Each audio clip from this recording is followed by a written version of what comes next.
Welcome. Ever wondered how the Chinese people lived at the turn of the 20th century?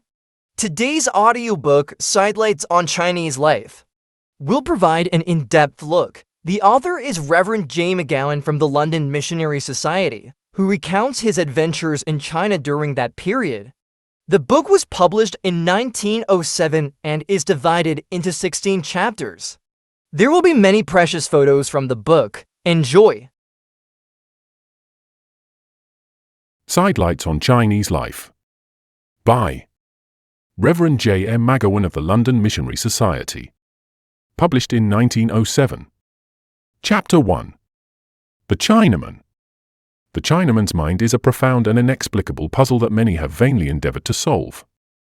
He is a mystery not simply to the foreigner, who has been trained to more open methods of thought, but also to his own countrymen, who are frequently heard to express their astonishment at some exhibition of character that has never occurred to them during the whole of their oblique life. A Chinese cook who was living in an English family, and who found life so intolerable through some petty devices and schemes of his fellow servants that he was compelled to resign his situation, was so taken aback at the ingenuity and skill of the maneuvers that had been employed to oust him from his employment that, with flashing eyes and a face flushed with excitement, he said, "I know the Englishman well, I can accurately gauge his mind, and I can tell exactly how he will usually act. But my own countrymen are a mystery to me that I do not profess to be able to comprehend." This, of course, was an exaggeration, as there must have been a great deal in his own people that he must have been quite familiar with. He merely meant that there were depths in the celestial mind that even he had never yet fathomed. Anyone who has ever studied the Chinese character must have come to the conclusion that the instincts and aims of the people of the Chinese Empire are distinctly the reverse of those that exist in the minds of the men of the West. An Englishman, for example, prides himself upon being straightforward and of saying exactly what he believes. A Chinaman would never dream of taking that position, simply because it is one that he does not understand, and consequently he could never carry out. A straight line is something that his mind recoils from, and when he desires to effect some purpose that he has before him, he prefers an oblique and winding path by which in a more roundabout manner he hopes to attain his end. It may be laid down as a general and axiomatic truth that it is impossible from hearing what a Chinaman says to be quite certain of what he actually means. The reason for this no doubt arises from the fact that a speaker hardly ever in the first instance touches upon the subject that he has in his mind, but he will dwell upon 2 or 3 others that he believes have an intimate relation with it, and he concludes that this subtle line of thought ought to lead the hearer to infer what he has all the time been driving at. One of my servants, for example, had a grievance against another also in my employ. He did not dare to complain of him to me, for he belonged to a powerful clan bordering on his own in the interior, and if anything unpleasant had happened to this particular member through any accusation that might be laid against him, they would have wreaked their vengeance not only upon the man who had troubled him, but also upon the members of the weaker clan who were connected with him. The direct method that would have been pursued by a foreigner without any regard to consequence, because he has no dread of hostile clans, and because he has the law to protect him in case of need, evidently cannot be adopted by the aggrieved person here, and so he naturally adopts the method that he believes will secure him a redress of his wrongs without any danger to himself or his clan. He accordingly appears one morning with that blank expressionless visage with which a Chinaman can conceal his thoughts, and asks permission to return to his home in the country. He had just got news, he says, that a brother of his has suddenly become very ill and is not expected to live, and urgent entreaties have been sent him to come home as speedily as he can.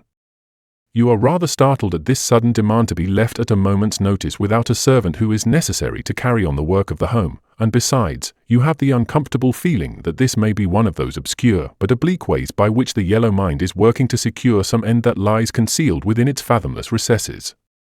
You ask particulars, but he has none to give. He simply waves before you a letter covered with strange and weird hieroglyphics, and hands it to you for inspection, though he is aware that you can no more decipher it than you could the wedge-shaped symbols of the Assyrian language, and he declares that he knows no more about the illness of his brother than what is contained in it. As you cannot read the letter, and moreover you would get no light from it even if you could, you look him straight in the face to see if you cannot discover some little ray of light on this perplexing question, but no, it is just as impenetrable as the document he holds in his hands as evidence of the bad news he has received from his home. It is perfectly sphinx-like, and gives no clue to the thoughts that lie behind it. The eyes are liquid and childlike, and just that touch of sadness that harmonizes with his sorrowful feelings has laid its lightest shadow over his features, and you begin to feel that you have been doing the man an injustice by doubting him. You have gone through similar processes before, however, and the memory of them inspires you with caution, so you tell him to go away and you will think over the matter. You call another of the servants whom you know to be on good terms with the other, and you ask him if he has heard of the distressing news that has come to his friend. A flash of surprise like a streak of lightning out of a clear sky shoots across his face, which he instantly suppresses, however, and with a calm and unruffled look he says, "I have not heard that any letter has come, but there may have been one. I have been busy, you know, doing my work, and so have not been told."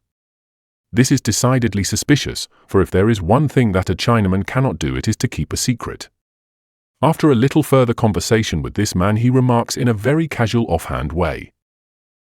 "I have heard that so-and-so had a brother. It is very strange, and I cannot quite understand this business," and after one or two miscellaneous remarks he suddenly looks round, goes to the door, and peers up and down the hall, to assure himself that there is no one looking about. He then walks on tiptoe to the open window, and gives a rapid glance amongst the flowers and shrubs in the garden to see that none of his fellow servants are there to catch snatches of the conversation, and, still treading like a cat that scents a rat, he comes up close to you, and whispering in your ear he utters just one word, "Examine," and then with a face full of mystery and with the same cat-like motion he vanishes out of the door with a face covered with smiles, and you feel that you are now on a fair way to find out the secret of the hieroglyphic letter and the alarming sickness of the brother. You examine the matter, and you find that the man never had a brother, that the letter was written by a clansman next door, and that the whole plot was devised to get you to rectify wrongs without arousing in the offender a suspicion that he had been informed against. There is consequently no feud and no vendetta, and after a few strong and forceful words as to what may happen if people do not behave themselves, the household returns to its normal state of order and quietness. In order thoroughly to understand and appreciate the Chinaman, a man must be possessed of large powers of inference, for it is almost certain that what lies apparent in his conduct is not the real thing that he has in view. One day a Chinaman walked into my study in the free and easy way with which people enter each other's houses in this land, with a basket of eggs in his hand. He was a complete stranger to me, but he talked as glibly to me as though he had been well acquainted with me. He told me that he had brought me a present, that the eggs had been laid by his own fowls, and that though they were too small a present to be accepted by one so much higher than he was, he hoped that I should still condescend to take them from him. "But I do not know who you are, and moreover I do not see why you should make me any present at all." "Oh, I merely wish to do myself the honor of meeting with you, for I have heard others speak with great respect of you, and my wife and I thought that a few eggs from my own farm, though not worthy of your acceptance, would be a little token of the respect in which we hold you." In spite of all his professions of devotion and esteem for myself, I felt convinced that he had some favor to ask of me, but, true to the peculiarity of the Chinese mind, he kept it at first in the background, and after talking with him for about an hour, and after I had hinted that I had an engagement that would compel me to leave him, he began to stammer out that he was in great trouble with some persons in his village, and as he knew that I had great influence, he had come to me to help him out of his difficulty. The secret was now out, and the basket of eggs, and the hour's conversation about everything in the world, except the one subject that he had come miles to discuss with me, were but oblique methods of leading up to the one important thought that was filling his mind. The Chinese as a rule are a highly shrewd and thoughtful people. They are keen observers of human life as well as of the natural world that lies around them. It is very striking to notice with what intelligence the uneducated countryman, who has never had any education, and whose life has been spent in labors that never call forth any effort of the imagination, will describe the leaves of the different kinds of trees, the habits and lives of a great variety of birds in the region around, and the peculiarities of insect life which they have never studied scientifically, but simply with that keen power of observation which the Chinese seem intuitively to possess. In spite of all this, it is quite safe to say that the Chinese mind is wanting in lucidity and in the ability of grasping an idea with the same readiness that a Westerner does. This is specially the case with the uneducated, and therefore with the great mass of people. You tell a coolie, for example, to take a letter to the post office. He has gone there perhaps a dozen times before. He stands and gazes at you with a perplexed look, as though you had told him to go to New Zealand. Knowing this peculiarity of the Chinese mind, you repeat your order, and you ask him if he knows where the post office is. The blank look becomes more confirmed, and he says, "I'll inquire of someone where it is." As you feel anxious about your letter, you say, "Now tell me what I have asked you to do." "Asked me to do," he exclaims, and the dense look deepens on his face. "Yes, I have asked you to take this letter to the post office, the place where you have often gone before. Do you know where it is?" "I'll inquire," he says briskly, as though it was just beginning to dawn upon him that he had some idea where the post office was. He moves away, and you have doubts in your mind whether your letter may not go astray and never be posted, when the coolie returns with hasty steps and with an anxious look on his yellow face, and inquires of you, "Did you say that I was to take this letter to the post office?" "I did, and I hope you understand now where it is." "I'll inquire," he says, and vanishes. This singular feature in an otherwise intelligent mind is a continual source of irritation to a foreigner, who has never had any experience of such turbidity of thought in matters that seem to him to require no exertion to grasp at once. You say to a man, for example, more for the purpose perhaps of having something to say than anything else, "How old are you?" A blank look of amazement comes over his countenance, much as though you had asked him if he had committed murder. "Do you mean me?" he asks. "Yes, I mean you. How old are you?" "How old am I?" And now the idea seems to have filtered into his brain, and the vacant, dazed look is replaced by a slight smile that ripples over his face, and he tells you his age. It is no exaggeration to say that all over this great empire, wherever the above questions have been put, the same comedy has invariably been gone through in getting a reply to them. This haziness of thought is especially annoying to the medical men who are in charge of general hospitals, where all classes of people come for treatment. One day a woman came to one of these to consult the foreign physician about her health. She was tall and severe-looking, with a face that forbade any attempt to trifle with her. She was evidently a person that never indulged in a joke, for the lines on her countenance were hard as though they had never been relaxed by any of the pleasantries or humours of life. You could fancy her being a hard-working, industrious housewife, but one that neither husband nor children would ever approach excepting with a certain diffidence and restraint. Coming to her turn to be treated, the doctor said to her, "What is your name?" This question always seems to paralyze a Chinaman, so that he never answers it at once. The woman's face was at once convulsed with amazement, and her eyes became staring as she gazed intently on the doctor. "You mean me?" she asked with every line livid with emotion. "Yes, I mean you," he said. "What is your name?" "You mean my name?" she cried, and she struck her breast with her open hand to make sure that she was the person he meant. "Yes, I mean you, so answer me quickly, as I have no time to waste." "I have no name," she answered, with a pathos that seemed to tremble through her voice. "No name," he said. "What do you mean?" "You must have a name. Everybody has some name or other." "I have no name," she answered deliberately, whilst she slowly shook her head as if to give emphasis to her statement. "May I ask," said the doctor, with a smiling face, "what people generally call you?" "They do not call me anything, for I have no name," she protested. "Well, when you were a girl, what did your mother call you?" "She called me Pearl," she said, and now a flash of sunlight came into her face, as no doubt a vision of bygone days rose before her. "Very well," said the doctor, "I shall put your name down as a Pearl in my register, though if he had only persevered a little longer he would no doubt have got the one by which she was commonly known amongst her neighbours." One of the reasons that has led the foreigner to entertain the idea that the Chinaman is incomprehensible arises from the fact that he seems to be an absolute bundle of contradictions. It is the existence of totally diverse qualities in the same person that has made one feel that after an intimate knowledge of him for many years, there are still surprises in his character that show the complex nature of his being, and the difficulty of predicting what he will do in the future under any circumstances. He would be a daring man indeed that would take upon himself the role of prophet about any individual, no matter how well he might be acquainted with him. A coolie, for example, is engaged by you to do general household work. He comes to you from an inland country where poverty is the prevailing characteristic of the whole population. Sweet potatoes are the staple food 3 times a day, year in, year out, helped down perhaps by salted turnip, bean curds, and pickled beans, for it is only on special occasions that they have the rare happiness of indulging in the luxury of rice. He has absolutely nothing excepting what he stands in, and so few cash that no sooner have you agreed to employ him than he at once asks for an advance to buy his next meal. The sum you promised him is princely when compared with what he could earn in his own country, and his mode of living is on a most luxurious scale when contrasted with the meager food he had in his native village. Now he has rice every day and fish, and luxuries brought from northern seas, no longer a vision of dreams, but realities that he indulges in every day. Now, judging from an English standpoint, one would imagine that this poverty-stricken Chinaman, whose experience of want has been so real, would hold on like grim death upon a situation where life has been made so easy for him. But here comes in one of the surprises that often makes the Chinese character so inexplicable. A month goes by, and one day with the silent tread of his shoeless feet he sidles up to you, and he says he wants to tell you that he is going to leave you. You are astonished, and you ask him, with a look of wonder on your face, what he means and what he intends doing.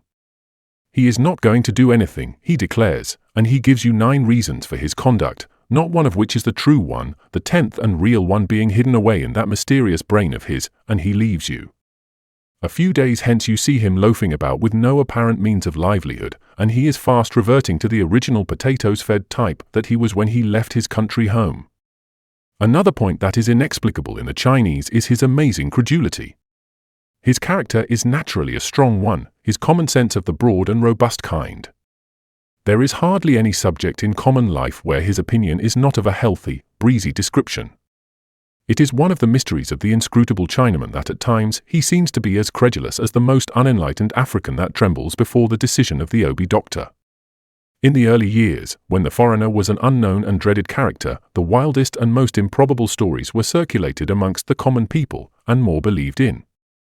A mandarin in a large city in the northern part of the empire, where the people were inspired with a dread lest they were going to be attacked by the English, took advantage of their credulity by putting out proclamations all over his district, which informed them that they had no reason whatever to fear the foreigners, because, as they had no knee joints, when they fell down they could not rise up again.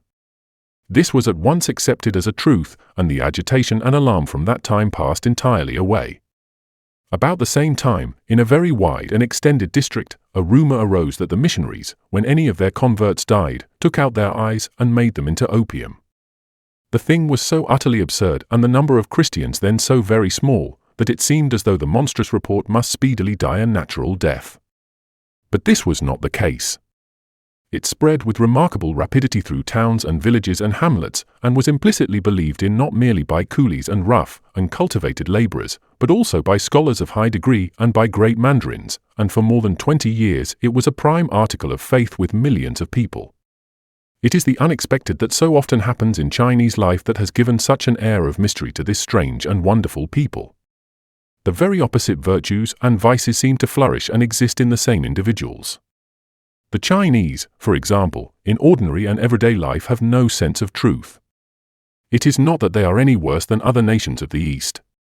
The moment you pass through the Suez Canal and have come upon the confines of the Orient, you realize that truth as it is looked upon in the West does not exist in all the vast and glowing regions beyond.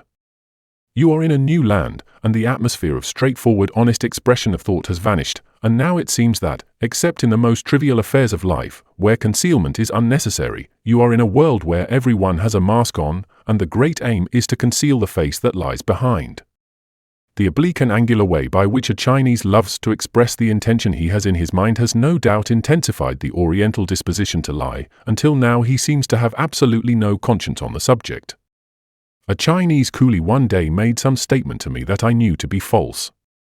I was exceedingly annoyed at this, and so told him, and yet I could not help being amused, for the look of childish simplicity and artlessness that beamed over his face was so real and natural that I could not but admire the perfect acting of this rough and cultivated fellow. "You are mistaken," he said to me, "when you accuse me of telling you a falsehood, for I assure you that I never told a lie in all my life." I instinctively thought of a picture that appeared in Punch many years ago, where 2 rough miners stood by the roadside, one of them having a kettle in his hand, which was to be given to the one that could tell the greatest lie. A person comes along who asks them what they are talking about. When told, he was shocked, and declared that he had never told a lie in his life, and he was rather taken aback when the kettle was handed to him, and he was told that he rightly earned it. I thought if only I had had a kettle at hand I would have passed it over to him and told him the legend. Now the contradictory element in the Chinaman's character comes out particularly strong in connection with this national defect of untruthfulness. A lie to him has no moral side, it is simply a display of cleverness, and the more perfectly it succeeds the greater is the applause it elicits, and yet there are occasions when the Chinaman's word is as good as his bond, and is as much to be relied upon as that of an Englishman who may have gained a reputation for integrity and honor. A Chinese merchant, for example, makes a contract months before to deliver so many chests of tea at a certain rate. The market in the meanwhile rises, a dearth has suddenly occurred in the foreign trade, and the buyer finds that if he keeps his engagements he will lose thousands of dollars.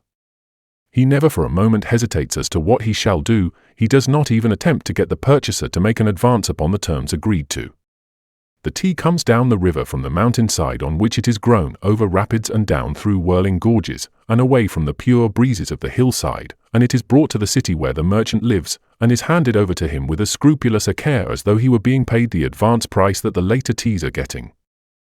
It is no uncommon thing for foreign merchants to bear testimony to the perfect honesty of the Chinese with whom they may have large business transactions, and one manager of a banking concern even declared in public that, though business extending over hundreds of millions of taels had been transacted with Chinese, the bank had never suffered by one single defaulter.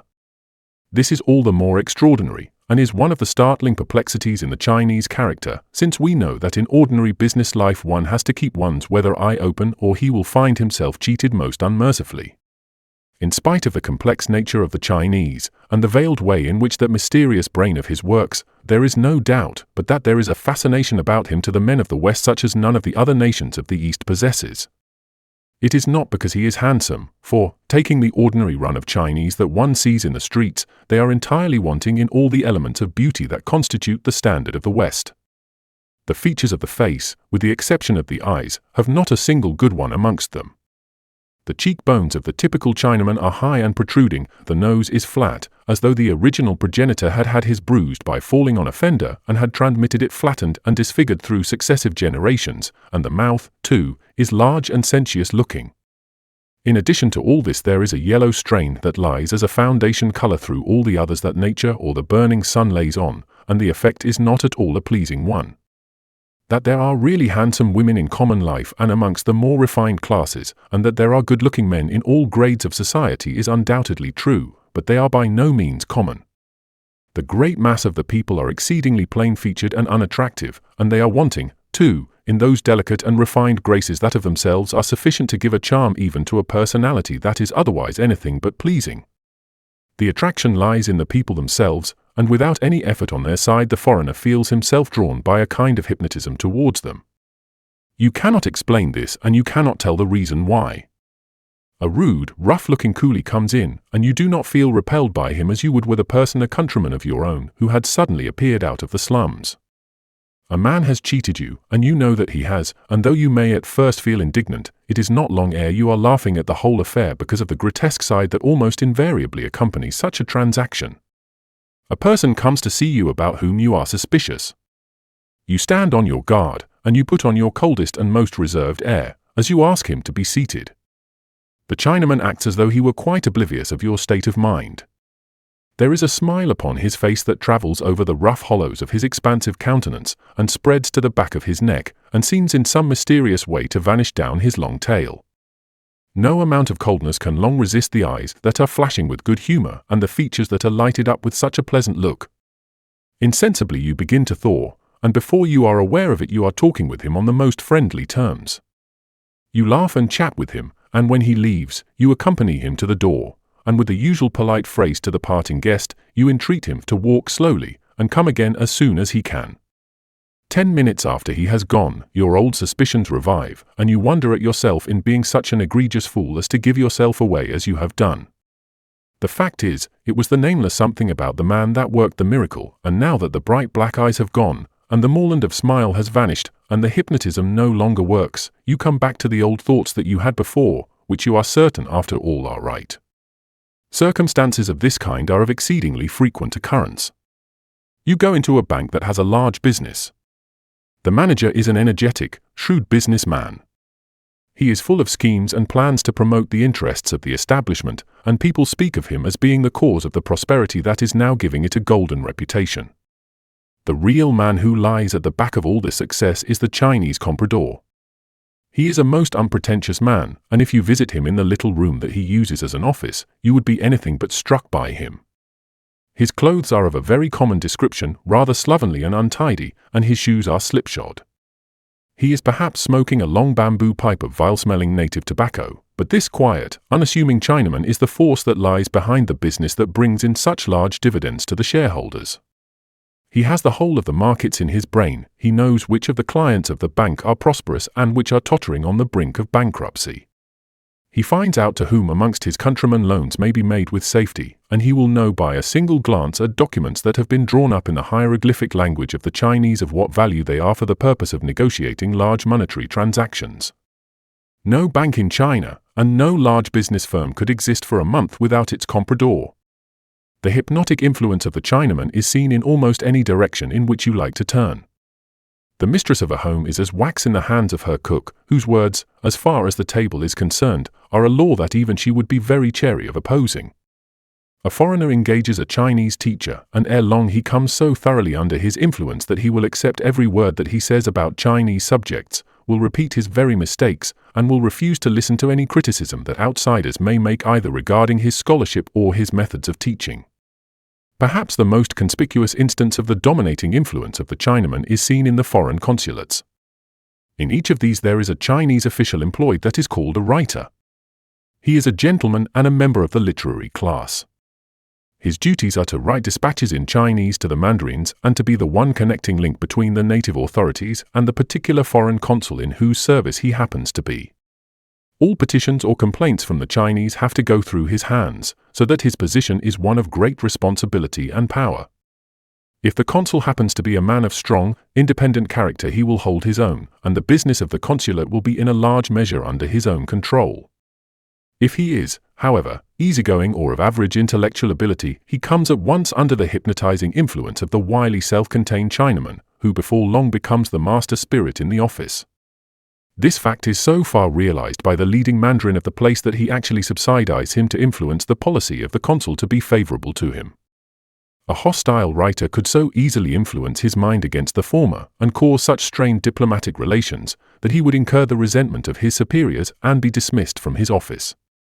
I have known a case where the whole policy of a consulate was dictated by the writer, who was a clever, intriguing scamp. All Chinese documents had to pass through his hands, and it depended upon the amount of the bribes received whether any of them got a dispassionate investigation at the hands of the consul. His reputation became so bad that he was finally asked to resign, but he did so with a very comfortable fortune that enabled him to take a commanding position amongst the leading men in his neighborhood. In whatever direction one likes to take the Chinaman, he seems to have an hypnotic power that secures, if not favor, at least attention. An English mother takes her little girl, a delicate, fragile little morsel, with blue eyes and golden hair, and she puts her into the arms of one of her coolies to amuse and care for her.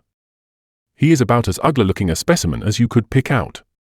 He has large, uncouth features and hair unkempt, and the general air of a rowdy. You would naturally suppose that the refined-looking little mortal would shrink from him, but nothing of the kind happens.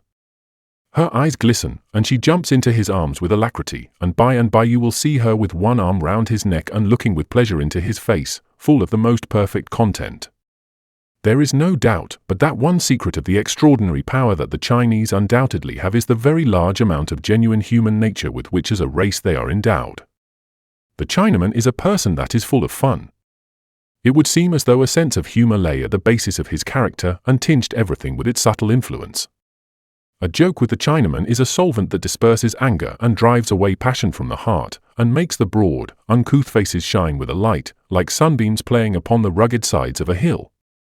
If the Chinese had been a nation of somber, gloomy people, without a gleam of humor in their natures, they would have been a positive peril to the world. As it is, the genial strain that is the woof and warp of the Celestials being makes him a person that can win his way into the hearts of strangers, and slowly dissipate the prejudice that they at first have, because of his homely and unattractive features, and the yellow hue that tinges his skin with a most inartistic color.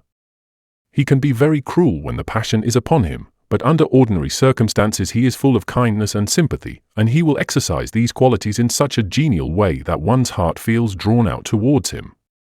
When one gets beyond the outside formalities and into the inner life of the people, and beyond the crust of selfishness that heathenism has caused to gather round their hearts, one discovers a fund of possible human virtues that under the influence of Christianity will expand and develop so that the nation that the world has been accustomed to look upon with a smile, and as simply an ingenious puzzle that the West has never been able to put together, will turn out to be amongst the most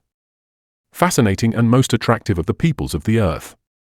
There is one feature about the Chinaman that, from a Western point of view, is a most disappointing one, and that is his apparent inability to be thorough. The watchword of the West is thorough, and in every department of life the aim is to do everything as perfectly as human hands or brains can make them. Now in China there is no such ideal motive anywhere to be found. A workman, for example, will make some exquisite work of art, and yet he will finish off some part that is not obvious to the eye in the most slovenly and inartistic manner. You order a hardwood table, to be inlaid with pearl, and after weeks of patient toil and most elaborate workmanship that will bear the keenest investigation, you find the legs, or perhaps the underside of the table, finished off in a slovenly, careless way, more suited to an article that was intended to be used in the kitchen. One is being continually provoked by Chinese workmen bringing in things that have been ordered without proper finish. You remonstrate with them, and they look at you with amazement. They are amused at your being annoyed at something which the turbidity of the yellow brain never discovers as being at all wrong. A broad smile illumines their faces, and they say, "Oh, well, never mind, for after all it is a matter of no importance, let it go." This tendency of the Chinese mind is visible in every direction. You arrange with a builder for some work to be done. You impress upon him that the matter is urgent. You give him your reason for thinking this, and he agrees with you, and you finally settle with him a near day when he will have his workmen assembled and operations will be begun. As the Chinaman's brain is apt to work slowly, and it is difficult to get him to grasp a consecutive statement of any length, you go over the whole thing to him once more, and finally you make him repeat in his own words the ideas you wish him to carry out. Everything now seems plain, and although doubts will flash through your brain, you dismiss them at once as unreasonable, and you look with certainty to the contract being carried out. The day arrives, and you proceed to the spot, expecting to see a hive of busy workmen, but not a soul turns up. You send for the builder, and you ask him how it is that he has broken his agreement with you. He smiles and looks amused that you should be in such a hurry. He cannot understand it, for the difference of a day or two, or a week even, is such a trivial matter in this land, that the Chinese are constantly wondering why a foreigner gets excited if a thing is not done at the precise time that has been agreed upon. The fact is the great eastern sun is in his eyes, and his rays have entered into his blood, and the languor of the Orient is upon him, so that time marches by and he feels that he dare not attempt to keep step with it. To be efficient and thorough means intensity, but that the Chinese race will not attempt. Some writers have predicted that a day may come when, inspired by a spirit of war, they will flash their swords in a wild conquest of the West. This is a dream that will never be realized. Both by instinct and by ages of training, the Chinese are essentially a peace-loving people. The glory of war is something that does not appeal to them. Trade and commerce and money-making and peaceful lives are the ideals of the race. No sooner is a clan fight begun, or a war with another nation, than the air at once resounds with the cry, "Mediate, mediate." Mediation is in the very blood of the nation, and the man who is a successful mediator is one that wins a golden reputation for himself. What the West has to fear is not the warlike spirit of the Chinese, which has never been a very important factor in their past history, but their numbers. They are a people that multiply rapidly, but through the operation of feng shui and other endless superstitions, the resources of China have never been allowed to be developed so as to support the huge population. Large numbers of people have consequently been compelled to go abroad to earn a living. These, as far as the native populations have been concerned, have rarely been desirable immigrants, but this is especially the case with the great nations of the West.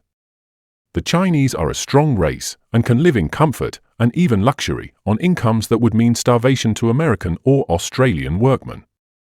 The battle of the future with the yellow race will not be fought on any battlefield, but in the labor markets of the nations that they would invade. Chapter 2. Family Life. If one desires to understand the Chinese, he must study the family life, for there we find the secret for much that is amusing and perplexing in their character. In all the long years of Chinese history, the ideal of the family has been an exalted one. Ancient sages have dealt with much eloquence upon it, and it has been made the model upon which the state has been built up. It is declared in books written on China that the Chinese government is a patriarchal one, the meaning of which, put into simpler language, is that the system by which this vast and ancient empire is ruled has been borrowed from any one of the countless homes that exist throughout the land. It has been plainly stated by Confucius, more than 2,000 years ago, that a man that did not know how to rule his home was quite unfit to govern a kingdom. That the family ideal is held in the highest honor by every class of society is evident from the fact that every one that can by any possibility scrape together the amount required to be paid to the parents of the young girl, gets married, whilst for every woman, without any regard for her personal appearance or even for her infirmities, when the marriageable age comes round, a marriage is arranged, and she is carried to her husband's home with as much ceremony as though she were the most beautiful woman in the land.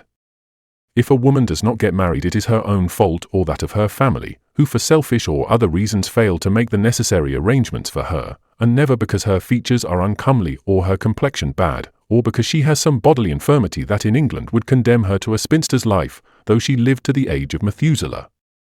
Let us now take the case of a family, such as one may see anywhere, and look at the peculiar way in which it is built up and developed in accordance with the antique methods that seem dear to the yellow brain in this land. A young man is going to be married. The parents have decided that question for him, and they have called in a middlewoman, who does all the selecting and all the courting that is possible in China, and by her intrigues and falsehoods, the girl that is to be his bride is settled for him absolutely, without any power of appeal from the sons or the parents should they discover by and by that the young lady would be an undesirable acquisition when she came into their home. With us it is an accepted axiom that to secure the happiness of the married couple, there must be love and there must be a thorough acquaintance with each other. The Chinese hold that all that is platonic nonsense, and is the reasoning of a barbaric mind that has never come under the benign influence of the sages and teachers of the Celestial Empire. They declare that neither of those two things are requisite, and they point to China, where marriage is the rule in social life, and where a divorce court does not exist in all the length and breadth of the land, as a convincing evidence that love at least is not at all a requisite for marriage. The young man and his wife then begin their married life without any knowledge of each other. They have never seen each other, and they have never dared to inquire from their parents what their future partners were like. To have done so would have filled the hearts of their fathers and mothers with a shame so intense as to be absolutely unspeakable. Their first look into the faces of each other, after the bride has been carried with noise of music and firing of crackers in the crimson chair into the home of her husband, must be one in which is concentrated the agony and passion of two hearts, trying to read their fate for the years that are to come, from what a bashful glance at each other's faces can tell them. If either of them is disappointed, the wave of despair that flashes through the heart is hidden behind those sphinx-like faces, and no quivering of the lips and no glance of the coal-black eyes betrays the secret that has sprung up within them. They are both conscious that their marriage is a settled fact and that there is no possibility of its ever being annulled, and so with the heroic patience that the Chinese often show in ordinary life, they both determine to make the best of things, knowing that in time love will grow, and tender affection for each other will ripen amid the trials and disciplines of life through which they will have to pass together. The years go by, and without daring to show by word or look to the rest of the world that they love each other, the deepest and the purest affection has sprung up in their hearts. The Chinese language is full of tender epithets and phrases full of poetry to express the emotions of love, but the husband and wife may never use any of these excepting behind closed doors where none can hear them but themselves. In the course of time the family grows in numbers, and 3 sons and as many daughters are born. There was indeed another girl, but as it was considered that there were enough of them in the family, she was put to death immediately after her birth, so she was never counted. As the years rolled by, the children grew up and the boys were sent to school, whilst the sisters were taught household work, such as cooking, mending and embroidery. At last, when these latter arrived at the age of 18, the services of middlewomen were called into requisition, and they were severally carried into other clans, for no person may marry a member of his own, even though these may be counted by the thousands.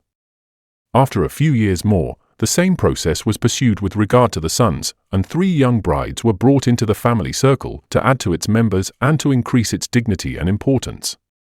And here it is that we see the wide difference in the Oriental and Western conception of the family. The latter believes in the hiving off of the children and the formation of new homes, until finally very often only the old father and mother are left solitary and alone in a house that used to resound the livelong day with the sounds of laughter and merry voices.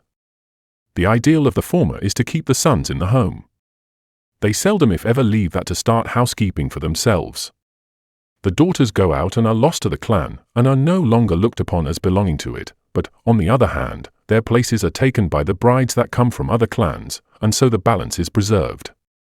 It is no uncommon thing to meet with homes where 50 to 100 people are housed in one spacious compound, and where 4 generations of men, with their sons and grandsons, a motley group where the sires of the home, with their hoary flowing beards, and the infants in arms live in the common home. It is recorded in Chinese history that in early days there was a famous branch of a well-known clan that numbered several thousand people, the descendants of 9 generations, that were all under the control of the chieftain of the clan, and lived together in a series of large compounds that resembled a miniature walled city. The story went abroad that the whole of this community lived in the most complete harmony. The men never had any disagreements, and the voices of the women and children were never known to be raised in angry dispute. The very dogs even, touched by the general atmosphere of peace that reigned over the miscellaneous crowds that swarmed in this miniature town, seemed to lay aside their natural ferocity, and all quarreling and fighting had disappeared, and they lived in the utmost harmony and contentment. Rumors of this wonderful settlement had spread throughout the province, and had been carried by travelers to the palace of the emperor.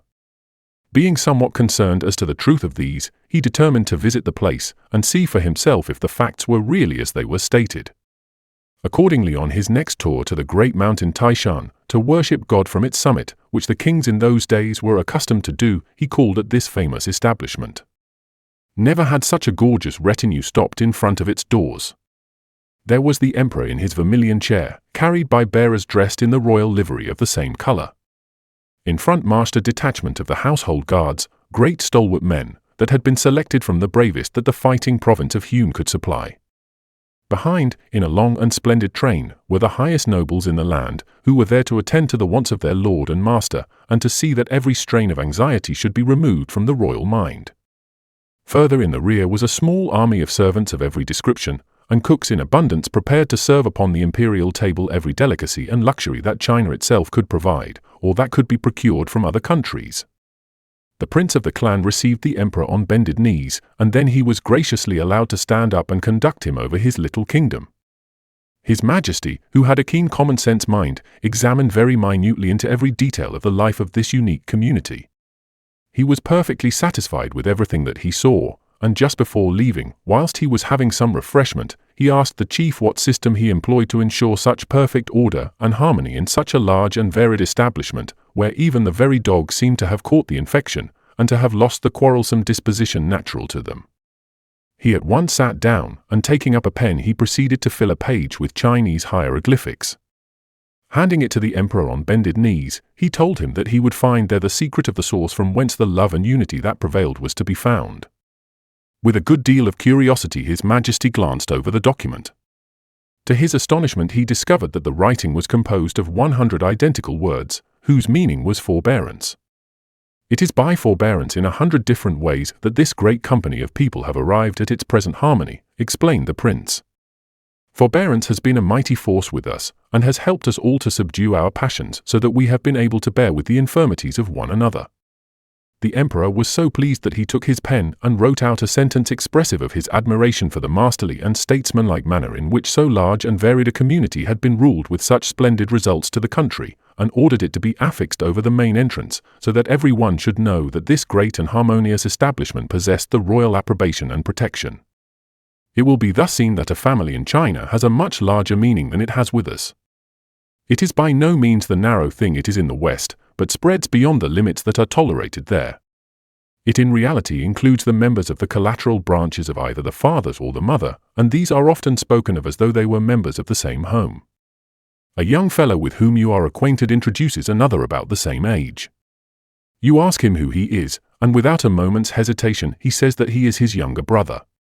For the moment you feel perplexed, for you know as a fact that he never had a brother. After a little further probing of the matter, you discover that he is the son of his father's younger brother, in fact his cousin. You ask him why he did not say so at the beginning, and thus save all misunderstanding.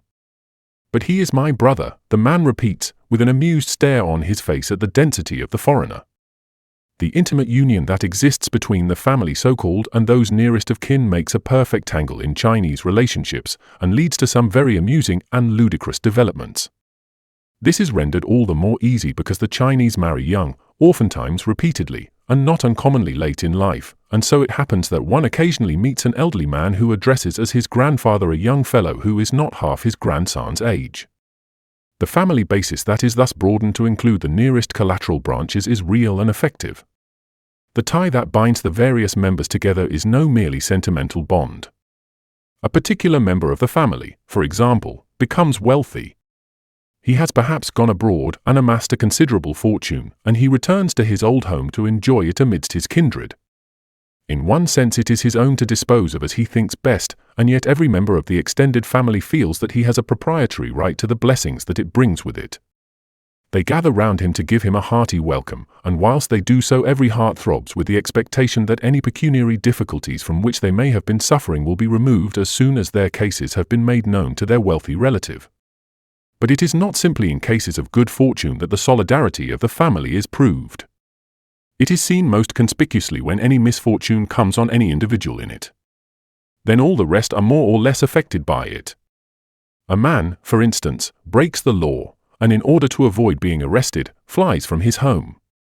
When the officers come to take him, they can find no trace of him. One would naturally suppose that these men would return and report to the Mandarin that the criminal had fled, and that the whole process of law would be stayed until the culprit himself could be apprehended, but that is not so. They proceed to arrest any male member of the family that they can lay their hands upon, whether it be a brother or a cousin or a son, and carry him to the Mandarin, who keeps him in prison until the real offender has been caught. An Englishman would say that is unjust, and if he were present when the policeman made his capture he might possibly protest against the illegality of the seizure. They would simply assure him that they were quite within their rights. The man they had arrested, they would say, was a member of the offender's family, and as they were all in the eye of the Chinese law responsible for each other, they were quite justified in arresting any one in it, and keeping him in prison until their relative who had broken the law was either captured or had delivered himself up to justice. The laws of China are all based upon the assumption of the solidarity of the family, and that in its prosperity or adversity all members of it must take their share. Chinese history abounds with the most terrible instances of the operation of this law. On one occasion, a general in command of a division of the army, fancying that he had been slighted by the emperor because he had not been rewarded as he thought his services deserved, began to intrigue against the dynasty and to plot for its overthrow. As he was a famous man and had rendered signal services to the state in many a brilliant campaign, it was some time before any suspicion of his treasonable designs were at all entertained by anyone. At length, rumors faint and uncertain began to be whispered about. These grew in intensity until ere long the proofs of the terrible conspiracy were so clear and definite that there could be no question as to the man's guilt. He had been betrayed by a confederate who was deep in his confidence, and who was terrified at the fearful consequences that would happen to him were his guilt discovered. He consequently determined to save himself by the sacrifice of his friend. In the small hours of a dark and stormy night a small body of chosen troops surrounded the house of the general, who was seized and hurried off to the execution ground, where by torchlight his cries and his sorrows, as far as this world was concerned, were speedily put an end to. But the tragedy had only begun with the death of the unfortunate conspirator. Revolution is a word of such a dread import in China that it can be expiated only by the death of the offender and by every member of his family.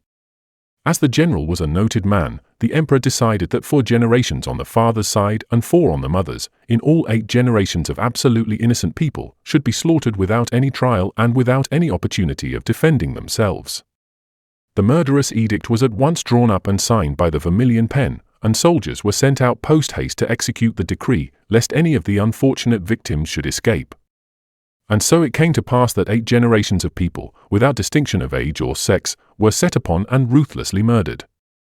The old man whose footsteps were tottering to the grave, and the baby still in its mother's arms, the matron in the midst of her family, and the young girls full of spirits and with the expectation of many happy years before them, without a moment's warning were hacked and stabbed to death, until not a single member of the clan was left alive to tell the tale. A Chinese family is in some respects a very interesting sight. The parents in this land are passionately fond of their children, especially the boys, and deny themselves for their sakes, and indulge them to such an extent that many of the lads when they grow up become anything but a credit to their homes. In the well-to-do families, the sons go to school from the time they are 7 or 8 till they are 15 or 16, when, if they are not planning to be scholars, arrangements are made for them to go into business, and they become clerks or bookkeepers or assistants in shops. When the home is a poor one, the lads begin their life at a very early age. There is no schooling planned for them. As soon as they can handle a rake, they are sent out to collect firewood for the home. By and by, as they grow in strength, a pair of baskets and a bamboo-carrying pole are given them, and their life as coolies may be now said to have begun. The coolie in China may be said to be the unbought slave that does the rough and menial work of the empire, and in large numbers of cases performs the labors that the beasts of burden do in our homelands. The girls until they are 5 or 6 are allowed to run about the house and amuse themselves with the simple enjoyments that childhood is so ingenious in inventing. After that comes the serious business of foot binding, when for several years they have to endure the most agonizing pains during the hideous process of maiming and distorting the feet, a procedure that nature never ceases for a single day to protest against. There is no question but that whilst this cruel custom is so dreadful that there is no language strong enough to condemn it, it has undoubtedly had the effect of developing in the woman's character a heroic fortitude, and a power of endurance that enables her to bear up against many of the ills and trials that women are called upon to suffer during the course of their lives. From the standpoint of the West, a girl's life in China is a very monotonous one. She has no dolls to while away her idle moments. She never goes out to school, where she might meet other girls and give free play to her exuberant spirits on the playground, or enjoy the fun and jollity that girlhood knows so well how to appreciate. She may never take a walk, or stroll out in the moonlight, or ramble along the seashore, or race up and down the hillside. Her place is in the home, in the stuffy, ill-ventilated rooms, where she eats out her heart in the dreary monotonous life to which custom condemns her, and where her sole view of the great world outside is through the narrow doors through which, when no one is looking, she may catch a glimpse of the moving panorama that passes by them. No wonder that the one day that to her is full of romance and poetry is that on which the troupe of actors erect their boards right in front of her house, and perform some comedy that fills everyone with fits of laughter, and lets her see a phase of life that she never dreamt existed until these merry rogues acted it with such realistic power before her. The passion for theatricals in China is a symptom of the unrest and absolute weariness at the intolerable sameness that characterizes heathen life in this land. After a careful study of the family life of this great people, one reluctantly comes to the conclusion that it is anything but a happy one. The main cause for this is the absence of mutual love when the married life begins, and the lower position that the woman occupies in the estimation of the men everywhere.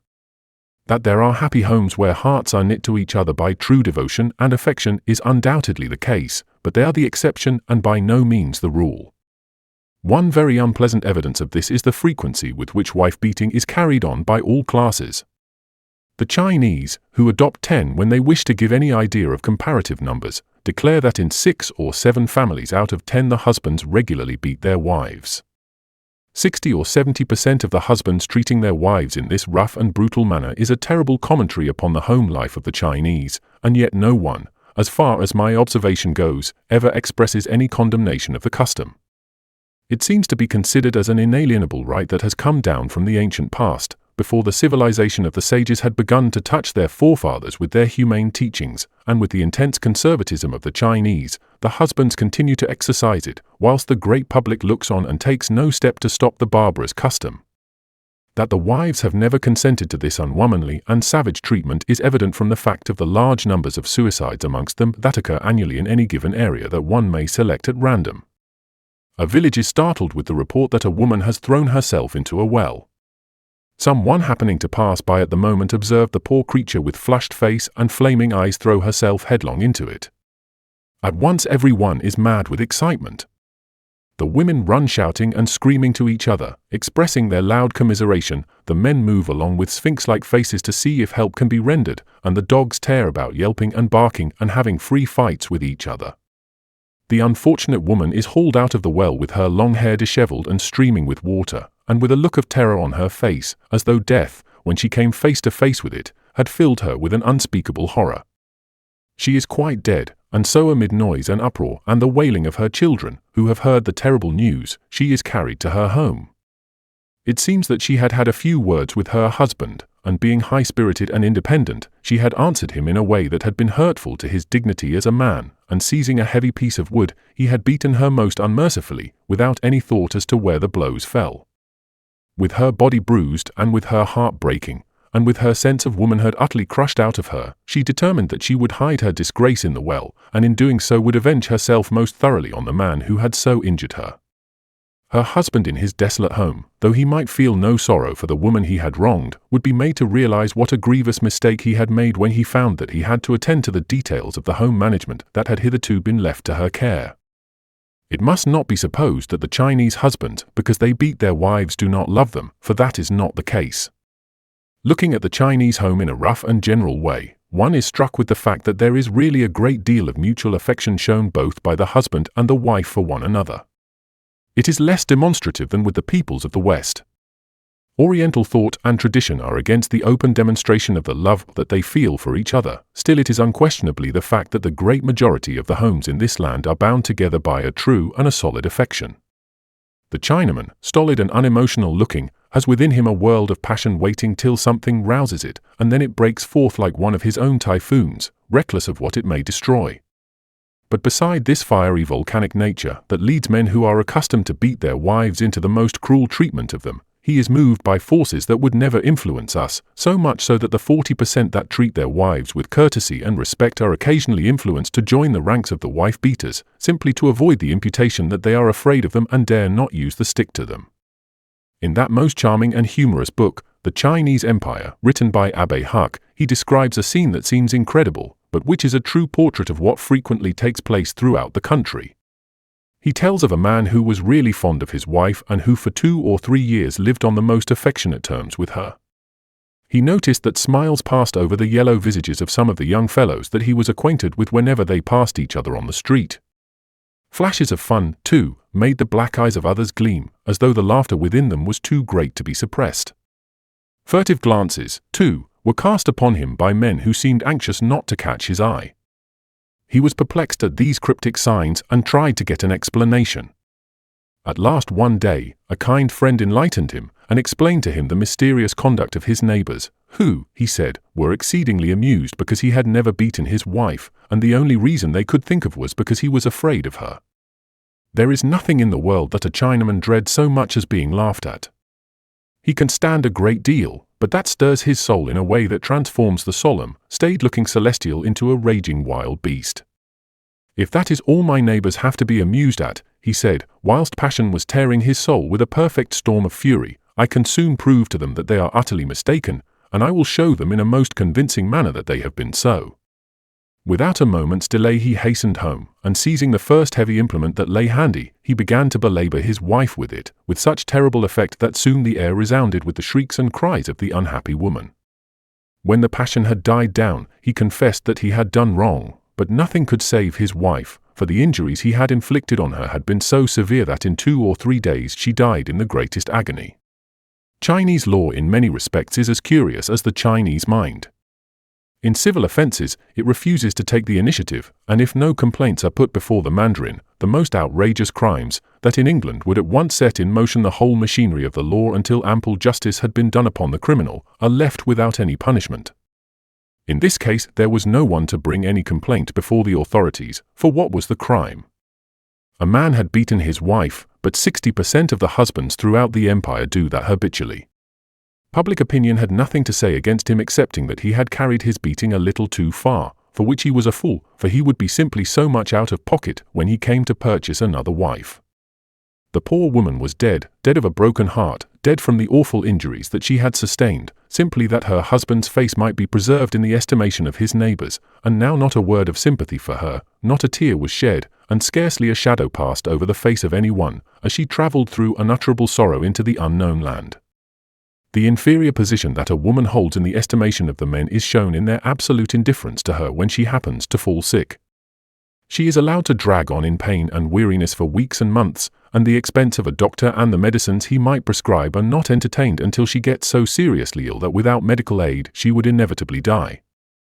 A doctor is then called in to diagnose her case, but one has a grim suspicion that the main factor in the husband's willingness to sacrifice a few cash for his wife was not any inordinate love for her, but dread lest she should die and he would have to be out of pocket in providing himself with another.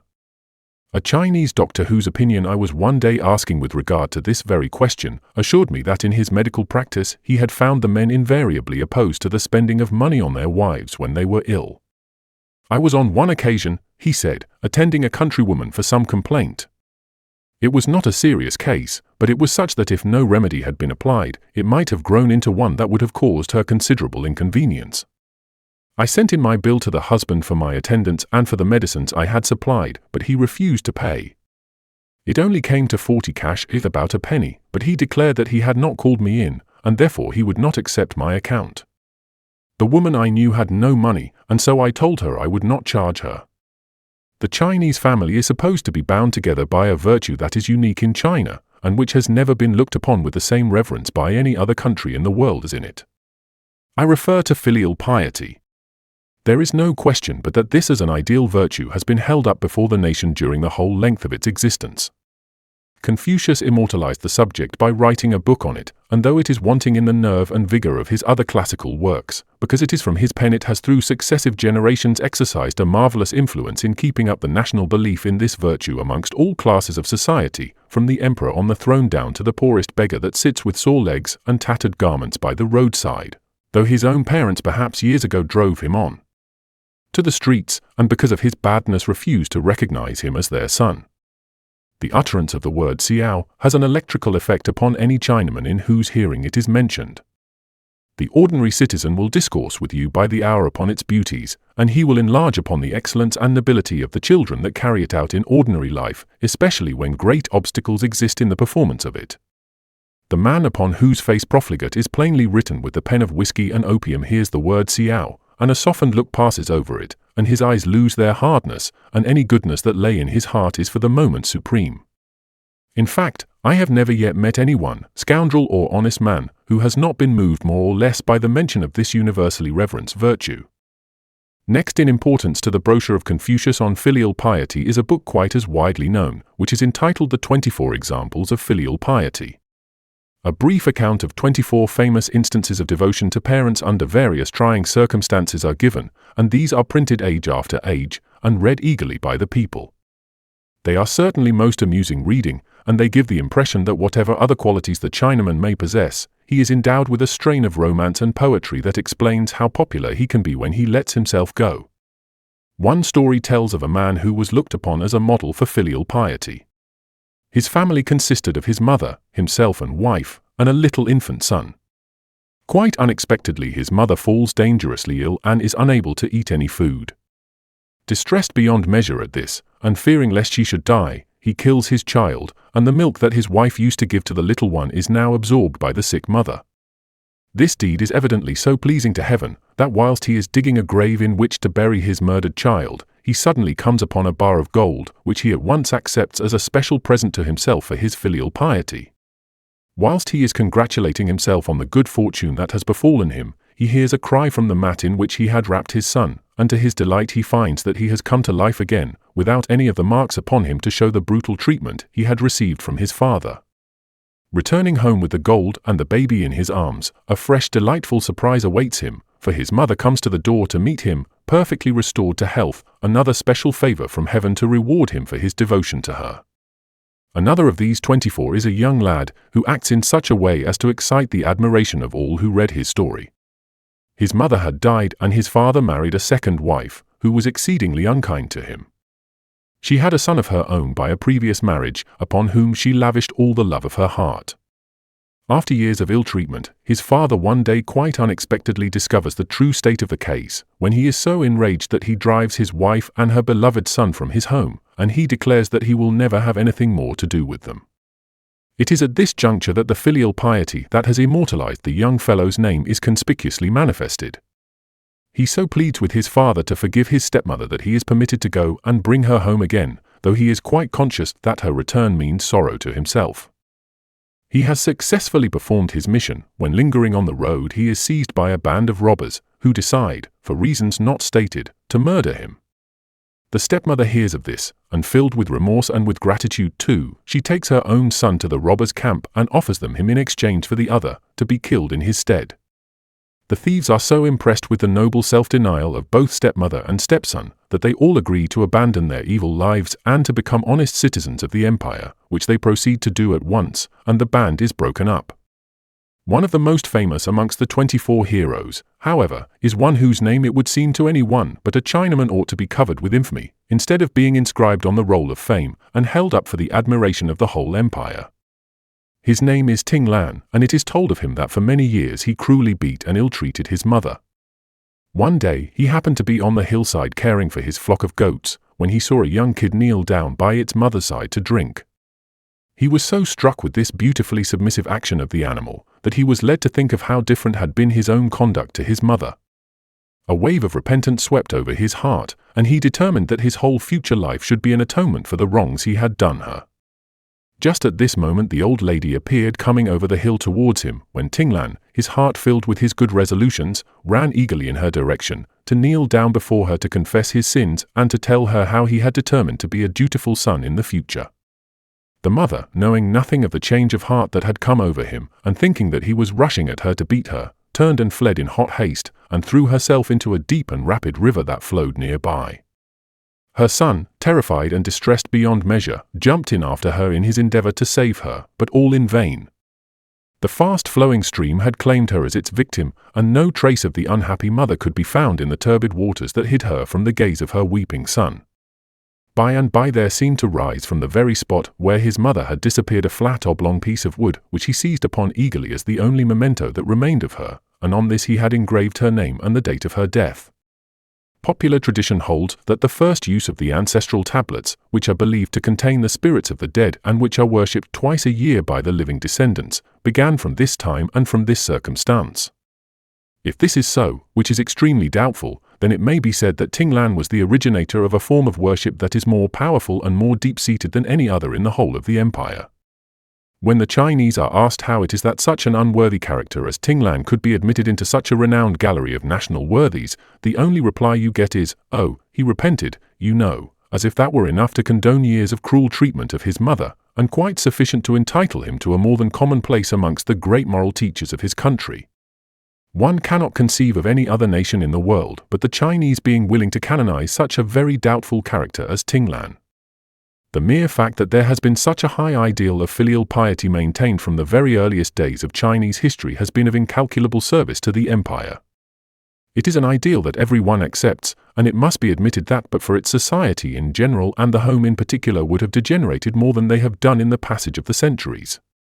That there are as fine examples of filial piety today as any of those recorded in the popular book that has been quoted is unquestionable, but they are rare.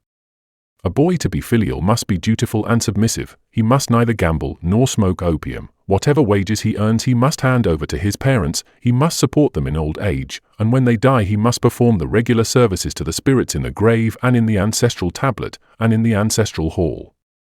From examination that I have made, the prevailing testimony is that not more than 1 or 2% of the sons of the present day are in any true sense filial.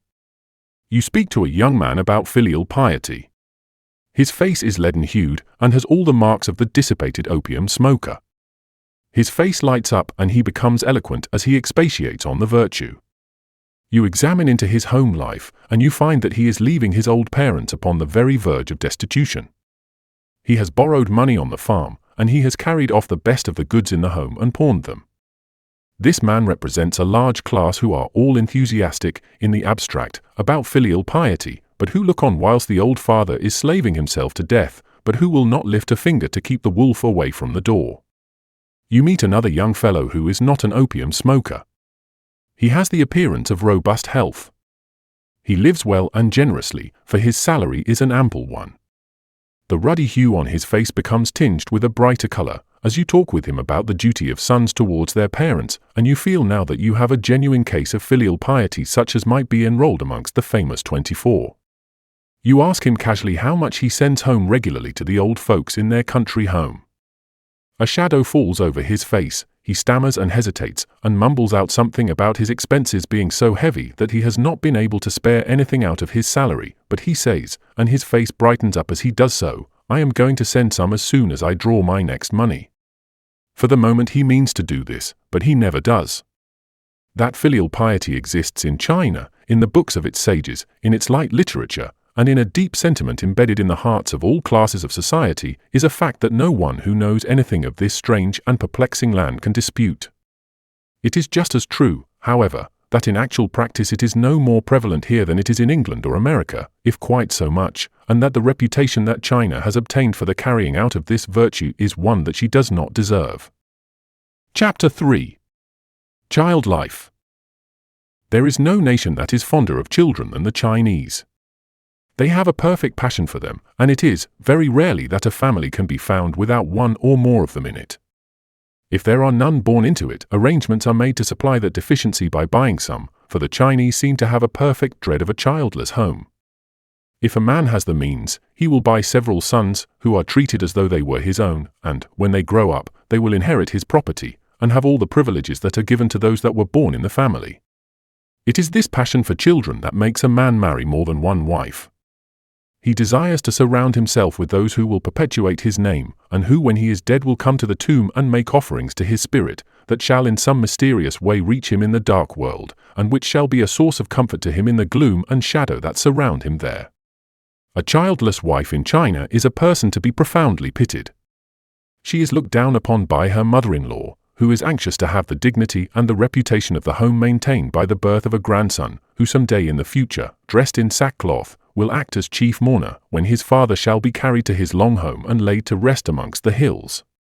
The neighbors, too, have an undisguised contempt for her, which they show in only too brutal a manner, when some row takes place and they have a chance of telling each other what their private opinion is with regard to one another. The worst is, her own husband begins to treat her with coldness and neglect when the time goes by and the home still remains without a son. If he is very sympathetic, he will buy one and make her a present of him, though she will never occupy the place in his affections that she would if the child were her own. If his nature is of a coarser grain, he will bring in a second wife, who will usurp her position in the home, and make her life one long continued misery. When a son is born into the family, there are great rejoicings amongst every member of it. The one most concerned in the matter, the mother, has had her fears and anxieties for many a day, and her heart has throbbed with doubt and fear as she has asked whether the little one is a boy or a girl, and when she has been told it is a son, the terror has gone out of her heart, and a sense of supreme joy has filled her with immense content. Her position in the home and in the street or village in which she lives is now an established one. Her husband's affections are bound to her, the hectoring, domineering tone of the mother-in-law is softened down, and she has a recognized place in the home that will never be questioned, whilst she can now look into the faces of the wives and mothers of the neighborhood with a consciousness that no thrill of contempt will ever taint their thought of her. As for the father, he walks about as proud as a turkey cock, although according to Chinese etiquette he assumes an air of indifference as though nothing special had happened, whilst all the time under those stolid features that are as undemonstrative as a tombstone, a world of passion and joyous feeling and romantic thoughts are playing their sweet music around his heart. And now, congratulations pour in from every quarter upon this most happy event of the arrival of a son. It would indeed for the moment appear as though such a thing had not happened for years, and that the coming of a baby boy was something so rare as to transport the family and all the numerous relatives, and even the nearest neighbors, with such feelings of gladness that these could only be expressed by the most exaggerated expressions of joy at the wonderful event.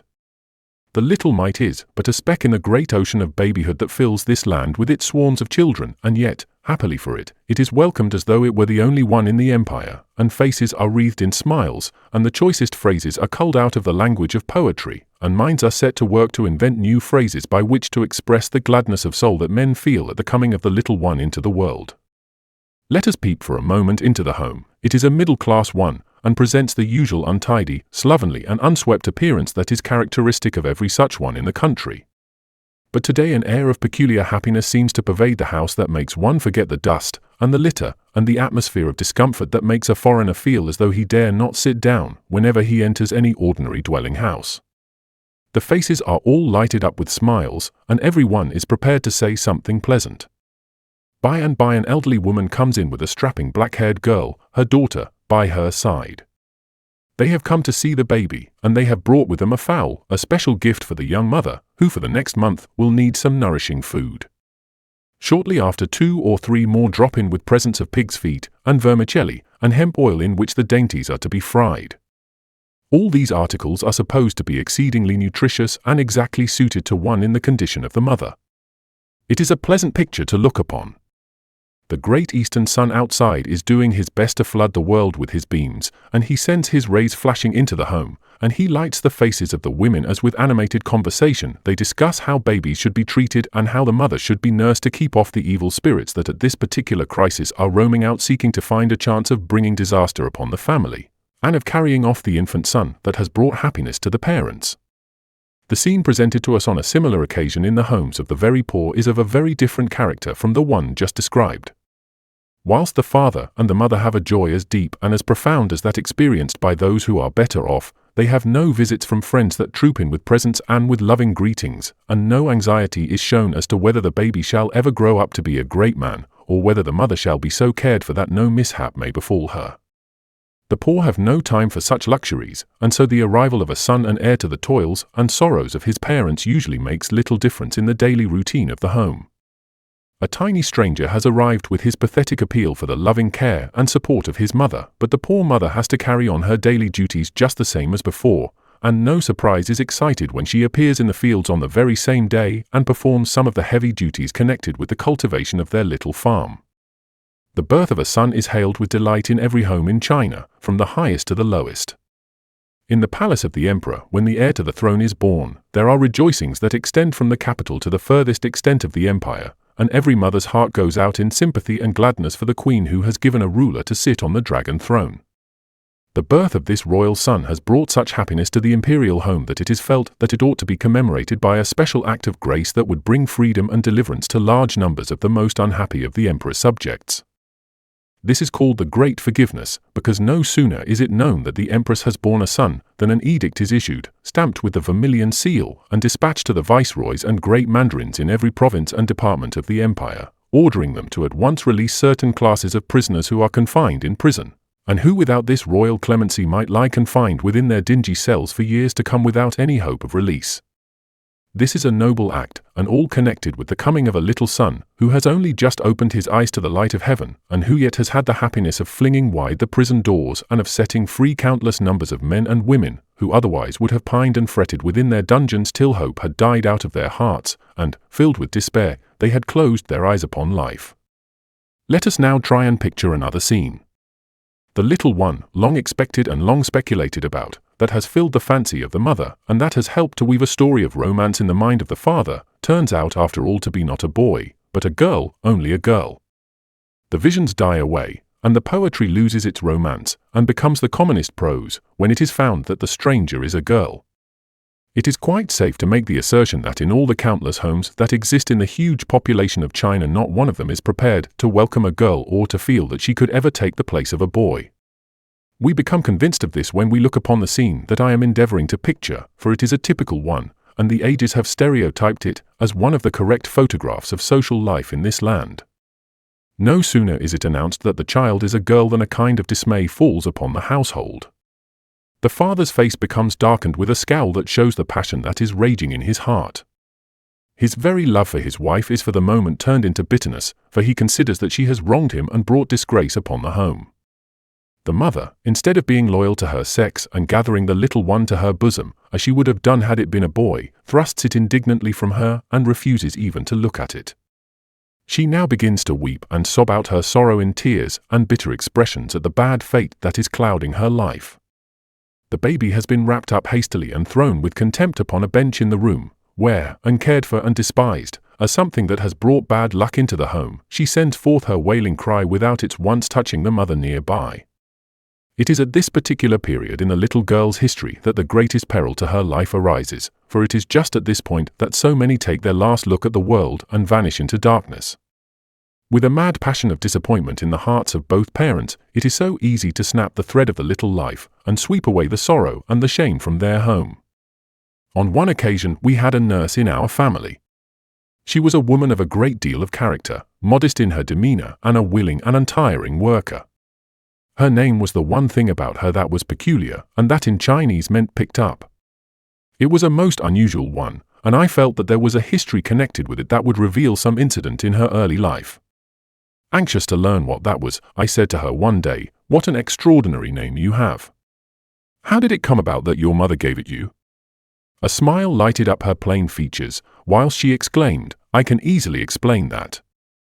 The name was given me very soon after my birth, in remembrance of a rather tragic affair in which, as my mother believed, heaven interfered to preserve my life. The evening I was born, both my father and mother were so distressed at my being a girl, that in a fit of anger the former seized hold upon me and threw me out into the open courtyard in front of our house. Fortunately it was the height of summer, and the night air was hot and scorching, and so as I lay there all night long, I received no injury from the wind that blew over me. At dawn next morning, my father came out for something, and was astonished to find that I was still alive. He had expected that the fall on the hard stone slabs that paved the courtyard and the long exposure would have killed me. He was a very superstitious man, and so he believed that my escape from death had been due to the intervention of heaven, and that it was designed by it that my life should be preserved. Impressed with this idea, he picked me up and carried me to my mother, who took me to her heart and decided that I should not be destroyed. In memory of that eventful night, and my father's rescue of me next morning, I was called, picked up. There is no doubt but that countless baby girls have thus disappeared within the first 2 or 3 hours of their birth, when the unnatural passion of the parents has been excited by anger and disappointment. If they are spared long enough to let that cool down, and the child still lives, the voice of nature begins to be heard, and the mother will ask for the little one to be given her, and from that moment there will be no more talk of putting it to death. Under the most favorable circumstances, and where it has been decided to rear the child, no congratulations are ever uttered by anyone on her birth. To do so would be considered so grim a joke that it would be looked upon as an insult so marked and so offensive that a perpetual feud would be engendered that would never be dissolved as long as life lasted. The neighbors who have been on the alert with their congratulations all ready to offer to the happy parents in the event of a son being born, are placed in the most awkward position, and they get out of it as deftly as they can by the use of polite phrases and airy nothings of which the Chinese language has such an abundance. In these attempts no one would ever dream of using the common word girl. That would grate harshly on the ears of those whose sensitive feelings are only too ready to think that some reflection is intended by a reference to their daughter. A polite phrase is used instead, which means 1,000 pieces of gold, a title which by a subtle species of legerdemain lifts the poor forlorn little mite, who has barely escaped drowning or suffocating, into the region of an heiress with a large fortune with which to begin her life. The early years of a child seem on the whole to be happy ones. In the swarms of children that one sees almost anywhere, one gets the impression that on the whole they thoroughly enjoy themselves.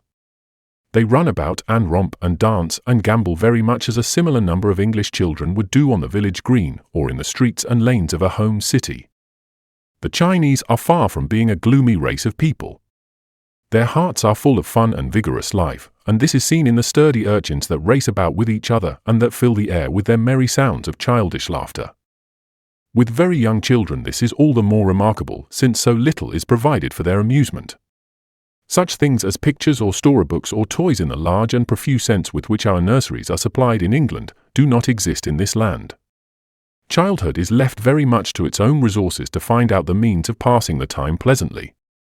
It is pathetic to watch how, with the fewest and simplest materials, the little ones will pass the day with apparently perfect contentment.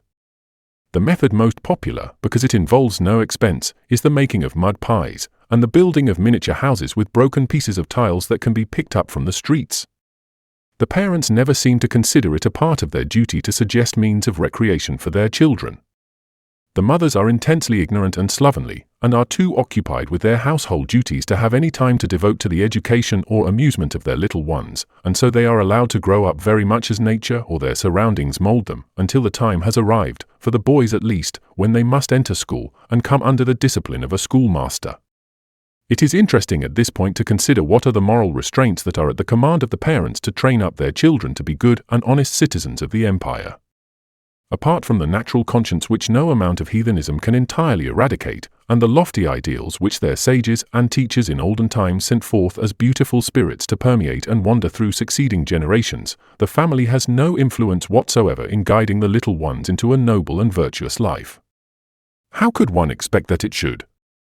There is absolutely no religion in it, for the occasional worship of the idols, when some favor is requested from them or some sorrow to be averted, has no moral effect upon a single member of the home.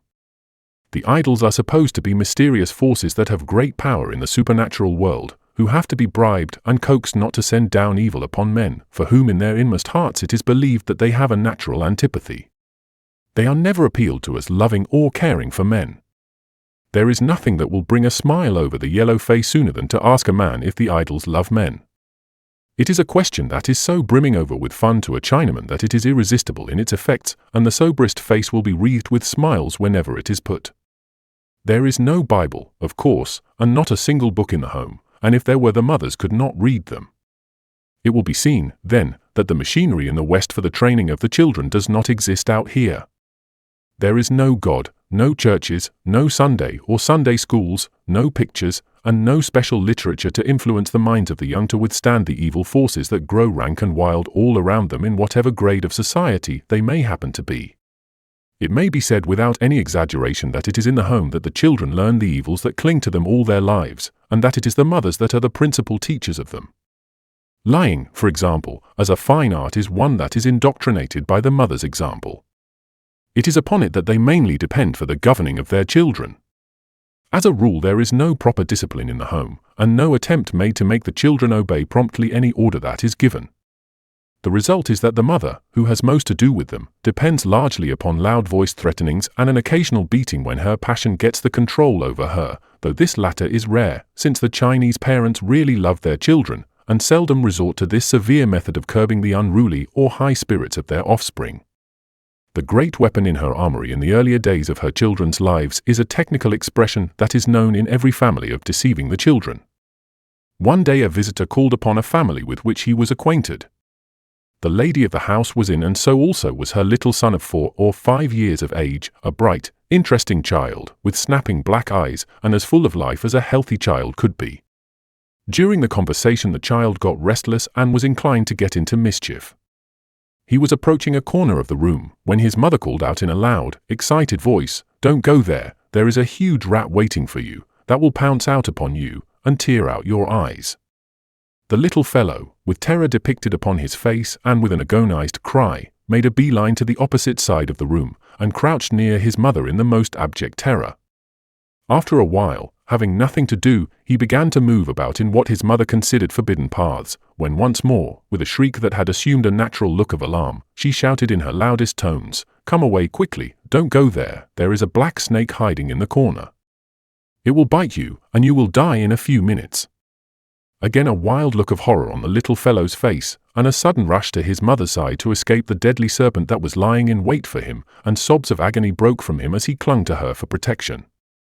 After a while he once more, with the restlessness of childhood, began to move about in search of something to amuse himself with, and was once more getting on ground that his mother considered unsafe, when again, with red, excited face and shrill tones she yelled out, "Why do you go there? Don't you know there is a devil hiding round the corner that has a great love for the flesh of a young boy, and he will seize you and devour you, and crunch your bones with his great teeth?" At this juncture the gentleman said to the mother, "How is it that you have in a very short time deceived your son 3 times by telling him that something will happen that you know cannot possibly occur? Are you not afraid of teaching him to be a liar? He will find out in time that what you say cannot be relied upon, and then he will lose faith in you and learn to regard lying as a thing of no importance." The woman's face became suffused with smiles, and then she broke out into laughter, which for some time she could not suppress. "Oh," she said, "I did not think of all the terrible things that you talk of so seriously. I merely wanted to keep the little fellow quiet. I knew that he would not obey me if I simply asked him to be a good boy, and so I thought I would frighten him. Everybody uses this plan in China, and I don't see that there is any harm in it." Another exceedingly injurious habit that is learned in the home is swearing. It seems an incredible thing, but it is no doubt a fact that everyone swears in China, without distinction of sex or position in society. The rough coolies that one meets with on the roads interlard their ordinary conversation with the foulest expressions, but only let 2 of them fall out with each other, and there will be such a torrent of obscenity and such a bombardment of one another by filthy epithets that one recoils with disgust at the degrading terms that flow from their lips. You are standing talking to a fine, scholarly gentleman. His home nearby is a perfect mansion as compared with the hovels that press up against the wall that surrounds his property. You are charmed with his manner, so elegant and refined is he in his conversation with you. His talk, too, is high-toned, and shows that he has been imbued with the ethics of the great sage Confucius, who drew a wonderful picture of the ideal man, that he called the son of a king, and that he has been studying his lineaments so that he might copy him in his own life. All at once 2 coolies come along with a steady run, bearing between them a great heavy pig that squeals and grunts with pain from the ropes that cut into its feet. The road is rough and uneven, and they make a false step and bump heavily against the scholar, who falls to the ground. The transformation that takes place in this refined and gentlemanly person is instantaneous and amazing. His company manners have fled, the picture of the ideal man has vanished from his brain, and he now stands on the level of the most profane coolie that has never read Confucius and has never studied etiquette of any kind. The language that flows from him is obscene and so filthy, and of such a Sodom and Gomorrah character that you turn away from him in absolute loathing as a man that would pollute and contaminate you by his very presence. 2 women have a difference, and, like all Chinese quarrels, it has to be fought out in the open street, where everyone can hear and decide for himself the merits of the case. They begin with a few desultory remarks, not very highly complimentary, and with just sufficient edge in them to show that each of them means war to the knife, and that they are now fleshing their swords for the real encounter that is imminent. By and by a single word is shot like a poisoned arrow by one of them that inflames the other to madness. The floodgates are now open, and there pour from the lips of each a perfect cataract of foul and obscene language that makes many of the bystanders, whose minds are stored with these very terms, actually shudder with a vague sense of abhorrence. Now all this is learned in the home. The first notes of this terrible language were first heard from father and mother, but mainly from the latter. In her anger and passion, she will hurl epithets at her daughter that will describe her as one of the vilest of her sex, whilst the boys, from the awful terms she uses about them, might be the very refuse and offscourings of the earth. The little ones can say nothing, but they store up in the innermost recesses of their minds these awful phrases, to be used as the years go by when passion stirs up the fiercest elements of the heart into wild bursts of fury. And thus the years go by for both boys and girls, with nothing very eventful in the lives of either, until they are about 8. The Chinese are not an idle race of people, and as soon as the little ones can put their hands to anything, their small services are utilized for the general benefit of the home. If they are poor, the boys go out and gather grass and fallen twigs to be used as firewood, whilst the girls help as far as they can in the ordinary duties of the household. Their main occupation, however, is play, and the most of their hours are devoted to that. Chinese children develop slowly. Neither in intelligence nor in physical development are they at all equal to the boys and girls in England, so up till they are 10 years of age it is considered that their services are of no material value to the family, and that their time is best spent by doing nothing but running wild. At about 8 preparations are made for the lad to go to school. Terms are made with the schoolmaster of the nearest school, a certain number of books splashed and dotted over with mysterious-looking hieroglyphics are bought, and one morning at early dawn, just as the pale grey light begins to colour the landscape, the little fellow finds his way along the silent road to the schoolhouse. Here for 6 or 7 years he will spend the best part of his days in the study of books that contain the ideals of the nation. They are the driest of dry books, and were really written for scholarly men, and for men of thought, whose thinking powers were considerably developed. There is not a single story in their pages. No child or woman's voice is heard from beginning to end, and no laughter, and no sob of pain, or any touch of the finer qualities of the human heart. The boy begins at 8 not with a Jack and Jill, or the house that Jack built, or with any nursery rhyme that would appeal to a child's imagination, but with the solemn statements on high ethical questions that some of the greatest thinkers and teachers of China have produced. Some idea of the style of the books that these little urchins have to grind at may be gathered from the fact that the first book that is put into the hands of that 8-year-old scholar is called the 3 Words Classic, from the fact that each sentence is made up of 3 words rhythmically set. It is about as crabbed and as profound a piece of writing as exists in the whole language. Its first sentence makes a dogmatic statement which has not been generally accepted in China, viz. Man by nature is originally good. Just imagine a boy of 10, accustomed till today to run as wild as a climbing plant that creeps up trees, or over ruined walls, or down the side of a precipice, brought face to face with a statement like this, instead of the conventional one, my dog, or his cat, that confronts the English lad as he first enters the domain of learning. Try and conceive the wear and tear upon a child's spirit in having for years to shout and scream out at the top of his voice, as Chinese scholars do, such profound teaching as the above, and you will then have caught a glimpse of the steep and precipitous way along which these 8-year scholars have to travel in their pursuit after knowledge. A more dreary system of education, where imagination and humor and poetry and romance and all the finer emotions of the soul are rigorously excluded, it would be impossible to conceive than that which every Chinese scholar has to go through in every school throughout the empire today.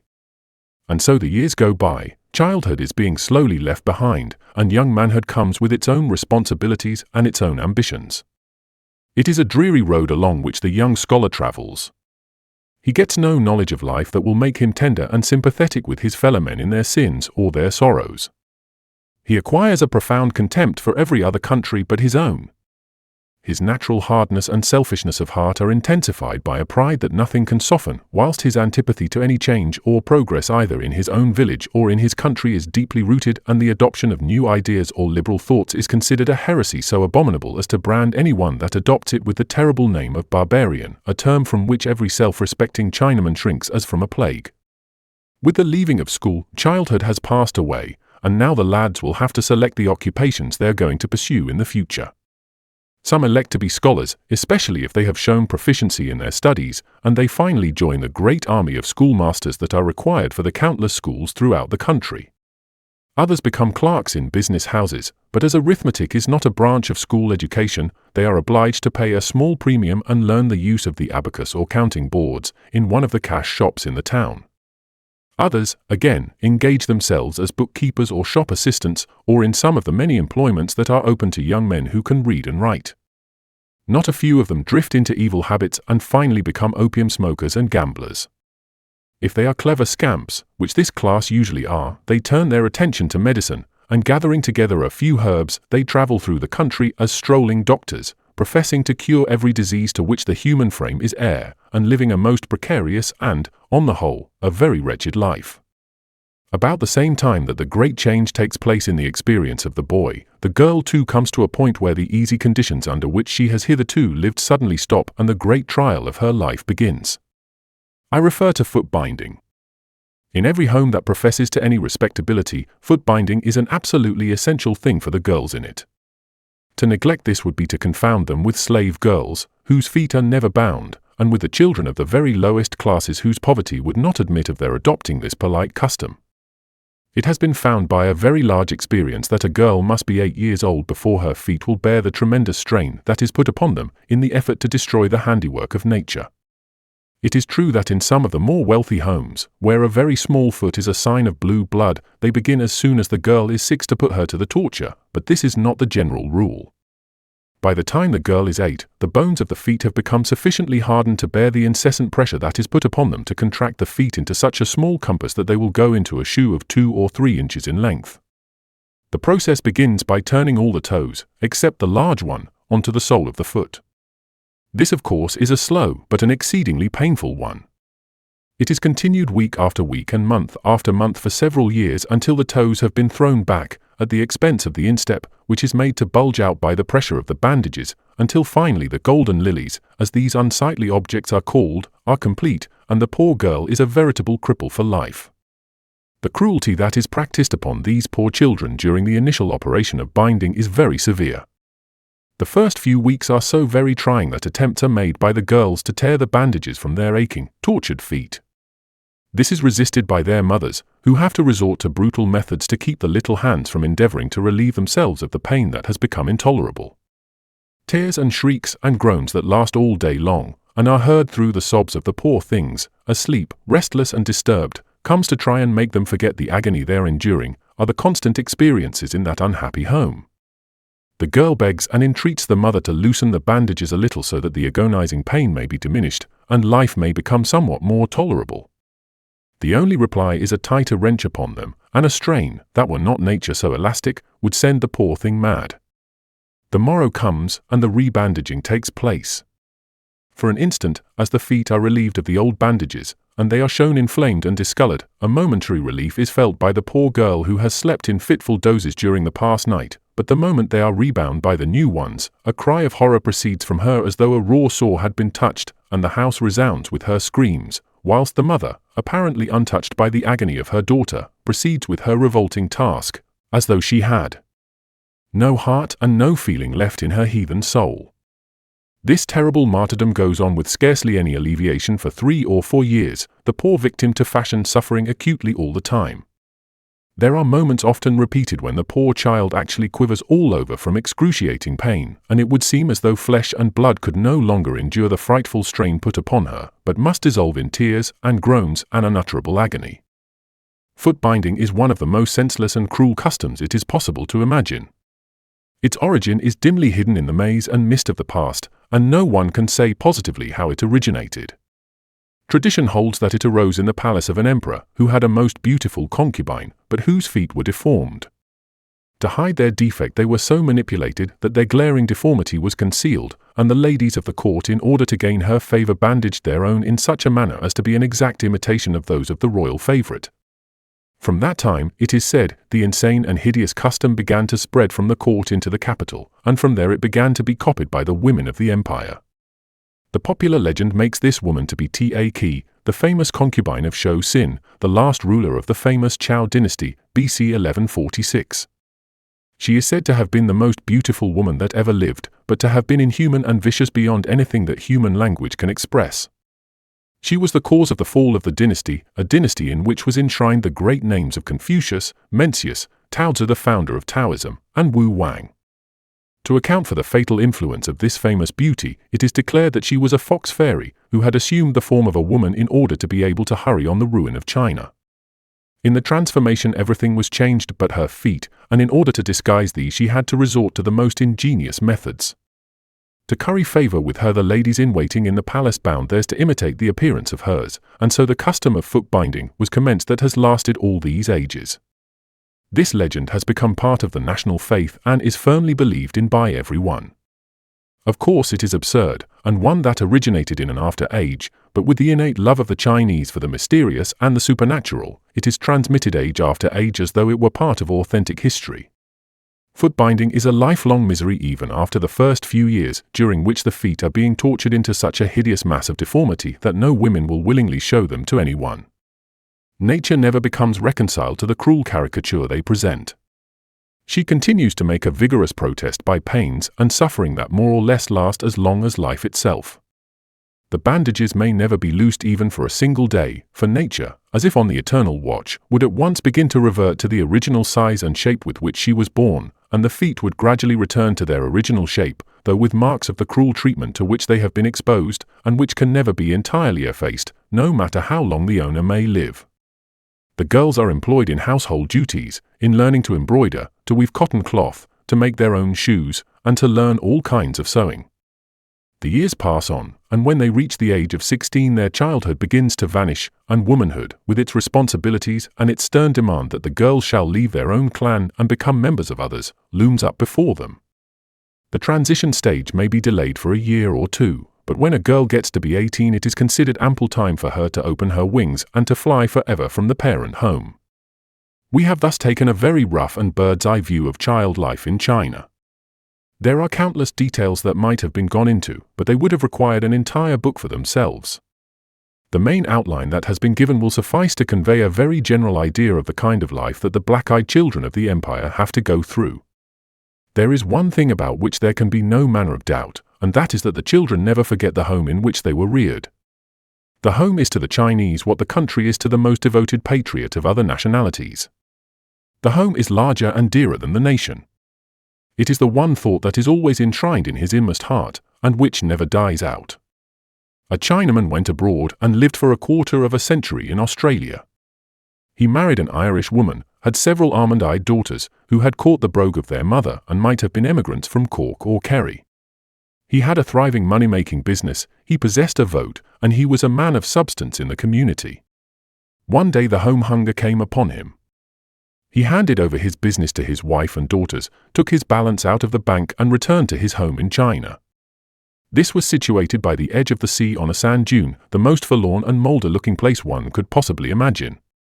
He regained his spirits as soon as his feet touched the desolate spot that lay within a few yards of the home where his childhood was spent, and nothing could induce him ever to think of returning to the far-off land where the family he had left behind him were living. A strong and vigorous coolie showed symptoms of being far from well. Physically there seemed nothing the matter with him. Gradually he lost his appetite and his spirits. He occasionally acted as though his mind was affected. One day he said to his master, "I must go home." I feel very ill, but I am convinced that no medicine that I can take will cure me. Let me go home.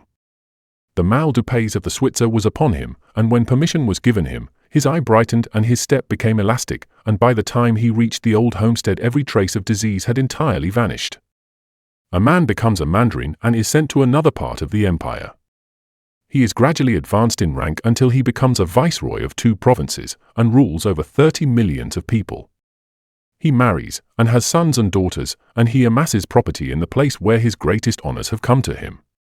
He never has time to get away to his ancestral home, which is more than 1,000 miles distant, but it is never out of his thoughts, and when he dies full of honors and wealth, his coffin is carried to his far-off village where he was born, and he is laid to his final rest almost in sight of the house in which his boyhood was passed. The Americans are greatly distressed because when the Chinese come to their country, they do not bring their wives and families with them. The fact is, to do so would be opposed to the spirit and genius of their race. It would tend to alienate them from their home, which they intend to revisit as soon as ever they can, and to finally lay their bones amongst their kindred there. Every merchant and scholar, every coolie that lands with but the clothes he has on his back, every spendthrift and opium smoker and gambler, and every millionaire of the yellow race in the United States has one dream that never dies out of his brain, and that is the picture of his home, which either in life or in death it is his unalterable purpose to visit. To move their families and become denizens of their adopted country would be to run counter to one of the strongest instincts of their race. Chapter 4. Religious Forces in China. The Chinese are an exceedingly superstitious people, but they are capable of being intelligently religious when they become acquainted with the truths of the gospel. Until then, all their offerings and ceremonies and ritual are performed either to avert the sorrows that the supernatural beings might bring upon them, or for the purpose of putting the minds of their gods into such a pleasing state of satisfaction that they will be ready to send sons into the family and prosperity into the business, and riches and honor and a continued stream of blessings upon the home. The spirits and the gods of all denominations are credited with having unlimited wealth at their command, which they can dispose of to anyone who has gained their favor, without in the least degree impoverishing themselves. They are also believed to be high-spirited, easily offended and vindictive, and careless as to the moral qualities of those who worship them. The great thing is to keep these capricious beings in a good humor by making them constant offerings, which, though comparatively valueless in themselves, by some sort of a hocus-pocus during the process of reaching the idols, become worth large sums of money to them. Evidences of superstition abound in almost any direction in which one may turn. Looking at the roofs of the houses, one is struck with the large numbers of miniature figures of men, in all kinds of fantastic shapes and attitudes, armed with bows with which they seem to be shooting at the sky. These are supposed to be fighting with the invisible forces that are flying through the air, seeking for opportunities to descend into the houses and to bring plague or pestilence upon the people residing within them. Were it not for these little warriors, it is believed that human life could not exist, and the homes that are now happy and prosperous would be filled with mourning and lamentation. Walking along a straight street that terminates in another that is at right angles to it, one is surprised at seeing in the wall of the house at the extreme end of this road a rough slab of stone about 3 feet high and 1 in breadth, with the 3 words cut into it, "I dare defy." Where the road is winding, or deviates from the straight, no such stone is ever found. The reason for its existence at all is simply a superstitious belief that everywhere prevails that evil spirits who are at war with mankind have special power to work mischief along roads that have no turnings in them. Mad with glee, they fly swifter than the wind along them, and woe betide anything that lies in their course whilst they are careering along. It is for this reason that the owners of the house that abuts on this racecourse of the gods hasten to put up the stone with its 3-worded inscription in order to avoid the baleful effects of their coming full tilt against it. Some calamity, they believe, would certainly be the result, but no sooner do the spirits see the words "I dare defy," than, paralyzed with fear, and trembling at the mystic words that have struck terror into them, they fly in disorder from the scene. The Chinese on the whole are endowed with broad common sense, and in anything that has to do with money-making or with commercial matters they are as wide awake and as shrewd as a canny Scotsman or a Yorkshireman. They are gifted, too, with a keen sense of humor, and yet when they come to deal with the question of spirits and ghosts and ogres, they seem to lose their reasoning faculties, and to believe in the most outrageous things that a mind with an ordinary power of perception of the ludicrous would shrink from admitting. Quietly sauntering along by a road that skirts a hill, a rock is pointed out that plays an important part in the fortunes of the town that may be seen stretching away over the plain in front of us. Looked at from a certain angle, it certainly conveys to one the impression that it is a huge crouching tiger. It has a defiant look about it, and an air of alertness, as though some enemy were about, that it must be on its guard against. Its gaze is fixed on the smokeless city, from which no sound can be heard and which would seem to be a veritable abode of the dead. It turns out that this great stone brute that nature has so deftly chiseled is the presiding genius of the city that lies so silently in front. The Chinese believe that objects in natural life which, by a freak of fortune, have any resemblance to bird or beast are inhabited by the spirits of that animal, and have all the natural powers of such, only in a greatly intensified degree. The physical strength of the tiger and its naturally ferocious character make it an object of dread, and so when a district is found to possess the figure of such, only in an immensely exaggerated size, then it is seized upon as the embodiment of physical and supernatural forces that can be used for the protection of a city or sometimes of a whole region many miles square.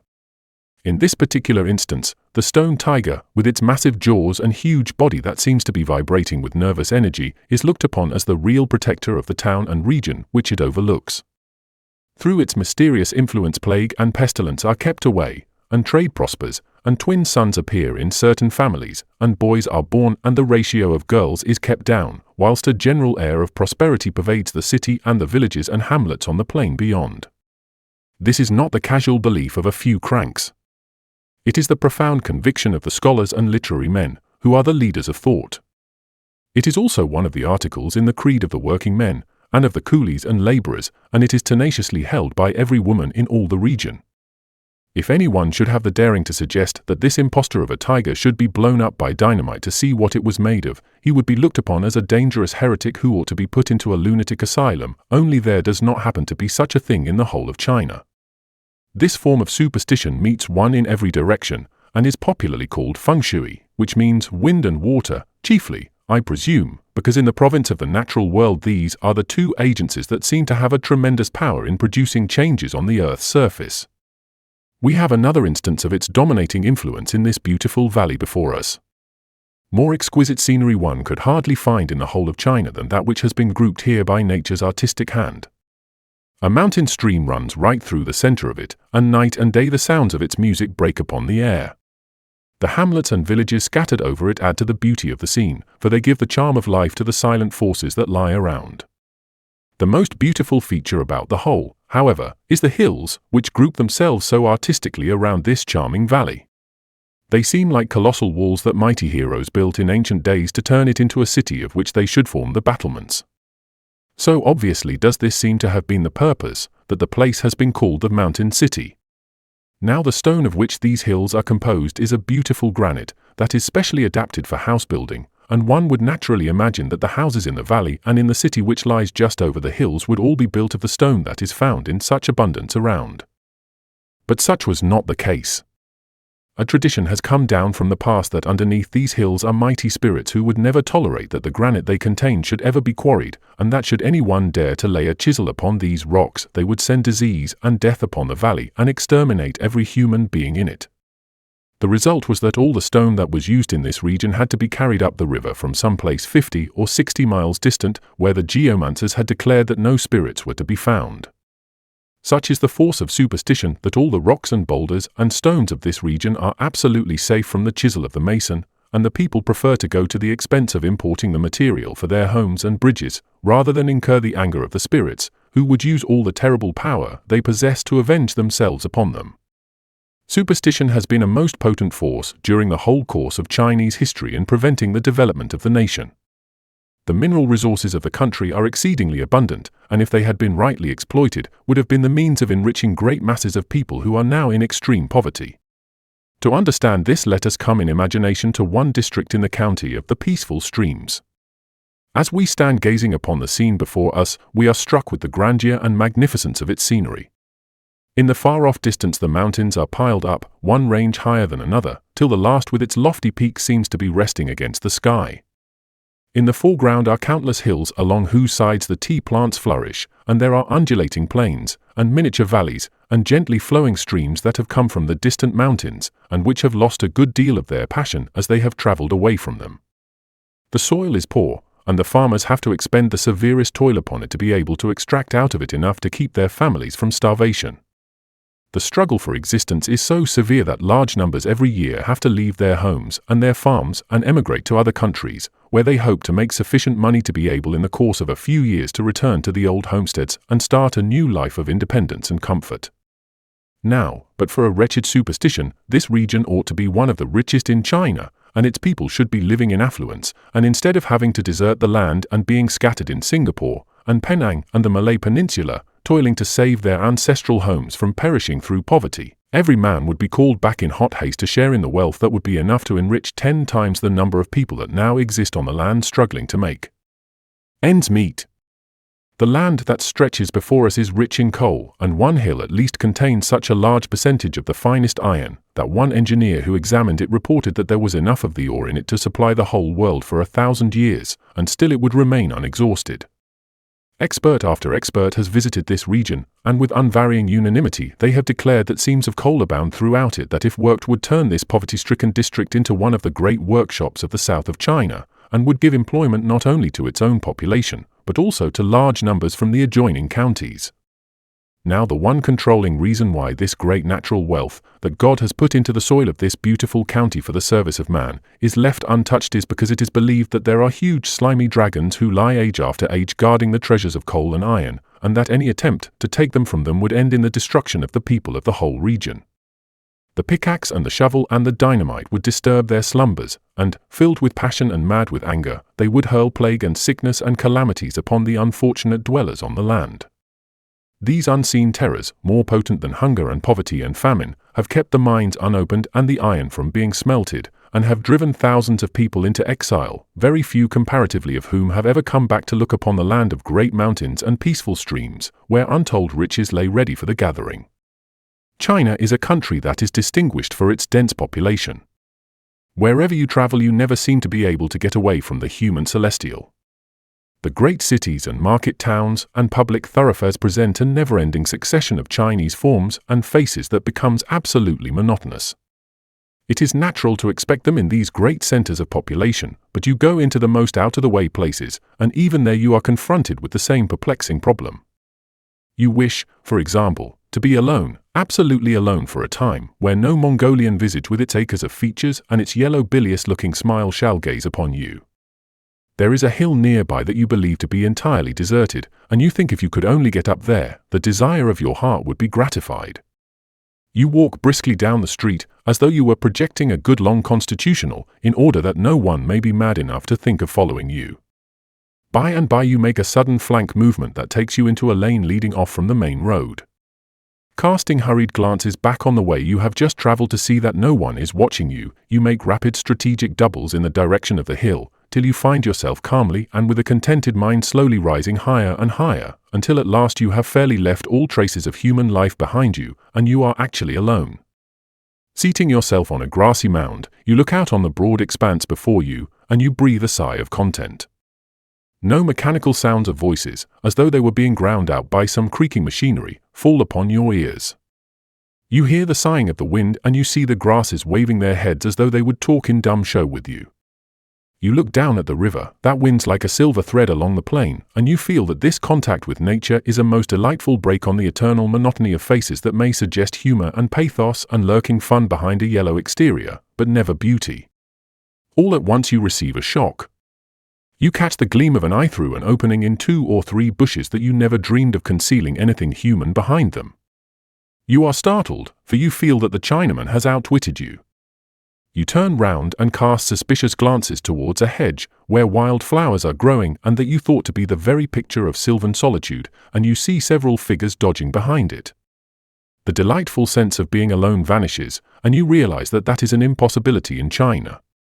You stand up disgusted, but with the feeling of amusement predominant, and one after another comes out of his hiding place, where the black, piercing eyes have been scanning your every movement for the last 10 minutes, and at least a dozen ungainly forms creep up to you and with smiling faces try to make friends with you.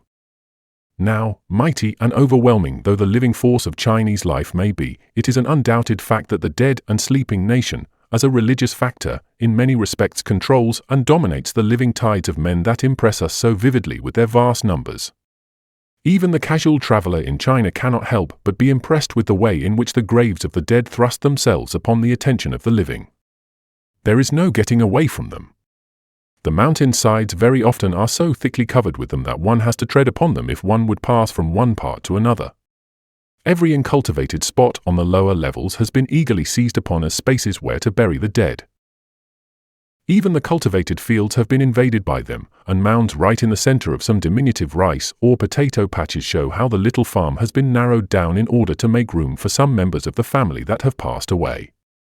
These graves thrust themselves up to the edge of the great roads and seem to be prevented from grasping even them only by the incessant march of the countless feet that hurry along them from dawn till dark. The clearings and little hills outside the cities that cannot be used for cultivation are all seized upon as unprotected cemeteries for the dead, and the little mounds like tidal waves advance up to the very edge of the walls of the town, and are stayed in their progress only by these huge bulwarks. But it is not simply by the signs that appeal to the eye that one gets an idea which is apt to appall one of the vast problem of the dead in China. In countless houses throughout the land, and more especially in those of the rich, one is astonished to find how many lie in their coffins, hermetically sealed, for weeks and months, without being buried. It is a most gruesome sight, and would give an Englishman the shivers to have the dead in the next room for many months and sometimes for years. Now, it is an unquestionable fact that the dead hand is a most mighty and a most potent factor in the religious life of the people of China. All the gods and goddesses that are worshipped throughout the empire are not believed to have the same influence over human life in sending misery or in bestowing happiness as the dead members of a family have in regard to their relatives that are still alive on the earth. A man, for example, dies. He was a poor worthless fellow when he left the earth, and his life was a constant record of failure and incapacity. He never accomplished anything, and he was a mere nonentity not only in society but also in his own home till the very last. All that is changed now, and as he lies in his tomb he has acquired a new power that, in conjunction with the unseen forces that are supposed to gather round the grave, will enable him to pour riches and power upon the home he has left. The dead today all over China hold the living within their grip. They are believed in some mysterious way of having the ability to change the destinies of a family. They can raise it from poverty and meanness to wealth and to the most exalted position, but if they are neglected and offerings are not made to them at the regular seasons, they will take away houses and lands from it, and turn the members of it into beggars. A man died in a certain village. He was so poor that a grave was dug for him by the roadside, and he was buried with but the scantiest of ceremony. He had never shown any ability in the whole course of his life, and he seemed in no way different from the ordinary commonplace-looking men that one meets in shoals anywhere. The eldest son who buried him was a young man of exceptional ability. He was rough and overbearing in his manners and a very unpleasant man to have to oppose, but he had the keen passion of the trader and seemed to know by instinct every phase of the market and what it was safe for him to speculate in. As he had no capital of his own, he was compelled to begin his life at the very bottom and to work his way up. This he did with great success, so that in the course of time he amassed a considerable fortune, and his name was known as that of one of the merchant princes in the region in which he lived. Now, this man's steady rise from poverty to wealth was not put down to his own ability or to any skill that he had shown in the management of his business affairs, but almost entirely to the old father who lay buried at the crossroads. It was he, the son believed, that guided the golden stream that flowed into his life, and it was his mysterious hand that had so prospered the combinations which the son had made, that the firm was built up till it was distinguished for the magnitude of its transactions. So convinced was he of this that he would never allow the grave to be touched, and he would never have a stone put up to show to whom this common-looking, neglected mound of earth belonged. He was afraid lest careless hands should break the spell that hung around it, and perhaps annoy the old man so that the run of prosperity should be broken, and in anger he should send misfortune instead. Countless instances could be given similar to the above, all illustrating the profound faith that the Chinese have in the power of the dead to influence the fortunes of the living either for weal or for woe. From this has arisen the most powerful cult, ancestor worship, that at present exists in China. Its root lies neither in reverence nor in affection for the dead, but in selfishness and in dread. The kindly ties and the tender affection that used to bind men together when they were in the world and to knit their hearts in a loving union seem to vanish, and the living are only oppressed with a sense of the mystery of the dead, and a fear lest they should do anything that might incur their displeasure, and so bring misery upon the home. Looked at from a sentimental point of view, ancestor worship seems to be very beautiful and very attractive, but it is not really so. The unselfish love that is the charm that binds the members of a family to each other, and the willingness to endure and suffer for each other are entirely absent in the worship that the living offer to their dead friends. The bond that binds them now is a vague and a misty one, and exists solely because there are hopes that lands and houses and wealth may come in some mysterious way from the unseen land, and sorrow and pain and disaster may be driven from the home. It is no wonder that this worship has such a powerful hold on the faith and practice of the Chinese, when it is considered how much that men hold dear is involved in it. It is the greatest religious force in the land, and will survive in some form or other even when all the others that are at present recognized have passed away from the hearts of the people. We now turn to what to a casual onlooker might naturally seem to be the dominant and most powerful factor in the religious life of the people of this Empire of China, and that is idolatry. This popular and universal form of worship meets one everywhere and is practiced by every class and condition of people throughout the country. The rich and the poor, the learned and the unlearned, the common coolie who earns his living in the streets and the most learned scholar who has risen to the highest rank in his profession, men and women of all grades, good, bad, and indifferent, all more or less believe in the idols and worship them. That this is so, is evident from the almost universal presence of the idols. Every house has at least one, which is the household god of the family, whilst the more religious and devout will have several others as well. Then the cities abound with temples dedicated to certain well-known gods that have been built, some of them at great expense, and are kept in constant repair by the free will offerings of the people. The villages, too, not to be outdone by the towns, have each of them at least one public temple where the people can make their offerings to their patron god, and where on the birthday of the idol the whole population gather to witness the play which is performed in honor of it. Then, again, there are monasteries scattered very liberally through the provinces, some of them so large that they will have over 100 resident priests, all engaged in the one duty of chanting the praises of the various gods in them, and in superintending the worship of the throngs of people who crowd to such places to make their offerings to the different idols. There are also numerous nunneries where women devote their lives exclusively to the service of the Goddess of Mercy, and spend their years in trying to get from her the peace of mind they have not been able to obtain in their own homes. The inhabitants of these establishments are nearly always widows whose homes are unhappy, or married women who, dissatisfied with life, and with the consent of their husbands, have retired to the quiet and solitude of these retreats, in the hope that by prayer and meditation the unrest of spirit that has made life intolerable may be exchanged for one of calmness and contentment.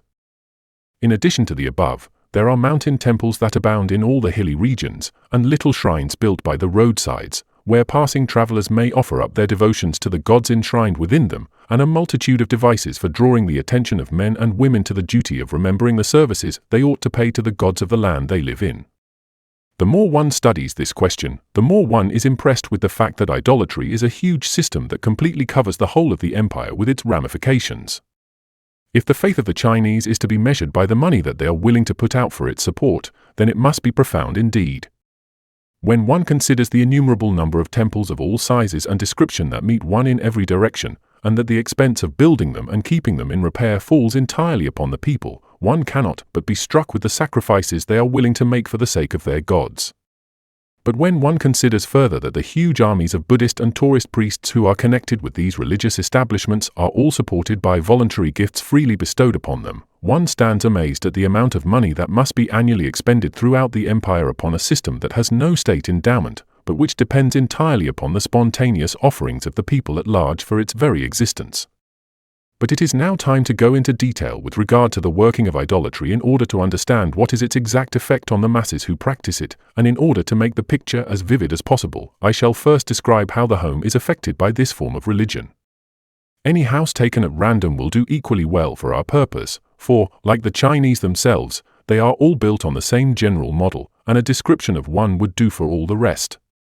As we pass through the courtyard and enter in at the front door, which stands open all day long, no matter what the weather may be, the first thing that we catch sight of is an oblong table on which is seated the family idol.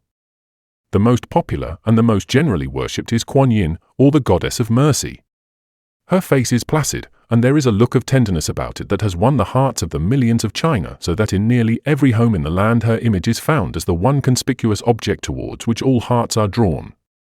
Her whole attitude and the air of benevolence that sits so naturally upon her agree well with the beautiful story we have of her life, and the reason why she, an Indian woman, should have become almost the national goddess of the Chinese nation. Kuan Yin was the daughter of an Indian prince, and as a child she showed herself to be possessed of a most loving heart. As a girl, she used to run in and out of the houses of the common people that stood near her father's palace, and she was so distressed at the sights of poverty and sorrow that she constantly witnessed that she made a vow that when she became a woman she would never marry, but would devote her life to alleviate the miseries that the women of India were compelled to endure. This vow she carried out to the very letter, and her days were spent in ministering to the wants and ailments of women, no matter how low in society they happened to be. Her fame spread far and near, and the story of her devotion and self-denial touched everyone that heard it. With true Oriental imagination, people declared that she was a fairy that had been born into the world in human shape, for never had such tenderness and compassion been shown by any human being, and therefore her home must originally have been amongst the gods and the goddesses that lived in the land of eternal sunshine, where no shadow ever fell upon their hearts to dim the happiness that perpetually filled their lives. When she died, it was felt that such a woman should be deified, and that her name and image should be added to the list of those that were worshipped by the nation.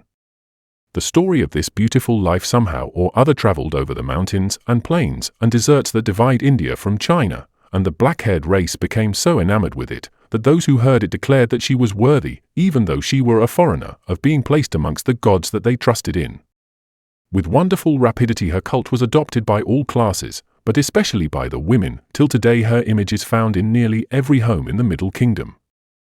The recognized place where the idol is enshrined is in the living room of the family. It thus becomes a silent member of the home and a witness of the daily life of its worshippers. It seems to be treated with but scant courtesy, however, for no care whatever is bestowed upon it, and the dust that comes in at the doors, and that rises from the earthen floors, falls thickly on its head and makes it have a grimy, disreputable appearance. The furniture in the room and the table on which the idol rests may be cleaned and dusted, but no damp cloth may ever be used to relieve it of the dust that has accumulated upon it, lest it should consider itself insulted by such familiarity and express its resentment by sending down some calamity upon the family. The gods are believed to be very human, and to be liable to fits of passion, and to be very anxious to maintain their dignity, and to be cruel and merciless with those that offend against them. A general theory with regard to the idols is that they have to be propitiated in order that they may exercise their power in the protection of the home. For this reason they are never formally approached on any occasion without at the very least an offering of incense or of paper money burned in front of the idol, which it is believed find their way to the spirit of the god, who can appropriate and use them for his own benefit. It is customary on the days of the new and full moon to burn a number of sticks of incense, just to keep the idol in a good humor, on the principle that a man makes a present to another, in the hope that should circumstances demand it, he will show himself friendly when he is appealed to. The one great occasion in the year when the idol is worshipped with great ceremony is its birthday.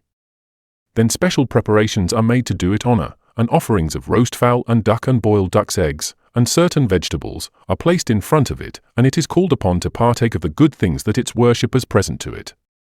In the more wealthy homes, where money is plentiful, in addition to the usual offerings of food, the head of the house will engage a band of play actors, and selecting some popular piece, he will have it performed in the courtyard right in front of the idol, so that it can be amused by the merry performers and be made to remember its birthday with feelings of pleasure and satisfaction.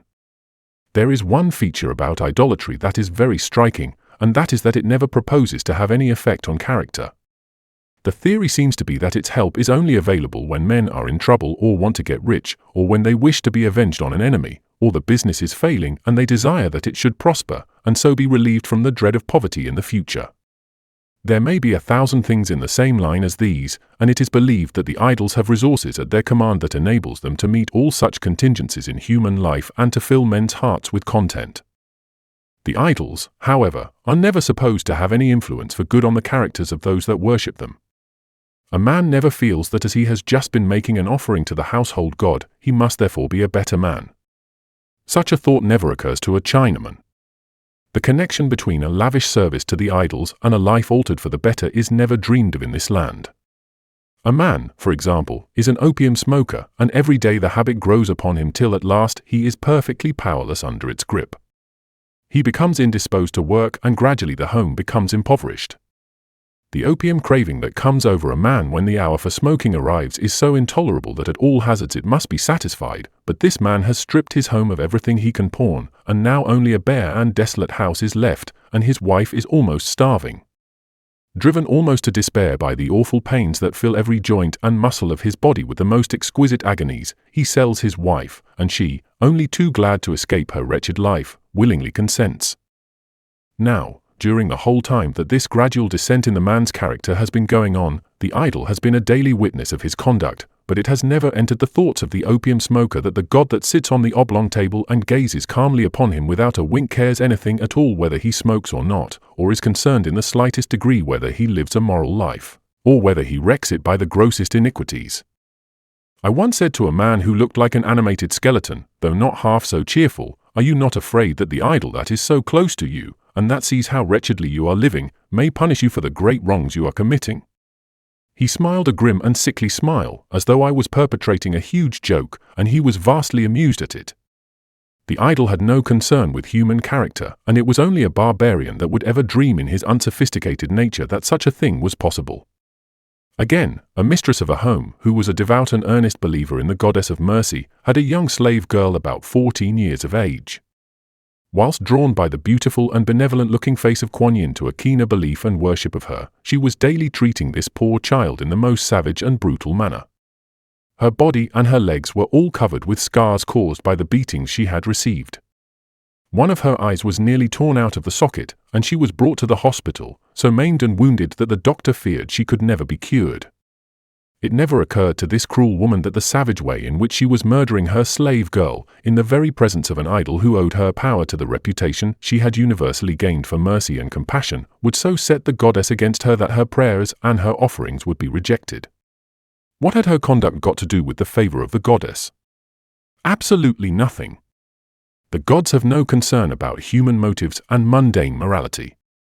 They have other things to attend to, and certainly no time to give to such complex questions, and so men and women are left very much to themselves, and if in the cycles of time retribution comes upon men for their evil lives, it is not the gods and the goddesses that men worship that will see to the ordering of that. That the Chinese have profound faith in their idols is a fact that cannot for a moment be questioned. China is a nation of idolaters, and neither learning nor intelligence nor high birth tends to quench the belief that has come down from the past that these wooden gods have a power of interfering in human life, and of being able to bestow blessings or to send down curses upon men. There are times, however, in the life of the people when the gods seem to vanish out of their sight, and they turn to a great power which they call heaven for deliverance or protection. In the very earliest days of Chinese history, ages before idolatry was introduced into China from India, AD 61, there is no doubt but that the people worshipped the true God. In the course of time the word for God became mixed up with certain heroes that were deified by successive emperors, and so the monotheistic craving of the nation took refuge in the word heaven. The Chinese character for that is composed of two words, one and great. The combination then means, the one great, which truly expresses the thought that men have of the great and the mighty one whose power is absolute and whose decisions are final throughout the whole of creation. But this belief is no mere abstract one is seen in many instances in ordinary life where men appeal directly to heaven instead of to the idols. The country, for example, is suffering from the want of rain. Months have gone by and the rainy season has come and passed away without the usual rainfall, the crops are withering in the fields, and there is a prospect of hunger and famine unless the clouds send down of their richness and revive the drooping forces of nature. The priests of a certain temple notify that on a certain day a procession will be formed to march through the city to beseech heaven to pour down the much-needed rain upon the land. The people gladly respond to this appeal, and on the day appointed, scholars dressed in their long robes, and priests in their yellow dresses, and the common people in the clothes that they wear only on special occasions, all turn out and join in the long line that winds its way along the narrow unsavory streets to intercede with heaven, that it will send down copious showers on the thirsty earth. One singular feature in this public demonstration is the attendance of the idols. They are brought out from their temples and carried in the solemn procession to join with the people in the universal prayer for rain. Every 10 yards or so the slowly moving line makes a halt, and every one kneels down and a piteous cry is raised to heaven, that it would have pity upon the land, so that the crops may not perish and the poor may not die of hunger and starvation. It is intensely interesting to watch the long line of suppliants at this stage in their supplications. Many of them, in order to show the intensity of their purpose, have come dressed in sackcloth, others who are musical have brought their instruments with them, and as they walk with a solemn step they play a somber funereal air that is intended to show to heaven with what sorrow their hearts are filled at the calamity that threatens to overwhelm the people if the rain is withheld. Now the music is stopped and the whole procession is on its knees, and even the idols, as it were, with silent supplications join in the mournful confession of sin and in the agonized entreaties to heaven to have pity upon the people. Heaven is recognized as being supreme in power. In the mottos that the Chinese paste on their doorposts and lintels at the beginning of the year are several that show the popular thought on this great subject.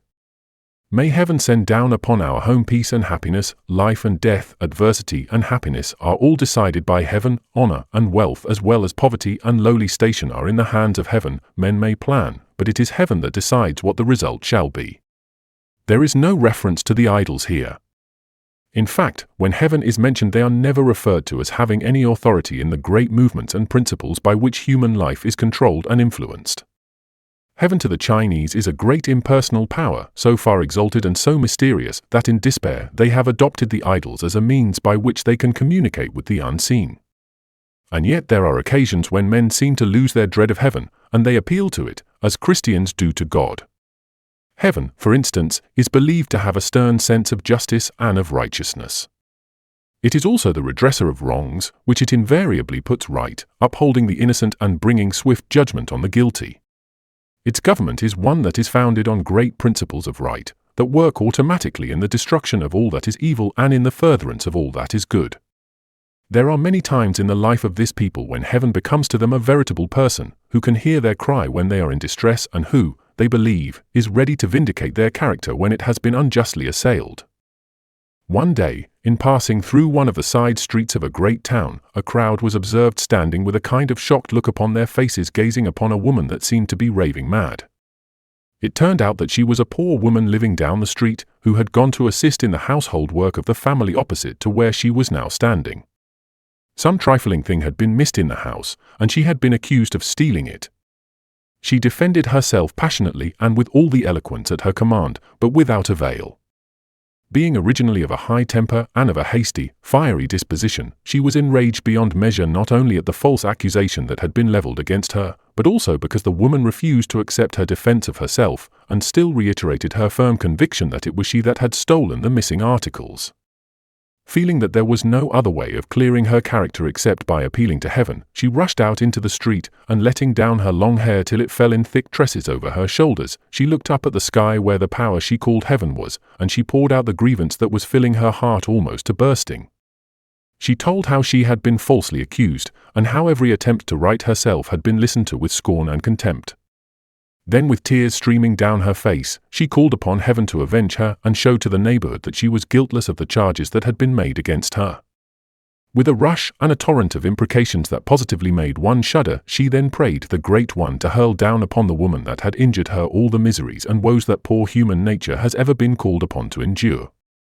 Her vocabulary of evils was amazing in its luxuriance, and as each was shot forth from her passionate lips, some of the onlookers actually shuddered with horror at the awful sorrows that she wished her enemy to have to suffer.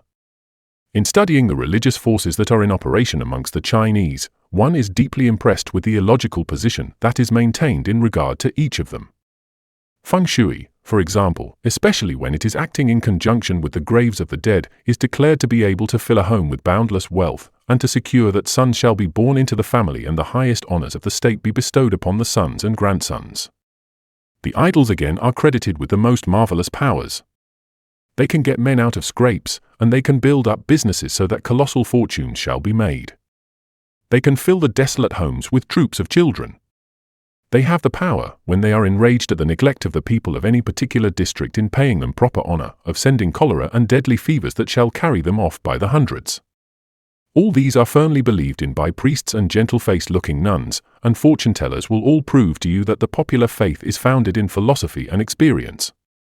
You retort to all the labored arguments of these various interested parties by asking them whether it is not a fact that life and death, and prosperity and adversity, and kingly honors as well as the meanest station in society are all decided by heaven, and that they are its special gift. There never is any other answer to that question but one, and yet 5 minutes after the same person will be as enthusiastic as ever in his glorification of the idols, and in his profound belief that some favorite god has the power of bestowing every blessing that the heart longs to possess. I have described the idol in the home, and I will conclude now by giving a description of a temple scene such as may be witnessed on the birthday of the chief idol or on the 1st or the 15th of the moon, which days are supposed to be specially lucky for those who wish to make their offerings to the gods. The temple I am about to describe is situated on a rising hill that has an outlook of great natural beauty. Immediately below it and stretching considerably in the distance is a large city containing over 100,000 inhabitants that live in the confined streets that look from the temple like narrow arteries along which the human tide ebbs and flows without cessation.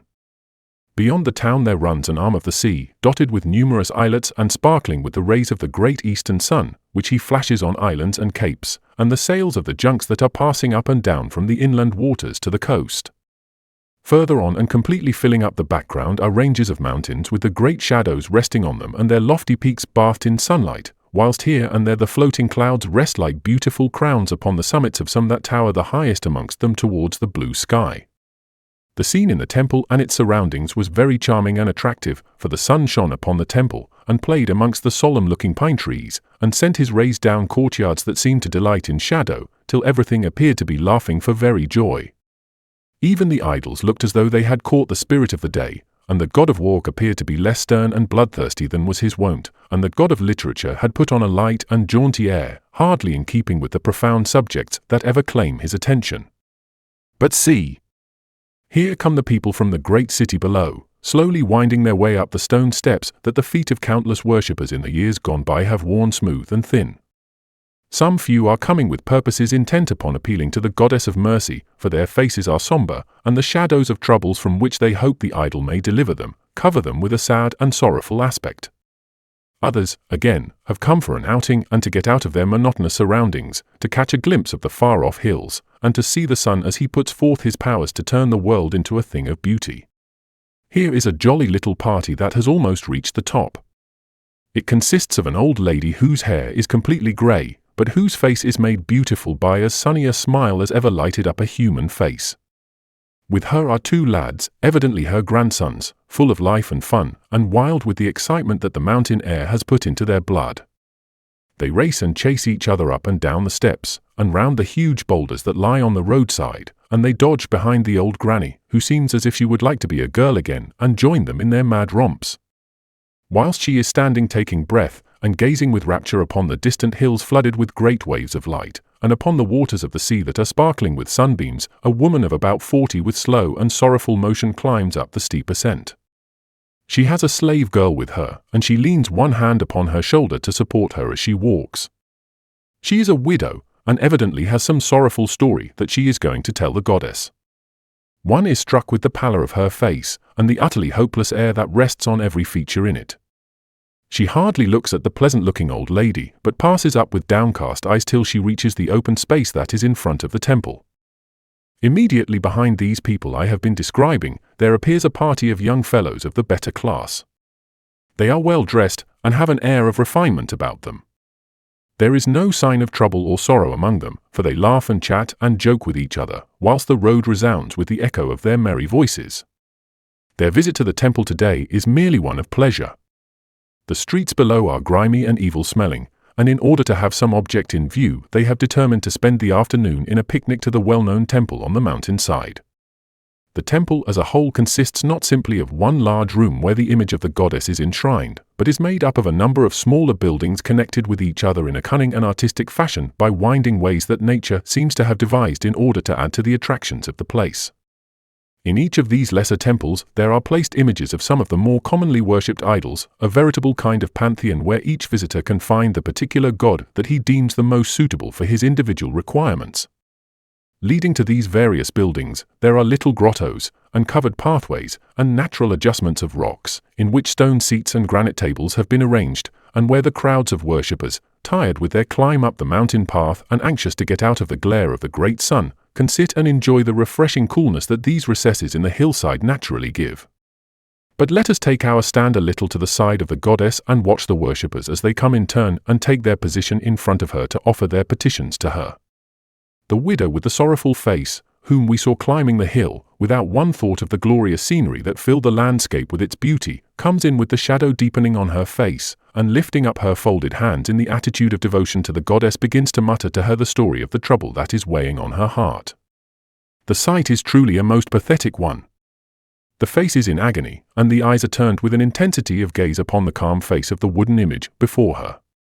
The faith expressed in the impassioned look is profound, for it would seem as though her whole soul was absorbed in the telling of her story and in her wish to touch the heart of the placid image of the goddess. After a few minutes, anxious to know what the answer of the idol is going to be, she takes up 2 pieces of bamboo that are lying on the table in front of it, and throws them up in the air. With a clatter they fall onto the tiled floor, and by the way they lie she learns that her prayer has been granted, and that the goddess will give her the desire of her heart. A smile like a flash of sunlight in a winter sky fleets across her pale thin face, and one can see what a sweet one it might be, were her heart relieved of the sorrow that has painted it with such somber colors. Her place is taken by another who has been standing by waiting her turn. Evidently her business is not a very pressing one, or such as to cause her much trouble at heart, for after a few seconds of muttering she tosses up with almost an irreverent fling the 2 divining bits of bamboo, and looks with a casual air at the position they take on the floor. The answer they give is no, her prayer is not granted, so with a bow to the goddess, and a kind of pout upon her lips, she passes out into the open air. Her matter could not have been of any importance whatever, for in a moment she is laughing and gossiping with her friends, as though her visit to the goddess had been a joke that was now ended. And so one after another come and take their stand before the idol. Some have a free and easy air about them, whilst others are intense and impassioned. Some accept at once the answer of the goddess as final, whilst others again continue to fling up the 2 coarse pieces of bamboo until they give the reply that they wish to have. One young lad about 18 attracts my attention. For fully a minute, with calm and untroubled face, his lips keep moving and his gaze is concentrated on Kuan Yin. I ask him when he is finished what he has been asking of her. I have been out of employment for some time, he replies, and I have been round to several temples and entreated the gods there to find me a place, but they have done nothing for me, so I thought I would come here and see if I should be more successful with the idol of this temple. As the evening sun began to set behind the mass of clouds that seemed to gather on the western mountains to catch the last glimpse of him before he disappeared, we began to descend the hill. Numbers of those that I had seen standing with devout faces and uplifted hands before the idol were fellow travelers. Others, again, who had ascended the hill for an outing, and whom I had watched sitting in the grottos, eating peanuts, and deftly cracking dried melon seeds, and sipping tea, moved down at the same time. The wooden gods were left behind in the gathering gloom of their shrines, and the only figures they saw were the opium-visaged priests that flitted about like ghosts. The people at any rate had had a pleasant day, and a breath of pure air, and a vision of nature in her most beautiful aspect, but nothing more. What have you gained today in your appeal to the goddess? I asked of a man that I had seen very devout in his prayers. He looked at me with a quick and searching glance. You ask me what answer I have got to my petition to the goddess, he said. Yes, I replied, that is what I want to know from you. Well, you have asked me more than I can tell you. The whole question of the idols is a profoundly mysterious one that no one can fathom. Whether they do or can help people is something I cannot tell. I worship them because my fathers did so before me, and if they were satisfied, so must I be. The whole thing is a mystery, and he passed on with the look of a man who was puzzled with a problem that he could not solve, and that look is a permanent one on the face of the nation today. Chapter 5. Servants. The general experience of Englishmen in China with regard to the servants is, taking it all in all, a pleasant one. The average intelligence of the class of men and women that are employed is a fairly good one. They consequently learn their work easily, and as they are industrious and moved by a sense of fidelity, they render such very pleasant services that when families have to return to England, they think with regret of the home life they have left behind them in that far-off land, which owed a good deal of its charm to the cheerful and willing service rendered by the servants in it. It must not be inferred that there never is any friction. That would be to assume a state of things that could be found nowhere in the wide world. Disagreements do happen and collisions do take place, but these are but as it were the occasional clouds in a sky that is usually sunny, and besides there is so much of the grotesque mingled with the unpleasant, that after the affair is over and the irritation has subsided one is more inclined to laugh at the whole affair than to be angry. If there is a family, the servants usually required are a cook, a table boy, a water coolie to carry water, and an ama or nurse, who will help with the children, if there are any, look after the bedrooms, and do any mending that may be needed. The most important amongst them all is cook, for the comfort of a home depends in a very large measure upon him, so the great aim of every housewife is to secure a man who knows his work well, is clean, and is fairly honest. If such a one as this can be secured, there will never be any disposition to get rid of him, even though he may have serious faults that it requires considerable patience to endure. As soon as it is known that you wish to engage a cook, you have almost an immediate application for the situation. You gaze upon the applicant with a good deal of anxiety, and if it were possible you would like to read into his very heart to know what kind of a character he is. Is he good-tempered, or is he touchy and masterful, and, like most Chinese, does he want his own way?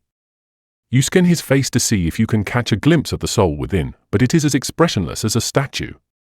The control that a Chinaman has over his features is one of the mysteries of this wonderful people.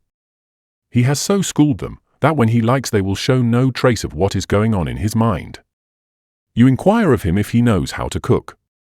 If he is a really clever artist, he will reply, a little. There is a double motive in saying this. It is a sign of pride, and it also secures him in the future from any very serious criticism of the mistress, for if he should fail to please her in any particular dish, he will remind her that he warned her when she was engaging him that he did not profess to be an adept in cooking. All the time you have been questioning him he has been looking at you with those black, piercing eyes of his and trying to read you. Are you shrewd and wide awake, or are you so green that you can be cheated with your eyes open? Are you acquainted with the wiles of the Chinese mind, or will you accept everything you are told as though it were gospel truth? Will you watch everything that is going on in your kitchen, or will you leave the full control in his hands? These are some of the questions that flash through the yellow brain, and before he quits you he will have formed a very accurate idea of the kind of mistress you are to whom he has engaged himself. There is one thing that is quite settled, and that is from the moment of his engagement the one great aim of his life is to make as much money as he can out of the situation he has just gained. His facilities for doing so are very great, for the custom in the East is for the cook to purchase all the daily food that is used in the family. The mistress never does this. It would be impossible for her to rise every morning by daylight and go into the narrow ill-smelling streets and buy from the farmers as they bring in their produce from the country in the early dawn. There are months in the year, besides, when the heat is so intense and the rays of the sun are so scorching that she would not dare to venture out to make her purchases. The result is, the duty of buying is left to the cook, and as his conscience is an exceedingly elastic one, it may easily be conceived what an opportunity this gives him of making money. In the art of doing this every Chinaman is an adept. He begins to learn it when he is a boy. His mother sends him out when he is a small lad to buy some simple thing for the home. He returns with the article minus 10%, which he considers his lawful commission, though he is careful not to let his mother know, and with this he plays pitch and toss with other youthful gamblers in the street. As he grows in years, he becomes more expert in the art of extracting commissions from every sum entrusted to his care, and now that he has become a cook a golden field is opened up before him, where his gains are only bounded by the ignorance or carelessness of his employer. As it is impossible for his mistress to follow him down the narrow, crowded streets where the provisions for the day are to be bought, he has a wide field for the exercise of his ingenuity as to how much extra he is to charge for everything he buys. She does not know the market rates, and therefore within certain very undefined limits she is at his mercy. It is as good as a play to watch the progress of the taking an account of the purchases for any particular day, and to see how the wily Chinaman, with his childlike, innocent-looking face, and the Englishwoman with her open-hearted, guileless disposition, settle such a difficult financial problem. The latter seats herself at the table with her account book open and with pen in hand. She is restless and uneasy, for she is conscious that she is going to be cheated, and that she herself will have to register the figures that will ensure her own defeat. The Oriental stands some way off, with head slightly drooping and with a face that might have been that of a saint. With a calmness and simplicity of manner, as though he were stating one of heaven's eternal principles, he mentions the first item of his account. There is no faltering or hesitation in his accent, or any sign of guile, though it is precisely 50% more than he actually paid for the article he has mentioned. The lady moves restlessly in her seat. Her heart is beginning to swell with indignation, for she is positive that she is being overcharged. She has no proof, however, and with her Occidental training that it is not right to bring an accusation unless supported by some evidence, she puts down the lying figures. The Oriental looks on without the shadow of a smile, though with his sense of humor bubbling up within him, he is conscious of the huge comedy that is being played. He has scored his first success, but to let his face show that would be to throw victory from him when it was just within his grasp. Another and another item is given, as though they were quotations from his own sacred classics, each one as mendacious as the first, and the scribe, conscious that with every additional figure sums are being stolen from her own pocket and transferred to the cook's, nervously writes them down, though her heart is vigorously protesting all the time. The only protest she can make is an indignant too dear by far, which the Oriental listens to unmoved, and as though they were eulogies upon his honesty. At length one sum, that she has certain information about, that is 100% over the market price is given her, without a quaver in his voice. She at once asks him, with a ring of passion that up to this time she has managed to suppress, how it is that he dares to charge her just double of what he gave. The Chinaman is equal to the occasion. No man, indeed, in this great empire is ever at a loss for an answer on the spot to the most awkward question that may be put to him. An Occidental will stammer and hesitate when a difficulty of this kind occurs, and the scarlet flush that will flash over his face will announce his confusion. An Oriental will instantly become more calm. His eyes will melt into gentleness, and his face assume the appearance of one that is absorbed in some great moral problem that he is endeavoring to solve.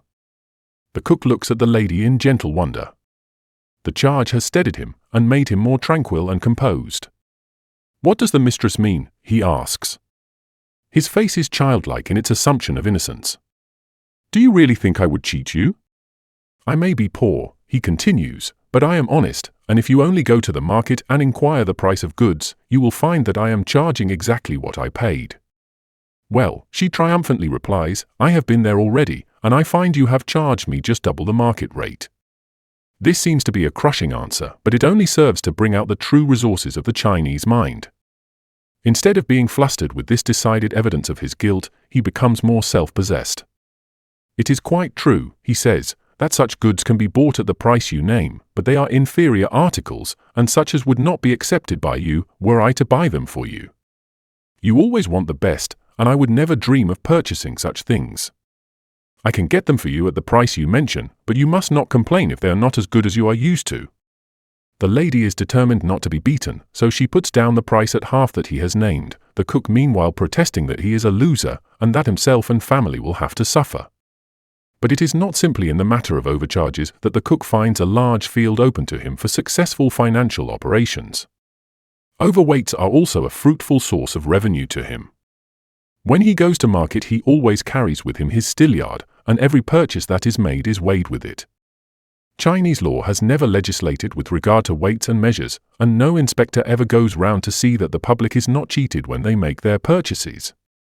The consequence is that every man that can possibly afford it carries his own stilliard, in order to check the tradesmen who might be inclined to give them short measure. The cook would no more dream of going out to market without his stilliard than he would think of going without his fan in the dog days. It is his vade-mecum by which he can measure his gains, for when he returns home he reports to the mistress that he has bought so many ounces more than he really has, and the money she pays him for these mythical weights is so much pure gain that he pockets. If the lady, however, takes a pride in the management of her household and is anxious to keep down expenses, she will insist that every article that the cook buys shall be brought and weighed in her presence before she pays for it. This home is not an ideal one for a cook. He has, however, to submit to the inevitable, but he at once sets his wits to work to circumvent her by ingenious ways and dogged perseverance in his plans, such as no watchfulness on her part will ever enable her entirely to frustrate. There is no profession in China like a cook's for developing the inventive faculties or for stimulating the imagination. The mistress in self-defense gets a stilliard. Without that she would be at the mercy of the man whose whole aim in life is now to circumvent her, and circumvent her he will, or the yellow brain will have lost its cunning. Some of his schemes are most ingenious. For example, he is told one day to go out and buy a fowl. He goes to the market and secures one after an immense amount of haggling and carries it home. After he has got there he proceeds to cram down its throat some very common stuff, till its crop is as full as it can contain. This is to increase its weight and consequently his gains, for the animal is sold at so much an ounce. The cook brings the fowl to be weighed, with a look of the sweetest simplicity on his face. Such a thing as guile could never exist behind such a bland and childlike countenance as his. The mistress, who is up to all his dodges, is unmoved by the seraphic air his face wears. She feels the fowl that is hanging by its legs from the hook on the stilliard, and she remarks how thin it is, and then points to the distended crop, and asks him what he means by such cruelty, and how he dares to try and cheat her by such a transparent device. The cook at once assumes an air of surprise, and looks at the swollen crop with the utmost indignation. "Oh," he exclaims in a truly theatrical tone, "I have been cheated. This was done in the shop, and, as it was dimly lighted, I did not perceive how I was being taken in. I shall give that man that sold me the fowl a piece of my mind when I next see him." The lady is accustomed to such tricks as this, and she says, "I shall deduct 2 ounces from the weight you have given me." The man puts on an injured air and in a plaintive voice says, "You surely do not wish me to be a loser by my purchase. I am a poor man, and I cannot afford that." The lady, however, is firm, and by his usually placid look once more overspreads his sphinx-like countenance, whilst his admiration for his mistress' ability is vastly increased. One day a cook brought in a round of beef to his mistress to be weighed. There was an ingenuous look about him that disarmed suspicion. There was evidently no deception there, and she was just about to accept it, when the instinct of suspicion that lingers in the mind whenever you have to do with the Chinese about money prompted her to say, "Undo the string that ties this beef and let me see inside." A sudden flush ran through the man's face, and he hesitated for a moment to carry out her orders, but knowing that any delay would only excite her anger, he cut the string, when out rolled a stone of fully half a pound in weight. A look of surprise and indignation swept across the face of his mistress, for even she, with all her knowledge of the fertility of the Chinese brain, had never dreamed of such a cunning device to cheat her. She looked at the cook with flashing eyes, but he was apparently unmoved. No flush of shame mantled his cheeks. Instead of that, an innocent air crept over his countenance, and a look of wonder stole into his eyes, as he exclaimed, "Dear me, however did that stone get there? The people of the shop must have put it in whilst my head was turned. How dishonest of them! I really must give up dealing with them. The principles of heaven are evidently unknown to them." The withering tones of indignation uttered by his mistress seemed to make no impression upon him, and he left her presence, muttering to himself, "How wrong of that butcher to cheat me as he has done today, and to cause me to lose face, and to make me a laughing-stock to every one that may hear this story." The stilliard is an invention that is intended to promote honest dealing. It is sometimes, however, the unconscious instrument of a systematic deceit, which is all the more effective because it is so entirely unsuspected. On one occasion a young fellow had been engaged as cook. He was a man of engaging manners, with a pleasant open face, and a winning disposition that made one unconsciously have great faith in him. He was consequently greatly trusted by his employers, though they never forgot the terrible temptations to which as a cook he was exposed. It seemed that after a while the spell of money spun its subtle web over him, and he succumbed to its fatal fascination. With the implicit faith that his mistress had in him, the opportunity for making money on all his purchases became enlarged. This led him into gambling, and as the gambler nearly always loses, he had to look around for some method that would give him a larger revenue than could be secured by his squeezes on the articles he bought every day for the use of the home. In this dilemma, a bright idea occurred to him. He would so manipulate the stilliard that it should serve his purpose, and enable him to pay his gambling debts, and still give him funds to pursue his favorite vice. He accordingly filed off 2 ounces from the iron weight attached to it, and which acted as a counterpoise to the goods that were being weighed at the other end of the yard, and by a single stroke he secured to himself 12.5% on every purchase that he made. The mistress had no suspicion of this deep-laid scheme, for she never dreamed of testing the iron weight, and the cook with guileless looks and childlike smiles gathered in his gains, feeling confident that he had now struck a mine that would never be exhausted. But a nemesis was at hand, and one day his treachery was revealed by a person with whom he had quarrelled, when he was instantly dismissed as a man with a mind too original and too dangerous to be allowed to hold any position in the household for the future. From the above it will have been inferred that the difficulty of controlling a cook in China is one that no foreigner ever hopes to cope with successfully, and the same thing only in a milder form exists with regard to all the other servants that are employed in the running of a home in this land. If the Chinaman was less expert in disguising his thoughts, the matter would be simpler. Ages of practice, however, have taught them to conceal their feelings from the keenest scrutiny to which they may be subjected. Looks and language, which in other peoples are usually an index to the condition of the mind, are in their case no guide whatsoever. The boy, for example, who really is a full-grown man, comes to you one morning, and in a low, melodious voice informs you that he wishes you to engage another servant, as he is compelled to leave you. You are surprised, for no intimation of anything of the kind has come to you till the present moment. You ask him why this sudden decision, and if there is anything in the home with which he is dissatisfied. He says, "No, you have been very kind to me, and I am exceedingly unwilling to leave you, but I have had a letter from my father, and he is very urgent that I should go home as quickly as I can. The fact is," he continues, "he is getting old, and he needs my help on the farm, and I must ask you to let me go."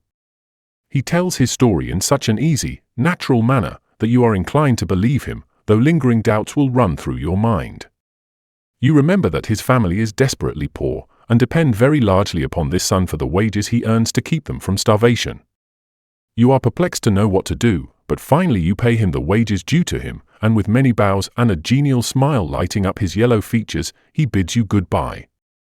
Not long after he has gone, the true secret of his desire to leave his employ comes out.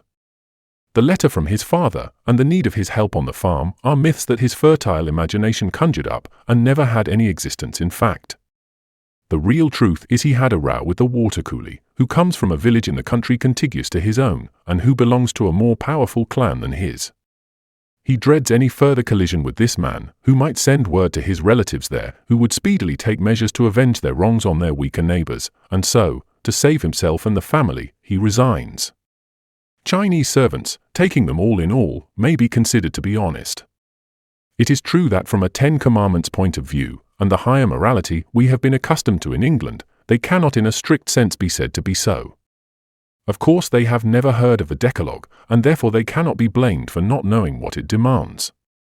The training they have been subjected to during the past 2,000 years has taught them to look with very different eyes upon certain subjects from what ours do. Overcharges, for example, and skillful manipulations of the Styliard to make it lie, are not considered so much moral defects as tokens of an unusually active brain. A man who does not know how to do such things is not looked upon as one who has a higher standard of life, but one who is, in the expressive language of the vernacular, idiotically honest. It is not a question of conscience with such a man, but rather a lack of brain power, which has made him less mentally fit for those keen and rapid movements of thought that are essential in the conflict of mind with mind. It is not simply, however, in the question of overcharges and the manipulating the Styliard that the servant's ideas of morality differ materially from our own. There are a good many other points where they certainly look with leniency upon certain questionable actions that we should never dream of doing. Small things, for example, of comparatively little value, will mysteriously disappear.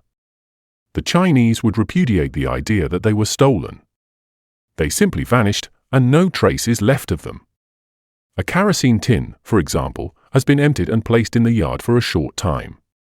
The mistress is aware of the peculiar idiosyncrasies of the Chinese with regard to articles of the kind, and she keeps a sharp lookout upon it.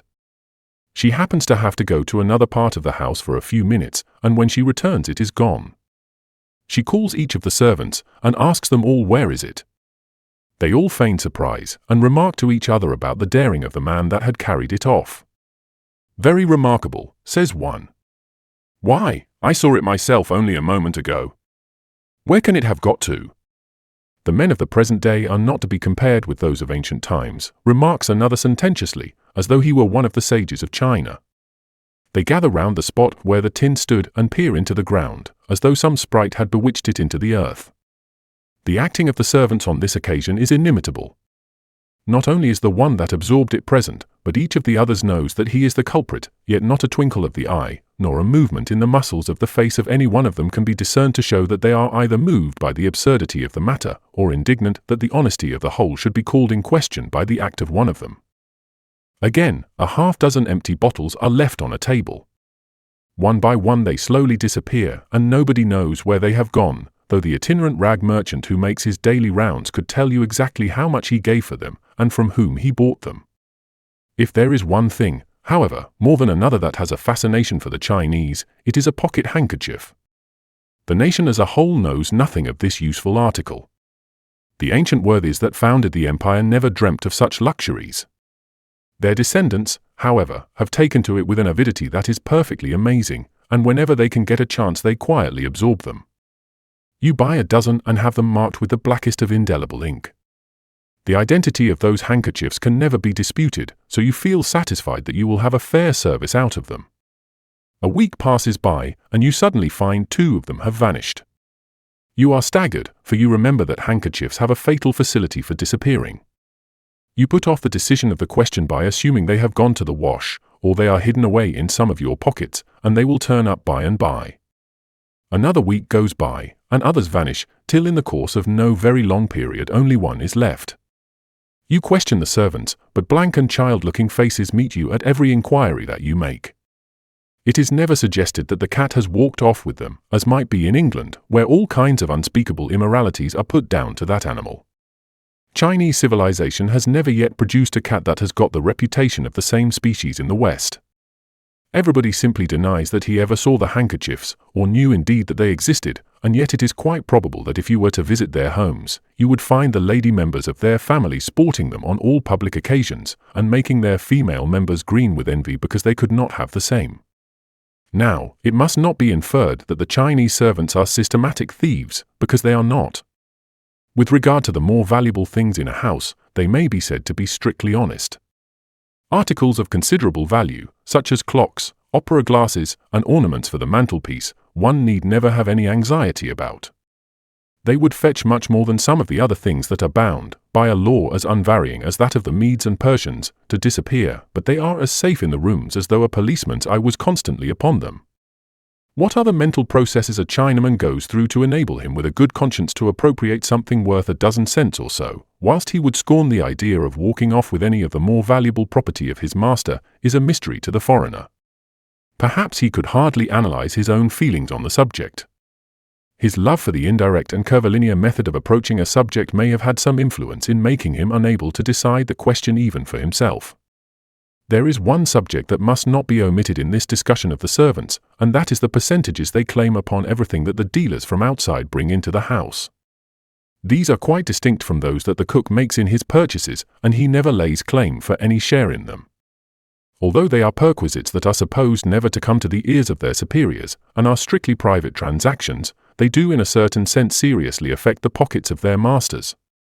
The baker and the milkman, for instance, have to pay the boy 10% at the end of the month when they receive payment for the goods they have supplied, whilst the washerman is more severely taxed, for, in addition to the above tax, he has to wash all his clothes for nothing. No tradesman attempts to evade these impositions, for he well knows that were he to do so, the boy would so manipulate matters that he would lose the custom of the house, which would at once be transferred to a rival that could offer more.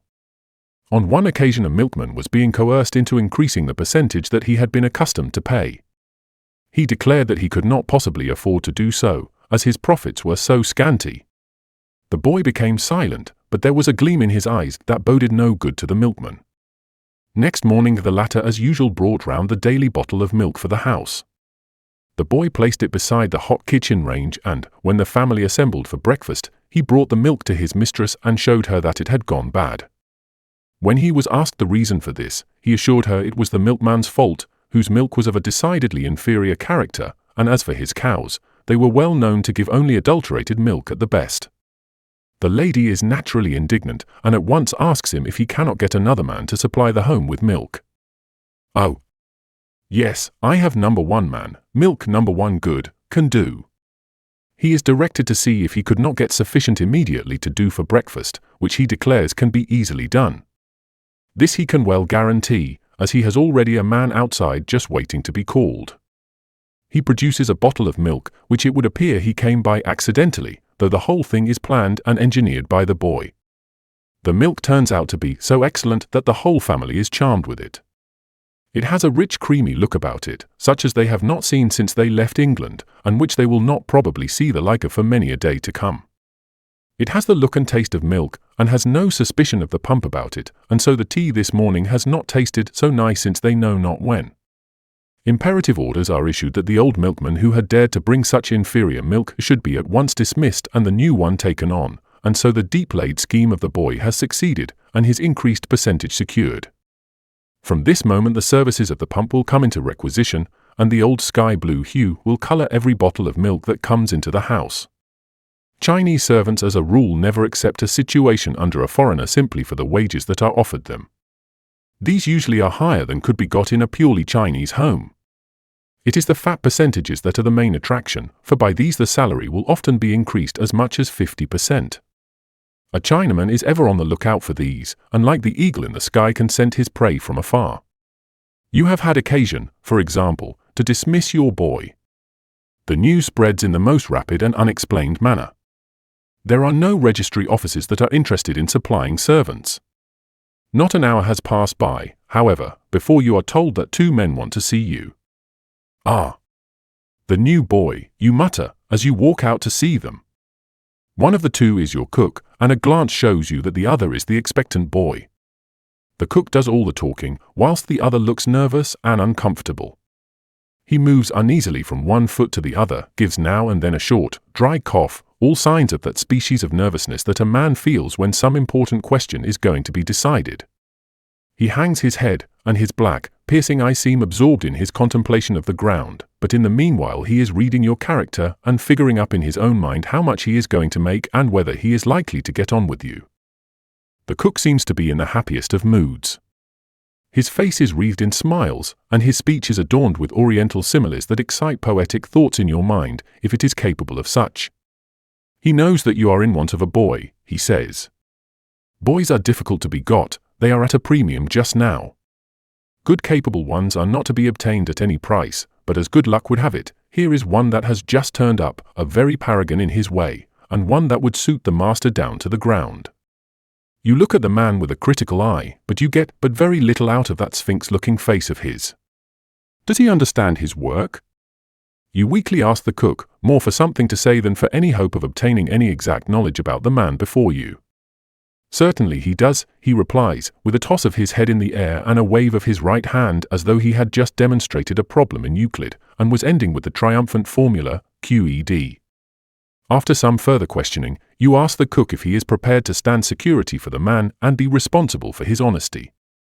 He is evidently ready to do so, for he at once strikes an attitude, slaps his breast with his open palm, and with gleaming eyes and impassioned look he says, "This is my affair, I will guarantee the man that he is a good and a safe one, and you may accept him as a servant without any fear."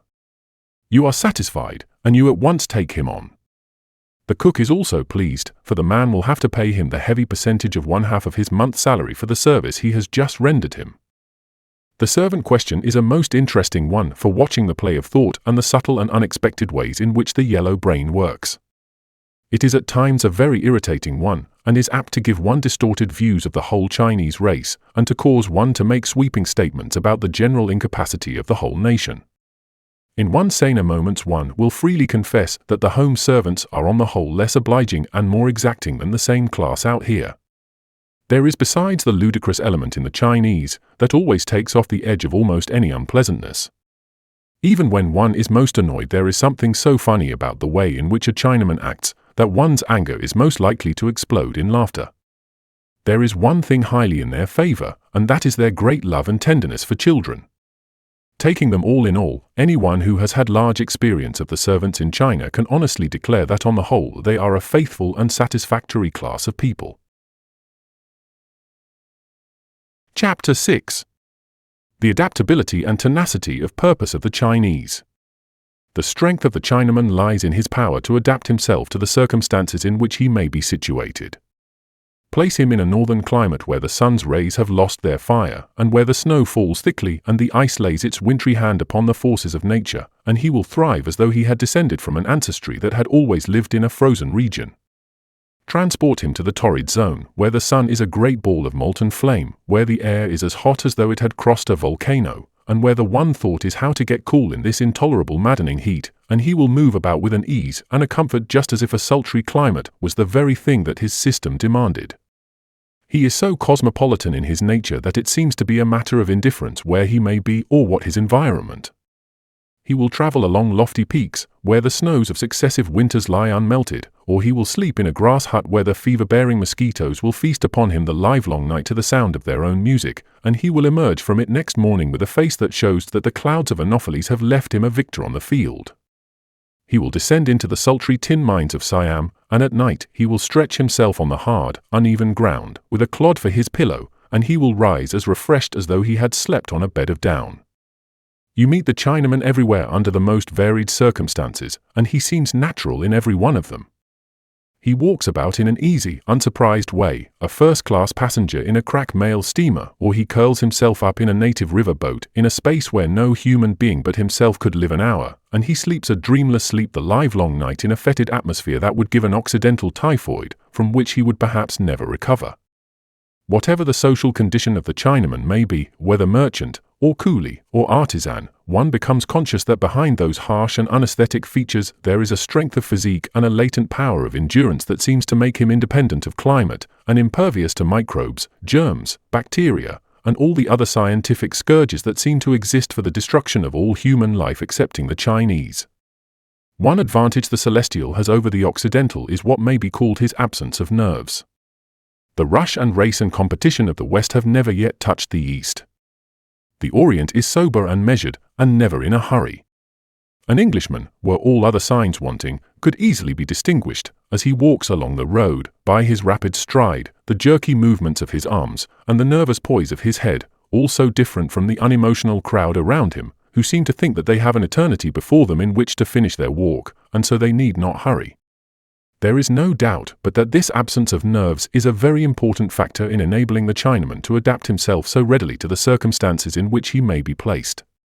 Take the matter of pain. He bears it with the composure of a saint. The heroic never seems to come out so grandly in him, as when he is bearing some awful suffering that only a martyr could endure. I have seen a man come into a hospital with an abscess that must have been giving him torture. His face was drawn, and its yellow hue had turned to a slightly livid color, but there were no other signs that he was in agony. The surgeon drove his knife deep into the inflamed mass, but only the word "reya," uttered with a prolonged emphasis, and the twisting up of the muscles of one side of his face, showed that he was conscious of any pain. An Occidental of the same class would most probably have howled, and perhaps a couple of assistants would have been required to hold him whilst the doctor was operating. It is this same absence of nerves that enables the Chinese to bear suffering of any kind with a patience and fortitude that is perfectly Spartan.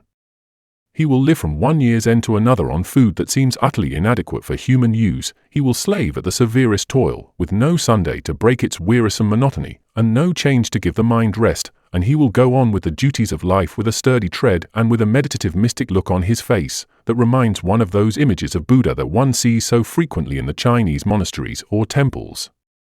The staying power of the Chinese seems unlimited. The strong, square frames with which nature has endowed them are models of strength. They are not graceful, neither are the lines of beauty conspicuous either in face or form, but for endurance there is nothing to surpass them anywhere throughout the world. On one occasion, I had to make a journey to a large city some 20 miles or more distant. It was in the hottest days in summer, when the temperature was over 90 in the shade.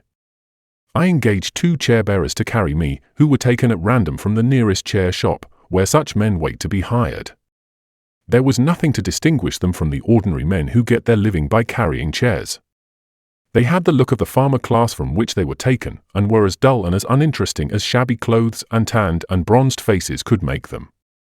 They had a mean and insignificant appearance, being not more than 5 feet and a half in height, and the blue color in their garments, which is so popular with the Chinese, gave them a commonplace look that did not raise one's opinion of them. We started very early in the morning, just before the light of the dawn had touched the darkness that covered the land with its shadows. We had not gone far before the men began to show their mettle.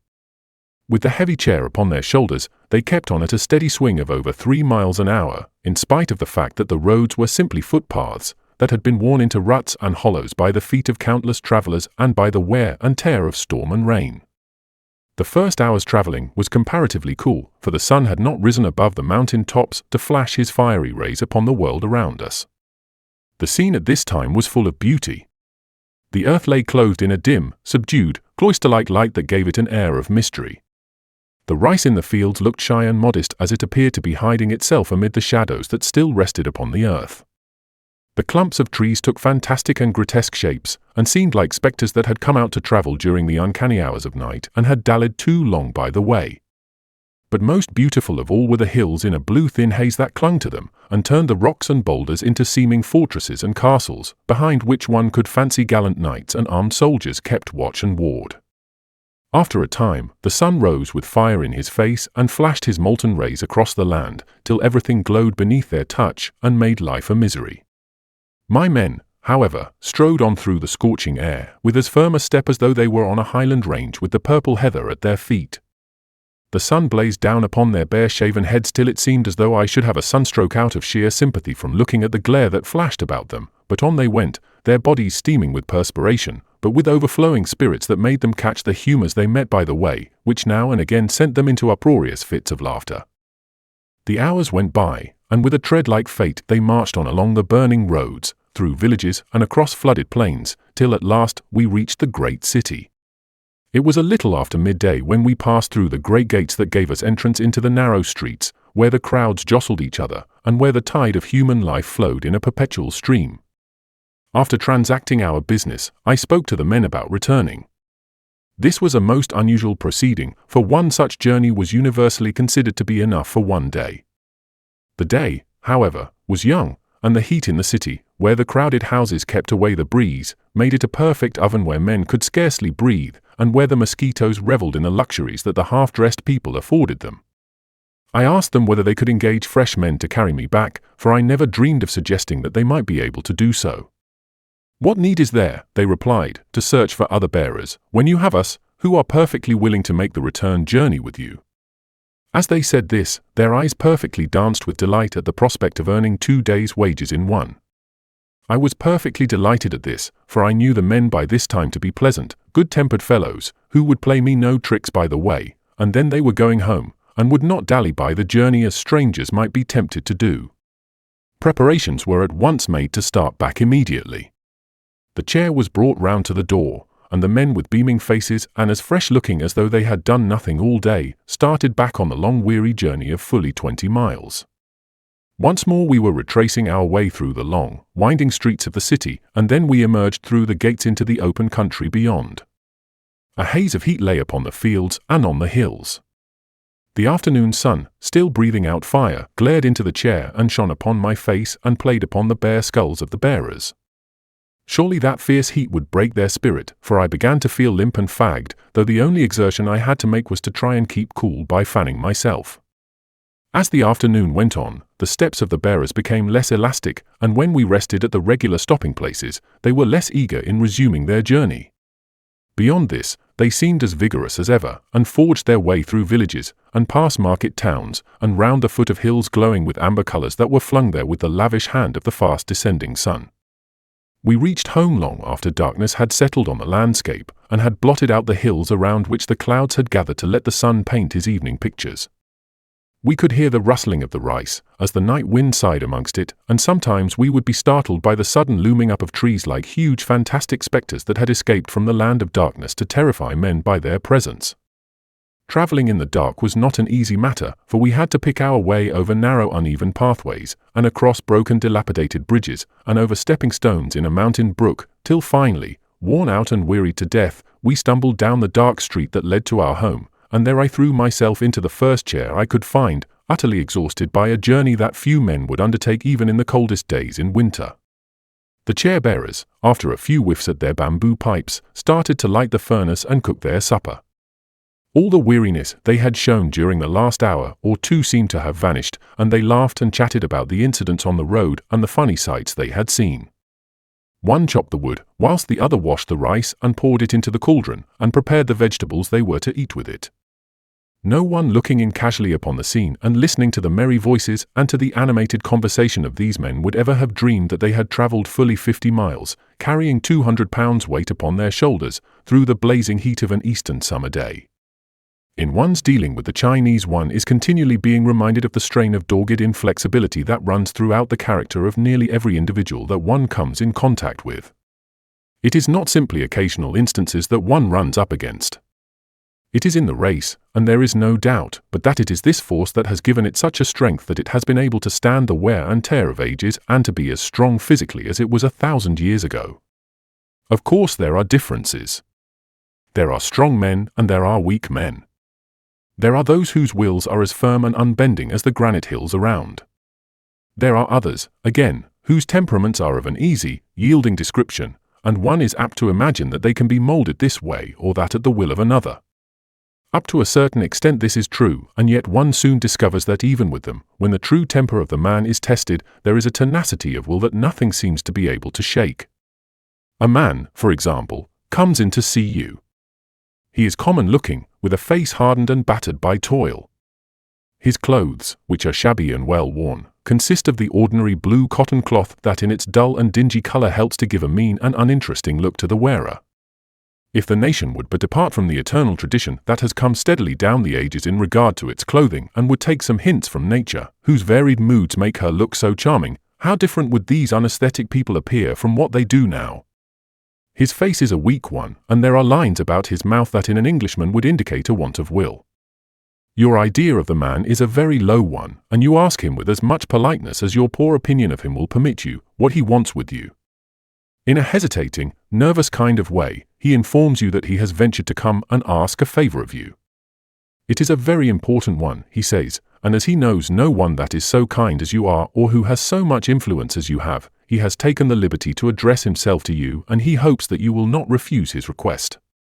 You find as he tells his story that he wants you to use your good offices to get his son into employment in a responsible firm in the town. You are startled, for you do not know anyone in the said firm, and moreover you have no knowledge of the young man either as to his character or abilities. You try and impress upon the father that it is impossible for you to help him in the matter, because you really have no influence with any one responsible in the house of business to which he refers, and that therefore he had better apply to some one else who has the ability to help him.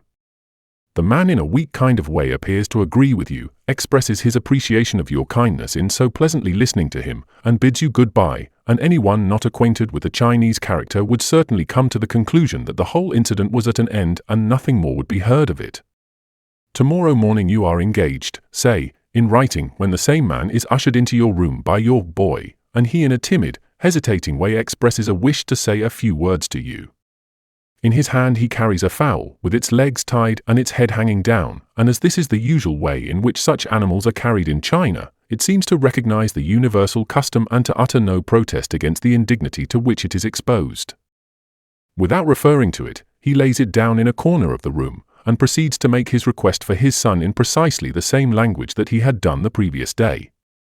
Your statement then that you had no influence in the firm mentioned was considered by him to be a pleasant and refined way of showing your displeasure that a present had not been made you, and so today he is atoning for this by bringing you the fowl that lies fluttering on the ground.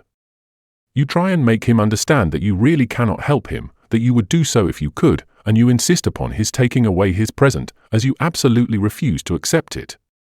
He agrees with all you say, expresses his admiration at your disinterested and generous conduct, is quite sure that you cannot help him, and finally leaves you holding the fowl which you have forced upon him in his hand, and declaring that he is afraid you are angry with him since you refuse his gift, which he declares he knows is too small to be accepted by a person of your position and character. You happen to go out half an hour after and you see the identical fowl lying in the yard struggling to get free, and with a look of pain and misery in consequence of its legs having been tied so tight and because of the cramped position in which it has been compelled to lie so long. You call the boy, and you ask him why the man has not taken the fowl away, as you had positively refused to accept it. Oh, it would never do, he replies with an anxious look that pushes its way through its permanent sphinx-like veneer, for the man to take back the trifling present that he has made you. He would have lost a face, for people would say that you were angry with him for making you such an insignificant gift that you could not possibly receive it. Next morning the man once more appears, but this time accompanied by a person well known to you. After a few complimentary remarks, the newcomer introduces the man, and begs of you to use your influence to get his son the employment about which he has already spoken to you. You state the case fully to him and explain that it is quite a mistake to imagine that you can assist him in the way he wishes. Both men listen with the most rapt attention to what you say, and by smiles and vigorous nods of the head seem to believe in every word you speak. By and by they leave, and you feel convinced that the incident is at an end, and that you will hear nothing more of it. In the afternoon of the same day, the man turns up once more, with a smiling countenance and a look of supreme satisfaction upon it. He holds a letter in his hand, which he delivers to you with the air of a man who is delivering a pleasant ultimatum that will settle the whole question in a manner satisfactory to all.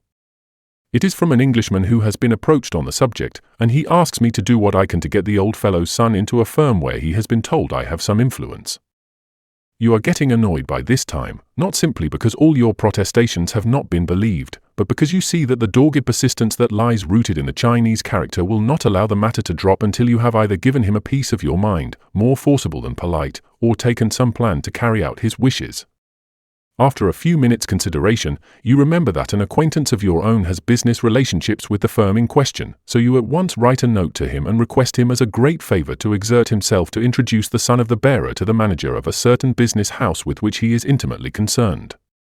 Having sealed it up, you hand it over to the man and direct him to take it to your friend, who may possibly be able to assist him in procuring the employment he wishes for his son. The very next day, he once more appears, but this time with 2 fowls, a small basket of oranges, and a tiny box of tea, and also with the most profuse thanks for getting his son that situation. You tell him that you have had nothing to do with that, and that if he is inclined to make presents, he had better take them to the friend who has really engineered the business.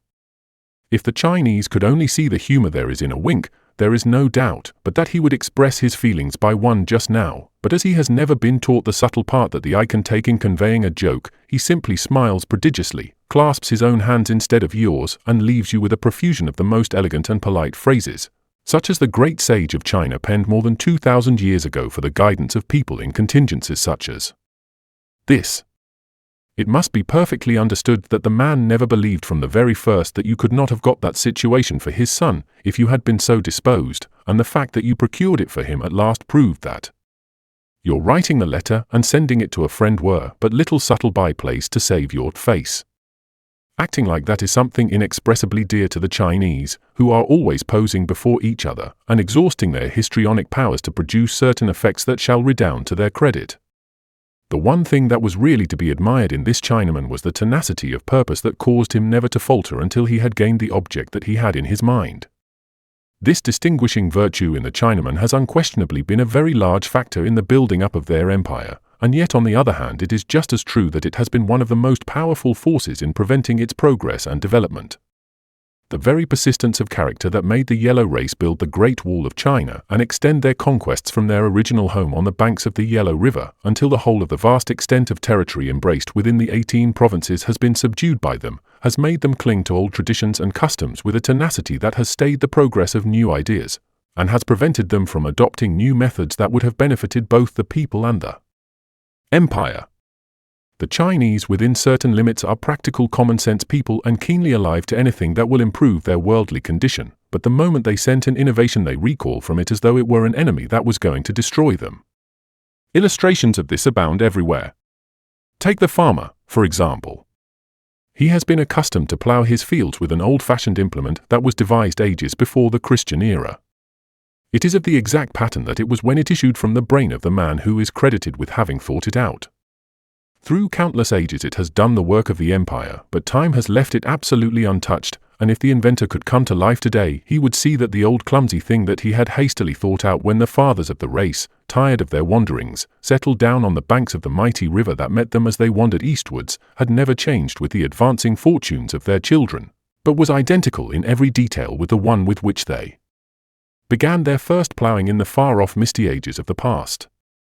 You talk to a Chinese farmer about the wonderful ploughs of the West, and how sometimes they were driven by steam, and in a few hours acres of land would be ready for the harrow. His eyes flash, for he is a farmer to the very tips of his fingers, and he thinks of the days of toil that it takes him to accomplish the very same thing, and for the moment he would like to have some of those ploughs to upturn the hard and rugged soil that his own antiquated implement seems so helpless to break through. He has a vision for a moment of how the monotony and drudgery of labor might be exchanged for a time of comparative rest, when nature in response to a new impulse should yield the fruits of the soil with a more generous hand. But the vision quickly dies out of his imagination, and the old conservative instinct flashes once more through his brain, and so the old plough and the hoe that have done the work of the centuries are more firmly fixed in his imagination than ever they were before. One of the great results of the intense tenacity of purpose that characterizes the Chinese is to repress original thought. From their very loyalty to the discoveries and inventions of past ages, they have become merely imitators, and anyone who should dare to deviate from well-established lines on any subject would be looked upon as a man dangerous to the well-being of the empire. It may be confidently asserted that for 1,000 years no new thought or original ideas that have quickened the pulse in this old country have been propounded by anyone of its vast or varied population. Whilst the West has been seething with excitement and new continents have been discovered and society has been upheaved by vast discoveries, this great nation has been going on in its easygoing, sleepy way, content with the half-dozen or so of meager ideas with which it started its career ages ago. The Chinese are a proud people and look down with supreme contempt upon every country outside of their own.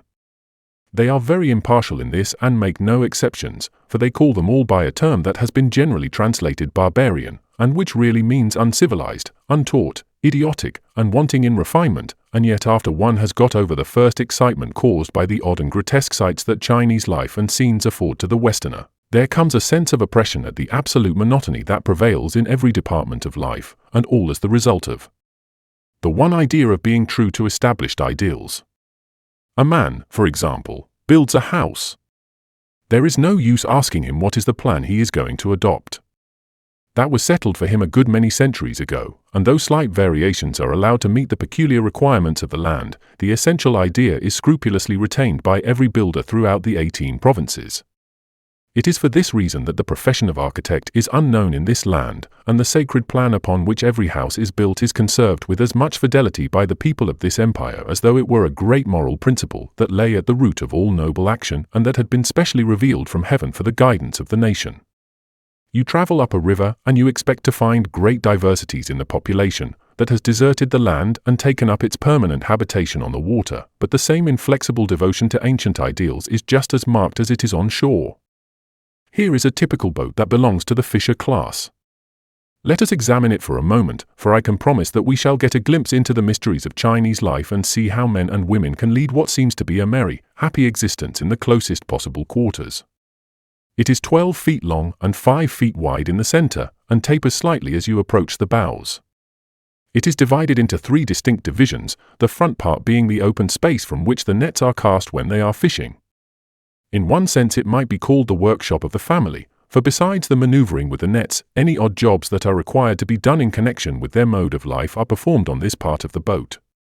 The center is the family residence, and performs the part of sitting room, dining room, and bedroom, and is covered in with thick bamboo matting that is capable of resisting the heaviest rain. The hinder section is the family kitchen, where all the meals are cooked, and where, too, the steerer stands when he is guiding the boat. The family in this particular craft consists of an elderly fisherman and his wife, a grown-up son with his wife and 2 little ones, 6 people in all, and as though the space were too ample for these, they have improvised at the extreme bows a small pigsty, where a pig that will add to the comforts of the home when it is ready for the market lies apparently contented with its narrow and confined surroundings. It will never move from its home till it is carried to the butcher. The old couple are weather-beaten and their faces are covered with the wrinkles that advancing age has put into them, but they are perfectly content with their life, and though they take a ramble now and again on shore when they wish to buy anything or when they want to look at some theatricals, they return to their home with as much zest as though it were a spacious house in which every accommodation was provided for their comfort. There is really, after all, no mystery in this. 50 or 60 years ago they were both born upon a boat of the precise size and shape of the one they are now living in. The old lady with the wrinkled features, and the eyes of which the flash and the sparkle have died out, and with the raven locks that have turned to grey, came here 40 years ago as a bride, from a neighbouring boat, amid the sounds of firecrackers and the chorus of congratulations that the Chinese are always prepared to give the newly made wife. The young fellow that received her then as his future wife was the pick-out of all the fisher lads in the fishing fleet of that time, but he, too, is old now. Yet both husband and wife are content, for their home is a happy one. Have they not their own son to care for them in their declining years, and to save them from sorrow and hunger now that their strength is not what it used to be? The son is indeed a man to be proud of by a Chinese father. He has the look of a man who can hold his own in the world, and though utterly uneducated, his face has a semi-refined appearance that speaks of a tender heart and of a mind that would easily be influenced for good. His young wife has a face that it is a pleasure to look upon. It is not by any means a beautiful one, for there is not a single feature in it that could by the widest charity be called pretty, and yet it is just such a one that has an attraction about it, that it wins men's homage though every canon of beauty is defied by it. She has high cheekbones, and a large mouth, and a nose that is as far removed from the Grecian as it is possible to be conceived, but her eyes are bright and sparkling, and it seems as though the spirit of fun lay close behind them, for there is a perpetual suggestion of laughter in them. Her face, too, browned with the great eastern sun, is a most kindly and pleasing one, and smiles at the least provocation ripple over it, and fill it with sunshine or shadows, as the mood happens to take her. She and her young husband are busy hoisting the nets high up on a bamboo pole to have them aired and dried in the sun. The youngest child, which is but a baby, is strapped on her back, where he is sound asleep, the motions of the mother acting as a cradle would do in lulling him into forgetfulness of everything around him. The other child is a little over 2, with a round, chubby face and large, staring black eyes that look upon you with wonder as you make various signs of friendliness to him. He is stationed in the sitting room, to be out of the way of the workers, and to guard against his moving beyond certain limits and tumbling overboard. A good strong string has been tied to one of his legs, which effectually prevents any such accidents happening to him. The old father, calm and placid looking, is sitting on his heels near the tiller smoking a long bamboo pipe. This mode of resting is a most popular one amongst the middle and lower classes of the Chinese, but one which an Englishman could not endure for 5 minutes without considerable discomfort. His wife is fussing about the diminutive kitchen, getting ready the meal for the family, and deftly cooking the rice and the salted turnips and the pickled cabbage that are the principal features in the daily meal of vast numbers of the Chinese. The above is an attempt to describe the kind of boat that a certain class of people who get their living by fishing in inland waters everywhere use. They are absolute facsimiles of each other. The question often arises, how is it they are all so identical? Why should not some of them be, say, a foot or 2 longer, and a few inches wider, so as to anticipate the needs of a growing family? Such a thought never occurs to a Chinaman, or if it does, it is at once rejected as heterodox, or as treason to the original designer. A profound sense of the benefits conferred upon them by the man who had the brain to devise such a boat, though an Englishman would have the daring to think that any idiot could devise a much better one in 5 minutes, will prevent this nation from ever venturing to think it possible that any change could be made in it that would improve it in one single respect. The fishermen are absolutely content. They spend their lives on these boats. Men are married upon them, and children are born upon them and grow up to be men and women, and men lie down and die upon them, and from them they are carried to their long homes on the shore, which during their lifetime they have looked upon as a place where they had no inheritance, but which perforce would have to give them a narrow space when they had finished with life, in which to hide them away from the world. The boats I have described are but a sample of the multitude of ways in which the Chinese are circumscribed and prevented by forces greater than the enactment of special laws from making progress in their national life. There are signs at the present moment that China is awakening and that the dead hand of the past is being lifted. It will be long, however, before the new movement will permeate into the villages and into the more retired and out-of-the-way places of the empire, where under the shadow of lofty mountains, and out of the lines where human thought and human traffic are most vigorous, men cling to the traditions of the past. But that the movement will spread and finally change the whole character of the country, there is not the least shadow of a doubt. Chapter 7. Amusements. The Chinese are a laughter-loving people, and their broad, unaesthetic-looking faces seem to have been made with a wide and generous area, in order to allow their latent humor to have plenty of scope for its expansion. No matter what a Chinaman does, there always seems to be a comical element about it that provokes one to smile.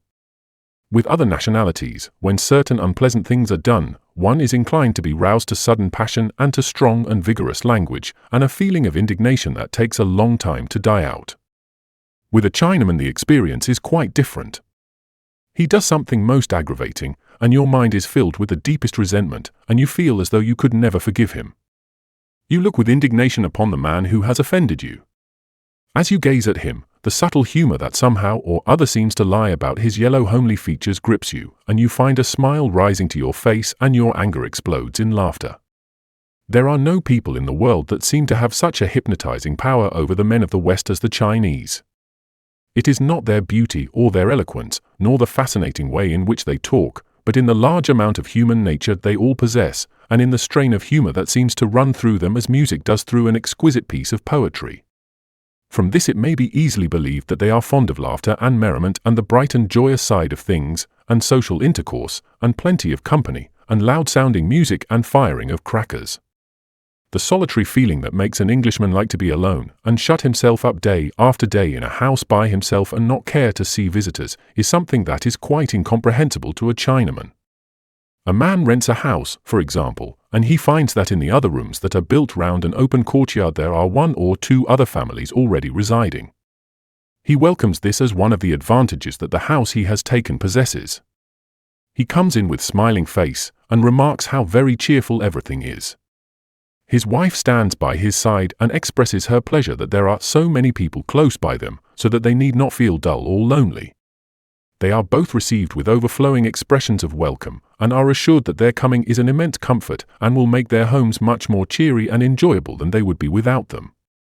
Their love for their fellow kind is a passion with the Chinese, and they seem to be able to stand an amount of noise and loud talking and screaming babies and barking of dogs, such as would send an Englishman off his head. Now, many of the sources of amusement that are open to the people of the West have no existence in this country whatever. They have no Sunday on which they can lay aside the eternal round of work and forget for one day that life is a treadmill which never stops its grinding. There are no stated holidays when people rush off to the seaside or to the moors or to some fishing stream where midst the hills they can forget the heat and pressure of the city. The legislators of China have never dreamed that anyone needed a vacation. The schoolboys, indeed, after 11 months of cramped school life have been thought worthy of a month's holidays at the end of the year, but the grown-up people have to work. Without that, large sections of the community under present conditions would starve. The most serious thing of all, however, is the illiterate character of the people. It has been reckoned by competent critics that only 10, or at the most 15, millions out of the 400 can read. The result is that, excepting in the houses of the favored few, there are no books or magazines or pictures, or, in fact, literature of any kind in the vast majority of the homes into which one may enter.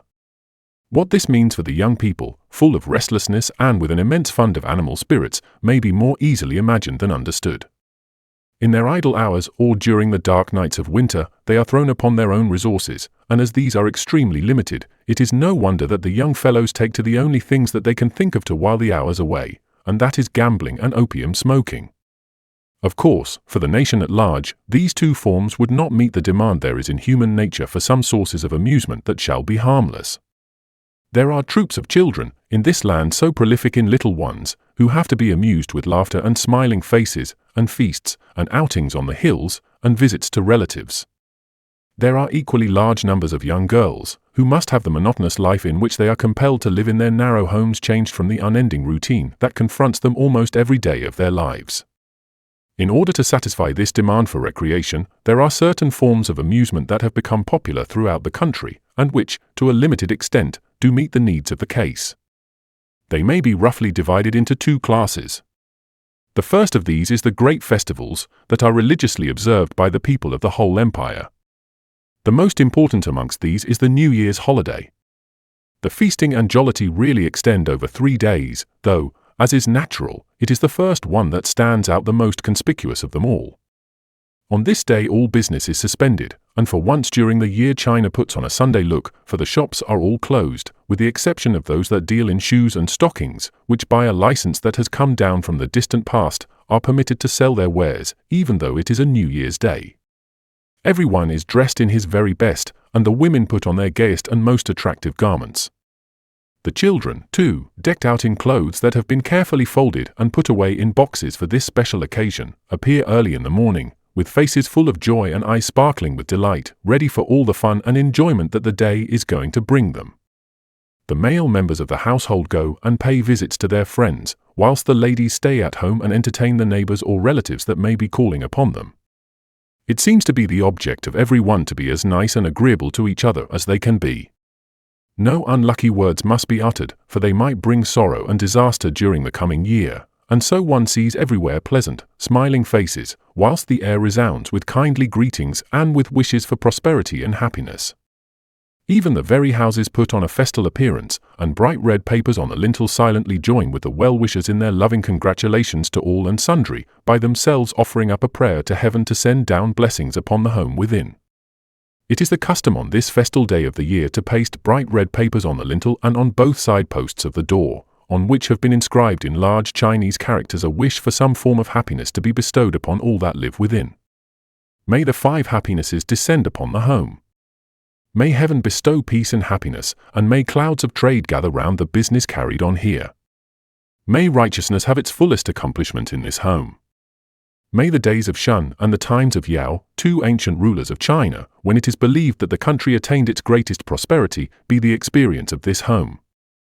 The above are quotations from some of the thousands of gaudy-looking strips of paper that deck the houses and give an air of gladness to the scene. Every house in the town, and even the temples of the gods, have some pasted over the front doors. For 3 days the feasting and the visiting and the congratulations go on, and then the people go back to the old humdrum style of things, and to the steady grind and wear and tear of life. But in the meanwhile there has been a delightful break in the eternal monotony that has made things look so grey, and that has put so many shadows into the everyday working life of this patient people. Another great festival is one that is held wherever there is a sea or a river or a stream on which a boat may be floated. This is called the Feast of the Dragon Boat, and is held in honor of an ancient statesman who committed suicide in the river Lo. The story is that one of the feudal states into which China was then divided, named Tao, was prospering under the wise guidance of Ku Yuan, who was the prime minister of its prince. The people were happy, and peace and plenty made the state a good one to live in. Suddenly, through the machinations of a rival, the ruler was tempted into evil courses, Ku Yuan was dismissed, and adversity loomed in the distance for the country. Unwilling to be a spectator of the sorrows that were coming on the people, Ku Yuan threw himself into the river and perished. As soon as the news of his death was known, boats were sent out to search the river for his body, but days went by, and it was never recovered. So grieved was the nation at his loss, that it was determined that the anniversary of his death should be commemorated by boat races, in which the fiction should be kept up that the boats were not simply racing, but were in search of the long-lost body. The death happened about BC 314, but though ages have elapsed, and revolution after revolution have torn and convulsed the country to its very foundations, the custom is as keenly kept today as though it had only just lately been established. It is, indeed, one of the most popular festivals of the year, and is looked forward to for weeks before it takes place, and during the 3 days on which it is being kept, the whole place is full of excitement. It has been our good fortune on several occasions to witness the gatherings of the people who have assembled on a famous estuary to watch the racing of the boats in their mad search for the body of Ku Yuan. This happens at the beginning of the Chinese 5th moon, which corresponds with about the middle of our June. The weather then is hot and the sun is bright, though rain often falls during some part of the 3 days, as though heaven were weeping for the sad fate of the lost minister. Nearly every one of the population who can possibly get away from their duties deserts the town and hastens to the seashore to witness the moving scene on the water. As it gets towards noon, strings of people may be seen wending their way in the direction of the harbour. There are young men, full of life and merriment, and with their black eyes flashing with excitement, for the dullness of the dingy, evil-smelling town is going to be forgotten amidst the salt sea breezes that have blown over many 100 leagues of ocean. There are old ladies, with the young girls of their families chattering and laughing about them, glad to get out of the narrow homes in which they are usually confined to gaze upon the life of the streets and to look upon the strange faces of the people that are hurrying on to the great gathering by the seaside. Wherever one looks one sees signs that the dragon boat races are the great thought that is upon every heart. The peddlers are going to have a royal time of it, and see how, with flushed faces, they are rushing on with their goods to the hungry crowds on the hills and rising grounds by the seashore. Here is a man with 2 great baskets balanced on a bamboo pole that rests on his shoulder. They are full of all kinds of cakes, just fresh from the oven, and some of them that have the appetizing name of mouth-melters seem longing to be bought, so that they may show how crisp and luscious they are, and how suited for such a holiday as this. Following hard upon his heels, for the street is too narrow to allow of 2 such men walking abreast, comes the sweet and sour man, with his 2 loads heaped up with all kinds of goodies, such as every one likes to indulge in on a huge picnic such as the town is keeping on this bright, sunshiny day. This popular street dealer in toothsome and, to the younger generation at least, fascinating luxuries, has prepared himself to meet the large demand of the crowds, who at a merry time like this will be more reckless of their cash than they would be on ordinary occasions. He has sugared orange lobes, and pineapple cut into dainty succulent little mouthfuls. He has also crab apples from the far north, crushed and flattened, but just as sweet as sugar can make them. These and other varieties of fruit that have no English names are pierced with thin slips of bamboo, which the buyer can hold between 2 of his fingers and drop each piece into his mouth without soiling his fingers. Then for the sours, he has pickled olives, and rich luxurious-looking arbutus berries, that in the distance look like strawberries, and delicate little plums, and sliced peaches, and limes with the green of the trees still upon them. Everyone can take his choice, and whether he likes sweets or sours he can put his hand into his pocket and select the kind that suits him best. And now the crowds have gathered by the seaside, and what a scene of delight and joy it is to the men and women and children, who have been for weeks cribbed and cabined and confined in their homes, in the narrow streets and alleyways, where the green fields are never seen and where the sight of the sun is what they see of him as he passes overhead, as he pours down his fiery scorching rays upon the unsavory, vile-smelling streets below. There is hardly a sombre-looking face amongst them all, for the spirit of the day is upon every one. They present a most interesting and beautiful appearance. Usually only men are seen in any numbers on the streets, but today women are quite as numerous as the men, and their gay and showy colored dresses relieve the somber blue in which the sterner sex delight to array themselves. All at once the hum of voices is hushed and all eyes are turned in the direction of the sea, for there the dragon boats have suddenly made their appearance, each one madly striving to beat the other as they both race on towards a junk anchored in the stream, from which flags and many-colored streamers float in the breeze, and which has been appointed to be the goal towards which the boats must race. The dragon boats are long and narrow, and only just wide enough to allow two men to sit side by side and use their paddles to propel the boat. The number that is commonly employed in one of them is 60, not including the coxswain, who stands in the stern holding a long oar with which he steers his way through the crowds of boats that have come with their passengers to get a good look at the races. The effect of these 60 men paddling with all their might is very striking, and puts one in mind of a huge centipede, though the Chinese, with more imagination and more poetry, have likened it to the fabulous dragon that plays so large a part in the mythology and superstition of the nation. The festivities continue for 3 days, and the inhabitants of the city with unabated zeal gather by the seashore to laugh and joke and gossip, and to look at the blue sky and to see the sea tossing and foaming under the pressure of southwest monsoon. With the conclusion of the sports, the great masses of people that line the hills and eminences near the edge of the sea melt away down the narrow arteries that constitute the principal streets of the town. They slowly vanish down the winding alleyways that seem to be like runs that lead to the burrows where the Chinese, as dense as rabbits in their lodges, pass their lives with little to vary the monotony excepting these joyous occasions that break in upon the dullness and greyness of their everyday experience. Another festival that helps to divert the minds and thoughts of the vast majority of the people is the Feast of Tombs. This has its serious side as well as its pleasant one, and many a heart pours out its sorrows in tears and heart-rending cries over the loved ones that have vanished into the dark world, whilst others, again, gather round the graves to hold fellowship, in spirit at least, with those whom they believe are conscious of their presence, and who can in some way or other affect the fortunes of the living.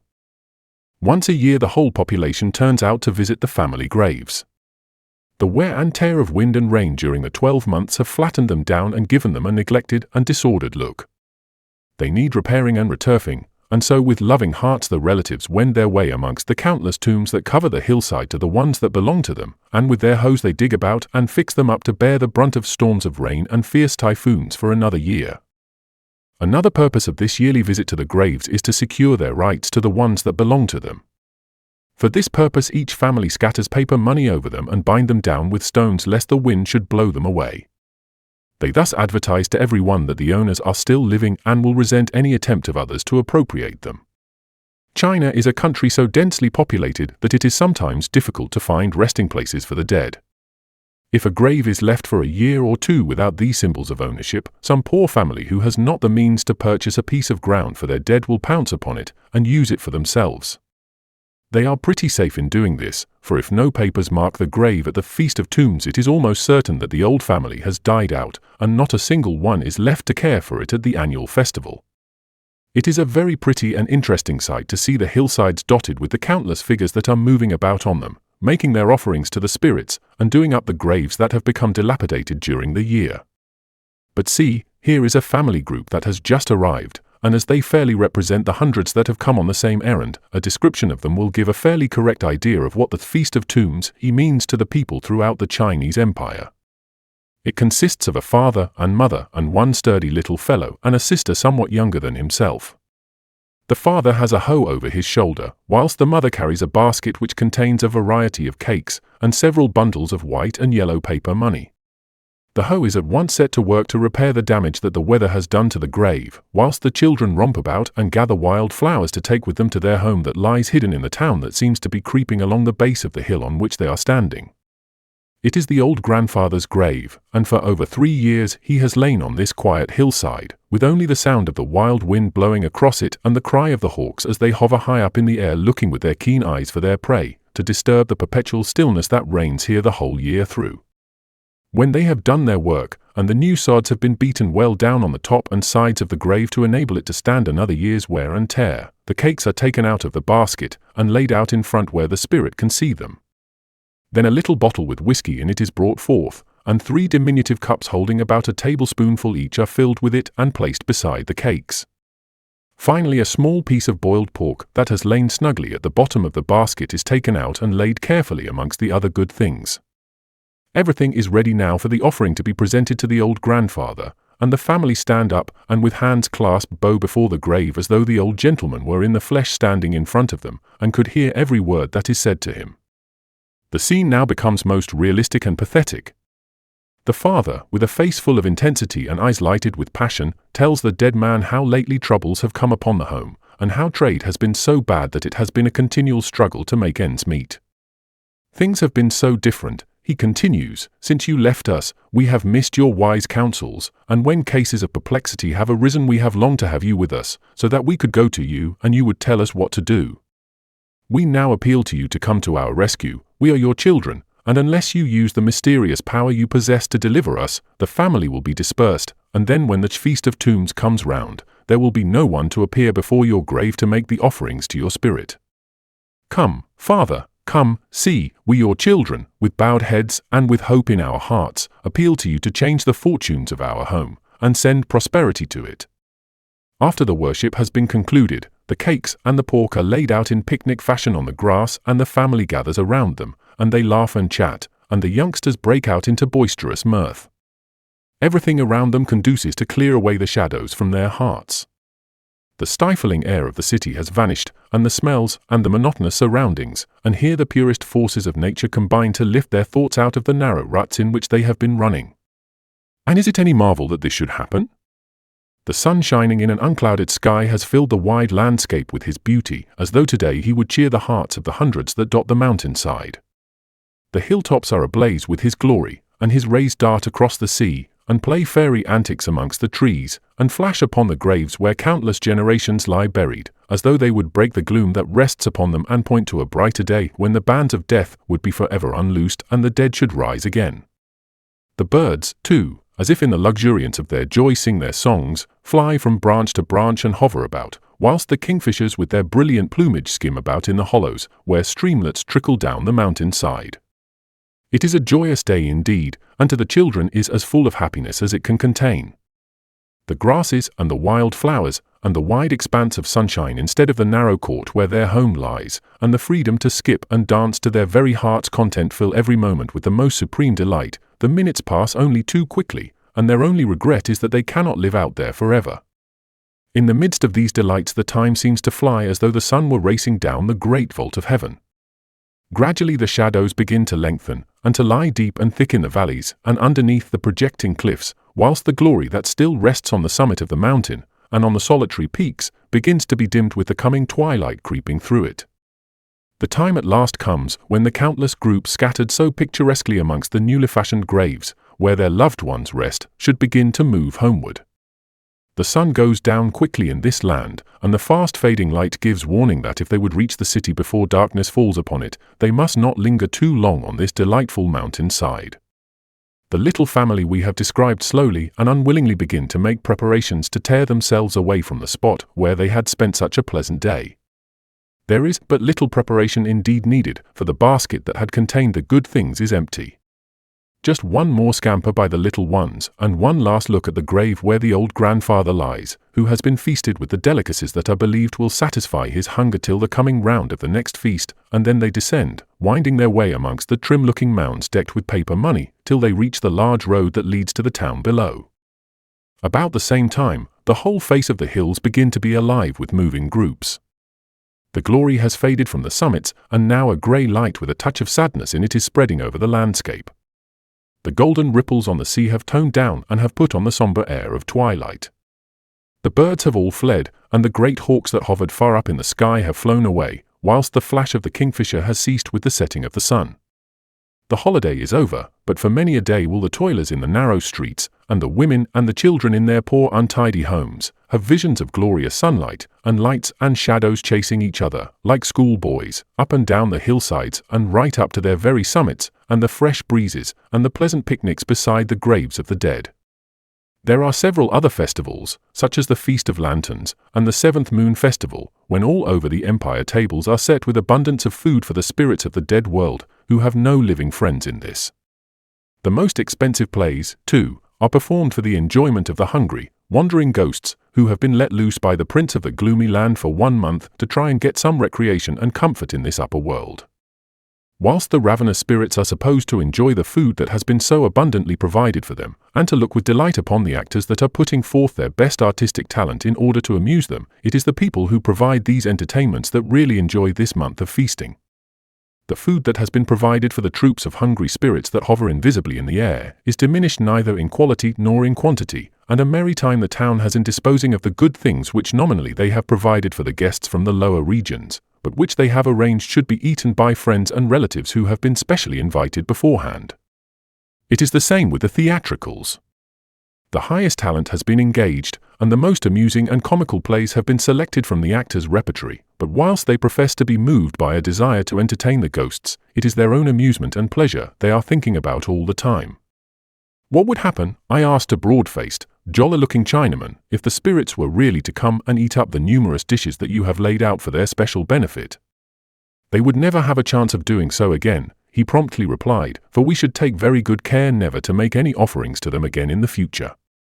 Whilst the great festivals provide large sources of recreation, there is one other form of amusement that to the Chinese is most popular and most fascinating, and that is theatricals. As these are expensive, the common people would never be able to indulge in them were it not the custom to have them performed in the open air, where everybody that likes may come and look to their heart's content, without being asked to contribute anything toward the expenses.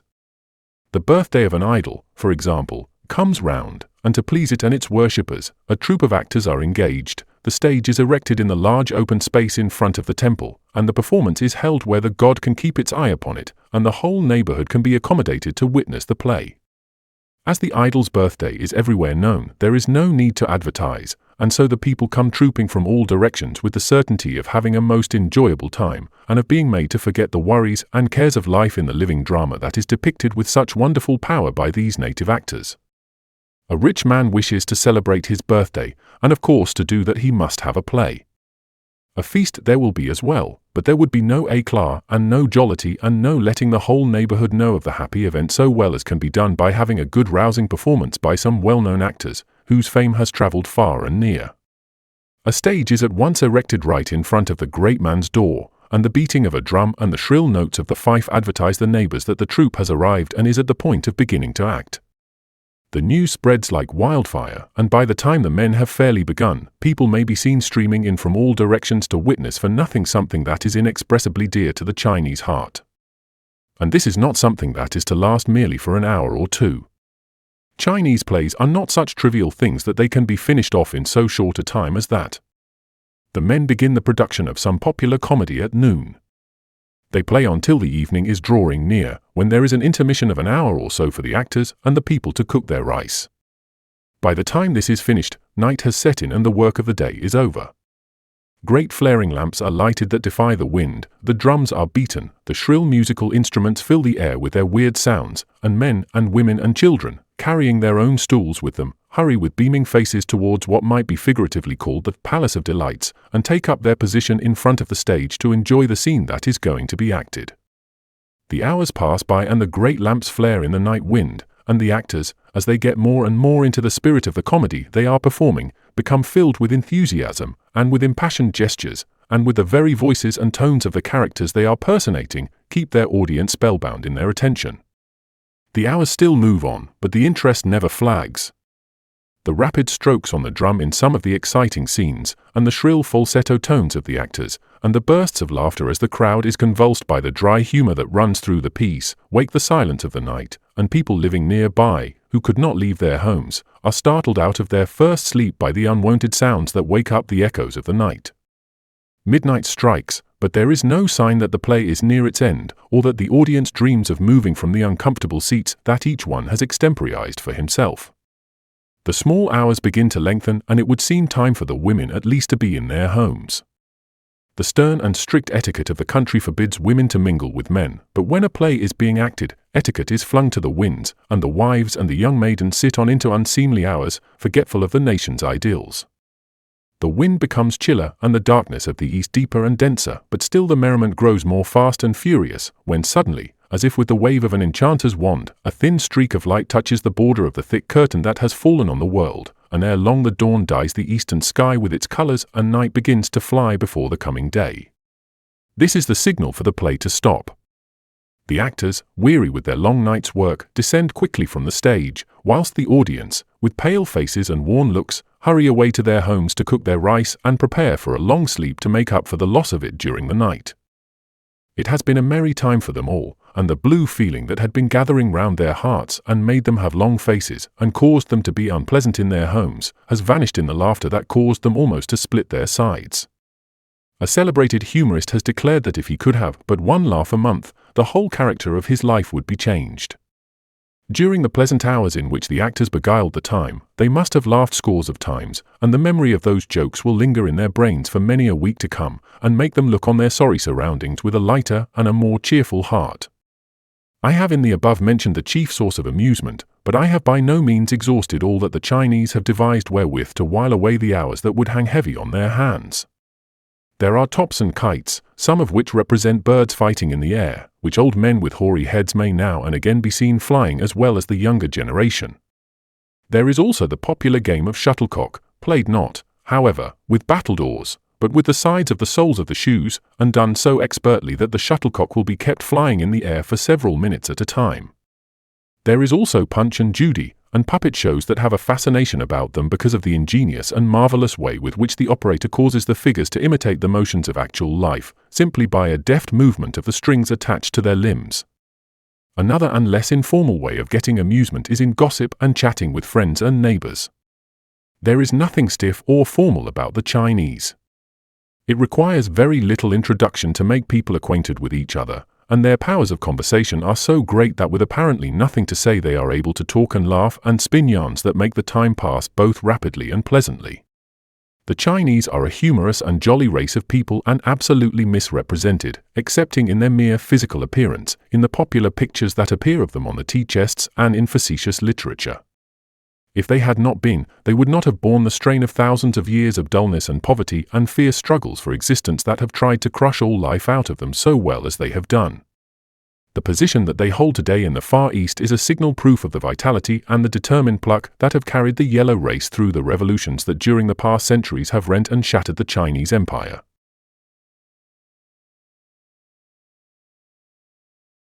Chapter 8. The Farmer. In the four great divisions into which the Chinese have roughly divided the whole of society, viz. scholars, farmers, artisans, and traders, the one that holds the highest place for usefulness is undoubtedly the farmer. The fact that the scholar is placed first shows the high estimation that the nation has always entertained for learning. This is not a modern idea that has gradually sprung up with the growth of civilization. It was started at the very dawn of the country's history, for the men that have really been the moulders and fashioners of the empire were scholars whose writings still continue to influence the thoughts and habits of the people. What Confucius thinks, no literary man, and much less the great unwashed, would ever dare to dispute. In great moral questions the maxims he has transmitted for 25 centuries are accepted by all as the very inspirations of heaven, whilst in matters of government and the guiding of the affairs of the nation, the great principles that he and Mencius have enunciated for the ruling of a people have been accepted by nearly every ruler that has ever sat on the dragon throne. It is for this reason that the only aristocracy that exists in China is that of learning. Wealthy tradesmen or artisans have no right to become members of it, and the only possible way by which they can enter the privileged circle is by buying literary degrees and passing themselves off as scholars. This is sometimes done when the government is in want of funds, for the rich merchants are willing to pay fabulous sums for the honor they gain by being allowed to wear the hat and button of a mandarin, and to attend receptions where only the literati are permitted to be present. Next in rank and in importance are the farmers, who in their own special line are no less honorable than the scholars.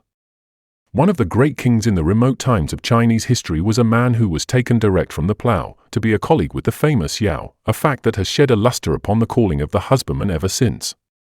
One of the very greatest names in history was a farmer who subsequently sat upon the dragon throne, and the rulers of the various dynasties that since his time have governed China have all seemed to think that the farmer king has left them a legacy in the land which was to be as much one of the glories of the throne as any other that has descended to them through the long range of the past centuries. Every year, as the springtime comes round, and nature proclaims to the world in the awakening of tree and herb and flower that she is going to begin her work for the year, the emperor comes out of his palace with his retinue of ministers and high officials and guides a plough across a field that has been prepared for his royal coming. By this act he assumes the leadership in the agricultural work of the nation, and just as he stands on the sacred hill by the temple of heaven once in the year and becomes the high priest for his people, so in this annual ceremony he is for the moment the supreme farmer that would invite the golden harvests that are to be reaped by, and which will fill the homes throughout the wide extent of his empire with abundance and prosperity. The great mass of the farmers in China own their own land, which has in the main descended from father to son for many generations, though in consequence of the poverty of the people a very large amount of buying and selling of farms is constantly going on all over the country. The absolutely insolvent character of Chinese society is to the foreigner one of the most remarkable features about it, and one that contains so many perplexing elements that after many an effort to solve it he drops it as a puzzle to which he can find no answer. It may be assumed as an undoubted fact that fully 7/10 of the whole nation are in hopeless debt, from which they will never be able to release themselves as long as they live. Another 10th owe money, and though these have the means of freeing themselves whenever their bills become due, the tendency to borrow seems to have become so inwrought into the very blood and fibre of a Chinaman that he cannot resist doing so on the least provocation. The remaining 5th are the men of means that have capital at their disposal, and who are the moneylenders to any one that can give the least shred of security that the interest and capital will be forthcoming at the particular times that are agreed upon. But even these last are borrowers as well as lenders. No Chinaman would ever dream of possessing money and not putting it out to interest. It would be considered the sheerest waste to let it lie idle for a single day, and so they are continually on the lookout for impecunious people to whom they can lend with safety. In addition to this, he will borrow at a certain interest, and then relend at a higher rate, and so money keeps flowing backwards and forwards into his coffers, and though he loses occasionally, his gains are so large and on the whole so certain, that his wealth slowly but surely increases, whilst the 7/10 I have already spoken of become more and more hopelessly involved. There are several reasons why the farming population should be so much at the mercy of the moneylenders, though it must be understood that these are not a special class of people that get their living by letting out money at any extravagant rate of interest. Every man or woman that has a spare dollar at once becomes a moneylender, so that the creditors to whom they are in debt are those in the same position in life, but who are fortunate in having a little more spare cash at their disposal. The smallness of the great mass of the farms is one great disposing cause why their owners are always in such a perilous financial position. Under ordinary favorable circumstances, these small farmers can work their holdings so that they can make ends meet. Still, even then there is only a very small margin left for the contingencies that this eastern climate and its great red-hot fiery sun are always producing. Should there be a deficiency in the rainfall, and the rice be left in a waterless field, or should the great typhoons blow with hurricane force, and the floodgates of heaven be opened so that the growing crops shall be beaten down and submerged beneath the deluge of waters, then indeed the condition of the farmer is pitiable in the extreme. There is no resource left them but to borrow, and with the fatal facility of the Chinese for adopting this plan to relieve their immediate necessities, they resort to it with a carelessness of spirit that is perfectly astonishing to a Westerner. An Englishman, for example, with an ordinary sense of honor will shrink from borrowing money unless he has in his mind some definite plan of being able to repay it at some period in the near future. A Chinaman's mind being afflicted with turbidity is not troubled with thoughts of this kind. He seems to be able to grasp but one idea at a time, and that is that he is desperately pressed for money, and that by bringing along the deeds of his farm and depositing them with a rich neighbor, sufficient money will be advanced him to meet his needs. Beyond that he does not take the trouble to think, but he hopes that in some indefinite way he will be able to pay the debt and redeem his deeds. The light and airy way with which a man will borrow sums that he must know he can never hope to repay is most charming for its naive simplicity, especially when the high rate of interest that is demanded everywhere is considered. 12% is a moderate charge, and is asked where the securities are of a first-rate character.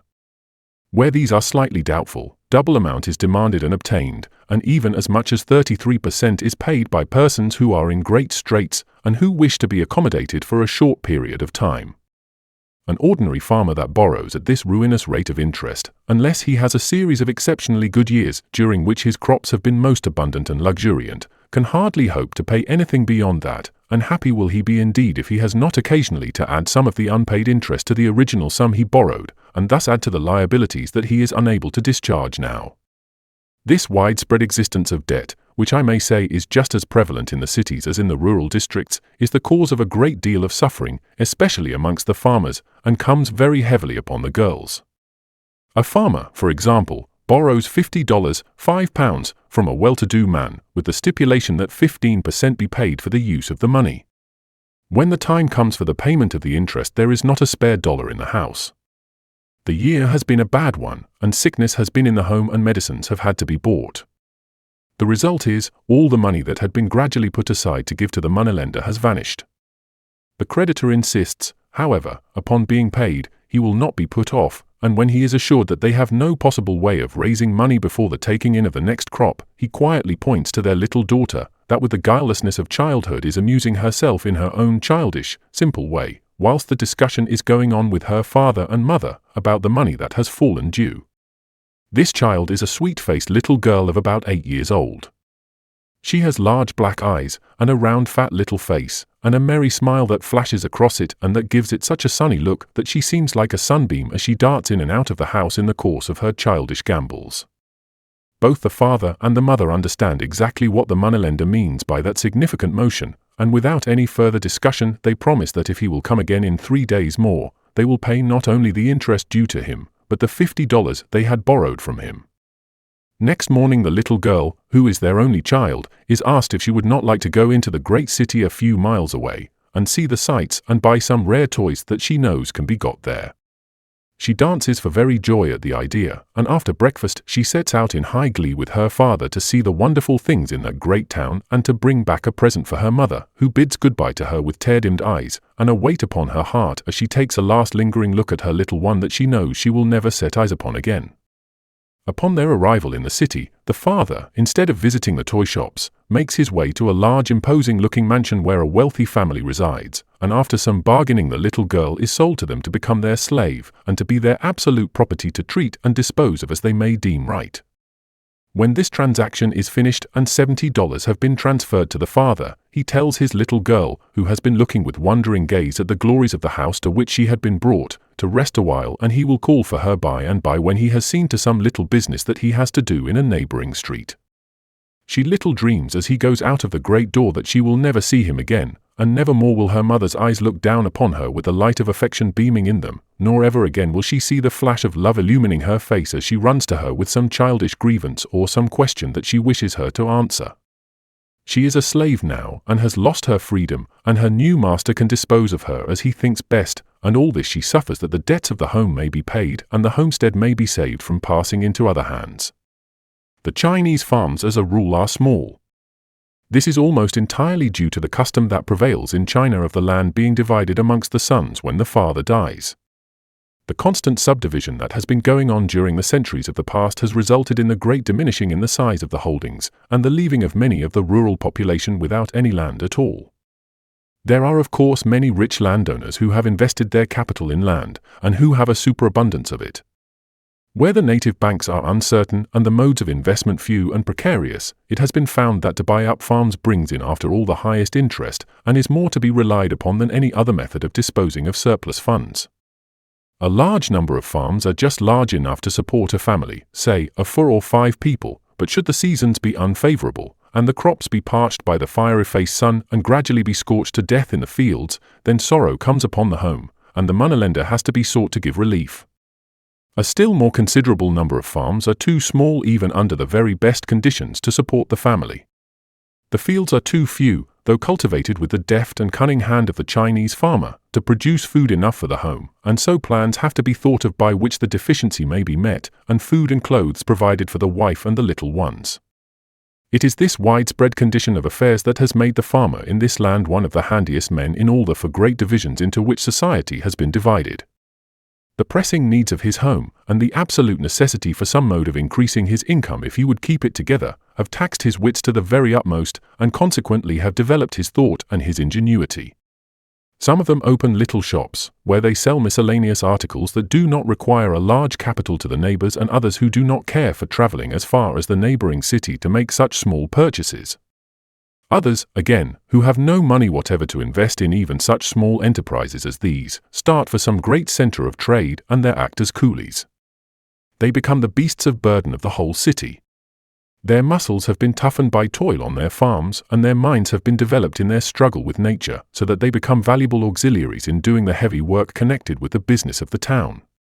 The favorite resorts of these farmers that are striving to keep a home above their heads are the great shipping ports, where foreign vessels bring their cargoes from the four corners of the earth. Here labor is abundant and better paid, and consequently the chances of saving money considerably greater. In Shanghai, for example, and Hong Kong, the two greatest shipping ports in this extreme east, it is intensely interesting to watch how the farmers flock to them, to do the rough and dangerous work of loading and unloading the steamers and sailing ships that come in almost daily from their ocean voyages. Thousands of them congregate on the wharves and jetties waiting to be called off to the ships that are lying in the stream. Usually they are a rough-looking crowd, and, judged by a similar class of men that are seen in our home ports, they would seem to be of a much inferior character to those that we are accustomed to see there. They are poorly clad, and their clothes are of such an unpicturesque description and so badly fitting and usually so full of patches, that they give one the impression that they must be the very refuse of the neighborhoods from which they have come. If they were Englishmen, we would call them loafers and tramps who had gathered round the dock gates, not really to get work, but to pose as members of the unemployed in order that charity might be doled out to them. But every man there is a bona fide farmer who has so studied the mysteries of nature that he is able to wring her secrets out of her, and cause the fields to be covered with luxuriant crops. They nearly all have farms, and the wives and children are working them whilst they are away, and living on the barest subsistence that will keep body and soul together until they return with their hard-earned gains to drive away the wolf from the door, and to satisfy the inexorable moneylender, who will have nothing less than his pound of flesh. And bravely do the men toil at the work that is to bring independence to their homes. Down in the deep holds of the great ships, with but small intermissions the livelong day, the huge bales of goods are swung by sturdy arms that seem made of iron into the lighters alongside, and at last as the sun shows signs of setting, the men wipe the dripping perspiration from their faces, and with laughter and jokes that show the unconquerable pluck of these brave fellows, they quit their work for the day. Other farmers, again, have heard of the golden legends that have been wafted to them from the Straits and Java and Borneo, and from Sumatra, which have told of the fortunes that are to be made there by men who are willing to work. Those lands are to the Chinese what the fabled country that was said to contain the golden fleece was to the Grecian heroes that set sail to gain possession of it for themselves. They feel that if they linger in their homes, poverty and hunger must be the lot from which there is no escape, and so, leaving their farms to be worked by the women, they set their faces towards the setting sun, and with their brains dancing with visions of fortunes that they are to discover there, they start on the long journey, in the hopes that in a very few years they will return with money sufficient to pay off their debts, and with enough left to enable them to live in comfort the rest of their lives. And so the lands that lie about the equator, and the countless islands that look straight up at the sun, and the Malay Peninsula, where the forests cover the land and countless myriads of mosquitoes sing their high-keyed songs, men from the great empire of China abound throughout them all. They make the roads, and they dig in the tin mines, and they pull the jinrickshaws, and they seem to be the great workers everywhere. Who are these men that thrust themselves so prominently upon the notice of the stranger and the traveller? They surely must be the refuse of the land from which they have come, for here they are the hewers of wood and the drawers of water. They are nothing of the kind, for nearly every man you see is a farmer in that great empire of China, and through the stress of poverty and the desire to save his home from distress, he has come to do any work, no matter how menial, that will enable him to accumulate enough to return to his beloved home to bring succor to those who are enduring whilst he is away. The farmer is truly the handyman of China, for he seems to be able to turn his hand to almost anything, and to succeed fairly well in whatever he touches. He can turn sailor at a moment's notice, and he seems as familiar amongst the ropes and in the management of the helm as he is amongst the growing grain that appears to recognize his presence and to rustle and whisper with gladness as he passes unconcernedly with the air of a master down through its midst.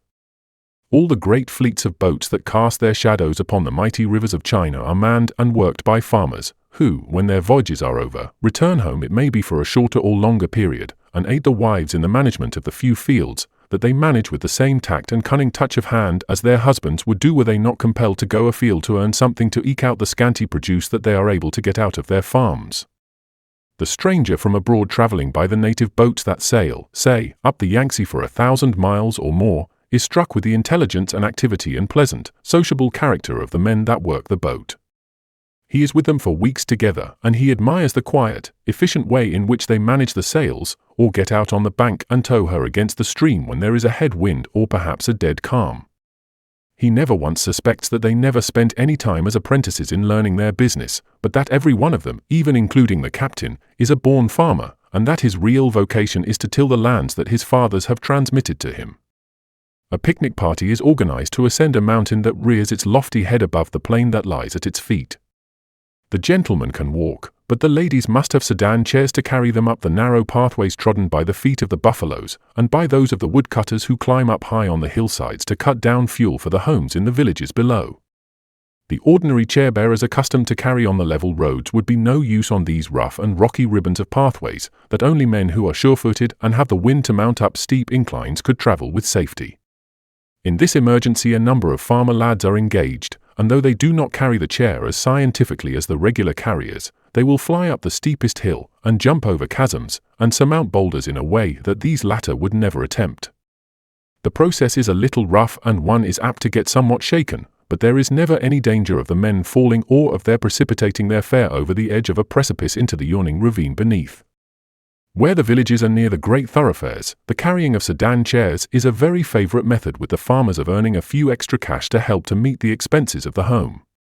After the crops have been gathered in, and the rush of work is over, they are accustomed to stand at various points on the roadside, and watch for the coming of sedan chairs that may be passing up or down. No sooner do they come opposite them than they call out and ask the bearers whether they do not wish to engage someone to give them a rest for a few miles and to carry their burden for them.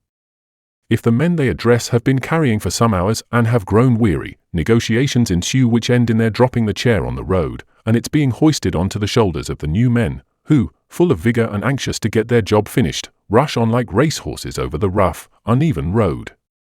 The payment for this toilsome labor is of the most meager and unsatisfactory description.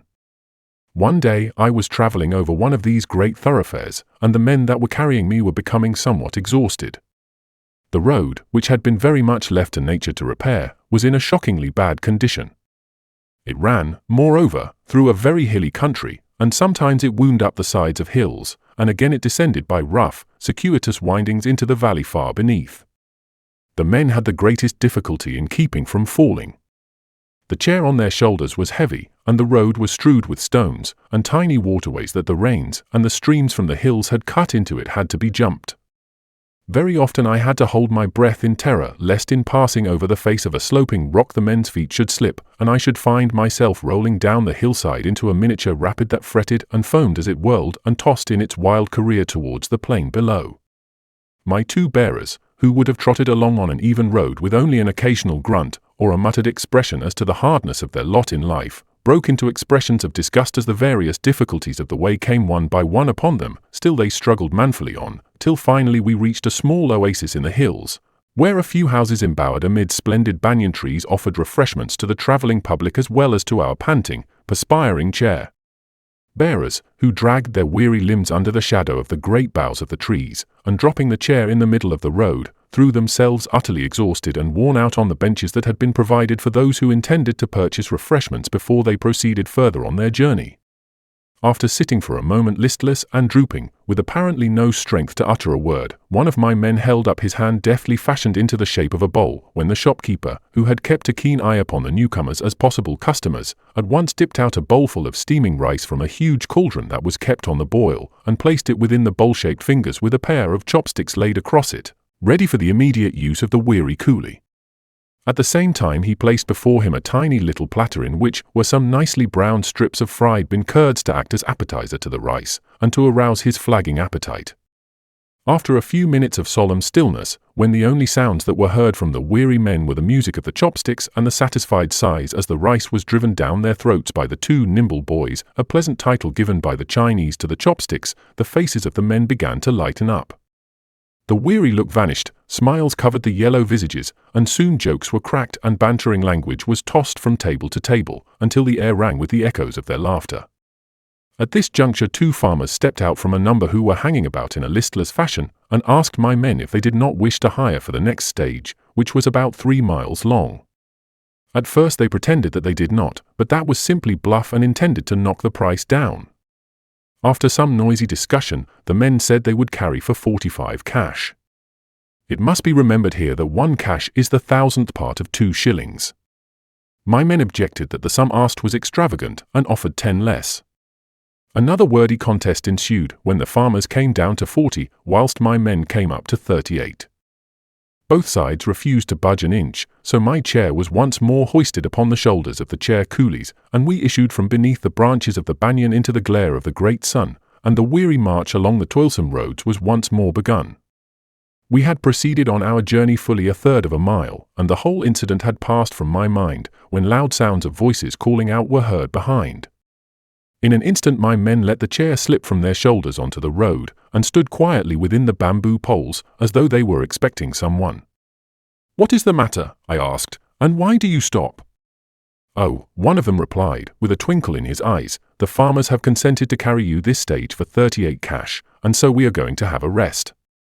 By this time the men had come up, and putting on their straw sandals to protect their feet from the rough stones, tightened their girdles, twisted their tails round the crowns of their heads, and tossing the chair onto their brawny shoulders, they started with a run on their 3-mile race.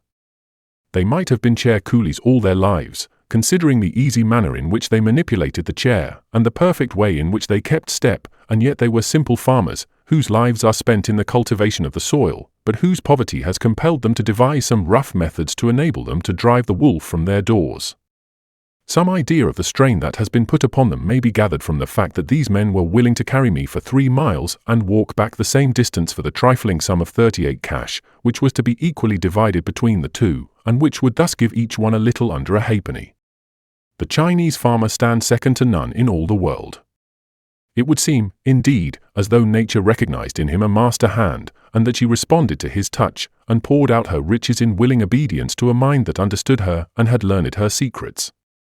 There is nothing in the world of agriculture that a Chinese farmer does not understand, that is, as far as the products of this land are concerned, and he seems to know the peculiarities of each, and their moods and their whims, and to be able to coax them to show their best face when the time of the harvesting comes round. This is all the more remarkable, since he has really so few implements with which to work the marvels he produces. These are the hoe, the plough, and the harrow, and beyond these the Chinese farmer never dreams of desiring any other. The first of these seems never to be out of his hands, for it is the one upon which he relies the most, and the one that is really the most effective implement that he possesses for the cultivation of the soil.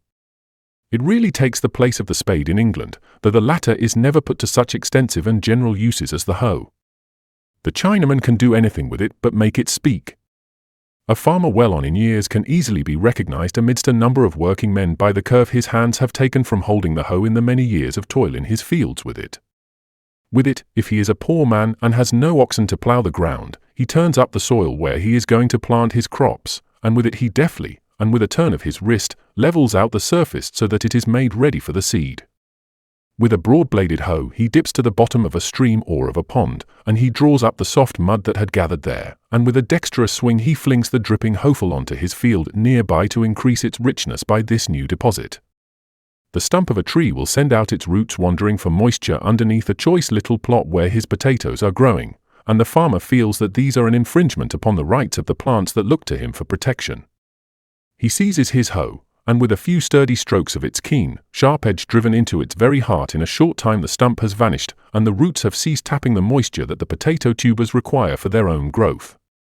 But it would take up too much space to describe all the 1,001 ways in which this truly national implement is used by the farmers of China.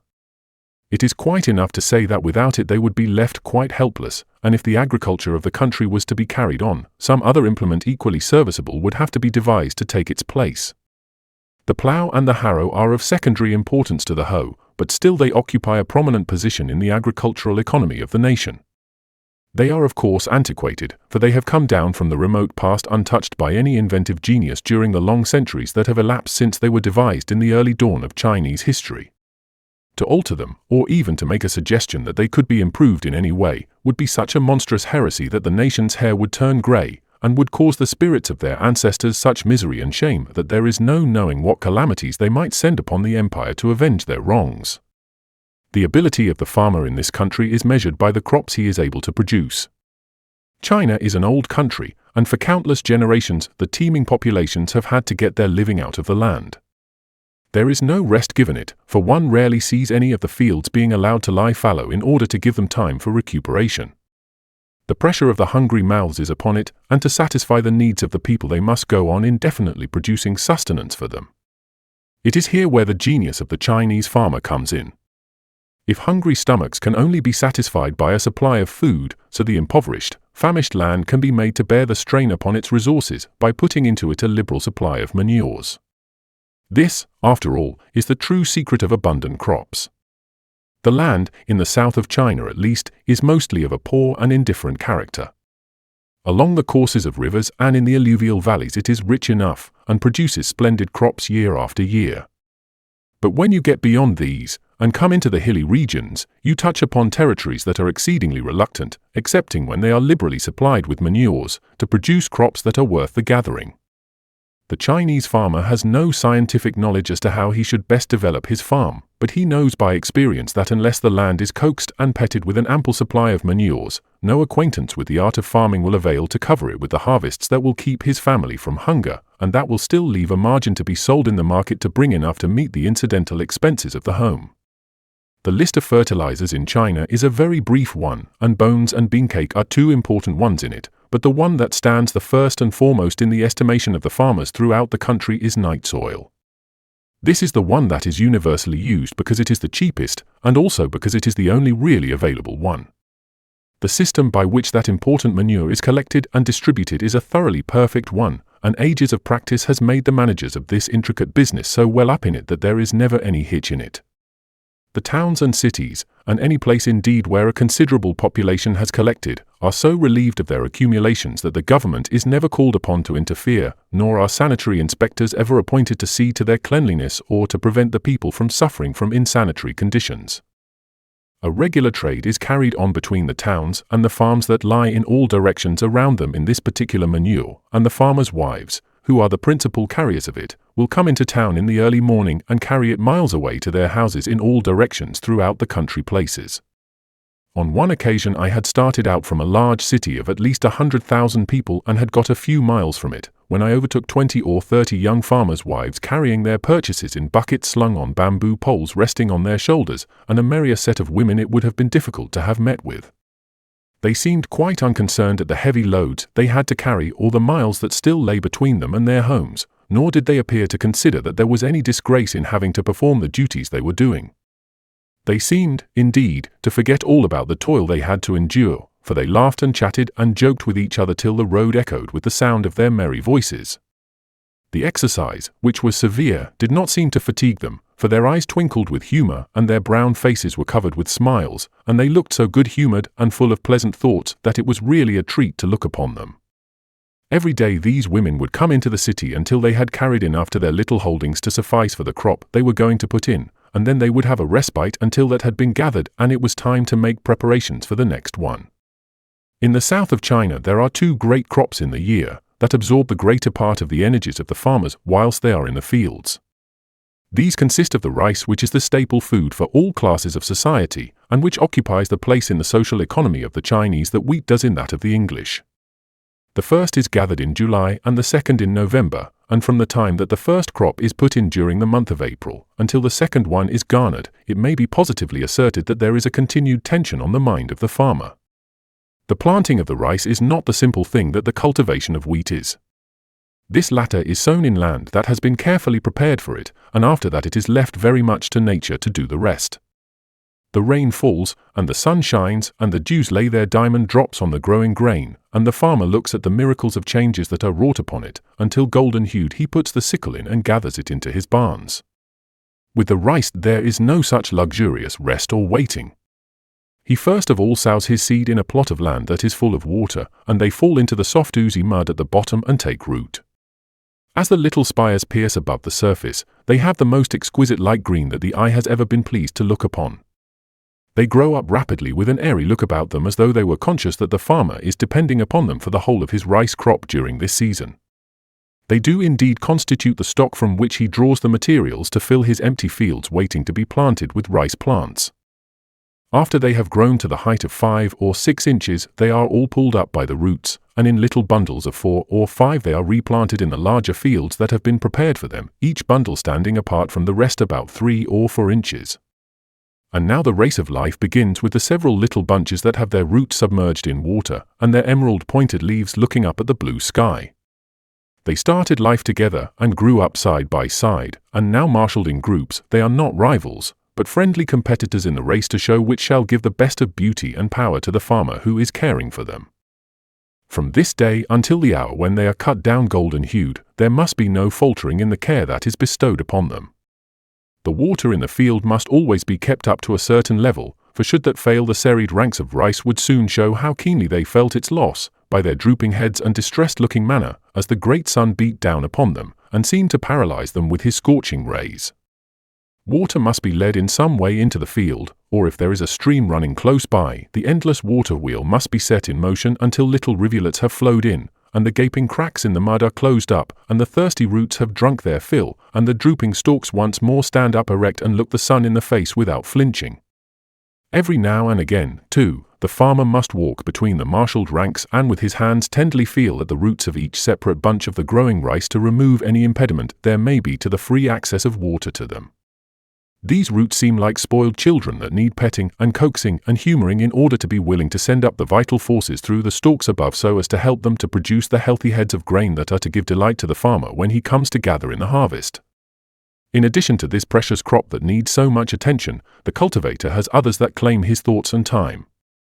These are the beans that are used in the manufacture of soy and in the making of bean curds that are considered so important as condiments to be eaten with the rice. There are also the sweet potatoes, which in some of the poorer counties are the staple food of all but the well-to-do. There are also various kinds of vegetables which the Chinese are most expert in growing, but the cultivation of these is considered as pastime when compared with the incessant care and labor that have to be bestowed on the rice crop from the very first day that the seed is cast upon the waters until the moment when the fields are allowed to run dry, and the golden-hued stalks rear their heads in the air with no more anxiety as to whether the rain shall ever fall again or not. The one element that causes the farmer most distress in his cultivation of the rice is the uncertainty of the weather. When the rainy season has been one in which abundance of rain has been poured down upon the earth, so that the fountains that lie beneath the wells and close by the ponds are filled to overflowing, then his mind is comparatively at rest. He knows there is a perennial supply that can constantly be drawn upon when the water begins to ebb away in the fields where the rice is growing. Should the showers that the thunderstorms pour down occasionally from the clouds that gather so quickly in the sky come with any kind of regularity, his mind is still more relieved, and he can think with equanimity of the day that is coming when he will gather his precious crop into his garner. Such an experience, however, as this is not one that falls very often to the lot of the anxious farmer. The rainy seasons are apt to be capricious, and to withhold the rich stores of rain and moisture without which not only his rice, but his beans and his potatoes will be scorched in the field and will wither and perish before his very eyes. It is pitiful to watch the efforts that he has to make to try and preserve his crops from destruction when the year is a dry one.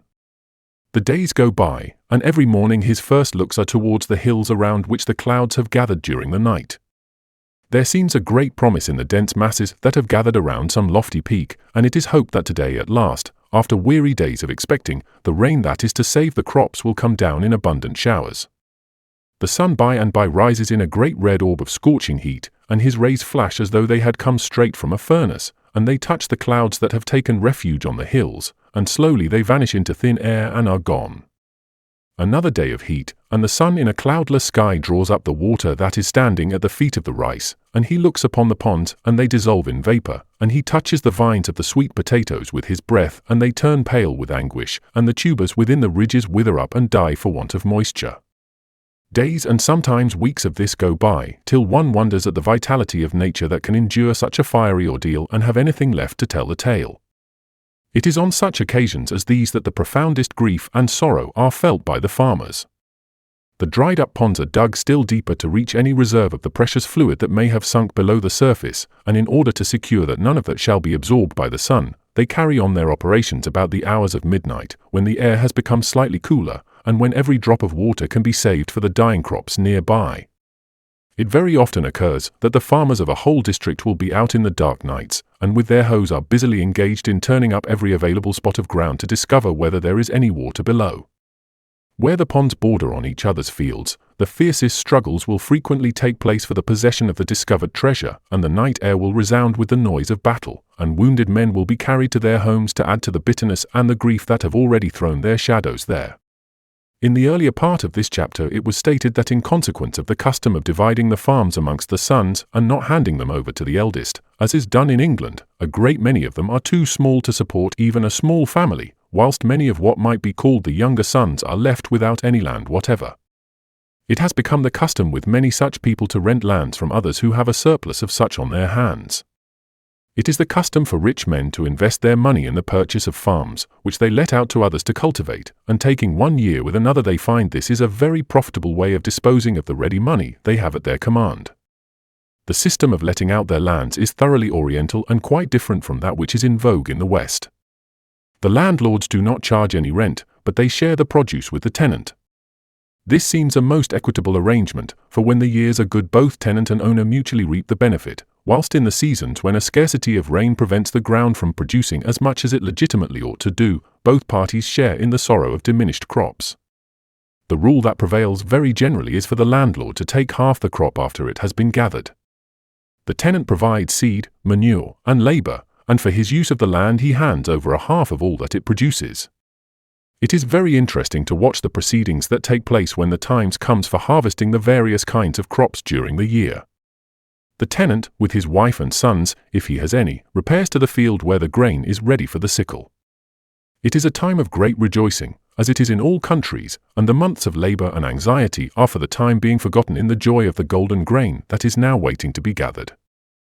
But another figure is there, who takes no share in the harvesting. He is well dressed and does not have the air of a farmer about him.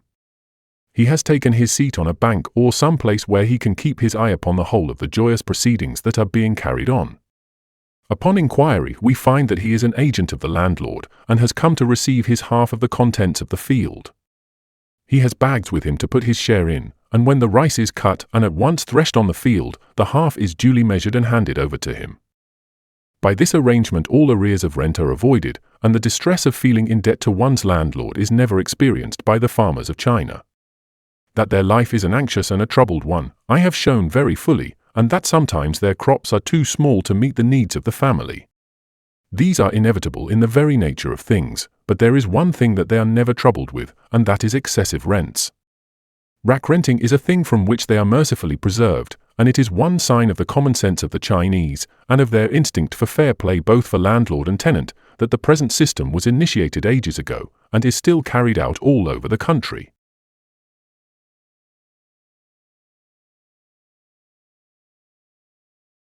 Chapter 9. A Ramble Through a Chinese City. The sight of a Chinese city is something that one never forgets, for there are so many features about it that are absolutely new, that our minds are so impressed by what we see that a photograph of them is engraven upon our memories that will never be erased. Our conceptions of a city are those that we have gathered from those that we have seen in England, and we picture to ourselves wide streets with pavements on each side, where the foot passengers walk in comfort without having to jostle each other. We see, too, in imagination lofty houses, built with a certain degree of regularity and with taste about them. Cleanliness, too, is one of the things that we remember as being associated with it, whilst policemen day and night patrol the streets and preserve order amongst the people that travel along them. Cabs and trams and omnibuses crowded with passengers are the conspicuous objects that are to be met with in any moderate-sized towns in the homeland. Now, all the above things are absent from any part of a Chinese city that one may happen to visit in any portion of the empire.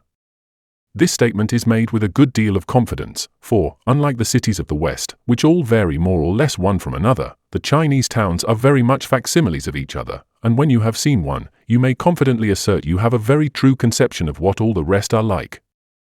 The ideal city was drawn in the brain of the designers and builders of the first one in the remote and misty past of Chinese history, and the spectacle evidently has seemed so sublime and overpowering to the succeeding generations of Chinese that no original genius has appeared since then to dare to suggest anything better.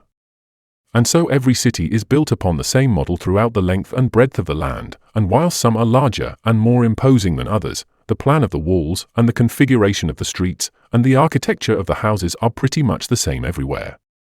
But here is a town close at hand, and so, without waiting to discuss the theory of a Chinese city, let us boldly enter in and see with our own eyes exactly what it is like. The first street we travel along gives us a shock. Instead of the broad and spacious roadway along which the traffic is carried, we come into a narrow, dingy-looking artery which at its extreme breadth is not wider than 12 feet, and even that is not all available for the use of those that have to pass up and down it. The shopkeepers on both sides have put out their counters, on which they expose their goods, so that only 5 or 6 feet are left free for the use of the public. This particular street, which we are now in, is not an exceptional one. In fact, it is one of the principal ones in the town, and therefore is a very fair sample of what the business quarter is like. If we were to diverge down the side streets that run into it, we should find them all much narrower, more forbidding, more dingy, and very much dirtier.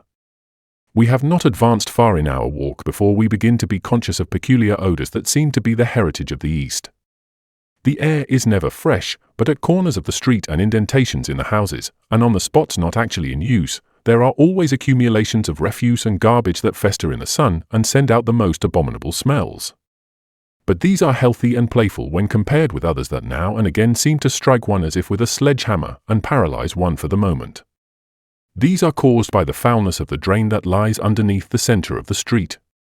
As the roads are so narrow and are occupied by houses on both sides, the only available place for the drainage of the city is right through the middle of the roadway. There is no public board of works to superintend the construction of these, and as the Chinese as a race have very hazy and elementary ideas as to the necessity for drains of any kind, it may easily be imagined how badly they make them. The result is that gases generate and evil smells collect for which there is no escape excepting through the cracks of the stone slabs that pave the streets. Never has there yet been a writer with the genius to describe these. It is simply enough to say that they have the concentrated essence of the ages in them. They trace back their ancestry to the times that are lost in myth and fairy tales, and they would look with disdain upon any of the modern smells, just as an aristocrat that holds his title from the times of the conqueror would gaze with scorn upon some upstart, whose father sold soap and was knighted for the wealth he had amassed. It is astonishing that the people that live in the houses nearby are not carried off by typhoid or other deadly fevers, but they are not. They have, on the other hand, a lively, healthy look about them as though they lived in some country place, where the air comes fresh from the mountain nearby and where they breathe a wholesome stock of ozone all the year round. The fact of the matter is the Chinese have no belief in the word infection. There is nothing in this huge cumbrous language to express the idea of germ, bacillus, and such like, and so when some terrible odor from a drain that is seething and frothing in the sun, such as would knock off the head of a water buffalo, the Chinese puckers up his nose for an instant and then puts on that childlike smile with which he so often adorns his countenance, and attends to his business without any more fuss. Now, this is one of the best streets in the town, and contains goods to the value of hundreds of thousands of dollars. Some of the wealthiest merchants in the town have their places of business in it, and yet there is not one to be compared with any ordinary shop that one meets within any of the ordinary streets that abound in our cities in the West. They have all a comparatively mean-looking appearance. They are only 1 story high and have no fronts in them.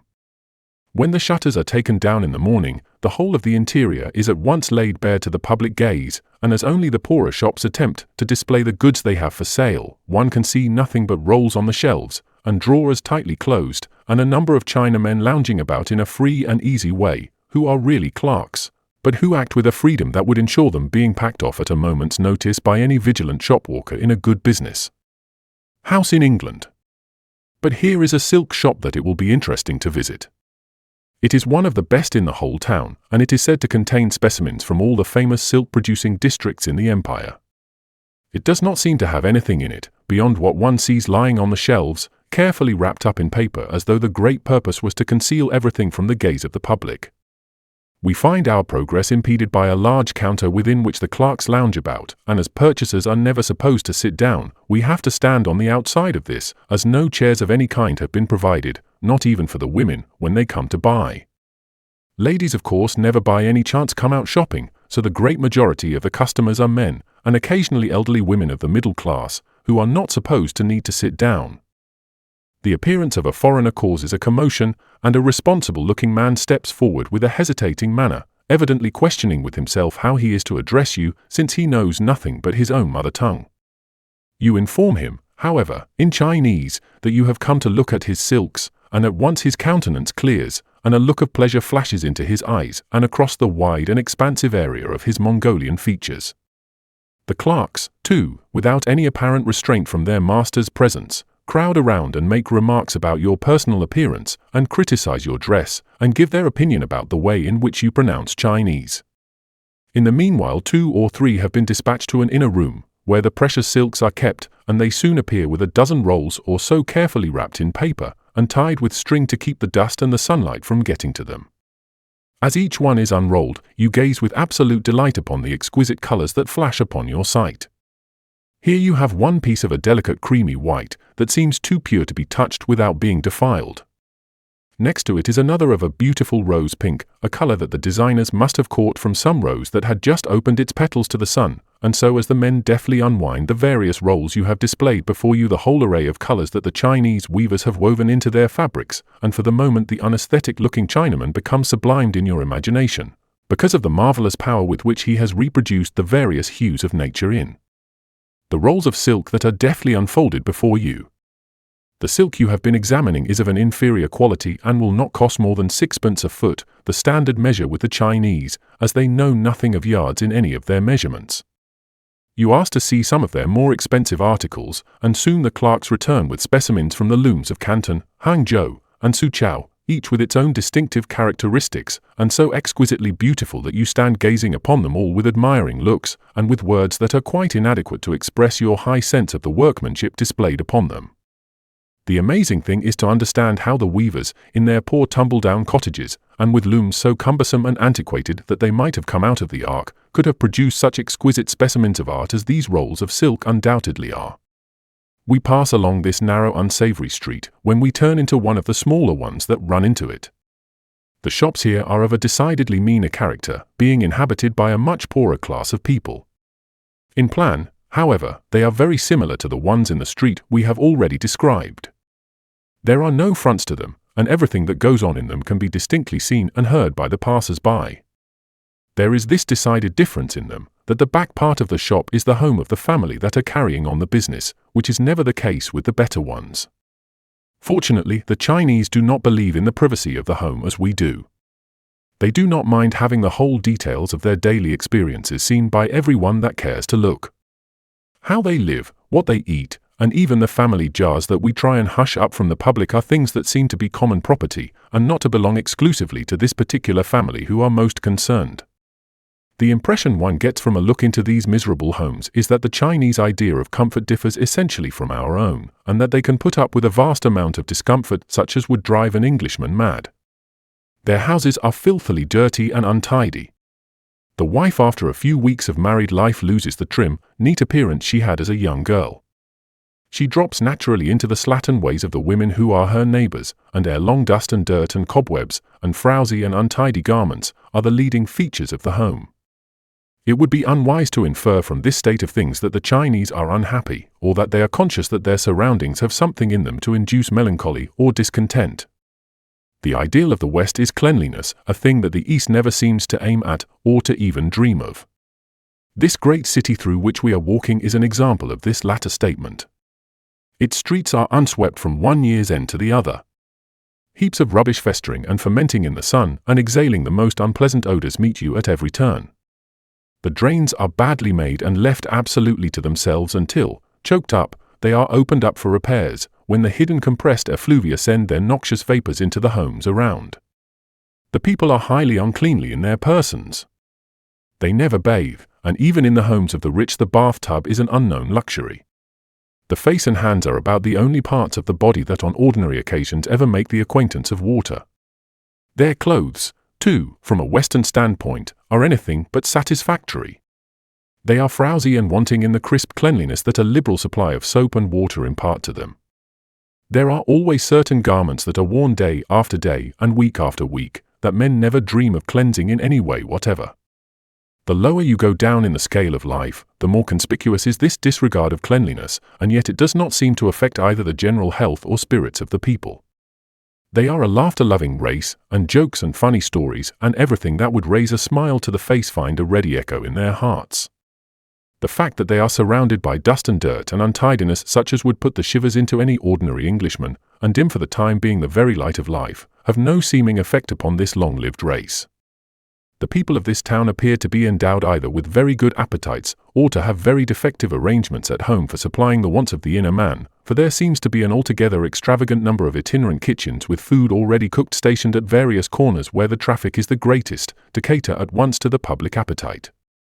Here is one close at hand, and as we have a few minutes to spare, let us draw near and see what it is like.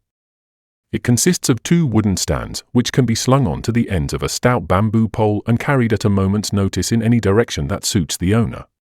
Where trade is brisk at any particular spot, he remains there until his customers desert him, and then, shouldering his miniature eating house, he goes off at a quick trot to the localities where the hungry are most likely to congregate.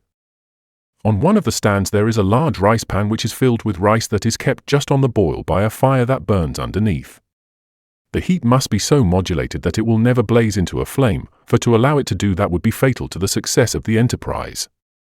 The Chinese, who are connoisseurs in the art of cooking rice, can never tolerate it being boiled to a pulp. The grains must to a certain extent retain their individuality, and though boiled to the very heart, there must be no loss of that. The man who would wish to be popular must have learned the secret of how to please the taste of the most critical. The other stand is a kind of rough dresser, where the condiments that are to allure a pleasant passage to the rice are tastefully set out. These are salted turnips of a brown, leathery look, and the most popular, because very cheap, of all the various articles that the Chinese eat with their rice. There are also bean curds and cucumbers pickled crisp and juicy, and celery and lettuce, and salted beans and plates of various kinds of fish, and different kinds of soy, which are sprinkled with a sparing hand over the bowl of rice to give it a flavor in order to induce an appetite with the first sip that the customer takes of the savory compound. It is interesting to watch the deft way with which the man fulfills the orders that are given him. He first of all ladles out enough rice from the pan to nearly fill one of the bowls that lies turned upside down on the dresser. He then selects with his chopsticks a bit of salted turnip and drops it into the very center of the steaming rice. Then once more, with the eye of a connoisseur, he picks up a bit of crisp pickled cucumber about the size of a bean and drops it on the top. If his customer is extravagant and is going in for luxuries, he selects a tiny sprat that lies cooked and ready for use, and places it in a tempting position just within the lip of the basin, and resting on the rice as though it were in its native element. A little savory soy is then sprinkled over the whole, a pair of chopsticks are daintily laid crosswise over the steaming compound, and the man whose mouth has been watering all the time this process has been going on takes it with eager hands, and without any delay proceeds to satisfy his appetite, and all for the modest sum of a little over a halfpenny. Several men are seated on their heels round this peripatetic kitchen, shoveling down with their chopsticks the good things contained in their bowls. It does not seem at all strange to any one that they should thus in the sight of all the passers-by and without tables or chairs be willing to be seen eating on the public streets. The free and easy methods of Eastern life, as well as the intensely sociable character of the Chinese mind, make many things possible here that would be considered highly improper in the West. The scene before us is a thoroughly Oriental one, and in some respects a very picturesque one. The narrow street, only 6 feet wide, packed as it were with human life, is a splendid place from which to view the various items of which the life of the city is composed. Here is a scholar in his long gown, threadbare and showing signs of decay. Amidst the crowd of passers-by, we should never mistake him for anything but what he is. His face has that keen intellectual look that the students of this empire usually have. Though poor, he has a proud and haughty air, as though he felt himself higher than any of the crowd that brushes up against him. Coming close behind him is a farmer, rough and unsophisticated, with the sun burnt into his face, and with the air of a man who never opened a book in his life except the ancient one of nature, which he has studied to such a purpose that he can read her secrets and can extract such crops from her as make his fields laugh for very gladness. Following on is a countryman whose home lies at the foot of the hills in the near distance. He is carrying a huge load of brushwood balanced on the ends of a bamboo pole slung across his shoulders, which he is carrying to the market to be sold as firewood. He occupies more than half the roadway, and when he swings his burden from one tired shoulder to the other, the width of the street is only just enough to contain it. He passes along, however, at a steady trot as though the town belonged to him. His loud cries, "Clear the way, get to the side, I'll bump against you," are uttered with an air of authority as though some royal edict had given him the authority to take possession of the road in this masterful manner. It is amusing to watch the good-natured way in which the ebbing and flowing crowds yield to this man from the hills. Everyone gets out of his way, and even the scholar, with pride and contempt in his heart for the unlearned masses, stands meekly at the side of the road and crushes himself up against a counter to let the imperious seller of firewood pass by. No thanks are given and none are asked, and as the tide of men close up behind him, we can hear coming down the air, "I'll bump you, go to the side, fly, fly," until the sounds so masterfully given and so meekly obeyed are lost in the distance. In looking at this moving panorama, there is one thing that is strikingly conspicuous, and that is the good-natured, easy, tolerant way with which they treat each other on the street. It would seem as though every man, the moment he got on it, had determined that forbearance shall be the word that should guide his conduct in his treatment of every one that he meets. Just think of it, a roadway of 5 or 6 feet wide, along which constant cross-currents of people, of all kinds and conditions, are traveling, and yet no collisions, or at least so rarely that they are not enough to be quoted. Businessmen, clerks, coolies, opium smokers, thieves and vagabonds, country bumpkins, and elegant and refined scholars, all with an instinctive sense of the rights of others, yield to the necessities of the road, and bear with infinite good nature whatever inconveniences may arise, and treat each other with patience and courtesy. As we have been watching the motley crowds passing and repassing before us, the man with the kitchen has been doing a roaring business. Customers have come and gone with most pleasing succession, and the heap of cash that he has received in payment for the savory bowls of rice has grown into a little mound, and as he looks at it his eyes glisten with pleasure. All at once there is a sudden and mysterious change in his attitude. Instead of standing with a benevolent look upon the group sitting on their haunches round his eating house, he becomes agitated, and hastily bidding his customers to hurry up, he begins to make preparations for an immediate move. The men gulp down their rice, the bowls are hurriedly piled up on the dresser, and before one can hardly realize what is taking place the kitchen has been shouldered, and he has disappeared at a jog-trot amid a stream of people that have engulfed him and his belongings. Whilst we are wondering what it is that has caused this sudden panic and collapse in a business that was so prosperous, we hear the clang of the slow and measured beatings of gongs. Higher, too, than the voices around us there comes trailing on the air, as though unwilling to leave the locality from which it started, the sound of the word "io" in a crescendo note, but which finally dies away in a slowly decreasing volume till it finally vanishes in silence. There is now an agitated movement amongst the crowds in the street before us. Some seem full of hesitation, as though undecided what to do, others assume a perplexed air and look about for some opening into which they may escape. A sedan chair, that comes lumbering up with the shouts that the bearers usually indulge in to get the people to make way for them, comes up, but no sooner is the sound of "io" heard than the men hastily retrace their steps and disappear in the opposite direction from which they were coming. The beating of the gongs, and the prolonged wailing sound "io," in the meanwhile advance rapidly in our direction, when all at once, all indecision on the part of the passers-by vanishes, and every man flattens himself up against the outstanding shop counters, drops his queue that has been twisted round his head, lets fall his hands by his side and assumes a look of humility and respect. The centre of the street is in a moment deserted, and there bursts into view a mandarin with his retinue. The first members of it who come swaggering down the empty lane are the men that fill the air with the sound of "io," in order to warn the crowds ahead of the coming of the great man. They are a most villainous-looking set of men, and seem as though they might have been picked up out of the slums and gutters for the special duty of today. At first sight one is inclined to burst into a loud fit of laughter, for to a Westerner they have a most comical and ludicrous appearance. Each one has a tall hat on his head, shaped very much like a fool's cap, but set on awry to meet the contingencies of their tails that are twisted round their heads. This makes them look like clowns that have come onto the street from some neighbouring circus to amuse the populace. A closer look at them, however, soon dispels that idea, for in their hands they carry long rattans, which they wield menacingly as though waiting for a chance to let them fall heavily on the shoulders of some unwary one who is transgressing the rules of the road and thus showing disrespect to His Excellency. They have a truculent look as they furtively glance over the silent walls of human beings that line the roadway, and a discontented, sullen frown overcasts their faces as they find no chance to use their despotic power on the person of any unfortunate one. Immediately behind them comes another set of men, quite as evil-looking, with chains in their hands. These have a proud and haughty mien, as though the supreme authority of the town rested in their hands.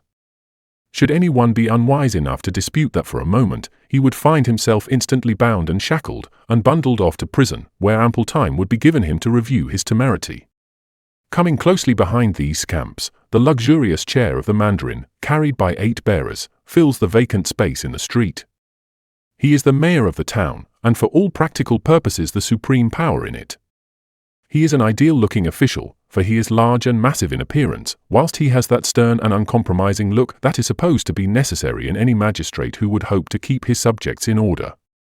He has a stern and forbidding aspect, as though he were on his way to the execution ground to have some criminal decapitated.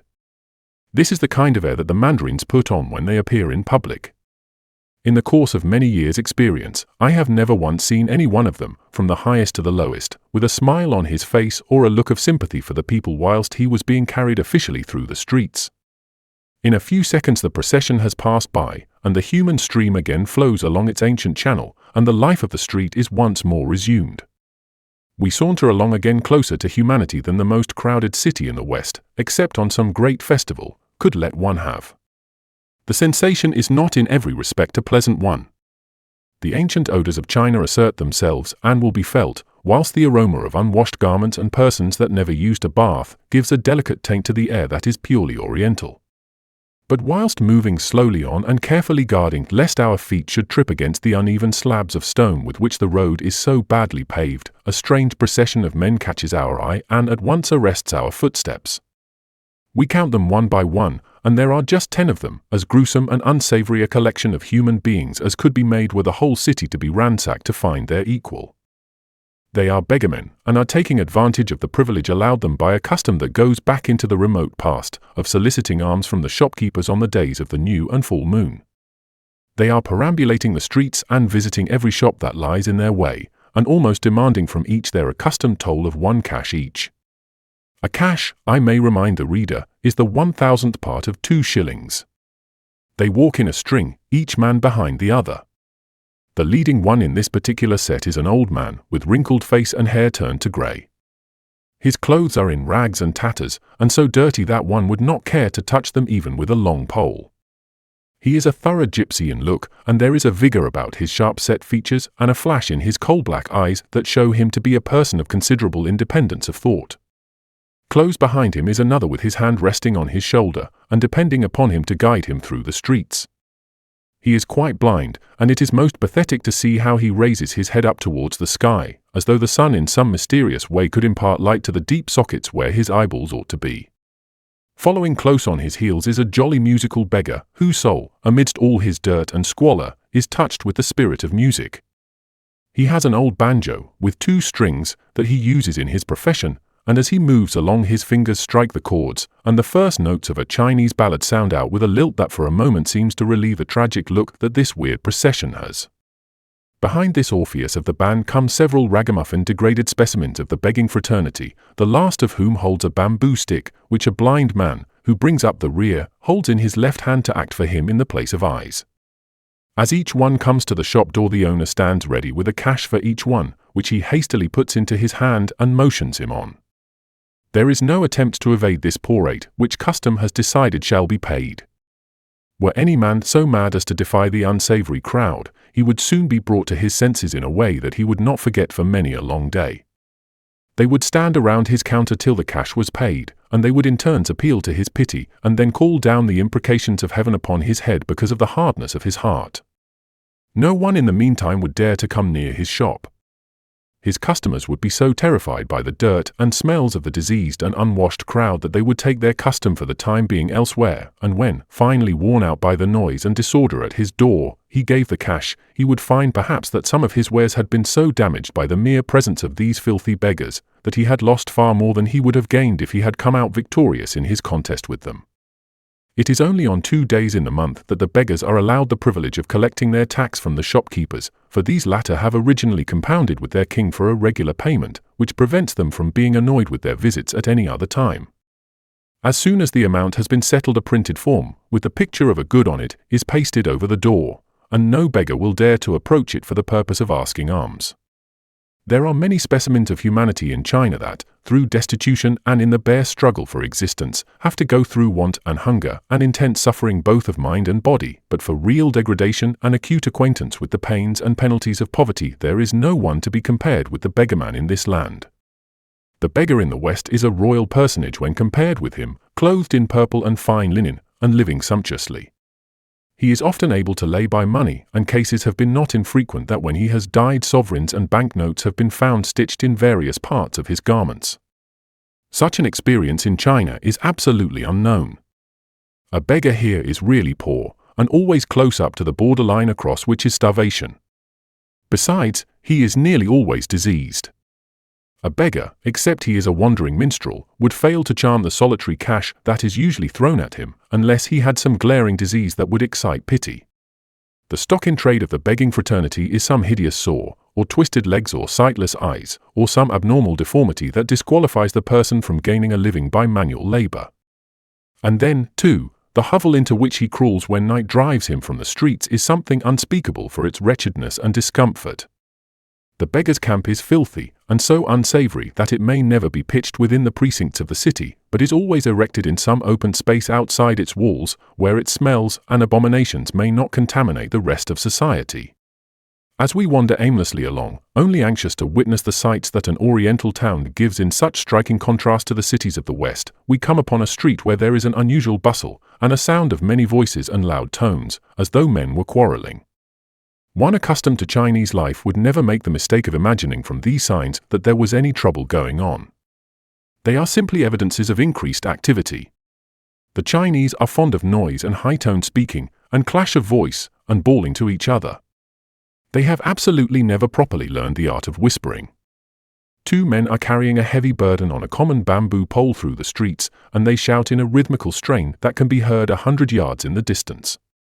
A play is being performed, and from the very beginning to the end, the drum keeps beating and the cymbals clash and drown the actors' voices at those points where it would be supposed the greatest silence would be required.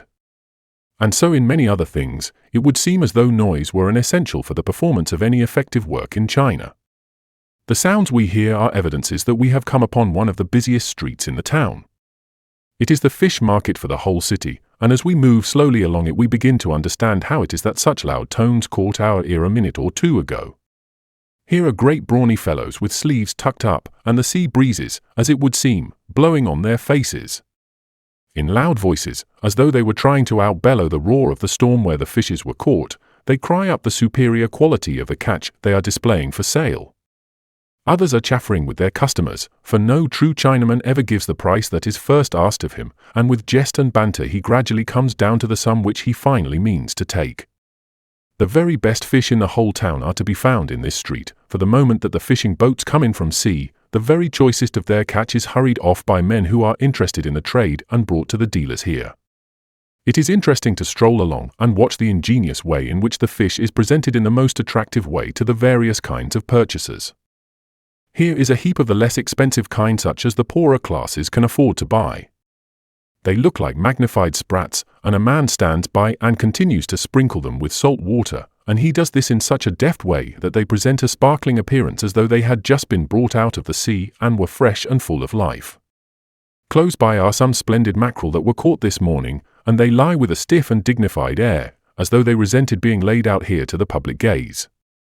Some of them have already been cut into slices and customers are trying to beat down the dealer to a more reasonable price.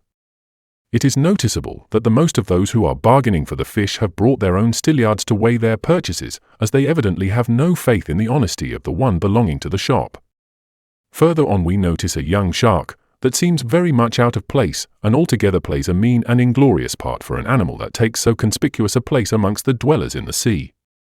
Close beside it is a native fish that evidently has been too long out of the water to add to its market value, and so it has to be doctored to induce customers to look upon it with favor. To carry out this idea, it has been cut in two, and the ends have been ingeniously smeared with pig's blood to make it appear to the uninitiated that it has only just ceased to live, and the red streaks show where its own lifeblood has just ceased to ebb out. Yet this simple and childlike deception is plain to every one that comes to buy, and no one is taken in by it.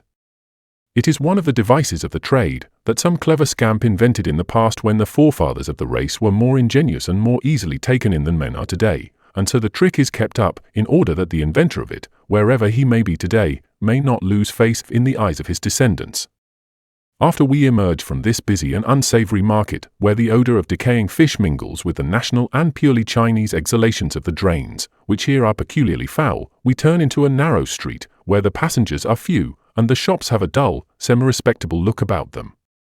They have no counters outside of them, and so the whole street, which is about 5 feet in width, is entirely available for foot passengers. We discover to our astonishment that every shop in it sells shoes. It is in fact the great center of the shoe trade for the town, and also for the country districts for many miles outside of it.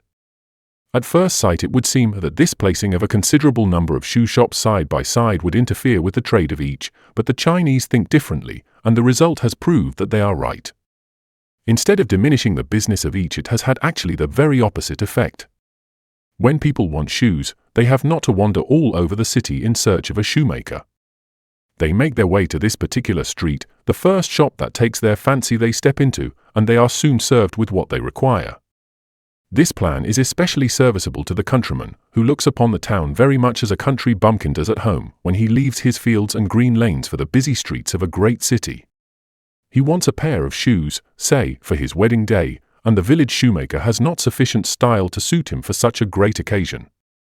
He must go away to the great city where the latest fashions in shoes are to be found, and where he can purchase a pair that will be the envy of every young man who shall attend the joyful ceremony. But how amid the maze of narrow streets shall he find a shop where he shall be able to make his selection?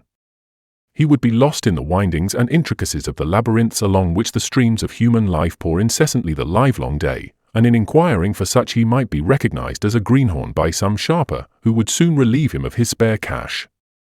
The fact that the shoe shops are all in one street renders it easy for him to inquire his way there, where without delay he will be served with the very article he requires. In our stroll through the city, there is one feature about it that has been most noticeable, and that is its freedom from rows and disorders.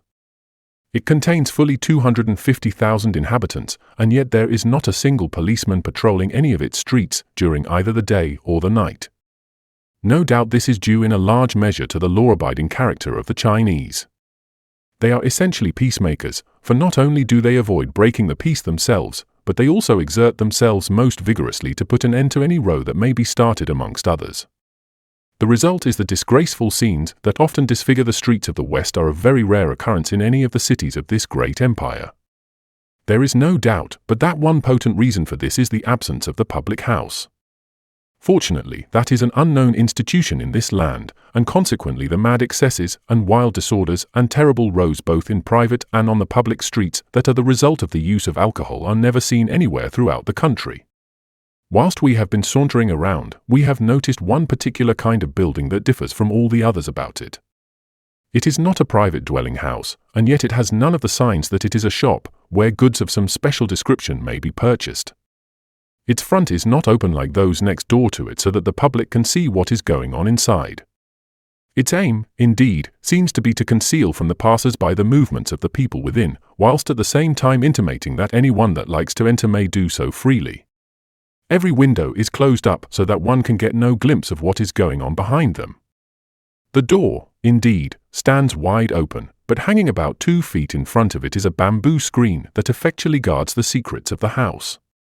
Any attempt to peer inside will be ineffectual, for the utmost that can be seen beyond the sentinel screen is the posts of the door that are but the outer works of the fortress beyond.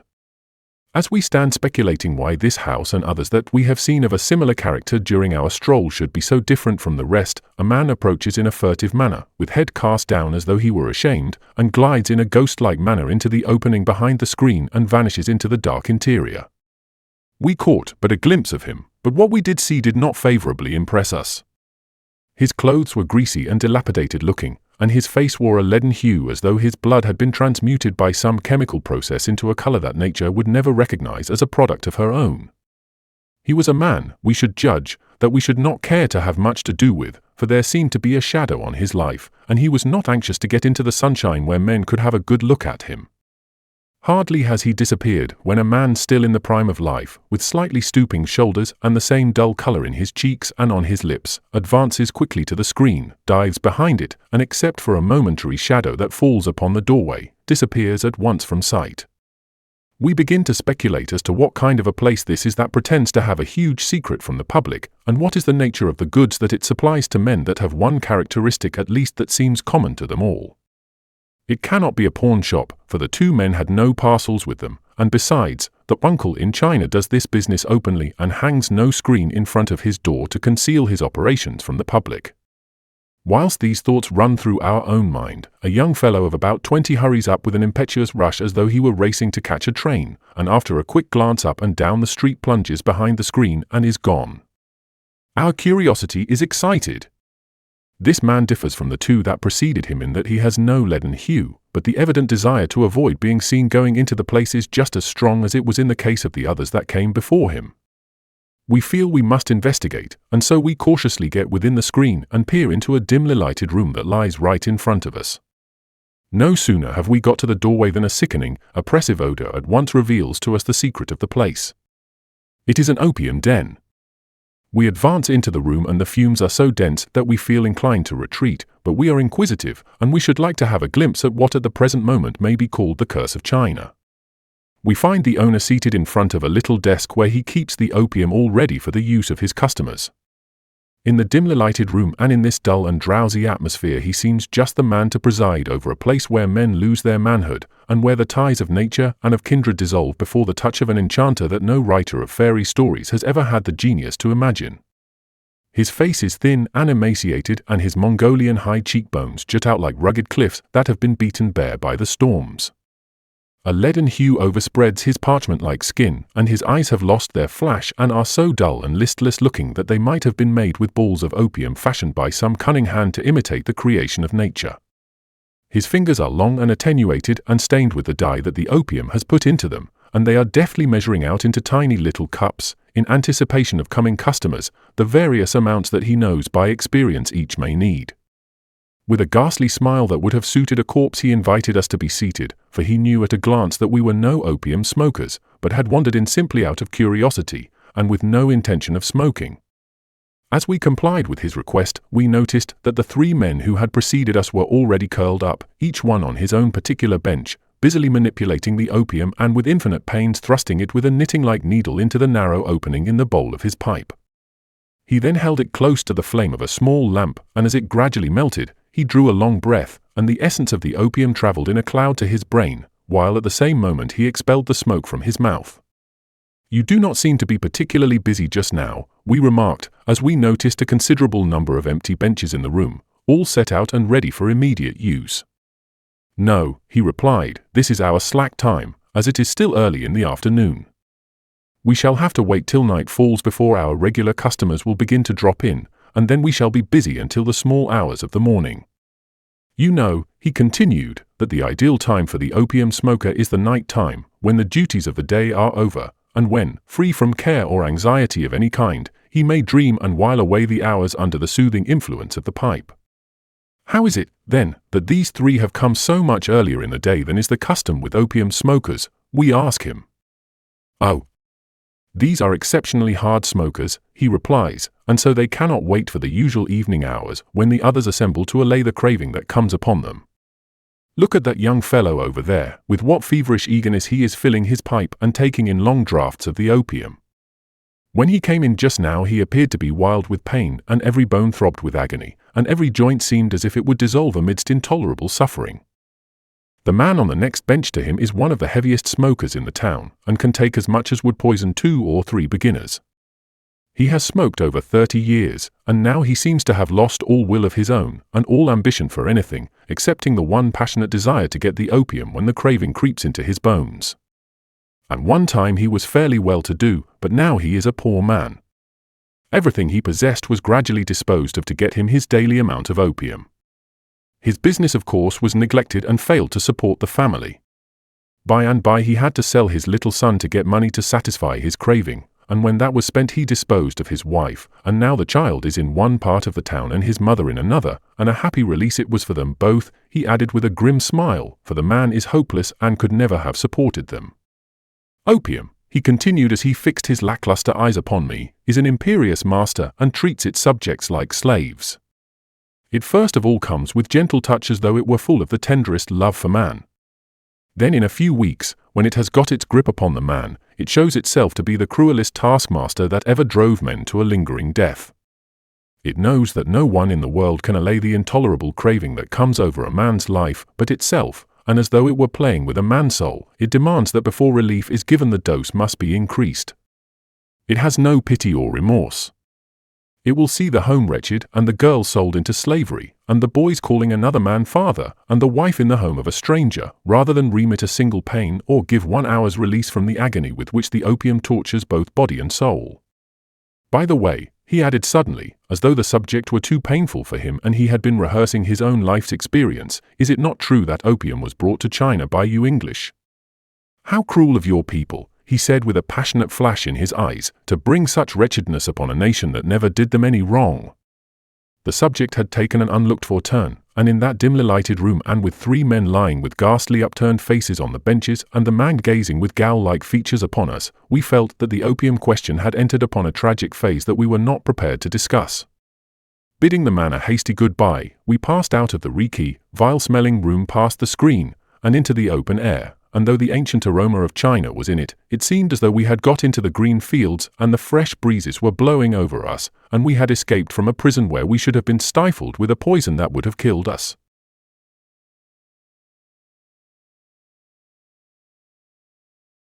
Chapter 10. Hades, or the Land of Shadows. The great problem of death is one that has oppressed the Chinese people in all ages with its profound mystery, and has cast its shadow upon the thought and life of the nation.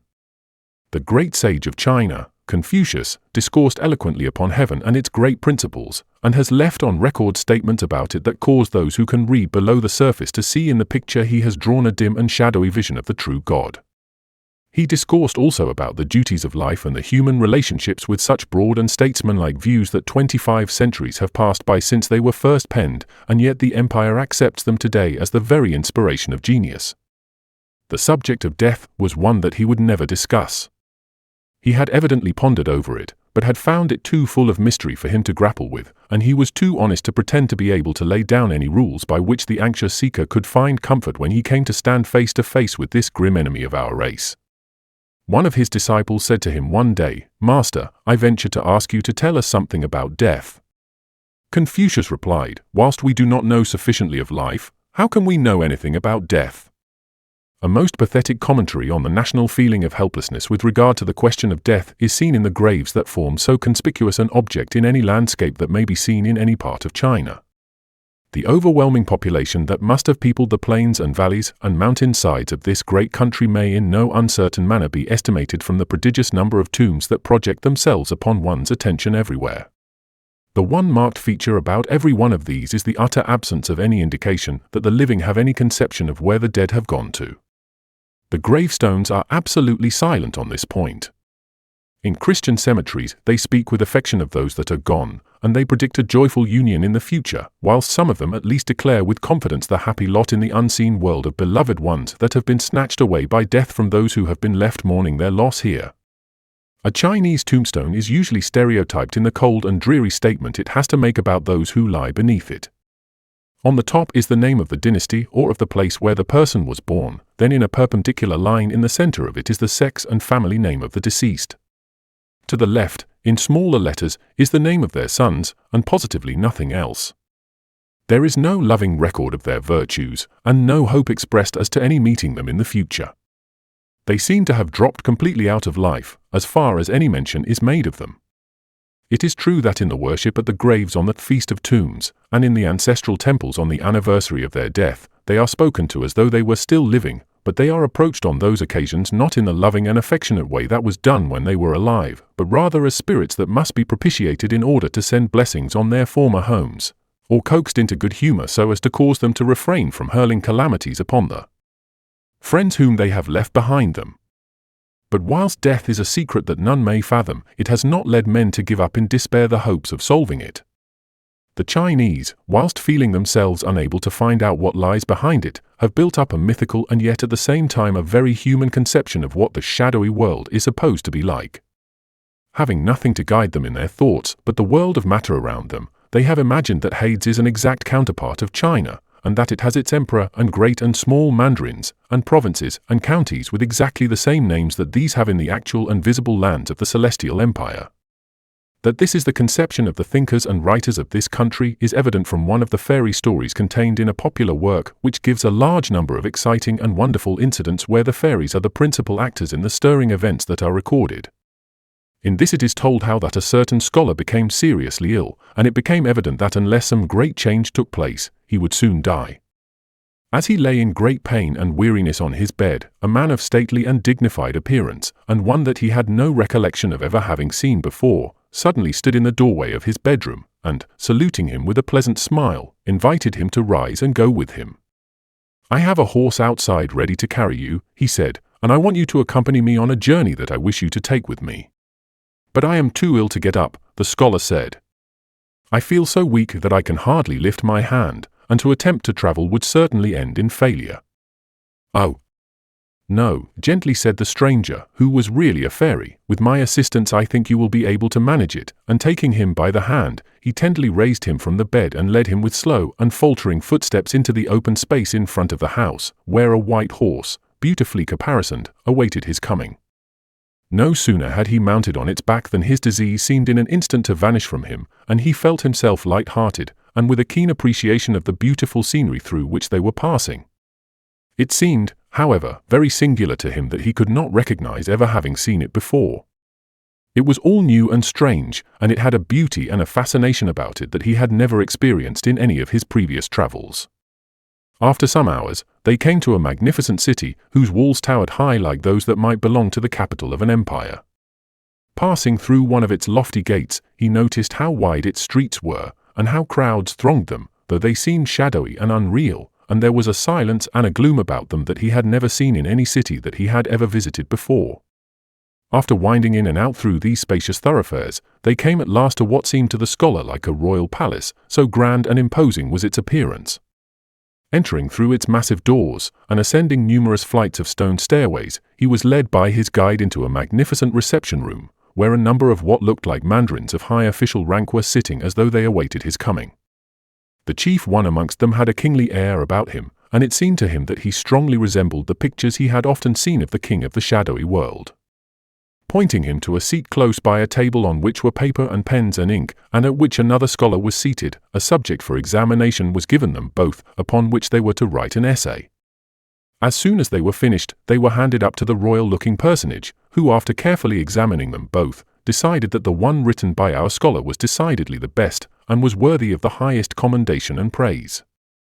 "In consideration of the talent you have shown, and your evident ability to do useful service for the state, I appoint you to be the prefect in a certain city in the province of Honan," said the kingly president. The scholar now realized for the first time that he was really dead, and that the noble-looking man that had been examining him was after all the king of the shadowy world. Trembling at the truth that had just burst upon him, his thoughts flew back like a flash of lightning to his widowed mother, and, rising from his seat, he pleaded with passionate earnestness with the king to give him back his life and allow him to return to earth and live as long as his mother, so that he might comfort and care for her in her declining years. His Majesty was deeply moved with this exhibition of filial piety, and turning to one of the men sitting on the bench asked him to bring him the book of life and death, in which the destined hour of every human being's life was recorded, in order that he might see how many years the mother had still to live. Turning to the page where her birth and death were recorded, he found that she had still 9 years to live.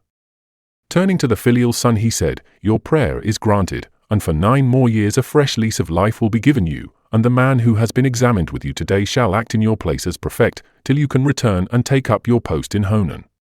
This is a very pretty story, and we could wish that it were one that was founded on fact.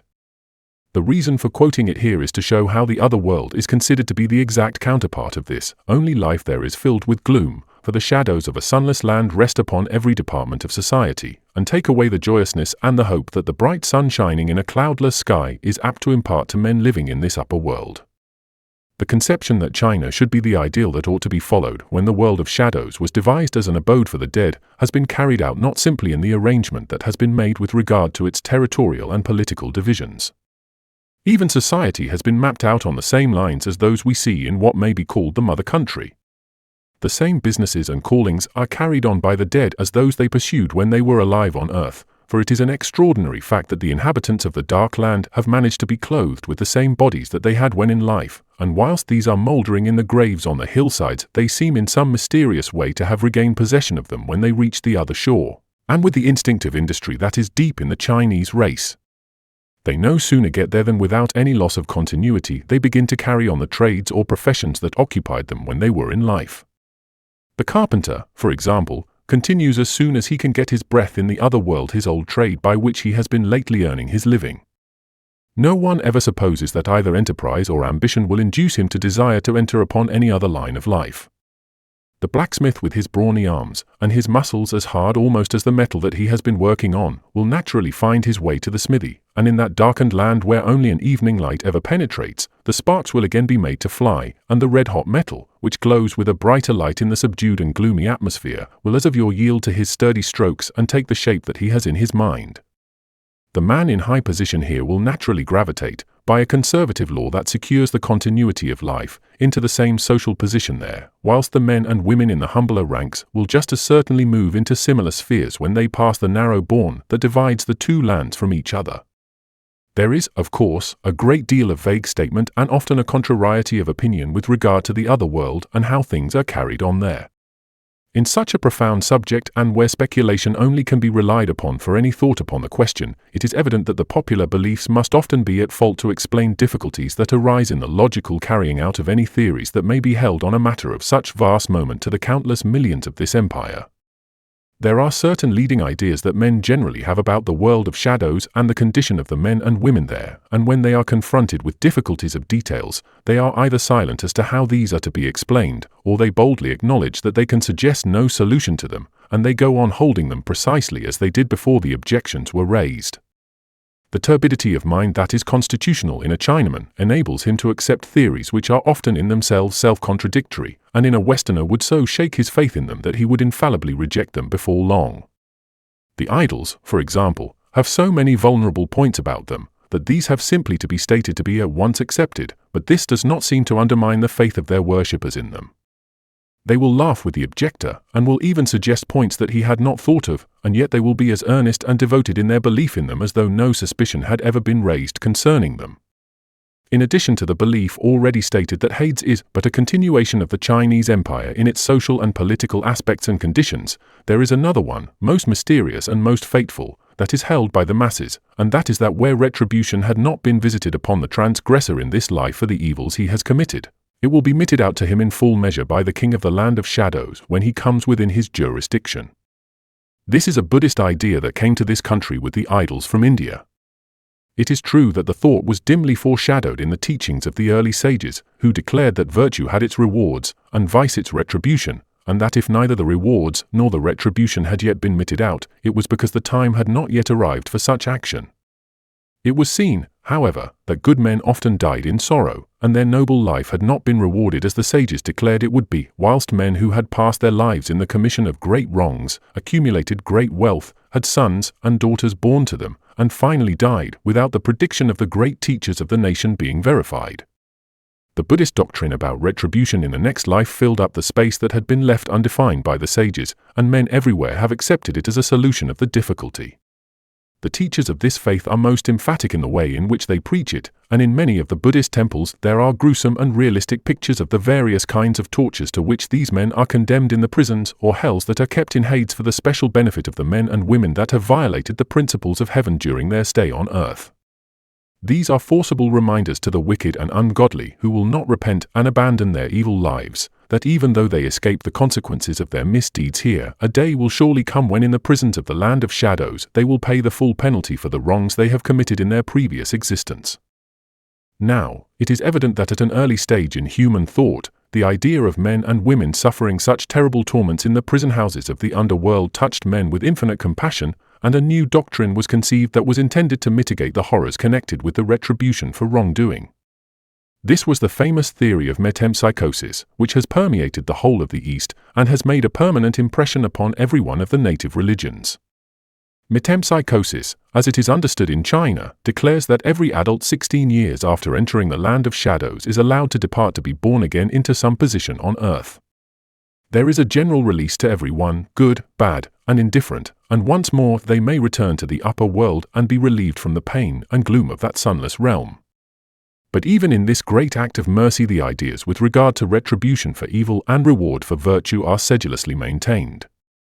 The bad man who is let out of the hideous prison in which he has been confined is not to be allowed to escape the consequences of his previous vicious life. He is allowed to return to the world again, but he will appear perhaps in the shape of a pig or a dog, or some other of the lower animals. It is for this reason that the Buddhists are so opposed to the taking of animal life.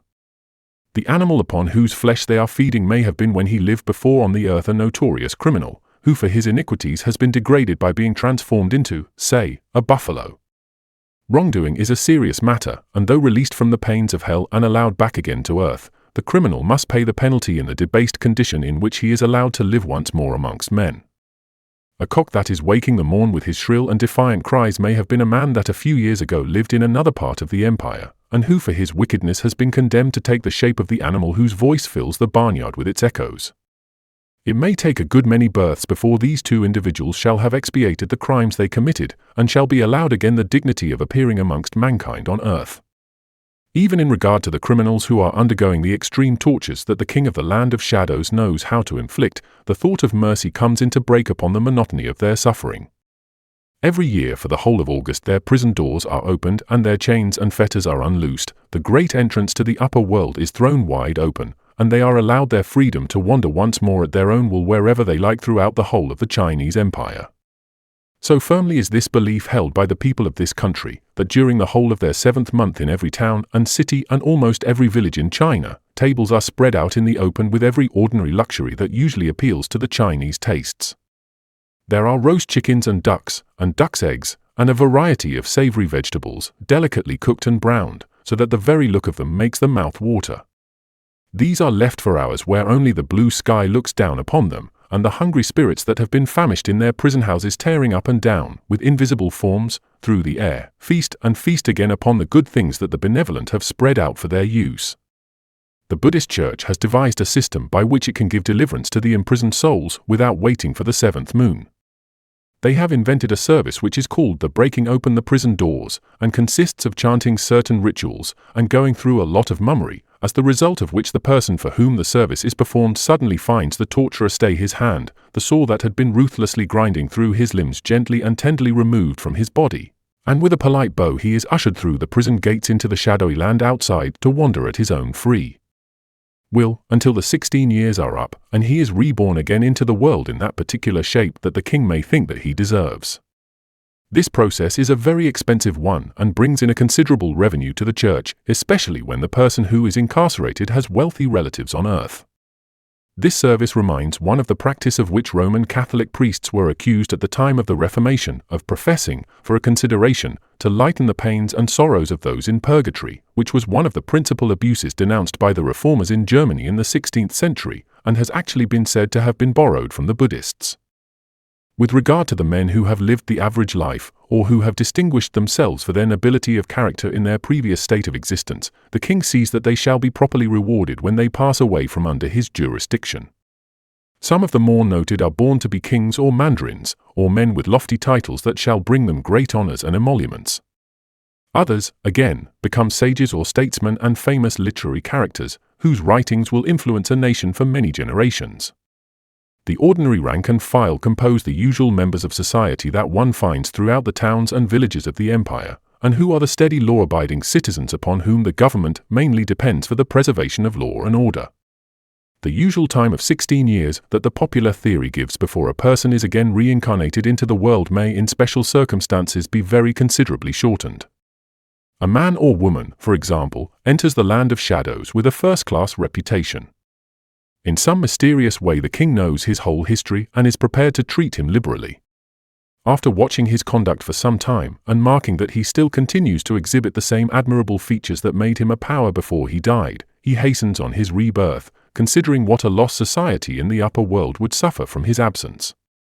He is therefore sent back into the world, but never into the same locality from which he originally came. The recollection, moreover, of the scenes and sights and strange mysterious experiences that he passes through in that gloomy, sunless land are all blotted out from his memory. No story is ever told of that life by any one of the countless millions that have come under the sway of Yamlo, the Yama of the Hindus and the mighty king of Hades, and though men have implicit faith in the myth that the Buddhist Church has propagated, never in the history of the past has anyone hinted at any personal experience that he has passed through in any of the many periods in which he must have been a dweller in the land of gloom and twilight. There is, indeed, the story of an adventure connected with the shadowy land that puts one in mind of the Greek hero, who went down to Tartarus in search of his beloved wife who had been torn from him by death, but it appears in a book of fairy tales, and as the writer was a man of a romantic turn of mind, no one is inclined to take his statement as sober history. The story describes how a certain young man had become enamored of a certain damsel who had bewitched him with her black eyes and her fascinating manners. He had seen her one day as she passed along the street with some girl friends, and he had been so entranced with her beauty that he had fallen desperately in love with her. So fully had he made up his mind that he could never dream of ever having anyone else for his wife, that he was making arrangements to engage a middlewoman to discuss the question of marriage, when he was told that the girl had been taken suddenly very ill, and in a few hours she had died. The news distressed him beyond measure and almost broke his heart. Pondering over his great sorrow, he determined that he would descend into the dark world and try and discover in what part of China the woman that he had fallen in love with would appear when Yamlo decided to let her return again to earth. With the license of the romancer, the writer of the fiction declared that he successfully accomplished his purpose, and that the dread king, touched by the devotion he had shown, not only shortened the time of residence of the girl within his dominions, but also managed in some way or other to let him see the Book of Life and Death, where the exact date of her rebirth was recorded and the locality where she was to reside. The lover returned to earth, though the writer does not explain how he could do that without a rebirth, which would have obliterated all knowledge of the past and would have quenched his passion for the girl.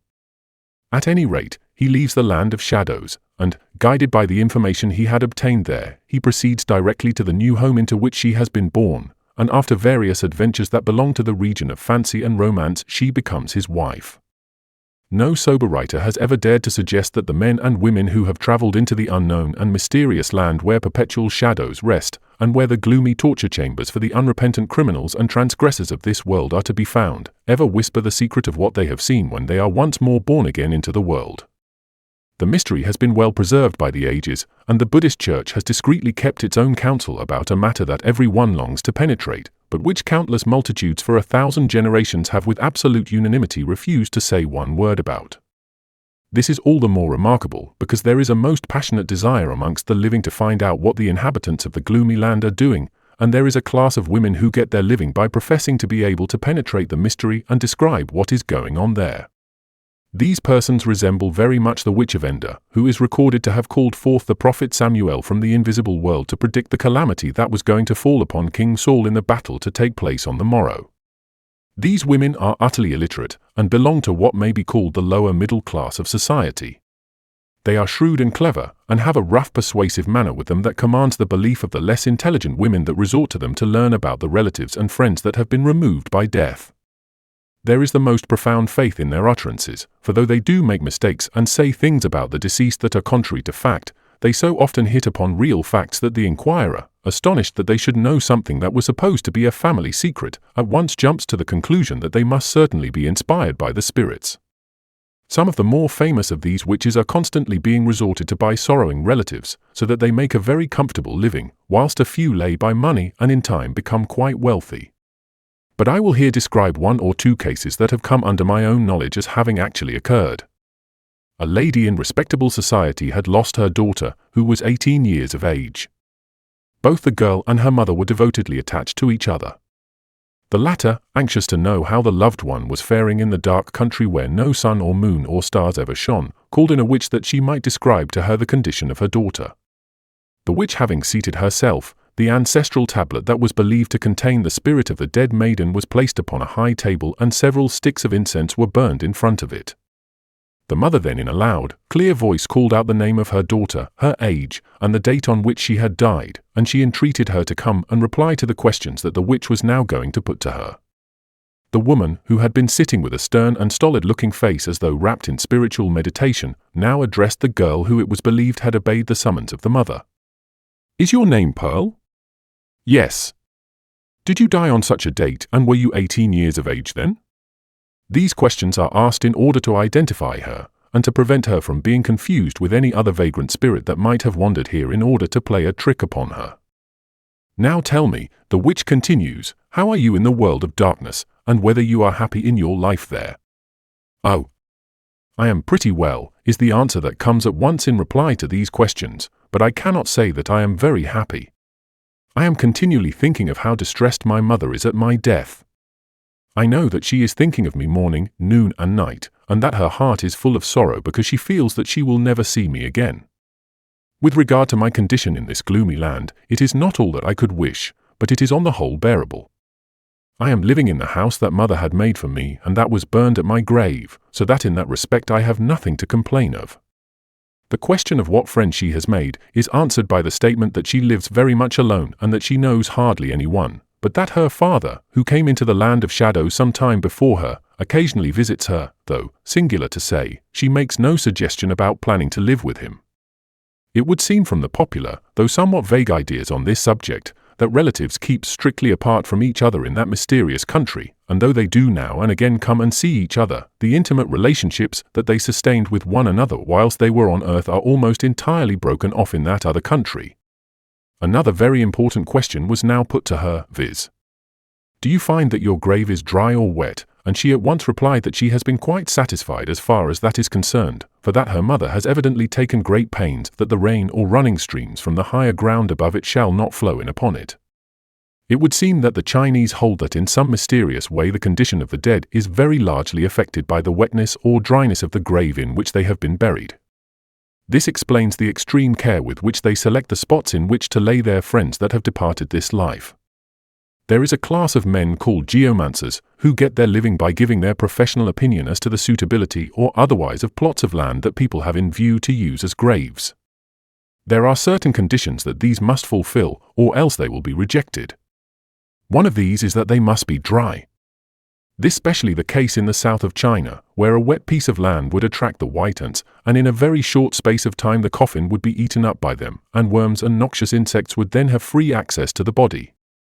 But, independent of this disastrous result, damp seems to be a potent factor that affects the happiness of the departed, which not only renders their life more miserable in the other world, but which also induces them in revenge for the want of care of the living to send all kinds of misfortunes upon the homes they have left. The mother at this stage asked the witch to describe what her daughter looks like. Taking a black cloth, which is usually one of her paraphernalia, she puts it on her head, letting it droop down over the face, and getting into an assumed kind of trance, she begins in a slow and solemn chant to describe the scenes that she pretends she sees in the land of shadows. "The country that lies before me," she says, "is a gloomy one, and there is no sun to be seen. Shadows lie everywhere, and an air of depression rests upon the hills and on the plains that stretch before my vision. I see men and women passing up and down the roads, but they all look like spectres, for there is no laughter on their faces, and no signs of joy about them. They seem to be oppressed with a sense of their desolate condition. But wait! Here is the figure of a young girl standing by a bridge looking into the sullen stream that is flowing rapidly and with scarcely a sound underneath it. She is about 18 years of age, and though her face is pale and has caught the color of the land in which she lives, she does not seem to be in bad health. Her house, which is on the bank of the river, is a very pleasant one and has a courtyard, a guest room, and a bedroom. She has a pleasant face, and one that could be very sunny did she not live in so gloomy a country. She has a spray of jessamine in her hair, and her dress is put on with exquisite taste. Ah! "That is my daughter indeed," exclaims the mother. Jessamine was her favorite flower, and she was always so neat about her person and had such fine taste about her dresses, and here, overcome with the sad thoughts that filled her heart, her tears began to flow and she sobbed forth the bitterness of her heart in words of anguish and despair. This was the end of the witch's visions, and having received her fee of about 2pence, she went off with a smiling face to explore the mysteries of the land of shadows for the benefit of other sorrowing ones whose sight could only reach to the scenes and people of this world. Many of the scenes in which these second-sighted women engage are really most interesting, and supposing for the moment that the pictures described are inventions of their own, which, of course, they indignantly deny, they usually manage to import into them a fine sense of poetical justice that one would hardly expect from minds so illiterate and so untutored as they always possess. On one occasion a wealthy man invited one of these women to his home to call up a vision of his father, who had died a few months before. It will make the story more plain by explaining that the old man had been a mandarin, who had been notorious everywhere wherever he had held office for his avaricious, grasping disposition. His ability to accept bribes was immense, and no case came before him but was finally decided not on its own merits, but by the amount that either the prosecutor or the defendant was able to give him. When he died he had a grand funeral, and houses and wives and concubines, and male and female slaves, fashioned at great expense in paper, were burned at the grave, which by some mysterious and unexplained way were to follow him into the land of shadows, where he could set up house on the same princely scale that he had been accustomed to on earth. Nothing had been neglected that money could purchase to make his life in the dark world as thorough a success as it was possible to ensure, for in addition to a complete suite of furniture and kitchen utensils, and the providing even of a dog to guard the house from robbers, immense quantities of ingots of gold and silver, and piles of dollars and copper, all in paper, were dispatched by a fiery way into the land of gloom to prevent him from suffering any hardships that money could prevent. It was felt in his late home that everything had been done that religion or money could suggest, for not only had every convenience for living a high-class life been lavishly provided, in paper, but Buddhist priests had been engaged to perform the most elaborate services to deliver him from the pains and sufferings of the infernal prisons, in case Yamlo should have decided to have him imprisoned in one of them. These last had cost them thousands of dollars, which they had willingly spent, however, since they had been solemnly assured by the priests that their relative had been safely delivered from the horrors of the gaol in which he had been confined. The witch having arrived, the ancestral tablets of the deceased mandarin, elaborately carved and chased with gold, were placed on a magnificent blackwood table. Incense sticks were then lighted, and the usual questions identifying the spirit were asked and satisfactorily settled. This preliminary is a very essential one, for it has often been discovered that the inhabitants of the land of shadows retain many of the peculiarities of character that they had in the land of the living, and the witches are frequently taken in by vagrant spirits, who assume the name of others in order to obtain the offerings that are being presented to their friends in the other world.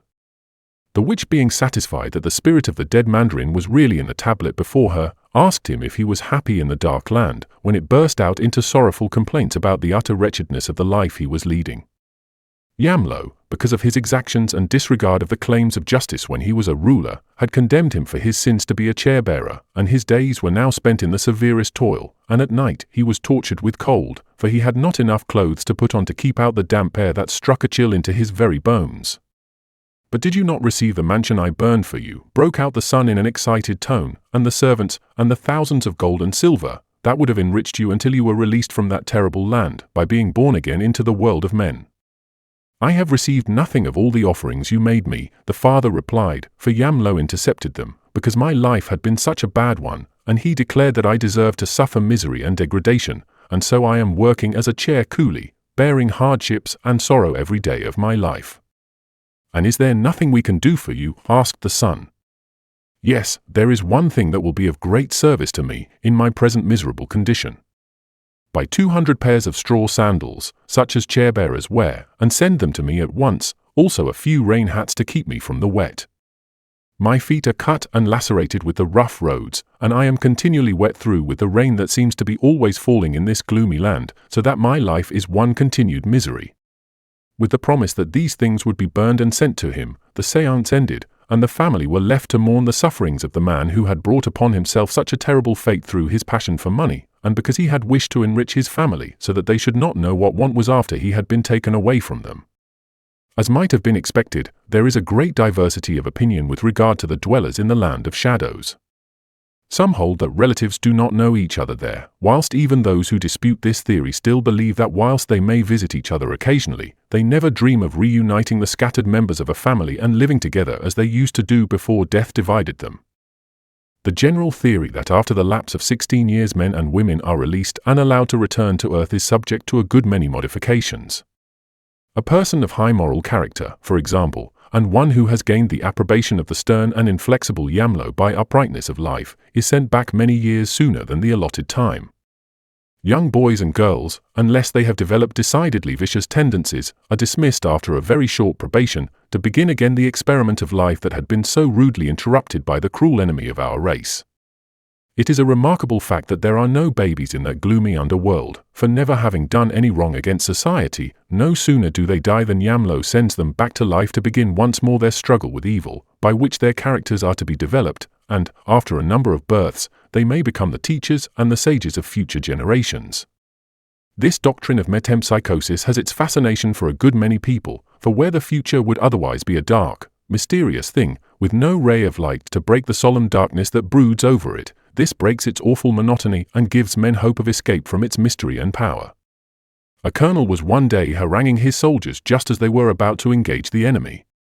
With the natural timidity of the Chinese soldier, they showed symptoms of alarm, and he was afraid that, carried away by their fears, they would incontinently bolt with the first sound of the bullets flying about their ears. What motive could he bring before them to induce them bravely to meet death? He could not appeal to their love of their country, for that does not exist in the hearts either of the common people or in the army. Neither could he bring forward high and lofty incentives from their religion, for though of a deeply religious nature, there is not a single system of belief in China for which any one, man or woman, would be willing to lay down their lives. Looking at them with steadfast gaze, he said, "Soldiers, let me exhort you to be courageous in the presence of the foe today. You are better men than they are, and if you only stand firm, they will fly in terror before you. Do not be afraid to die, for though you fall during the fight, remember that in 16 years hence you will be men once more on earth, and for your valor Yamlo may send you back to high positions in your country's service."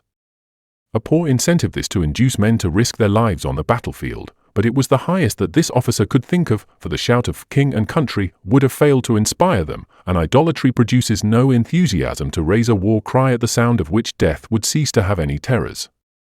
One day a poor woman was bending over her baby that lay dead upon the bed. The home was wretched and forlorn and showed signs of the greatest poverty. There was not a single comfort in it, and to add to its utter desolateness, death had come and taken away the little joy that filled the mother's heart. Never had the house seemed so dreary as today, for the smile that used to fill her heart with sunlight and the childish voice that had thrilled her soul with the sweetest music, both had died out in the solemn stillness and silence of a sleep that would never know an awakening. "Oh, my dear little one," said the heartbroken mother, "I shall never see you more, and your sweet laugh will never again fill me with gladness. Your life has been a short one, and very little happiness in it, for we are so poor that we could not give you the comforts I should have liked. And now my hope is that when you are born into the world once more, it will be into a family where they will be rich enough to give you every luxury, and where you will grow up to be a great scholar, and though I shall never see you, or be able to share in your good fortune, still as long as I live my thoughts will go out to you, where in some unknown part of China you will be living a happier life than you were able to do with me." The whole conception of the land of shadows and of the doctrine of metempsychosis are a most pathetic attempt to penetrate the profound mystery that lies about death and the unknown future. Where no revelation from God has reached men on these two profound and mysterious subjects, they are bound to fashion out for themselves some theory that will be an attempt at least to solve some of the perplexities that the heart can never get rid of until some light has been thrown upon them. The Chinese theories are oftentimes vague and contradictory, and when they are put to the touch of logic, they fail utterly before its tests. They are as brave an effort, however, as has ever been made by any heathen people to construct a system that shall try and satisfy the cravings of the human heart about the unknown. They are profoundly human, and an exalted vein of righteousness runs throughout them. There is no paltering with evil, and no elevation of vice or impurity, and even their ideal ruler of the land of shadows, stern and severe as he is represented to be, can always unbend before the exhibition of goodness in any of the spirits under his control. Chapter 11. A chapter on some of the more shady professions in Chinese life. There are certain trades and professions in this empire that are looked upon by the Chinese with respect, because they all represent an honourable attempt of men to earn their living in a straightforward and honest way. As in England, some of these are looked upon with more respect than others, and men pride themselves, just as in the countries of the West, on the higher local standing that their trade or profession gives them in the eyes of the community. Outside of the government officials, there are practically only two respectable classes of professions, viz. the schoolmaster and the doctor. There are of course others, such as the geomancer, the pettifogging lawyer, the priests, and members of the theatrical professions, and those who get their living in connection with the idols, but these are all looked upon with a suspicion that their morality is not of the highest, and consequently society refuses to accord to them the respect and honor that they spontaneously give either to the scholar or to the bona fide medical man. This chapter will be devoted to an account of some of the more well-known professions that belong to this doubtful category of professional men, and the first that I shall take is the geomancer. This man is a product of the beliefs that the Chinese have regarding the dead, and also with regard to the malign and evil spirits that are supposed to people the air and to be always on the lookout to bring sorrow and calamities wherever the unwary have not taken measures to frustrate their evil designs. In spite of their high-sounding beliefs that life and death are all arranged and settled by heaven, the Chinese universally hold that the ground in which a man is buried has much to do with his happiness in the land of shadows, and also with his ability to benefit the members of his family that still remain in the land of the living. The study of this subject has become an exact science with the Chinese, and there are men that spend their lives in mastering its principles, and they become so familiar with them that they are constantly employed in pointing out the precise spots where the dead may be buried so as to secure the highest benefit both to them and to the living.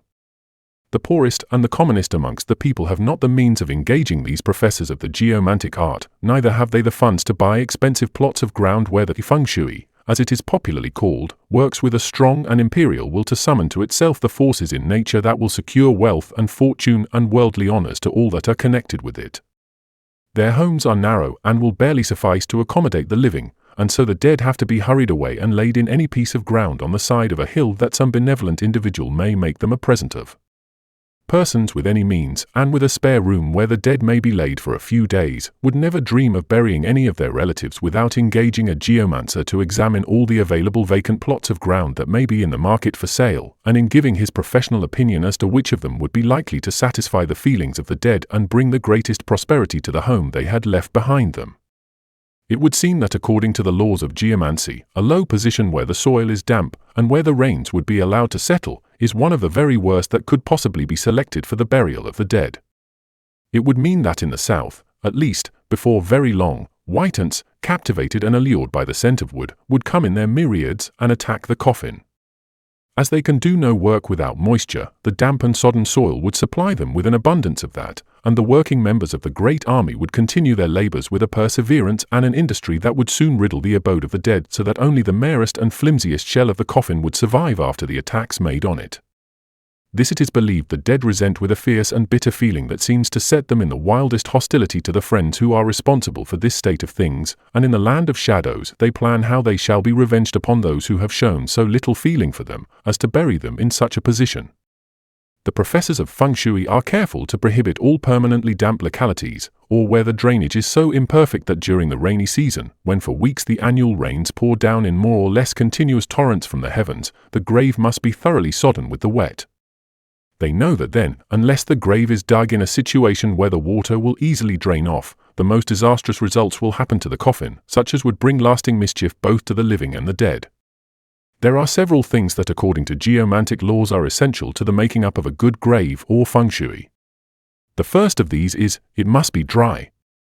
Next, it must have a wide and if possible a charming outlook, for there is nothing that the dead dislike so much as to be confined in their view by high walls, or by mounds, or elevations that would limit them in looking at the landscape that stretches out before them in the distance.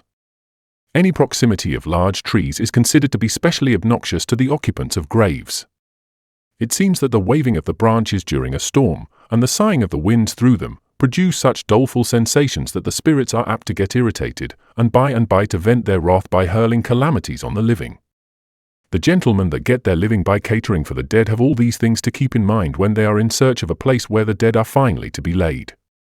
proceeding to the hills with their large compass in hand, which is inscribed with Kabbalistic characters and lines and divisions that mark off the cardinal points with a precision that would be needed to guide an ironclad across the ocean. They cast their eyes across the landscape, and with the look of experts, they take in at a glance the general features that combine to make any particular spot a feng shui, where the dead will have all the consolations that external circumstances can afford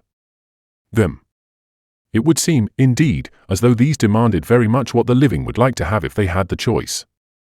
A wide and extensive scenery with mountains in the distance, and hills standing as sentinels to the right and the left, also grassy mounds sloping down towards a stream that fills the air with its music as it travels on in graceful curves and loses itself amongst the ravines in the distance. These are the ideal elements that go to form a feng shui where a king might be laid with the certainty of finding complete rest. Whether it is their training that has developed the artistic element in these geomancers or not, it is impossible to declare definitely. There is one thing, however, that one may be quite sure of, and that is, they have the keenest instinct in at once pitching upon the most romantic and the most exquisite spots in a landscape as the places where they declare the dead may alone with safety be buried. As a result of this, one continually is struck with the way in which the graves have been constructed on points of a hill or a mountain, where the widest outlook may be observed from them. They may be looking over a wide expanse of fertile plains, or peering along some mighty ravines, or catching a vision of a far-stretching sea, but in each case they are there not by any accident, but in obedience to the decision of the geomancers, who selected them with a special view to the beauties of the location where the dead were to be buried. There is one point on which all geomancers are agreed, and that is that wherever any natural object has the shape or appearance, say, of a man or of some of the more intelligent or powerful of the brute creation, you have there a collection of the strongest forces of nature which will all work for the welfare of everything that lies within their influence. Such objects as these make the finest feng shui, for there is nothing in the whole range of natural scenery that can in any way be compared to them. On one occasion there was a civil war being carried on between two powerful clans. Scores on each side armed with guns and pitchforks, and any deadly weapon that could be got hold of, made fierce forays against each other, and inflamed with passion risked their lives in their mad desire to kill their enemies. In one of the houses that lay on the borderland of the fight a man had recently died, and fearful lest the attacking party should set fire to the building and so burn the coffin with the corpse inside, a number of the relatives made a rush with it from the house, and in a cleft of the rock that went by the name of the Crow's Beak, they placed the coffin in the narrow opening. It was so called because in the distance it exactly resembled the mouth of a crow as it looks when it is perched motionless on a branch. Hastily thrusting it into the very mouth of the bird, they flew down the narrow path that led to the village, and taking up their arms they again joined in the battle that was going on. After hostilities had ceased and peace was proclaimed between the two parties, a geomancer was called to find a lucky spot in which they might bury the man who for the time being had been thrust with so little ceremony into the Crow's Beak. He belonged to a well-to-do family, and they could afford to engage the services of such a man. On their way to a specified locality where a suitable place was likely to be obtained, they passed along the foot of the hill which contained the Crow's Beak. Casting his eyes up towards it, this gentleman caught sight of the coffin, and in the greatest excitement exclaimed, "There is no need of our proceeding any further, for you have already laid the dead in the finest feng shui that could be obtained in all this district. The coffin is in the very place of power, and if you value the comfort of your deceased relative and the honor and prosperity of your family, you will not remove it from the place it now occupies." This advice was attended to with the greatest possible care, and the strange spectacle was seen of a coffin perched up in this rift in the rock instead of being laid away in Mother Earth, where it would have been sheltered from the storms of wind and rain that now and again battered around it. Very singular to say, from the very day that the dead man was placed in the Crow's Beak, prosperity seemed to come to the house he had left, and for many years wealth and honors flowed in without cessation upon his friends and relatives. As the sons grew up they became distinguished scholars and took high positions in the service of the government. That in itself was enough to ensure that the family should be enriched, for the posts they held were so lucrative that fortunes must come to those in possession of them. The family finally became of such importance, and held so much landed property in the neighborhood, that its influence became supreme in the whole of that region. All this was ascribed to the coffin in the Crow's Beak, and the members of the clan guarded that with the most scrupulous care, lest any outsider should interfere with it or surreptitiously displace it by the body of a person belonging to another clan, when the good fortune would pass away from the family and flow into that of another. Whilst the geomantic art is a recognized one and is believed in by the whole of the nation, the professors of it are not held in the highest esteem by the community at large. There is so much room for lying and deception in their statements about the plots of land that they may recommend that it is felt by the public generally that their honor and their veracity are not of the highest character, and that when an opportunity is presented them of making money, they will seize upon it without any regard to the fact that they may be violating the principle of truth and equity. The next person that I shall attempt to describe is the quack or strolling doctor. If ever there was a people in the world that believed in doctors, it is the Chinese. In fact, they seem in themselves to be a nation where everyone has more or less a knowledge of medicine. Learned and unlearned alike profess to be able to understand almost every disease that the Chinese race are subject to, and to have nostrums of their own that will cure those that are afflicted. It is this fatal facility for diagnosing disease and for suggesting remedies that crowds the medical profession with so many incompetent practitioners in this land.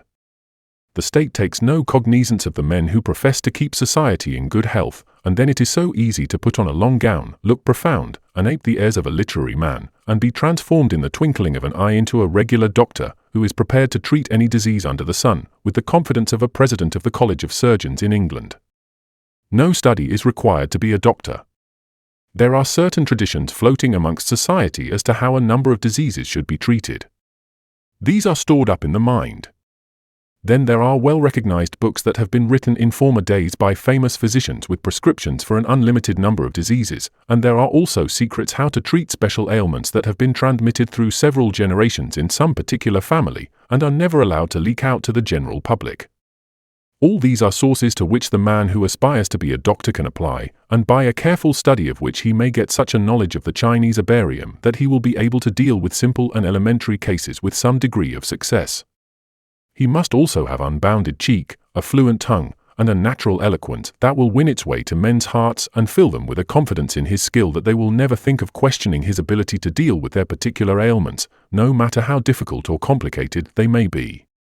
Of these three elements nearly every Chinaman has an abundant supply, so as a doctor he starts business with a stock in trade that are most valuable assets in dealing with the troubles of his countrymen. But my business now is not with the regular practitioner, but with that medical species that is popularly known as the strolling doctor. And now let me give a description of a typical specimen of this Bohemian representative of the medical faculty in this land. In 9 cases out of 10 he is a degenerated member of the literary class. He is a man of good ability and well versed in the classical writings of China. He has always been wanting, however, in character, and consequently managers of schools became chary of engaging him as a teacher in any of them. His roving and unsteady habits really disqualified him for the long hours demanded of him in Chinese school life. He would teach a few days and gain the approbation of the parents by the scholarly way in which he would read and explain the profound statements of Confucius and Mencius, and then, to the great delight of the lads, he would wander away, impelled by the vagrant instinct that was in his very blood, and not appear in the schoolroom again for perhaps several weeks. To add to his disqualifications, he became an opium smoker. He was not induced to do this by a purely evil spirit, but rather because life was dreary and unsatisfactory, and he hoped in the solace and blandishments of that dangerous drug the monotony of life would be broken by an occasional glimpse into the realms of Elysium. The parents became still more opposed to the idea of sending their boys to a school that had him as their teacher, and so he found himself without employment and without any means of satisfying the craving that came upon him morning and evening, and which refused to be banished until the fumes of the opium had filled his brain with visions and dreams of such bewildering beauty that the pains and sorrows of earth seemed to have vanished, and he was in a realm where mortal feet had never trodden, and sighing and tears were utterly unknown. As he had no resources of his own to fall back upon, and the doors of every schoolhouse were shut upon him, the only means of making a livelihood now was to turn travelling doctor. This was a very simple proceeding, as it required but very little capital, for his whole stock in trade could be laid in for a few shillings. Besides a scanty supply of herbs, second-hand teeth, etc., he had to provide himself with a banner on which was inscribed the diseases he was able to cure, and the wide renown he had achieved wherever he went for the marvelous cases of recovery from dangerous sicknesses that had been effected by his patent medicines and by his skill in treating disease. And now behold the man as he starts upon his travels, that will take him wherever the fortune of the day may lead him. His face is a sharp and a shrewd-looking one. His eyes are bright and piercing, but they are restless, and speak of a mind that is ill at ease and is continually discussing the question how the needs of life are to be met. One looking at him would not say that he was a bad man, but the opium pallor that rests upon his features would not incline one to put him down as a saint. In spite of his bad luck and his low fortunes, it is evident that a sense of humor is strong within him, and that the comical side of life still appeals to him, for when he smiles it is not an artificial lighting up of the countenance, but a veritable flash from a heart that still knows how to laugh in spite of the misfortunes he has brought upon himself. The traveling doctor does not care much for the cities. There are too many of the regular practitioners there who are called in regularly by their patients. Still, one does occasionally see one of them now and again passing along the crowded thoroughfares, casting wistful glances at the open doors and the people that are lounging about them, in the hopes of picking up a case that may give him the means of providing himself with a meal and the money to pay his lodging-house bill during the night. The places where they appear most in their element are in the country fairs, where great crowds of country bumpkins and farmers and unsophisticated people gather either for business or for pleasure. Here he has no rival and no competitor, for the regular doctor would as much disdain to set up his stand in any such places as a first-class doctor in London would wheel a barrow to some of the slums or great thoroughfares in it and display his medicines to induce the public to patronize him. Fortunately for the quack, the country abounds in just such gatherings. The very large villages have one every second or fifth day. The farmers in the district know this, and they come with their produce and their cattle to sell to those who are in need of such. Young fellows, too, wishing for some change from the monotony of country life, come to get some enjoyment, for all kinds of entertainments are prepared by itinerant caterers for the amusement of the public, and for a few hours they forget the ennui and mouldersness of their daily experience, and, having laughed at the funny things they have seen, they return with lightened hearts to their homes. Every day in the year, in a large district, there are scores of fairs that the people in the neighborhood can attend, and it is to these that the gamblers, and puppet shows, and Punch and Judies, and conjurers resort, in the certainty that there will always be a crowd ready to be entertained, and with none of the highly critical notions that the townspeople are accustomed to indulge in. The strolling doctor selects a suitable place where he can best display the various articles that he hopes will attract those who may be in need of his services. Perhaps it is under the great boughs of a banyan tree that cast their leafy shade between the people and the great red-hot sun, or it may be on the steps of a temple, where the grim and solemn-looking idol looks out complacently on the crowd that gathers to listen to the eloquence of the doctor. Gathered closely around him are his medicines that he is going to prescribe for his coming patients. These consist of dried roots, and withered-looking stalks cut from bushes on the hillside, and various kinds of grasses, that seem fit only to be swept into the gutter as useless rubbish. There is one little mound that he builds up with deft and careful fingers, as though he relied much upon its component parts for his success today.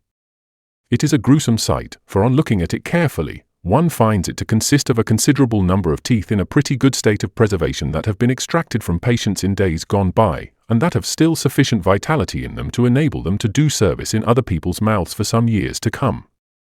Slowly the crowd gathers in the front of the doctor, who soon shows how profound is his knowledge of human nature by the way in which he captivates the attention of the rustics, who gaze at him with open mouths, and wonder what great scholar is this that has come with such a flow of eloquence, and such an amazing knowledge of medicine, to deliver men from diseases that the local doctors have not been able to cure.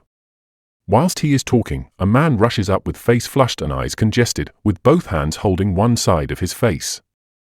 He is evidently in the greatest anguish, for, oblivious of what the crowd may think, he fills the air with his groans and breaks out into agonized cries that show the extreme pain from which he is suffering. With a piteous look up into the face of the quack, he slowly opens his mouth and, pointing to the interior with mute but eloquent language that every one understands, he asks if he can do anything for him. The doctor, with a complacent smile that shows that he perfectly understands the case and will instantly relieve him, whips up an old rusty pair of forceps that lies conveniently at hand, and before the man can realize what he is about to do, he has taken a grip of the offending molar and is dragging the patient about, howling and screaming because of the agony he is enduring, and at the same time holding onto the doctor's hand to try and get him to unloose his hold upon the tooth. At last, after one tremendous pull, the man staggers back, and the quack, holding the forceps in the air with the tooth enclosed within its fangs, excites the admiration of the whole crowd, who with open mouths and wonder on their faces, express themselves delighted with the skill of the doctor.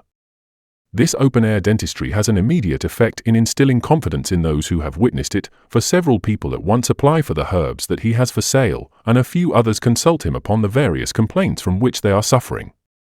The fees for these, however, are so small that he begins to feel that his receipts are so insignificant that he is apprehensive whether he will have enough to pay even for his lodgings during the night, without considering the good round sum he will require for the purchase of the opium, without which he would have to spend the night sleepless and in the greatest possible agonies. In order to bring in the cash to meet these demands, he determines upon a ruse. Amongst the crowd is a well-dressed farmer who is evidently absorbed in admiration at the eloquence of the doctor and keeps his eyes fixed upon him as he discourses upon the virtues of his medicines. That he is well-to-do is manifest from the whole look of the man. Fixing his eyes upon him steadily for a few seconds, the doctor says, "My friend, I hope you will excuse the liberty I am taking with you, and not be offended at anything I may say to you. My knowledge of diseases and their symptoms enables me to see that you are on the verge of a very serious illness, and that unless you take speedy measures to avert it, your life will be in the greatest danger." Every eye was now turned upon the countryman, and looks of sympathy begin to flash over their faces as each one fancies he can detect symptoms of the threatened disease. The man himself is paralyzed with terror, for the Chinese are an exceedingly superstitious people and are easily influenced by vague fears into a belief of what may be absolutely unreasonable and absurd. He trembles in every limb, and the perspiration breaks out in beads on his forehead. The people nudge each other and point to these symptoms as evidence of the clear-sightedness and ability of the doctor. The latter, who feels that he is master of the situation, says to the trembling farmer, "Put out your tongue." The mere sight of the red healthy organ that is shot out in an agony of fear is quite enough to prove to anyone who has half an eye for such things that he is in the most robust health, but there is not one amongst these country bumpkins that knows anything about tongues as indicators of disease. "You see, my friends," says the quack, taking the crowd as it were into his confidence, "how true it was when I declared that this poor fellow was on the point of having a very serious illness.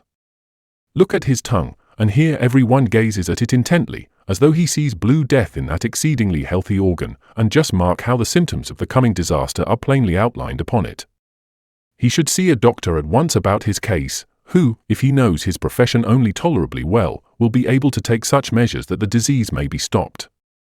It will be rather expensive to have this done, for the particular medicine required in this case is a very rare one, and consequently a high price will have to be paid for it." By this time the feelings of the farmer are wound up to the highest pitch. He already feels himself getting ill, and he can feel the grip of the disease fastening upon him by slow degrees. He has become so hysterical that he is ready to believe anything that this scamp says. "Doctor," he cries out, "I quite believe what you say about my going to be ill, for I feel the disease you have spoken of has already begun to work upon me. Have you the medicine you just now spoke of as essential in my case? If you have, I need not apply to anyone else. Why delay? Let me have it at once, so that I may take it and be relieved from the terrible feeling that oppresses me now." The quack's eyes gleam with delight as he realizes that his little financial scheme has succeeded so well. "I certainly have the medicine," he said, "and I can give you a dose at once that will give you instant relief," and, taking up a folded paper that contains some white powder, he pours a few grains upon the man's extended tongue and tells him to swallow it. Pausing for a short time after it had disappeared with a gulp down the man's throat, he asks him how he feels. "Very much better," he replies. "In fact, I feel cured, for the distressing sensation that I had has almost entirely disappeared." A fee is paid by the farmer that makes the quack's heart leap for joy, whilst the farmer, with elastic steps and a radiant face, starts off for his home, to tell how he has been saved just in time from a calamity that might have imperiled his life. The strolling doctor's profession, which is the last resort of the dissipated bohemian literary man, is in some respects a picturesque and amusing method of getting a living. A book could be well written on this one subject alone, and if it were composed by one who could enter heartily into the spirit of the thing, it would be a most entertaining and amusing one. There is no doubt but that one would get from it a most realistic picture of the common life of the Chinese such as has never yet been written. The humorous and the grotesque would abound in it, and tragedy and comedy would follow each other in rapid succession as the experiences of these flotsam and jetsam of human society were recorded in it. Men write ponderous tomes upon China that generally are insufferably dry, and that give the Western idea that the Chinaman is an absurd, bizarre kind of individual, and that the main features about him are a pigtail and a pair of chopsticks. The fact of the matter is, he is brimful of wit and humor, and is just packed with as much human nature as one would meet with in any other part of the world. If the Chinese could only jump to the idea of having a punch of their own, it would be so filled with jokes and witticisms, though Oriental ones, that not even the famous English weekly would be able to surpass it for true wit and humor. The next professional that I shall try to depict is the public storyteller. This man, as in the case of the strolling doctor, is almost always a man with a certain amount of talent, and with a literary cast of mind that has inclined him to study the ancient writings of China, but more particularly those that deal with fiction and romance. The literature of China is particularly rich in works of this latter description, and those who are fond of exciting adventures and hairbreadth escapes, and dark and mysterious plots, will find a large field in the countless models that have come down from the past for their satisfaction and entertainment. A man sometimes becomes so saturated with the stories he has read that he feels himself competent to entertain a crowd, whilst he describes in a graphic and realistic manner the men and women that are depicted in some famous novel. Few men do this, however, unless they are driven by hard necessity, for a storyteller, though popular with the masses, is not held in high respect, but is looked upon as a man who has failed in the more respectable walks of life, and has taken to this simply because it is the only way left him by which he can lead a lazy, indolent life, and earn just enough to supply him with opium and the small amount of daily food that his opium-drenched system will allow him to take. The storyteller, or, as he is popularly called by the Chinese, the narrator of ancient things, is really the historian of the common people. Without him, the history of the past, and the story of the great men that lived in ancient times, and the deeds of heroism, and the revolutions of dynasties, would all be lost in oblivion. The great mass of the Chinese are absolutely illiterate, and cannot read the books that contain the stories of the past. The storyteller comes in to supply the lack of learning, and he recounts the tales of great battles that were fought in the dawn of Chinese history, and he tells of the struggles that the empire has had with the warlike tribes that lay along the northern frontiers of China, and in vivid word painting he describes the heroes and sages that have played so mighty a part in the building up of the Middle Kingdom. It is entirely due to him that the past lives in the thought and imagination of the men of today, and that men's blood is fired and their passions moved at the thought of the great deeds that their fathers in days gone by were able to accomplish. These men are accustomed to come out every afternoon when the weather permits and take their positions in some well-known public resort, and recount their stories to the groups of people that very soon gather round to listen to them. Their favorite place is in front of some popular temple towards which the roads converge, and where incessant streams of people pass and repass without ever ceasing their flow. Some of these are always sure to stop a while and listen to the stirring tales that never seem to lose their attraction for the Chinaman. Some of the most popular of these are taken from a standard work, half fiction and half history, called The Three Kingdoms. This book contains a description of the times when three great rivals, occupying three different sections of the country, were contending for the mastery with each other, AD 221. It is written in a very delightful style, and is crammed full of adventures of the most exciting and romantic description from the first page to the very end. The hero that shines most conspicuously in this historical novel is Kunming, the beau-ideal general and warrior, and the audience is never weary of listening to the exciting stories of his adventures, whilst he was striving to uphold the falling fortunes of his royal master. One of these is exceedingly popular, as it deserves to be, since it illustrates the fertility of Kunming's mind in his ingenious devices in carrying on the war with the two rival leaders with whom he was contending. On one occasion he had sent on a large army that he had collected to fight with a rival general who was nearly as able as himself, whilst he followed behind, hoping to reach it before the enemy came into contact with it. He was proceeding leisurely along, when he was suddenly disturbed by a rush of defeated soldiers who were flying in the utmost disorder as though pursued by a successful foe. He found to his dismay that these were his own men, who had been routed and dispersed by the opposing army, and so thoroughly had they been demoralized by their defeat that all the influence and prestige that he possessed had no power to stay their flight, or to induce them to gather round his standard and once more follow him to meet the enemy. The panic indeed was so universal and the fear of the pursuing enemy so great, that he was deserted by every one excepting two of the most devoted of his followers, and with these he retreated to the city of Hanchang that lay some miles away in the rear. Entering into this, he ordered the city gates to be thrown wide open, whilst he and his two friends took up their position on the city wall with guitars in their hands, and there, as though they were celebrating a great victory, they sang songs and played the most lively airs on their instruments. Before long the first ranks of the advancing foe appeared in the distance, and ere long the whole army, with banners flying and trumpets braying and with every sign of exultation, rapidly advanced in the direction of the city with the certainty of capturing it without a blow. As the troops drew near, What was their astonishment to find that the gates were flung wide open, whilst Kunming, the redoubtable general, was seen playing the guitar on the walls of the town in full view of the whole army. The general immediately ordered a halt of all the troops under his command, and rode forward with his staff to examine into this remarkable state of things. The city gates truly were thrown wide open, but not a soldier could be seen either there or upon the ramparts, neither was there any sign of defence whatsoever.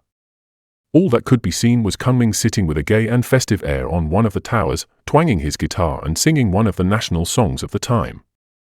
As the general gazed in the utmost perplexity, the notes of the music vibrated through the air, and the loud tones of Kunming, heard above the highest strains, reached the listening soldiers as they stood to their arms. There was something mysterious about these open gates and the musical entertainment that could only have been prepared for the enemy. Kunming had always been noted for the fertility of his resources, and now he had evidently thought out a deep-laid scheme to involve his enemies in utter ruin. The general was a man of consummate ability, but he recognized that in military tactics he was no match for the man that was singing so blithely on the walls above him. Fearful lest his army should be involved in some terrible disaster by the wily foe with whom he had to contend, he gave orders to retreat, and every man under his command felt that he was not safe until some miles had been placed between him and the famous general who had been entertaining them in so strange and unlooked-for a manner. Thus by this famous ruse Kunming saved his town for his master, and at the same time gave him an opportunity of gathering together his forces for a new campaign with his enemies. The story has come down the ages, and today is perpetuated in the language in the well-known proverb, Kunming offered the empty city to his enemy, which is often applied to clinch an argument about something that is happening in daily life. Another story is told that is always listened to with rapt attention, and it is that of a prince that ruled in the far-off distant times who was often in collision with the barbarians that lived just outside the frontiers of the empire. He was a valiant man and greatly beloved by his feudal barons and earls that owed him military service, and who were bound to call together their retainers and follow him to the field whenever they were summoned by him to active service. After a time he came completely under the fascination of a beautiful concubine whom he had in his harem. Through her influence he neglected the duties of the state, and the greatest disorders prevailed throughout it. The wild and warlike tribes across the border who used to be restrained by the firm hand of the prince, now made incessant raids into his dominions and ravaged the lands of the people, and murdered or carried off into slavery many of the inhabitants, without any action being taken to punish the marauders or to protect the people against their inroads. Several years went by and frequent appeals were made to their ruler to take up arms and drive back the robbers into the wilds and steppes of their native land, but the fatal influence of the court beauty had made him careless whether his people were protected or not. At length the predatory excursions of the Mongols and the Khins and the Huns, the roving migratory tribes that found China such a fruitful field for plunder and robbery, became so incessant and so destructive to his dominions that he was compelled to organize an expedition to drive them across the border. Lighting the beacon fires throughout the state, which was the usual signal for the assembling of the feudal chiefs to repair to the capital with their various quotas of men and arms, there was soon assembled a formidable force prepared to follow their prince wherever he desired to lead them against the enemies of their country. On the morning of the day on which the army was to start to punish the robbers who were desolating the northern districts of his dominions, a select body of the chiefs had an interview with their ruler, and they declared that not a soldier would obey the orders to march until he had consented to grant them one request, and that was that he should order the instant execution of the concubine who had wrought such injury to the state, and that her head should be handed over to them, so that they might be sure that she had really been put to death.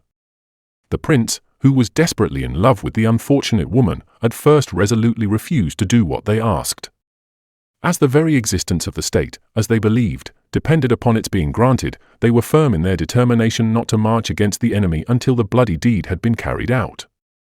After holding out for several days, and finding that the leaders were inexorable, the executioner was sent into the palace, and soon the head of the famous beauty was delivered to the barons, and the army took its march to avenge the wrongs that the wild and lawless tribes had so long inflicted upon the country. The storyteller has an inexhaustible store of adventures, and romances, and love scenes, and great episodes in history upon which to draw. He has also the free use of his pictorial powers in drawing the scenes and pictures with which he would stir the imagination and the enthusiasm of his audiences. Many of these men are real artists in their profession, and they can hold their hearers spellbound whilst they give a realistic picture of some stirring event that happened ages ago, or of some great catastrophe in which a dynasty disappeared amidst scenes of carnage and bloodshed, and the new one came into the sound of music and amidst the rejoicings of a nation. They are, however, a vulgar, dissipated set of men, and though they do occasionally get inspired with their subjects and rise to high flights of eloquence, there is not a single noble feature about them. It is not love for their art that makes them reproduce the comedies and tragedies of the past, but an irrepressible longing for the opium, which has put its leaden hues on their faces and its fierce and unholy craving into their hearts. There is another profession that ought to stand the very highest amongst all the honourable occupations that give men employment in this land, and that is the one that might in a rough and general way be called that of interpreter of the gods. This individual occupies the position he does not by any human choice, but by the special selection of the idol for whom he is to act. A vacancy, say, occurs in a particular temple, and a man must be appointed who can report to the worshippers the answers that the god has to give them to the particular petitions they have made to it. Without such a man the idol is dumb. It has a mouth, but it cannot speak, it has eyes, but they look out of wooden sockets, and no tears of sympathy have ever been known to fall from them, and it has a face with human features, but no story, the most pathetic that was ever told in the hearing of man, has ever been known to cause it to be suffused with emotion or to touch the cold and passionless features with a touch of pity.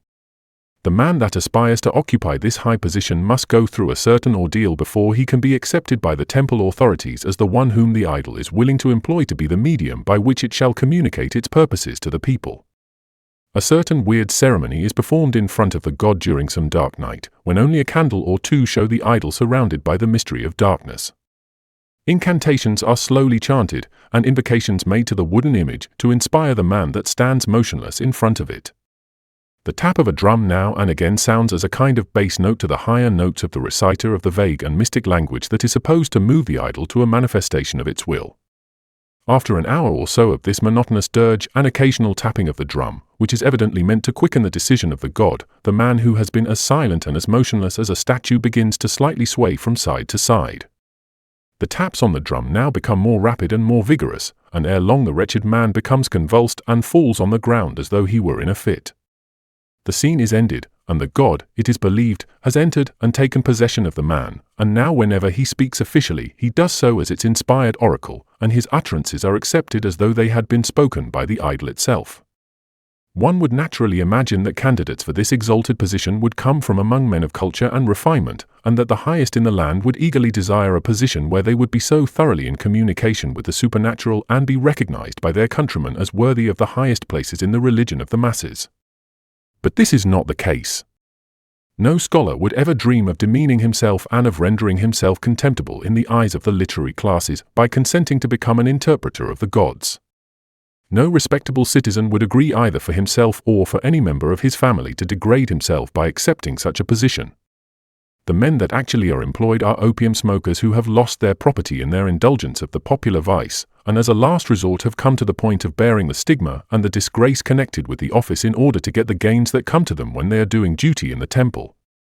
If by some accident they should not have acquired the habit of opium smoking, then it may be taken for granted that they are persons of no moral standing in the community, gamblers, loafers, or hangers-on to the outskirts of society, and such like. Such are the men that assume the sacred office of being so inspired by the gods that they shall be qualified to carry messages from the invisible world to those who are in sorrow and distress, and who can find comfort only in the thought that the unseen powers are working on their behalf. That their new position does not affect in the slightest degree their moral character is seen by the lives they lead after they have undergone the process of being specially inspired by the idols to qualify for the delicate office of interpreting their very thoughts to their worshippers. They are lazy and idle and profligate. Their leisure time, which is extensive, is spent in gambling and in occupations entirely unsuited to their sacred character. They have been known to make excursions during the darkness of the night when honest men are in their beds and dig up people's potatoes, or, if no obstacles occur, to despoil a farmer's hen roost of all the birds in it. There certainly is a nemesis that attends the irregular lives of these regular clergy of the idols, for they have not only an evil reputation, but according to popular report death invades their families until one after another is taken away and the home becomes extinct. That this happens often enough to warrant the tradition is quite evident to those who have studied the question. It is also a remarkable fact that whilst these men who are the ministers of the idols are looked down upon with contempt, the gods who select and employ them are never censured by the public or considered to be involved in the evils of their servants. It is a strange system that allows men of a low and depraved character to be the chief actors in the spiritual movements of a nation, but it is on a par with the fact that in the worship of the idols, goodness or reformation in heart or life is never required from a single worshipper. The bad man brings his offering without any promise that there will be a change in his life, and it is apparently accepted just as freely as that of another whose reputation stands high amongst all classes of the community. This latter fact is a sufficient explanation of how it is possible for such men as now act as interpreters of the gods to be tolerated in the service of the temples at all. Chapter 12. Schools, Schoolmasters, and School Books. There is no nation in the world that has a more passionate and earnest desire for education than the Chinese. In the four great divisions into which all society has been roughly divided, the scholar is placed at the head of the list as the one that is considered most worthy of honor. Outside of official rank, the highest title that the Chinese have in the whole of their language is bestowed upon the schoolmaster. He may be a man so poor that he has hardly enough money to buy food for himself and his family, and his clothes may be of the plainest and the meanest description, and yet he has a title given him that is never bestowed upon any of the three other classes. A man might be a millionaire and rolling in wealth, but if he were simply a merchant or a tradesman, the coveted title that the poorest scholar gets would never be given to him, even by the most loyal of his friends or by the meanest servant in his employ. The reverence that the nation has for learning has induced a sentimental and what might seem to be a superstitious regard for the mere written or printed word. Even that dead form is held to be so sacred that it may not be misused or treated with contempt or indifference. A very common sight in a Chinese street is to see a man with a basket slung over his shoulder on which is inscribed two large characters which mean "Have pity" on the writing. His eyes are kept steadily on the roadway, and on any nook or cranny by the side, and he eagerly pounces on any scraps of paper, no matter how frayed or dirty, and places them in his basket. Occasionally he catches sight of a broken piece of pottery or a fragment of a rice bowl on which are some of the precious characters that were burnt into them when they were being manufactured. These also are picked up and reverently laid aside with the pieces of paper that have been rescued from the feet of the passers-by. You stop the man and you ask him what he means by picking up this rubbish on the street, and he tells you that he is employed by benevolent persons who cannot bear the thought of seeing the sacred characters that were invented by the sages and that had been the cause of China's greatness trodden underfoot of men. And so he is gathering all that he can find on the streets, and at a certain time with due ceremony the whole will be burnt, and be thus saved from the dishonor that had been put upon them. The devotion to education is not a mere sentimental one, but one that has covered this great empire with schoolhouses, for in all the towns and cities and in all the larger villages even the people have established the common schools in which the children of the locality may receive an education. There are no such things as government schools, neither are there private ones. It is true that rich men sometimes engage teachers for their sons and have the tuition carried on in their own homes, but what may be called the common schools of the country are managed and supported entirely by the elders or leading men in the various localities in which they exist. The state takes no cognizance whatever of the educational efforts of the people, neither is it called upon to spend a cash in upholding the institutions that are in existence for the teaching of the youth of the country. The people have from time immemorial taken these duties upon themselves, and they have willingly borne the responsibility of raising the funds that have been necessary for the successful carrying on of the schools. The usual practice is at the close of the year for the leaders, say, of a village to meet together and discuss the question of the next year's school. They have already canvassed the parents who have sons, and ascertained how many of them will attend and how much they are willing to contribute towards the teacher's salary. They are thus in a position to know whether they have sufficient funds to invite a first-class man to take charge of the school, or whether they will have to be content with an inferior scholar instead. This question being settled, the next point is to secure the schoolmaster. If there happens to be one belonging to the village, or one connected in any way with the leading men, the difficulty is then very much simplified, but if an unknown man is to be engaged, then it may mean endless complications for a whole year. He may turn out to be an opium smoker, or he may be a vagabond and rarely be seen within the walls of the schoolhouse, for when once he is engaged the people have no redress whatever, but must tolerate all his misdeeds and pay him the salary agreed upon without a murmur or a complaint to him personally. Any attempt on the part of the villagers to compel him to carry out his contract faithfully would simply end in their being censured and fined by the Mandarin for daring to assert themselves against one of the highly privileged classes in China.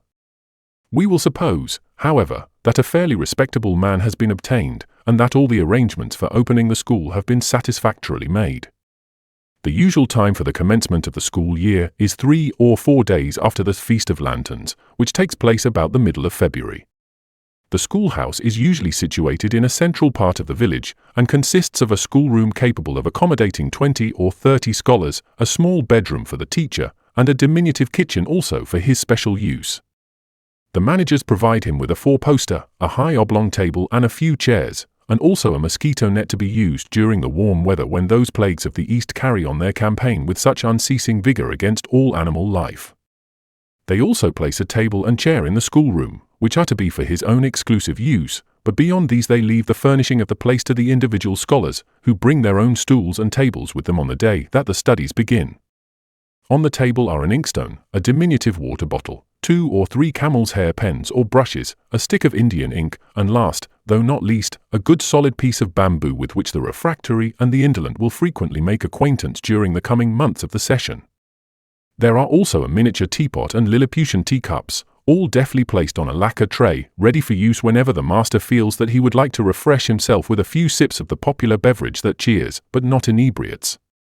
The school life of a boy in China would seem to one who has not been brought up in Western methods as a dreary and intolerable one, and such as would take the heart out of any English lad and make him hate the very sight of books as long as he lived. The duties of the day begin at a very early hour, and with certain intermissions for meals last until the evening shades have entered the schoolroom and blurred the faces of the book so that the strange, weird-looking words cannot be recognized one from the other. The little fellows have to rise as the dawn begins to fling its grey and trembling light across the darkness that clouds the earth, and to send its kindly messages into the homes of rich and poor. Feeling the terror of the master upon them, they quickly jump out of bed, and with no time to wash their faces or to brush their hair, they hurry along the various paths that lead to the school, where they find the teacher waiting for them, and with a frown upon his face if they should happen to be a few minutes late. The lads never enter the schoolroom without a feeling of restraint. It is considered that a cold and haughty kind of bearing on the part of the master is essential in order to maintain the discipline of the school. There is, therefore, very seldom if ever any feeling of affection or devotion between the scholars and him. To them he appears to have no kindliness of heart and no human sympathies, nor any lovable thought for any one of them. He is simply there as a kind of living machine to teach these youngsters this huge Chinese language, but as for sentiment or any tender feeling for them, that is utterly out of the question. The method in which the studies are carried on is the very reverse of what is demanded and insisted upon in the home schools. There the great aim is to secure not only perfect order but as complete silence as possible. When there is anything like noise in the schoolroom, it means that the lads are talking with each other and not studying their lessons. An English lad can best master these by thinking over them, and in silence committing to memory the various thoughts or problems that may be contained in the book he is called upon to study. Now it seems impossible for any Chinese boy to impress upon his mind's eye the intricate and apparently meaningless strokes that make up the ordinary Chinese word. He seems to be able to do this only by bawling them at the very top of his voice. Efforts have been made to get the scholars in a school to learn them without raising their voices, but failure has always been the result. The consequence is that silence amongst the lads is most displeasing to a Chinese schoolmaster, and a stern, severe look from him will set them all off into shouts so deafening that only one great uproar can be heard resounding through the building, each lad seeming only to be contending with all the rest to see if he cannot outshout them all. The drudgery of learning to recognize the Chinese words is something that cannot be appreciated by a Western student. With English words, for example, each one is composed of so many letters, has a definite sound and definite meanings, and after a time, if a boy fails to remember any particular one, he simply spells it, and at one sound comes tripping back to his recollection. There is no such easy process to the grasping of the Chinese characters. Each one is a solemn, hard-featured picture that stands apart by itself and has no connecting link with any other one in the language. You cannot reason out what shall be the sound or meaning of any one word by analogy, for each one is complete in itself and has a solitary entity of its own. A page of Chinese print gives one the impression that one has lighted upon a series of cryptic puzzles that the inventor has made as intricate and involved as the complex and oblique mind of the Chinese could make them. The Chinese schoolmasters throughout the country, having realized that to grasp the sounds of these weird and unromantic figures and the meaning that lies concealed behind them would be an absolute impossibility for the youth of the country, have divided up the great attempt into two distinct efforts.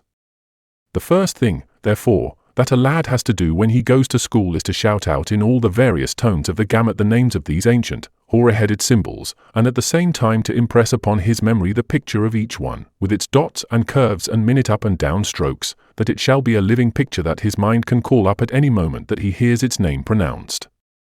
The primary process goes on for about 5 years, during which time he has read through most of his school books. With one's notions that one has got from English school life, it is impossible at first to realize the stupendous work that is involved in this dreary way of being educated. The boy comes to school at early dawn, and he is kept at his desk, with the exception of his meal hours, till night is throwing its shadows over the earth. There is no intermission and no racing about the playground at certain intervals to break in upon the eternal monotony of grinding study. The playground is a Western institution that has never found its way into the East. The lads have no time for such inventions that would interfere with work. Life out here is serious and life is earnest, for the schoolboy at least, and no frivolous methods must be allowed to stay the studies of this gigantic language. The whole day, therefore, is spent in acquiring the sounds and the look of each particular word, without having the remotest idea what they mean. He comes the next day, and the same grinding goes on. The spring passes into summer, and summer into autumn, and one day is like another in its weary monotony, and the sounds in growing numbers clang and ring within his brain, and the weird little pictures are hung up in the picture gallery of his mind, but they tell him no story, neither do they suggest the poetry and romance that often lie hidden within so many of them. This fearful kind of treadmill education goes on for 4 or 5 years with boys of ordinary intelligence, but for 3 or 4 with lads of exceptional abilities and fine memories, who have the faculty of remembering both the sounds and the faces of the thousands of characters that they meet with in their school books. During all those precious years when the intellects of the lads are just in that stage when they are open to development and expansion, they are bound and contracted by a miserable system that has kept this nation from advancing in thought and from claiming the position amongst the nations of the world that it would have been entitled to had a wider liberty been given it in the training of its youth. The cruel thing about it is that though of extreme age, having been started in the famous Han Dynasty, BC 296 A.D. or 23, it is in no sense an outcome of the teaching of the sages. There is ample evidence from Chinese documents to show that the common schools were conducted in the time, say, of Confucius, BC 550, more as they are carried on in Western lands, and that even girls were instructed in the Book of Odes, one of the stiffest of the sacred classics, and that books were read not simply in the mechanical way that they have been for 2,000 years, but because of the interest of the subjects that were discussed in them. The years have gone slowly by, and nature in successive seasons has poured out of the bounties of an untrammeled heart the riches that have filled men's hearts with gladness, but the schoolhouse has continued to be the prison house where thought was never allowed to blossom, and where the possibilities of the human heart were crushed and cramped beneath an iron system that made the spirit of romance and fairy tale and adventure die out of the youthful manhood of the nation. At last the morning came to our scholar when the teacher began to explain the meaning of the strange old-world pictures that stood in columns down the pages of his books. Their names were all known and their faces were very familiar, for with many a sigh, and sometimes almost with breaking heart, they had been read and re-read, until every lineament in their wizened faces had been printed on the pupils' hearts. And what a revelation was the rendering made by the stern master who had simply been the corrector of wrong sounds, the cold, severe tyrant of the school who had never seemed to feel one touch of sympathy for the young hearts under his control. Many of the dry and colorless pictures under the touch of this stern and apparently cold-blooded teacher became instinct with life, and human faces peered through them, and the voices of men that lived ages ago could be heard speaking in the language of today, exhorting the scholars to a noble and a virtuous ambition.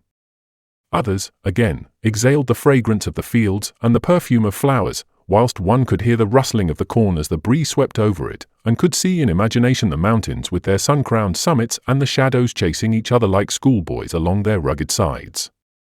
The whole of Chinese history that had lain within the cold and lifeless grasp of these square little puzzles which he had looked upon with unutterable loathing for 5 years, now under the magic touch of the teacher's hand began to tell the story of the past. He now heard for the first time of the great revolutions that had changed the destinies of proud dynasties, and listened to the clang of battle, and the mighty heroes who had figured in the nation's life centuries ago now seemed to march by, and he appeared to be able to catch a glimpse of their faces and to compare the pictures of them that he had imagined in his mind with the reality now before him. One very unhappy result of compelling the boys to spend 4 or 5 years in merely learning the sounds of the words, and in familiarizing them with their look without at the same time acquiring a knowledge of their meaning, is to greatly reduce the number of those who can read any book that is put before them, as is the case in the West. Fully 60% of the lads that enter the common schools leave before they reach the second stage. There are many reasons for this, but the chief one is a financial one. The parents are poor, and so when a boy reaches a certain age, his services may be required to help in the support of the family, or a good situation is offered that does not demand much education, and the lad is glad of any excuse that will take him away from the heartbreaking drudgery of simply learning sounds, and so he jumps for joy when his books are thrown aside, and as he realizes that he is never more required to enter the schoolroom again. All these boys have acquired a certain smattering of knowledge, which, however, is absolutely useless to them for the purpose of enabling them to read. One constantly meets with men that can read a page of a book who have not the remotest idea of what the meaning of the passage is. This is because they left school before the second stage in their education was reached, and therefore for all practical purposes they are no better off than those who have never received any instruction when they were lads. The mandarins are accustomed to put out proclamations about anything they wish to order or to instruct the people under their charge. These are posted up in prominent places throughout the town, and knots of men gather round them who seem to be able to read fluently the strange, mysterious-looking symbols that compose them.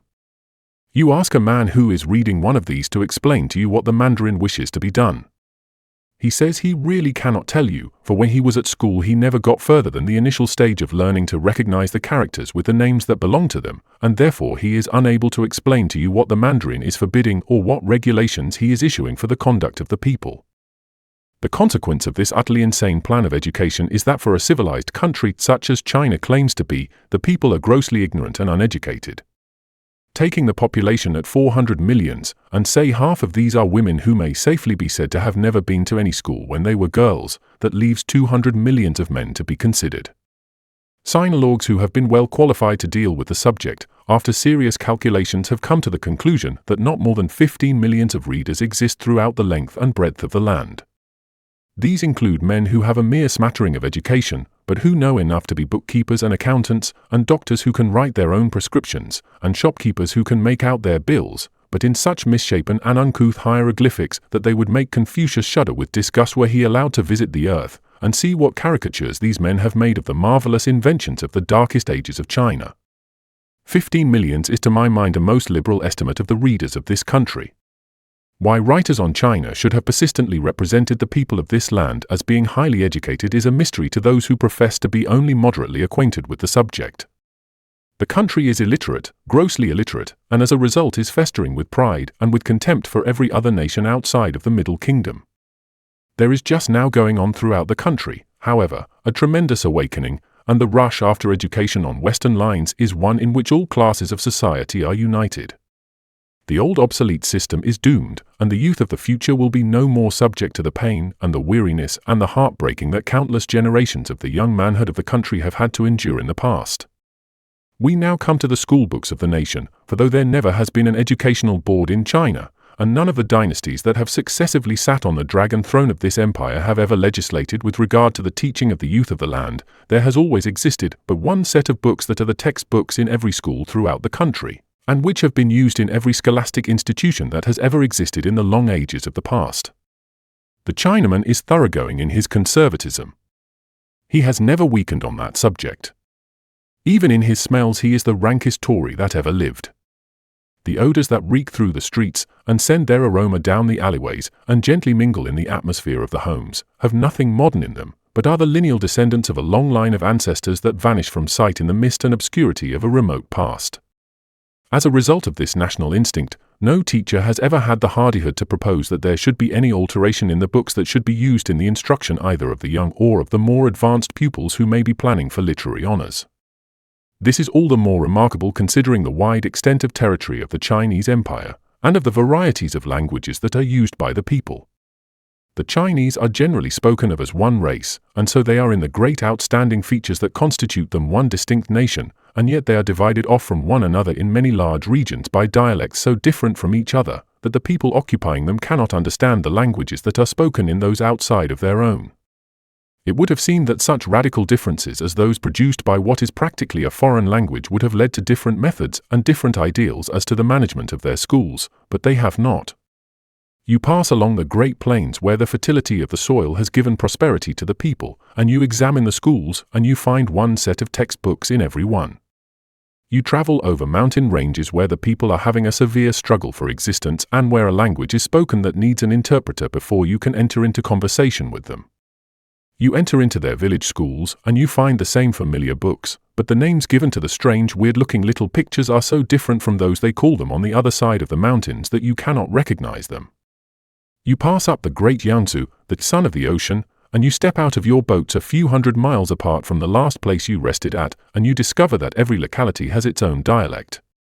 You make your way to the nearest school, and still the same books meet your eye, with just the same dog-eared, uninviting appearance that they present in any latitude or longitude of the empire in which you may meet them. You listen to see if you can catch the tones in which the lads scream out at the top of their voices, the uncouth metallic tones in which they call out the names of the pictures that fill the pages of their books, but they change in every place you visit, and your mind is filled with a kind of wonder at the immense variety of tones and dialects in which the students of this vast country ring the changes on the books that for countless ages have been the only ones from which they have had to study. With regard to these school books, it has to be stated that there has never been any attempt made to render them attractive to the children that use them. In England, the very reverse of this is the case. They are printed as a rule on clean white paper, and in a type that is so distinct that the pupils have never to strain their eyes to make out the letterpress. In addition to this, most of the books are illustrated with beautiful pictures that give a fascination to the pages, whilst they help the scholars to grasp the meaning of the subjects that they have to study. Now in China there is nothing done to ease the sorrows of the lads in their grappling with this huge language of cryptic pictures that refuse to have their meanings explored excepting after years of most painful study. The books are printed upon the very poorest paper in order to lessen the cost. The words, too, are often blurred and indistinct, for the wooden blocks from which they are printed are generally so worn by years of use that the delicate strokes and minute touches with the pen, and the involved and complicated interweaving of straight and waving lines that go to the making up of the old world-looking pictures, get frayed and broken in the printing, so that it requires a practiced eye to distinguish some of them from others that have a natural likeness. The pages of these books present a most dreary and uninviting appearance. They are never lightened by any pictures, and no artist has ever attempted to vary the dreariness of school life by any sketches from nature or any scene from human life. It is no wonder that the artistic faculty in the Chinaman has been developed in a grotesque and unrealistic fashion, or that nature seems to be made to be conformed to the stiff and formal characters upon which the eyes of the youth of China have to look during the early years when the artistic element is waiting to be molded into those finer shapes that will produce the great pictures that are seen in the West. Art in China has never had any room in which to play her part in the development of the mind, or in training the fancies and the imagination of men. The artist in this land is a man that draws his scenes by rule and compass, and he would lose caste were he to violate certain canons that must be observed in the drawing of a landscape or in the pose or attitude of the human figure. He never dreams of going out into the fields or of sitting on a hillside and of trying to reproduce the scene that lies stretched before him. There is no freedom and no losing of oneself in the inspiration of the moment, when forgetful of rules and mastered by the subtle forces that have touched his dreams into action, he shall produce something that no man has ever done before him. The chill of the years is upon him, when he was compelled, at the very time when his soul was in the process of formation, to keep his gaze upon those square unartistic hieroglyphics, and crushing down all the poetry and all the romance that lay dormant in his nature, to take these as the highest ideals for all his conceptions of art in the future. The first book that is put into the hands of the young scholar is called the 3-word classic, because it is written in stanzas of 3 words each. It would naturally be supposed that this book was of the simplest and most elementary character, and suited for the immature minds and brains of the lads who are called upon to study it. In the West this would certainly have been the case, but the East, with its metaphysical trend of thought and tendency to mysticism, refuses to consider that it has to come down to the level of the young who are just beginning their studies, and whose minds can grasp only the commonest and the most everyday thoughts. The result is there is not today a single child's book in China, and no fairy stories for children, and no household rhymes that can be bought at the booksellers and put into the hands of the little ones in the nursery. The books in this land are for grown-up men, and demand thought and study and ponderous commentaries in order to be understood, and yet it is these very same that are put into the hands of a youth of tender years when he begins to grapple with this gigantic system of mystic pictures that contain the thoughts and passions and feelings of the Chinese race.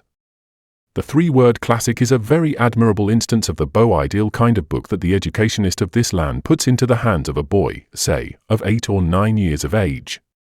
It begins by saying, "Man at birth. His nature's virtuous. All natures alike. Vary by experience. Formerly Mencius mother. Chose her locality. Son refused study. She severed web, etc." The meaning of this passage, when put into a little more diffuse language, is that when a child is born his heart is naturally good and inclined to virtue. All children in fact come into the world with natures very much like each other, and that it is only as they grow up and come under the influence of surrounding circumstances that they do not all turn out good. It is not men's natures that are corrupt, but it is the influence of evil companions and bad training that leads so many astray, and prevent men from following the bent that is in every man's mind towards virtue. To illustrate this, the case of the great philosopher Mencius is described with some minuteness. It appears that he had a mother who was a woman of great force of character. She was determined that her son should grow up to be a great man, but in order to secure this it was essential that his surroundings should be such as would be helpful to the carrying out of this ambition of the mother's heart. 3 times did she remove from the localities she had chosen for her home, because the neighbors were not up to the moral standard that would qualify them to be proper examples for her son. At length, having found the home that satisfied her, she discovered to her sorrow that Mencius was not inclined to work up to her ideal.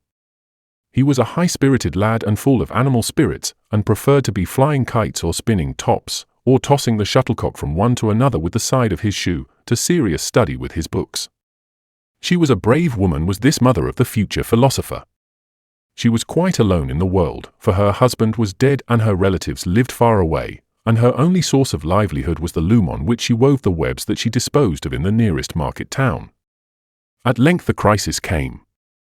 One day she had been begging and entreating her son to be a good boy and give his heart to his studies. He did not seem moved, however, by her passionate appeals, and in her agony of spirit, and feeling that life had no charm for her, she grasped a knife that lay by and began to cut and mangle the web she was weaving. Mencius was so horrified at this proceeding of his mother, and so cut to the heart that his conduct should have driven her to such an act of despair, that with tears in his eyes he promised that he would never trouble her again with any misconduct of his. From that day he was completely changed. With heart and soul he entered into his studies. He became a distinguished scholar, and finally produced works that have molded and influenced the thinkers of this nation from his own times, BC 372 to 289, down to the present. Other examples are given in this famous schoolbook of men who, desiring to conform to the high principles that lie embedded in the soul of every child at birth, have fought manfully against external circumstances and have come out successful in the end. It is told of one man who subsequently became very distinguished, that when he was a young man he was so poor that he had no money to buy oil with which to study after dark. So determined, however, was he that his evenings should not be wasted, that he hit upon the ingenious plan of catching a number of fireflies, and from the light they threw out he kept up his reading as late into the night as he desired.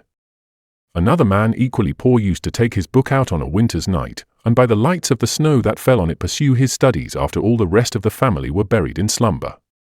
The next book that follows hard upon the three-word classic is the classic on filial piety, a book that was written by the great sage Confucius, and is a voluminous disquisition upon the duties and virtues of honoring one's parents.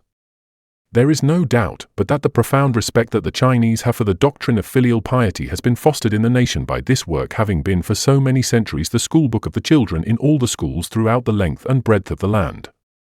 Although in practical life one looks often in vain for a large and general carrying out of the principles laid down by Confucius, there is no doubt that there is such a universal acceptance of this divinely commanded virtue that the effect on the nation has been extremely beneficial. The ideal is in the air and permeates human life at every point, and though men through the infirmities of their fallen nature often transgress the teachings of the sages on this point, there is still a vast amount of restraint that is put upon the passions of men's hearts in their treatment of their parents. Before the classic on filial piety has been read through, the youthful pupils are introduced to the study of the masterpieces of the great writers and thinkers of the nation. There are no gradual and easy stages that are to land them finally into the abstruse style and profound thinking of the books that have really shaped the life and thought of the Chinese race. In England there are innumerable stepping stones between the story of Jack and Jill and Macaulay's History of England, and boys of 10 or 11 would never be called upon to attempt the study of the latter. The lads of China, however, are not treated with the same indulgence, for they are put to the study of books that test the thinking powers of the wisest and the most distinguished scholars in the land. A brief statement of the teaching of these will show what is the kind of studies that the youth in China has for a long course of centuries been compelled to submit to. The first in order of the four books that is put into the hands of the pupils is the Great Learning. The leading thoughts that are discussed in it are how men are to control themselves so that they may become useful members of society, how they are to manage their families so that peace may be preserved in the home and the sons and daughters turn out well, and lastly, the best methods of governing a state so that the highest happiness may be secured to all its inhabitants. These 3 points, that affect the whole of society in some form or other, may well be considered the greatest kind of learning that any man might desire to master. The next is the Doctrine of the Mean, a book that is insufferably dull and monotonous, but is filled with arguments to show that men should not rush into extremes, but should pursue the middle path in every undertaking in which they may engage. It is one of the most difficult of the four books to understand, but its main drift is that which has been indicated above. Following on this confessedly difficult work are the writings of Mencius, to whom reference has been made in the previous pages. This philosopher was a most practical and a most genial kind of writer. To him belongs the honor of defining what he calls the 5 virtues that are eternal in their character, viz. Love, righteousness, courtesy, a wise appreciation of life, and sincerity. He dwells, however, more fully on the 2 first, and shows how in the management of a state they are most important factors, without which it must eventually come to destruction. The 4th book is called the Analects, or it might be termed the Table Talk of Confucius, for it is largely made up of brief and pithy utterances of the great sage whilst conversing with the various characters that appear in its pages. Like Mencius, he has had the distinction of marking out a 5-fold relationship that has been accepted by succeeding ages as a very masterpiece of thought and genius.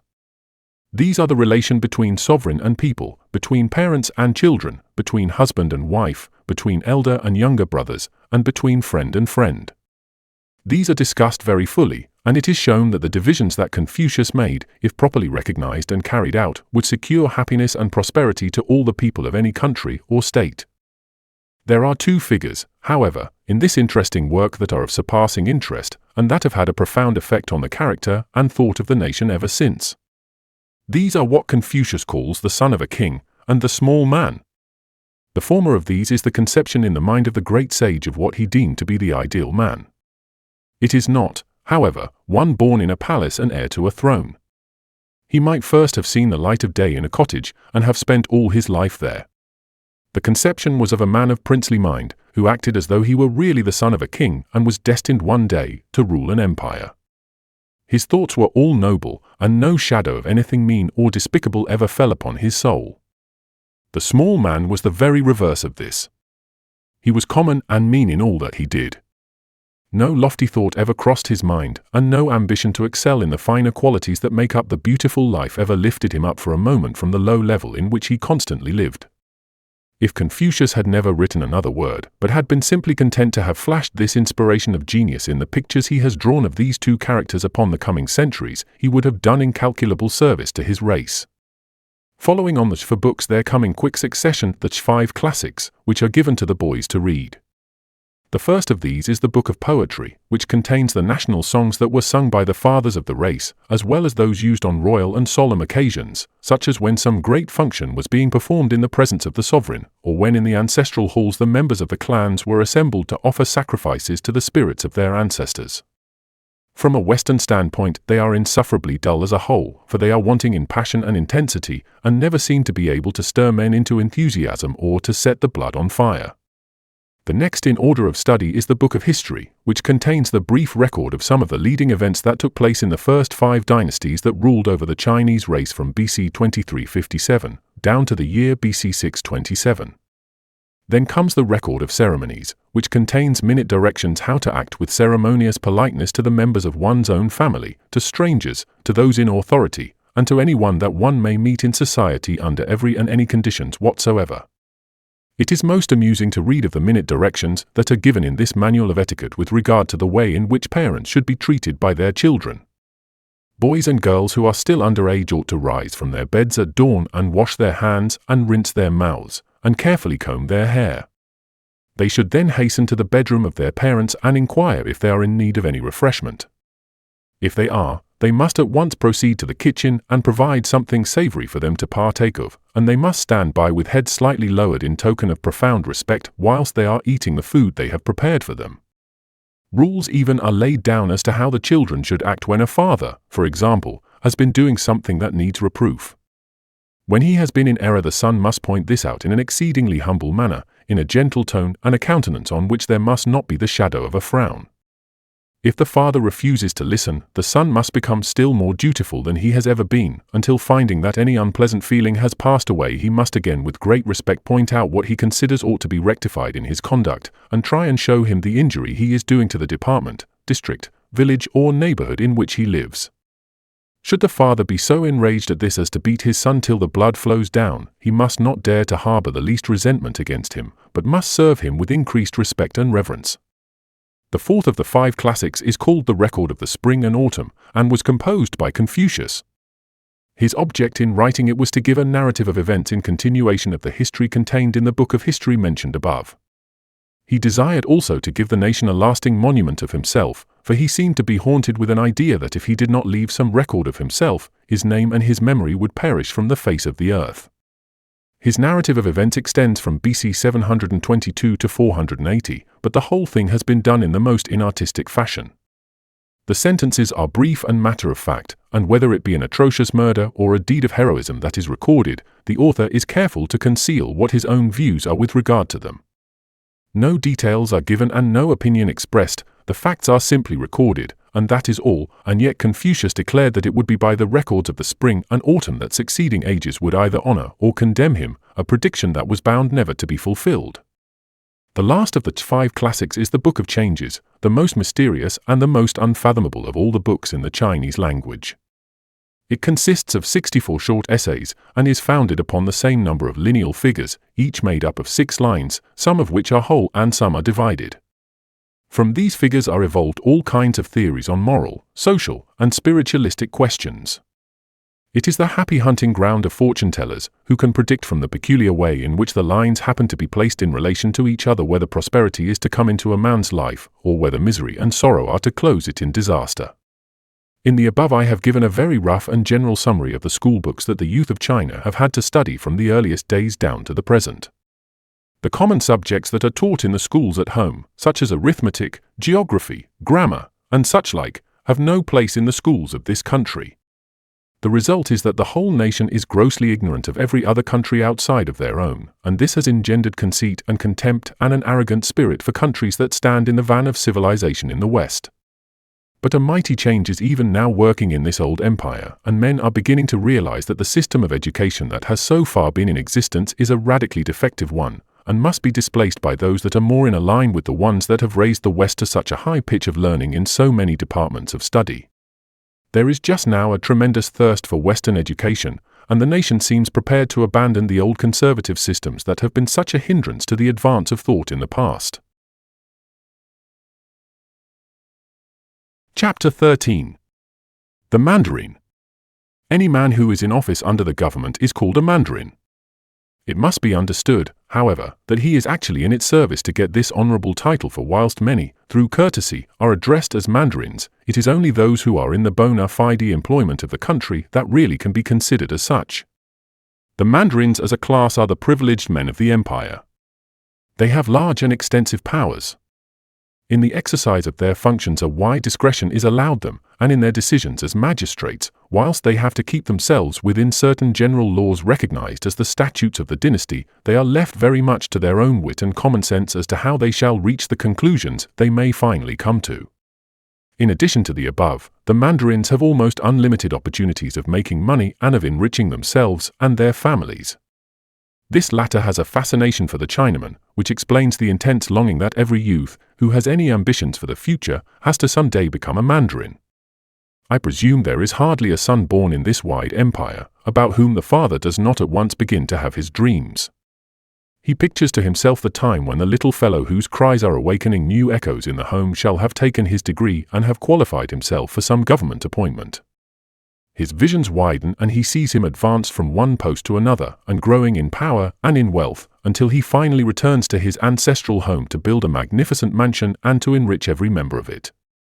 As the mandarins all spring from the people, without any reference to class or social position, the dreams that the parents often have about their sons are not the fairy creations of fancy like those of Aladdin's wonderful lamp, but in countless instances are real romances that are more marvelous than any writer of fiction has ever conceived. In one of my travels in the interior of China, in passing along a great thoroughfare, I came upon a magnificent grave. I saw at once it was the tomb of a man that had been a great mandarin, for only such could possibly have had such a splendid monument erected in connection with his last resting place. The tomb, that stood high and conspicuous far back from the highway along which a constant stream of travelers passed to and fro, was situated at the end of a great avenue flanked on both sides by huge stone figures larger than life. The whole was intended to represent the official residence and court of a high mandarin.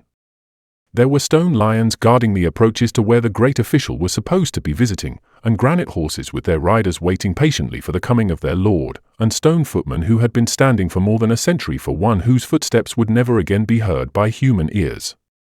There was quite a romantic story connected with this grave. Nearly 200 years ago, the ground occupied by it was a poor little farm, cultivated by a family who could barely get enough out of it to keep body and soul together.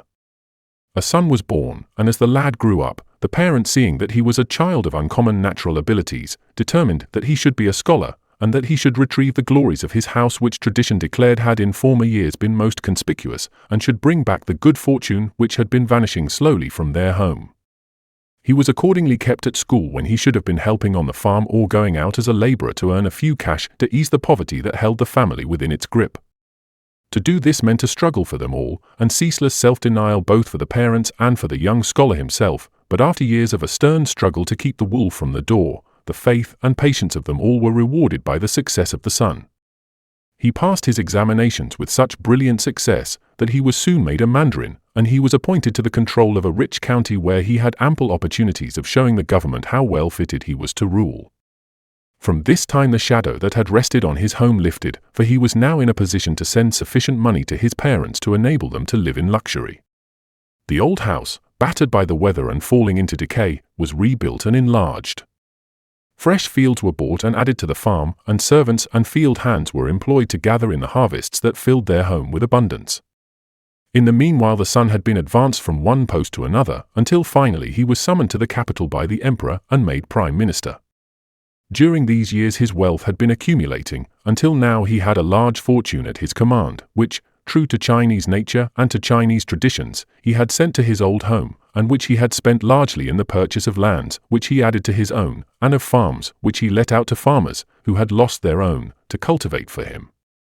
At length the time came for him to die, and with the strong passion for his home where he was reared that supplies the place of patriotism to the Chinese, he made arrangements that his body should be carried to the place where he was born, and should be buried in one of the fields in sight of his old home, where his grave could be cared for, and where his spirit could be sacrificed to by the members of his own family.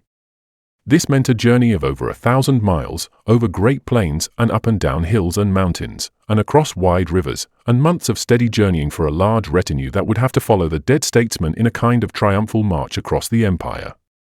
At length the great procession reached the place where the illustrious dead was to be laid. The whole country round had gathered to witness the proceedings, for never before, in this region at least, had such a magnificent funeral been witnessed by anyone. There were civil mandarins of various ranks, dressed in their official robes, with their retinues and attendants and gorgeous sedan chairs. There were also the highest military mandarins of the province, with long lines of soldiers, that had been ordered by imperial edict to do honor to the dead by their presence. And now the coffin was lowered into the grave amid the blare of trumpets and the loud wailing of the mourners dressed in sackcloth, whilst crowds gazed on the scene from every little rising ground, and the proud and haughty officials pondered with solemn faces upon the honor that had been done that day to a man who had risen from such a humble condition in life. One would have imagined that as the mandarins, or rulers of the country, are all recruited from the ranks of the people, they would naturally be in sympathy with them, and would do their utmost to deliver them from the tyranny and oppression from which they too often suffer, but this is not the case. The fact is the Mandarins, as a whole, are the great curse of the nation. They are rapacious and exacting. They have no regard for justice or mercy when these conflict with their own self-interests, and they are the bitter opponents of any plans of reform, knowing that the carrying out of such would endanger their own vested interests and deprive them of the arbitrary powers they now possess. In order to give the reader some practical idea of what are the duties and responsibilities of a Mandarin, I propose to select one and describe him as graphically as I can, so that one may have a picture of him before the mind's eye. For this purpose, I shall take the County Mandarin, for though there are many others that are superior to him in rank, there is not one whose duties are so multifarious, or who is so responsible for the order and good government of his district as he is. He has 3 titles by which he is equally well known throughout the whole of the empire. The first of these is the County Mandarin, because he is the chief official in it, and his authority is the predominant one throughout the whole of the county. Even in cases where his immediate superior wishes any action to be carried out within his jurisdiction, he has to request the County Mandarin to see it executed. The second of his titles is the man that knows the county, from the fact that it is assumed that he is so intimately acquainted with everything that goes on within his district that nothing can possibly happen in it without his being thoroughly cognizant of it. This assumption, of course, is an utterly ridiculous one, as it would be manifestly absurd to suppose that any mortal man could know what is happening by day or night throughout a large county. The title, however, which has come down from the past, and which the man accepted when he took office, serves to make him responsible for all that goes on within his jurisdiction. The theory of the Chinese government that everyone in some way or other is responsible for what may take place in society enables it to at once put its finger on the person who has to be dealt with in the case of any infraction of the law, though he himself may not be the individual who has committed the offense. A murder, for example, is committed during the darkness of the night. It was done in some alleyway, and there is no trace of those who killed the man. The bailiff of the ward is summoned to appear before the local Mandarin, and he is asked if he has apprehended the murderer. He makes the excuse that the whole thing happened during the night when the whole city was asleep, and therefore he could not possibly be cognizant of what all the scamps and ruffians were doing when honest men were in their beds and were fast asleep. That excuse, which would at once be accepted in England, would be laughed at in China, and the bailiff would be reminded that it was his business to know everything that went on in his ward, and very likely he would receive 100 blows to refresh his memory, and the promise of as many more if the culprit were not captured within a certain limited time. By this same doctrine of responsibility, the man that knows the county is held by the government to be one that must bear on his shoulders the consequences of whatever may happen in any part of the county over which he rules. A third title that is given to the official I am describing is the Mandarin, that is the father and mother of the people. This term is a very pretty one and is given to no other official. It is intended to indicate the very intimate relationship that exists between him and his people, and the tender concern that he ought to have for their welfare.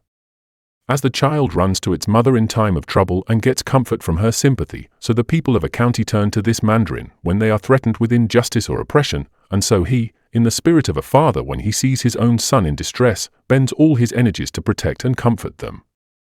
This is a beautiful theory, which the ancient legislators of this country in some moment of inspiration conceived, but the actual fact is that in 99 cases out of 100, instead of being a father or a mother, he is more like a hungry tiger that desires to dig its claws into the flesh of a lamb, to satisfy its appetite upon it.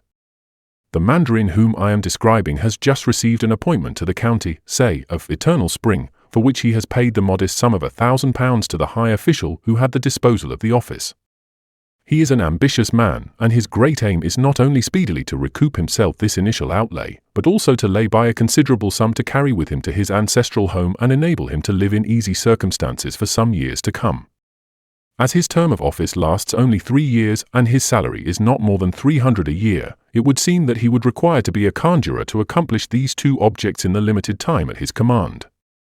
That he can do, and in the great majority of cases actually does perform, such remarkable financial legerdemain is a fact that is entirely due to the vicious system on which the whole civil service in China is based. It is perfectly understood by the government that when a Mandarin is appointed to any official position under it, the squeezes he has to pay for it, and the inadequate salary he will receive for his services, are all to be met and supplemented by what he can wring out of the people. This system is as old as the nation, and has become so inwrought and worked into its very fibre, that a new creation of national life would seem to be essential before it could be eradicated from the body politic. When the mandarin arrives at his yamen, which is his residence and the place where all the official business of the county is transacted, he is met by the whole staff of men who are to assist him in the arduous duties that fall to him as the chief magistrate in the large district he has been appointed to rule. These consist of a private secretary, an interpreter, a number of writers who write dispatches and conduct any correspondence that may arise, a large body of policemen, or runners as they are generally called in the East, and a dozen disreputable-looking men who form the retinue of the mandarin when he is called out to settle disturbances in any part of his large field, or adjudicate on cases that have to be tried on the spot. Nominally, he is responsible for all the salaries that this great crowd of men receive, and one wonders how he manages to pay them all out of his 300 a year. The real fact of the case is, the only man that receives any salary from him is his private secretary. All the rest purchase the privilege of being employed in his service, and give the whole of their time free simply for being permitted to extract out of the people who come to engage in lawsuits, or from those who have fallen within the grip of the law, fees and squeezes and perquisites enough to give them a very good permanent income.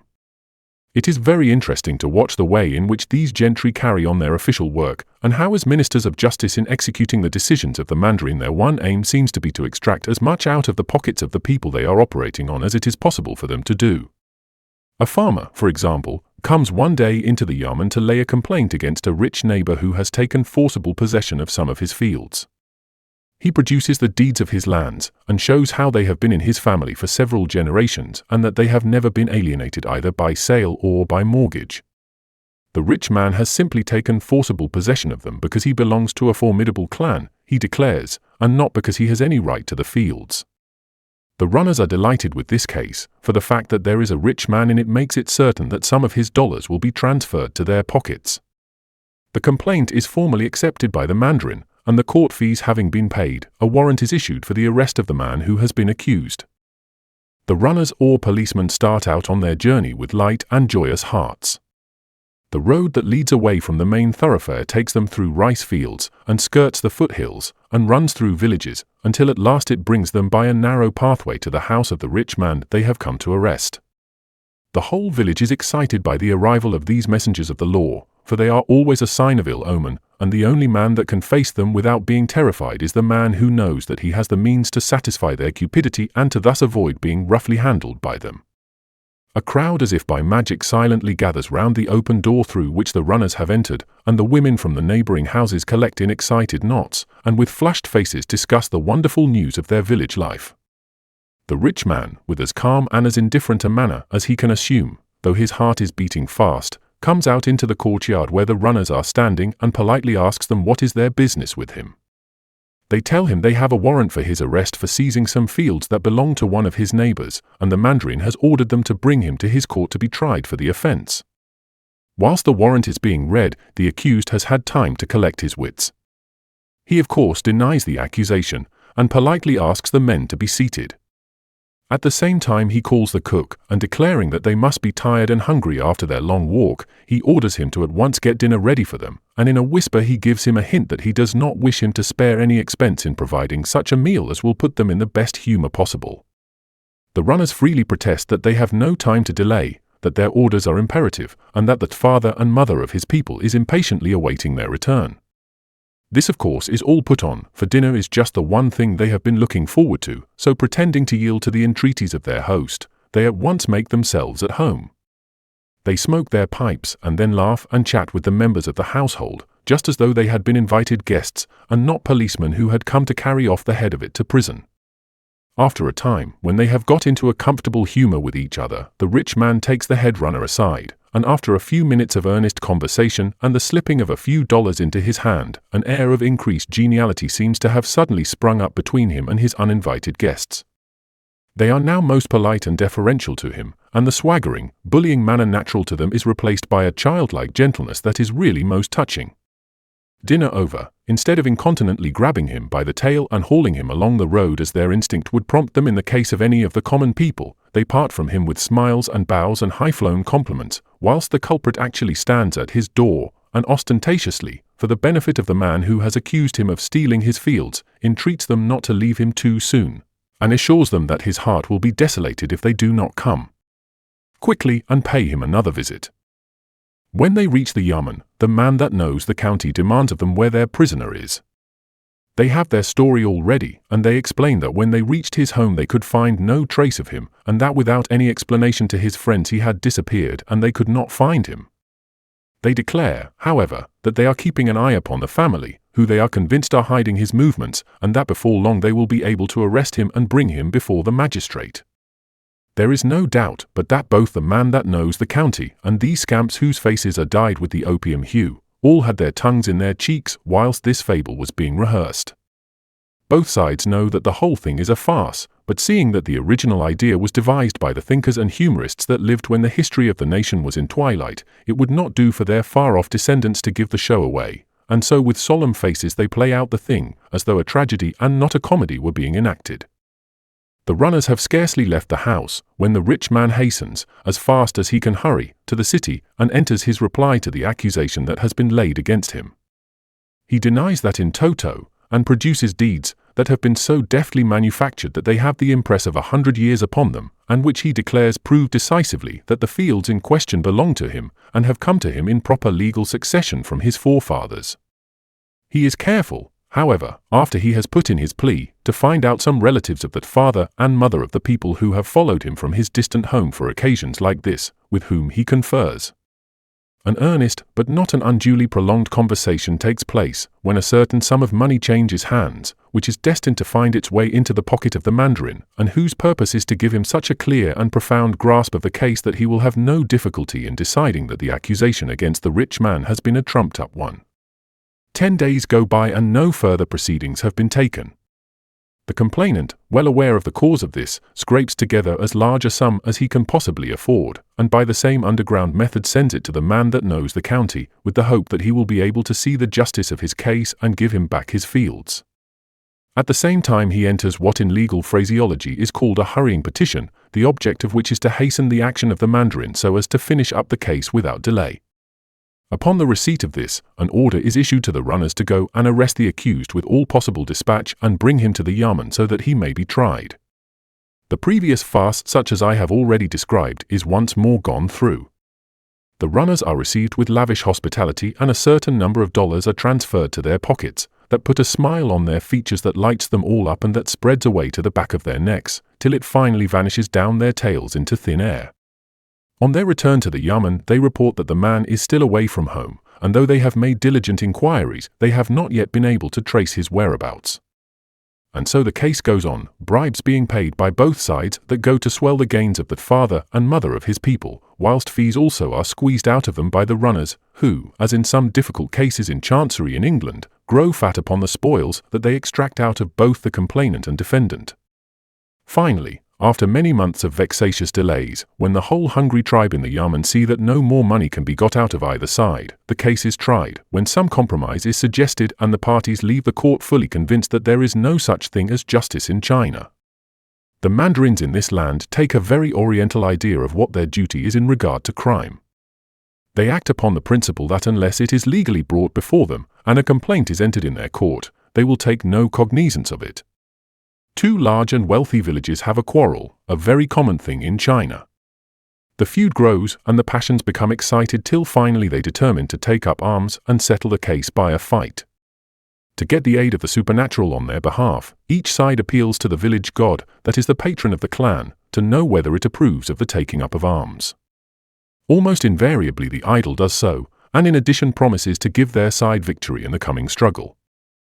All the old rusty jingals are brought out and furbished up, gunpowder is bought, and spears and cruel-looking pronged instruments that have been hidden away when there was no occasion for them are thrown into the common stock and are served out to the young bloods who have been getting blue-mouldy for want of a beating. Fighting now goes on every day, and other villages round about take sides with one of the parties, till sometimes as many as 30, divided into different camps, are at open war with each other. Fields are desolated, and crops are ruthlessly destroyed. All this time that father and mother of his people knows exactly what is going on, but as he has never been officially informed of it, he acts on the assumption that the district where men are being murdered is at absolute peace. Not a soldier is sent to apprehend the lawbreakers, and no notice whatever is taken of the fact that combatants are being seized and subjected to the most horrible tortures, whilst they can get no redress from the constituted authorities who ought to protect them. The fact of the matter is the Mandarin is simply waiting his time, and when that arrives he will come in force and rake in the golden harvest that awaits him. In these clan fights it invariably happens that after a time both sides become tired of the whole business, and mediators are appointed to bring the two sides to terms with each other. This process goes on smoothly until the question as to how much blood money should be paid for those who have been killed on each side arises. Where an even number have fallen in the struggle, the solution of the difficulty is an easy one, but when the number of the slain is greater on one side than on the other, it is in nearly every case necessary to appeal to the Mandarin to get him to use his authority to settle the matter. It is then that he finds his opportunity of making a lot of money out of both the belligerent parties. They have broken the law, he tells them, by carrying on war in His Majesty's dominions, and he must fine them for daring to take this liberty. In many cases he has been known to return to his yamen thousands of dollars richer than when he left it. In the question of crime, the democracy is allowed a much larger liberty than is the case in the West.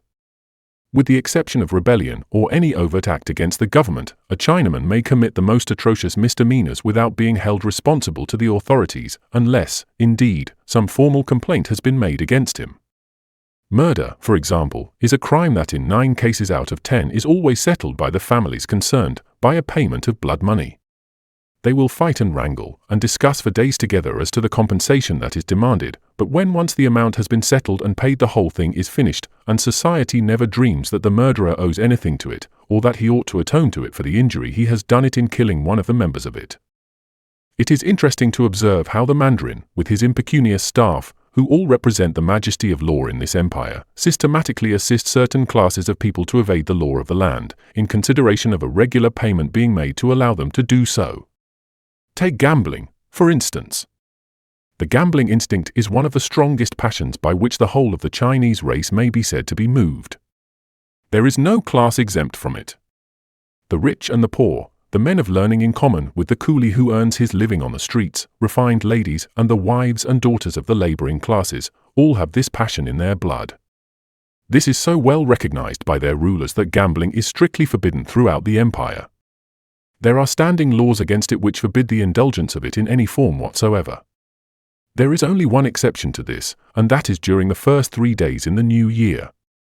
Then the nation gambles openly, and tables are placed on the streets, around which crowds of men gather, and in the homes the women, forgetful of their duties, are so absorbed over their cards and dice that until the 4th day, when the gambling must stop, they seem to be driven with as mad a passion for gain as other men on the streets.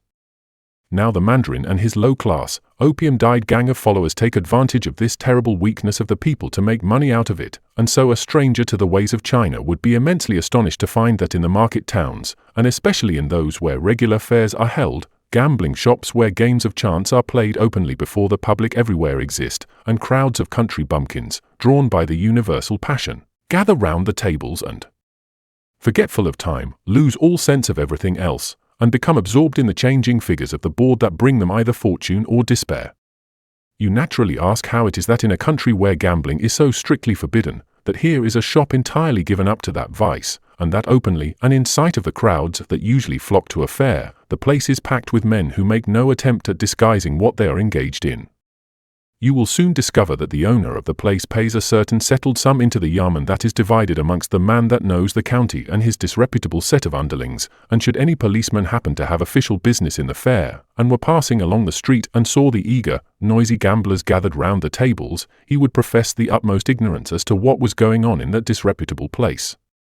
Should any of the more respectable inhabitants make a formal complaint against the betting and gambling fraternity, the magistrate would appear to be filled with indignation, and runners would be sent to apprehend the lawbreakers to bring them before him to be punished according to law. They would find, however, when they arrived that every trace of gambling had been removed, and only perhaps a young lad would be found, with an innocent-looking face, selling peanuts and candies. The fact is, before they started with their warrant from the Mandarin, they sent on a swift-footed messenger ahead of them to warn the men they were coming, and telling them to clear out. China is a country full of lofty ideas. These are found in the writings of the sages. They are pasted up in crimson strips of paper on the doorposts of the houses and shops in every city in the empire. They are found staring at one over the temples of the gods, and on the lofty doors of the yamens, so that one would suppose that these latter were churches where the highest morality and the profoundest of theological teachings were being daily expounded. There is no place indeed that is considered so bad that a public sense of decency would demand that they should be excluded from it.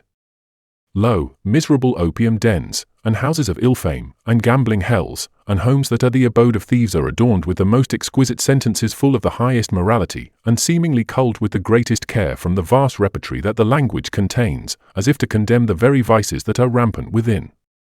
One would imagine that these beautiful and choice epitomes of all the virtues would have made the Chinese a highly moral and virtuous people, but they have not done so. The exquisite sentences that give you a thrill as you read them for the first time stare down upon the inmates and upon the passers-by without the remotest apparent effect upon anyone.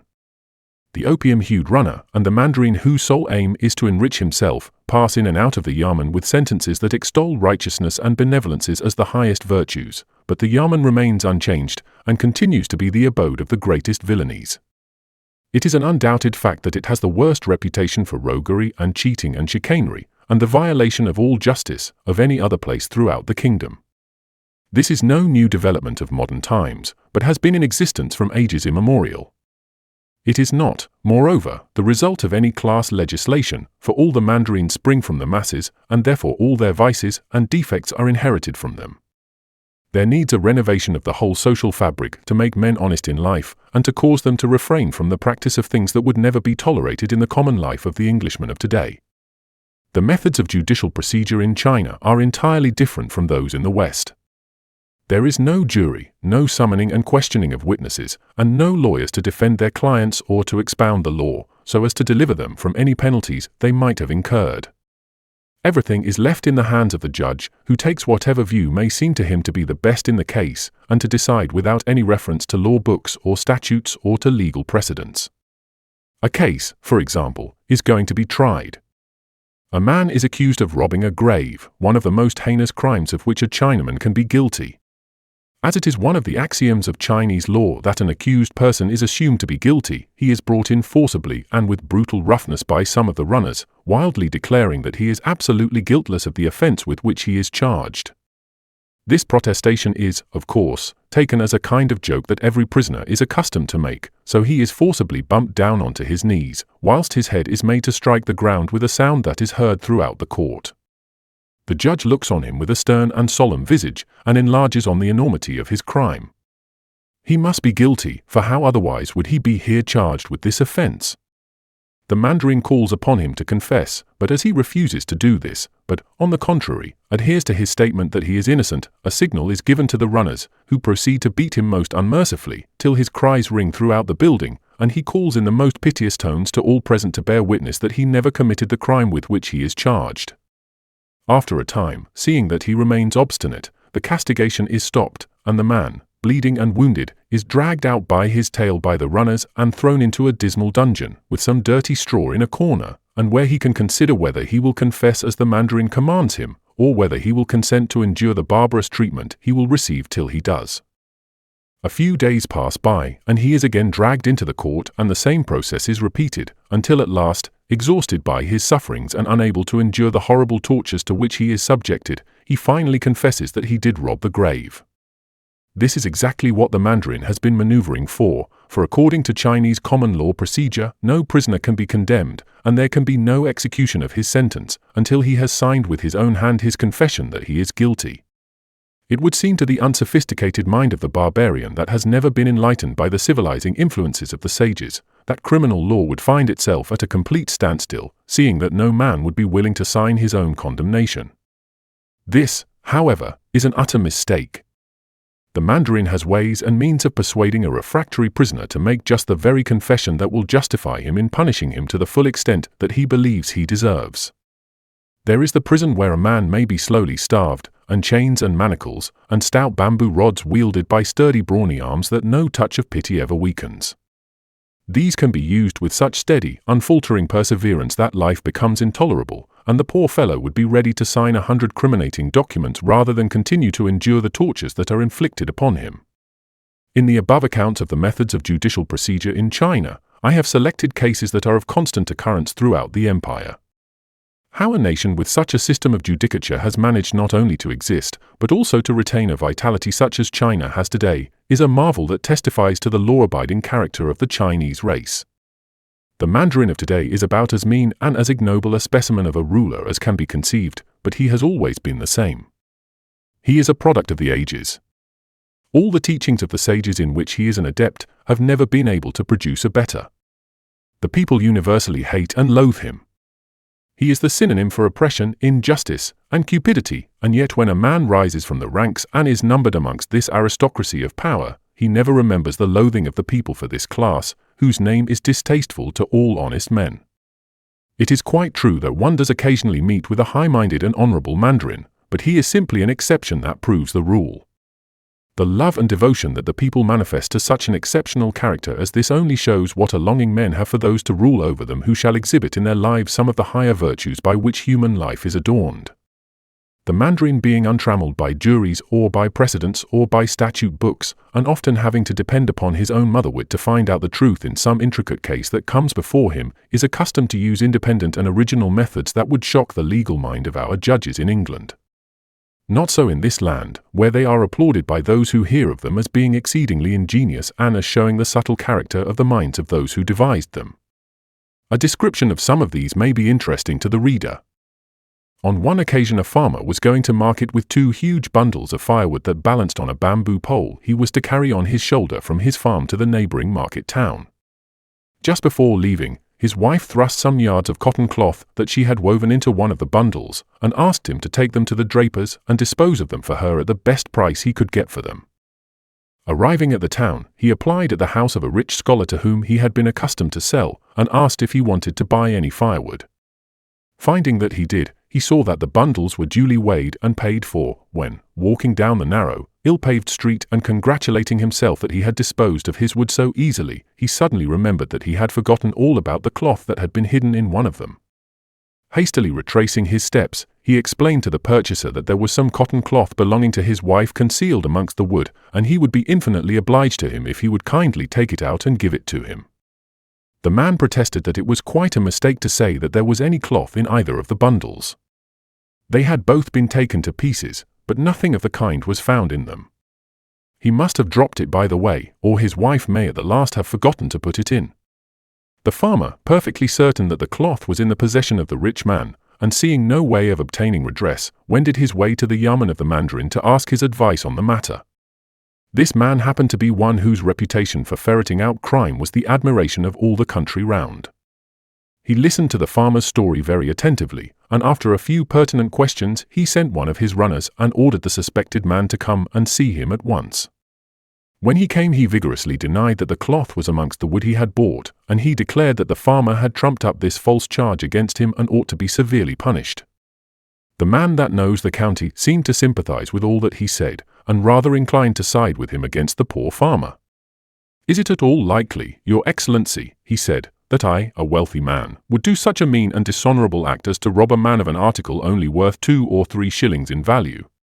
In reply to this, the Mandarin begged to be excused for a moment, and going into a side room he called one of his runners, and told him to go to the wife of the rich man and tell her that her husband had confessed that they had the piece of cloth in their possession, and that she was to hand it over to the runner, who would bring it to the Mandarin. Fully believing this story, she brought the stolen cloth out of the hiding place where it had been placed for concealment, and handed it over to the policeman. It may be easily understood how utterly dumbfounded the culprit was when the runner walked in with the stolen cloth in his hand, and how delighted the farmer was when it was handed over to him by the father and mother of his people. Turning to the rich man, the Mandarin addressed him in very stern language upon the meanness of his offense. "I do not like to send you to prison," he continued, "for that would degrade you in the sight of the people and the members of your family. My yamen is out of repair, and if you will call a builder and have it thoroughly overhauled, I shall be willing to let you off any further punishment." As this would cost him fully £100, it will be quite evident that he paid dearly for trying to rob the farmer of his cloth. One day a Mandarin was being carried along a certain road in his sedan chair, when a man who had been having a quarrel with another appealed to him to defend him against an attempt that was being made to wrong him. He explained that as he was walking along the road, it began to rain, and seeing a stranger who had no umbrella he offered to share his with him as far as they went together. Now when they were about to part, the man claimed that the umbrella was his and had forcibly taken it away from him. The man who knows the county declared that it was rather a difficult case to settle, because there was no outside evidence to be got to help him to a decision. There was simply one man's word against the other, so he decided that the umbrella should be cut in 2.5 given to each. There was no appeal against this action of the Mandarin, and so the men went off with the hacked and mangled pieces of the umbrella, much to the amusement of the crowd that had gathered to witness this impromptu trial on the road. They had not gone many yards ahead when the official called one of his runners and ordered him to follow the two men, listen to their conversation, and mark which one of them was most severe in his condemnation of his judgment. He was then to apprehend them both and bring them to his yamen, where he would give his final decision on the matter. In a short time both men were brought into court, when the runner reported that the man that claimed that the umbrella was originally his, and that out of good nature had shared it with the other, was most indignant at what he called the unjust decision of the judge. The other individual, on the other hand, treated the whole thing as a joke, and highly applauded the conduct of the Mandarin. The father and mother of his people addressed the latter in the severest terms. He spoke of his ingratitude and baseness of heart in returning a kindness in such a dastardly way as he had done, and he ordered him to buy a new umbrella and give it to the man he had wronged as a punishment for his offense. He issued also an order that he should be made to wear the kang for a fortnight, and that he should be made to parade up and down in front of the house of the man he had maligned during the day, and be shut up in prison during the night. This decision gave great satisfaction to every one excepting the man who was so seriously affected by it. If money could only be eliminated out of the life of a Mandarin, he would cease to be the despicable character he often is. In their private life they are kind and hospitable and have the courtly manners of gentlemen. In their public capacity, when a bribe is not in view, they have a desire as a rule to do justice in the cases that are brought before them. In some respects they are much to be pitied. As no man may be a higher official in his own province, it follows that he has to live far away from his home and his friends, amongst people strange to him, who often speak a different language from his own. It is true that his wife and children accompany him to his new position, but they never cease to long to be back again at the place where their kindred dwell. To be a Mandarin means power and the facility for acquiring a fortune, but it means also exile for the time being from the ancestral home, and constant danger of being involved with the higher authorities should any of his mistakes or his misdeeds be brought to light. Chapter 14. Peddler Life in China. The Chinese are a thrifty race. Stern necessity and a widespread poverty that has placed vast masses of them on the very borderland of starvation have compelled the nation to exercise economies such as are absolutely unknown in the richer lands of the West. We get some idea of the narrow line that divides countless numbers of people from absolute want by the fact that with regard to food there is nothing of that ever wasted in China. Willful waste brings woeful want is a proverb that Chinese in common life would have great difficulty in understanding, or indeed in any rank of society. The famines that have in all ages desolated great regions in China, and the desperate struggle that is constantly going on for simply enough to eat, have surrounded food as it were with a halo that would make it seem like sacrilege to misuse what we should throw away as useless or positively hurtful. On one occasion, I was traveling in the interior when I was disturbed by a violent explosion of wrath on the part of the captain of the boat. He was evidently incensed beyond measure with one of the members of the crew, and he used the strongest language in condemnation of him. They were all gathered round the great rice pan having their evening meal, and with every mouthful that was taken out of the bowl that contained the condiment to go with their rice, the anger of the captain blazed out in a fresh burst of indignation. "What is the matter?" I at last asked, "and why are you making such a row over your meal?" "Matter," he replied, "there is a great deal of matter that is quite enough to make one as angry as I am. Do you see this man?" he said, pointing with his chopsticks to the delinquent upon whom his wrath was being expended.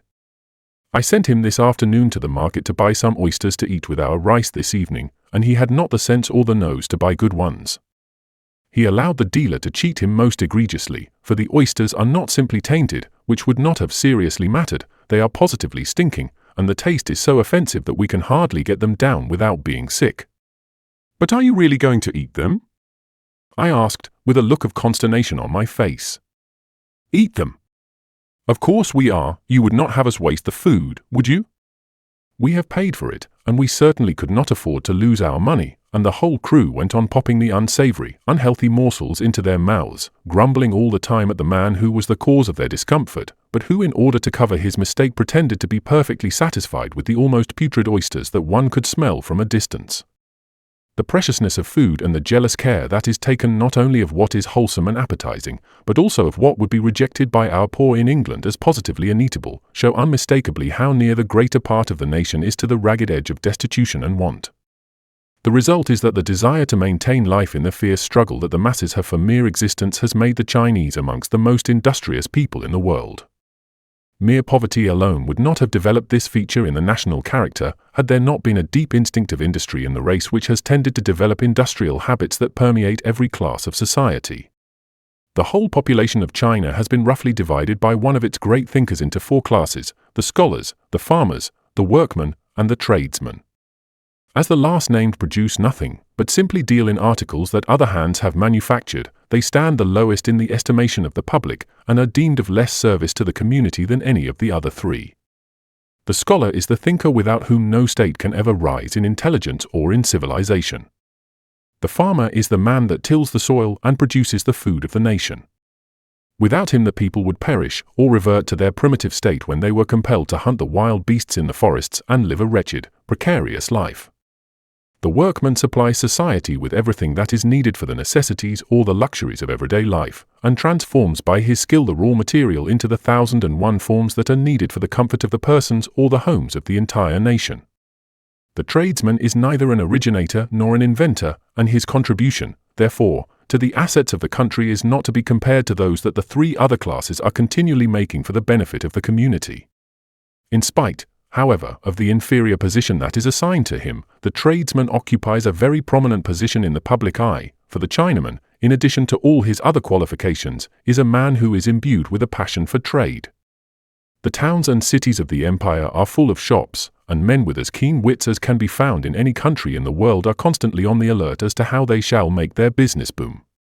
The fairs and markets, too, that are regularly held all over the kingdom, are popular gatherings where the farmers can indulge in the national love for driving a bargain. Outside of the regular traders, however, who have capital and business places where they can carry on their trade, there is a vast army of peddlers who are everywhere to be met with, and are a recognized institution, supplying a distinct want that the regular shopkeepers are not always prepared to do. The first of these that I shall describe is the candy man. This itinerant dealer in sweets is one of the most popular of all the men that are to be found appealing to the public for a living. His outfit consists of 2 baskets on which boards are placed, where he daintily arranges the delicacies that are to prove so attractive to old and young, that the stock that he has laid in may soon be turned into hard cash.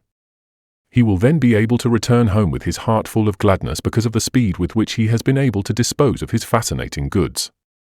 From past experience he knows exactly where to place his baskets with their tempting wares, so that he may be within easy call of those that are likely to become customers of his. It is usually under the spreading branches of a great banyan, where loungers congregate to catch the breezes that are ever wandering about beneath the huge boughs that stretch out almost horizontally as though to shield those that seek their shelter from the great, hot, blazing sun. Or he takes his stand at the junction of 2 or more roads where people are constantly passing, and near which he may know there are a good many children living.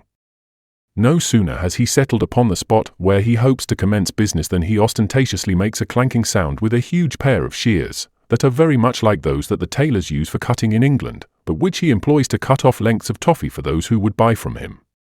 The sound of these jangling shears acts like magic upon all the youngsters within hearing distance, and with mouths watering they gather round his baskets to gaze in rapture upon the array of good things, so temptingly laid out, that he has for sale. Most of the lads have a few cash with them, but they delay buying because they have not yet quite made up their minds what they are going to invest in, and besides, it gives them an air of importance to keep the man waiting, which he does with the greatest good nature, knowing that any sign of impatience would drive his customers away, whilst with patience and tact he is sure of drawing from their pockets every cash that they possess. His stock in trade consists of great slabs of what the Americans call peanut candy. This is made, as the name indicates, from a combination of the best white sugar and peanuts. These are boiled together in a great cauldron, and stirred, till they are thoroughly mixed and the now consistent mixture has been cooked, so that it can be emptied on a board. It is then allowed to cool somewhat, when it is rolled by a wooden roller to a certain thickness, after which it is ready to be eaten. The combination of the sugar and the peanuts makes a very pleasant and succulent compound. The latter gives a nutty flavor to the former, whilst the sugar imparts some of its own essence to the nuts, and a mixture of flavors is produced that is popular amongst all classes. In addition to the candy, the peddler has also a very delicate sweet that is less substantial, but nonetheless popular because a larger amount can be bought for the same money. The material out of which it is made is moist sugar, as white as the manufacturers can produce it. This is put into a large pan and boiled over a slow fire. After a certain time it is turned by the heat into a very consistent and a very sticky substance. At the proper moment this is taken out of the pan and transferred to a board, where it is molded with deft and knowing fingers into a length of 2 or 3 yards. Then begins a most peculiar process that is to change the whole character of the material before us. It is first of all stretched with a cunning hand just as far as it will go without actually snapping. It is then doubled back on itself and pulled again to the breaking point, and so on time after time until the work is done. During this peculiar manipulation, the sweet has undergone a remarkable change. From a dark, almost black color, it has been turned into a golden hue, and from being dense and heavy it is light and flaky, so that when it is cut into lengths for sale, each one looks like a stalactite that might have been taken out of Fingal's cave. A bite from one of these crumbles at once in the mouth, and a crackling sound is heard, and a beautiful aroma is perceived, and before one has hardly had time to realize it, the sweet has dissolved. Another thing that the eager eyes of the little fellows catch amongst the dainties is molasses candy, made in the orthodox home fashion, but cut into little squares and sold for just 1 cash apiece, which is about the 1,000th part of 2 shillings. This is cheap and therefore popular, for it will stand a good deal of sucking before it disappears, which is a consideration with the generality of the buyers, for their finances are not usually in a very flourishing condition. Besides the above there is real sugar candy, not in sticks, but in lumps as they have come from the sugar refinery. There are also a great variety of sugar-coated combinations that all have their patrons, and as the little knots of purchasers come in from different directions at the well-known call of the peddler, one marks how varied are the tastes of the lads by the way in which they select the articles they like from those laid out so temptingly on the boards that contain his stock. Another very popular peripatetic merchant is the man who is popularly known as the seller of sweets and sours. Like the man already described, the people that patronize him the most are the children, though a goodly proportion of his sales is made to persons of all ages. His goods consist entirely of fruits prepared in such tempting and fascinating ways that the general public is ready to put their hands in their pockets at the sound of the little bell that announces the presence of this popular caterer to the public taste. He has quite an assortment of all the most popular fruits that are known in Chinese life. He has the arbutus, which at a rough glance appears very much like a strawberry, though it is really essentially different, for it has a large stone, and even when it is fully ripe it has a decidedly tart taste about it. He has these in several distinct forms, so as to meet the wishes of those who vary in their views as to how the fruit should be eaten. Some have been prepared with the slightest dash of sugar, so that the sour and sweet are so nicely adjusted that both can be distinctly perceived as it is slowly eaten by the purchaser. Some, again, have been so deluged with sugar that the naturally acid flavor has almost vanished, and there remains but a remnant of the old nature left to modify the ultra-sweetness of the sugar. Others, again, have been dried in the sun until nearly all the juice has vanished. They have then been steeped in brine, and the combination of salt and tart that is the result has a fascination for some that one can hardly understand. All these are strung on thin slips of bamboo in fives, and the buyer holding these in his fingers can slip them off one by one into his mouth without soiling his fingers. 3 or 4 cash is the usual price for this delicacy.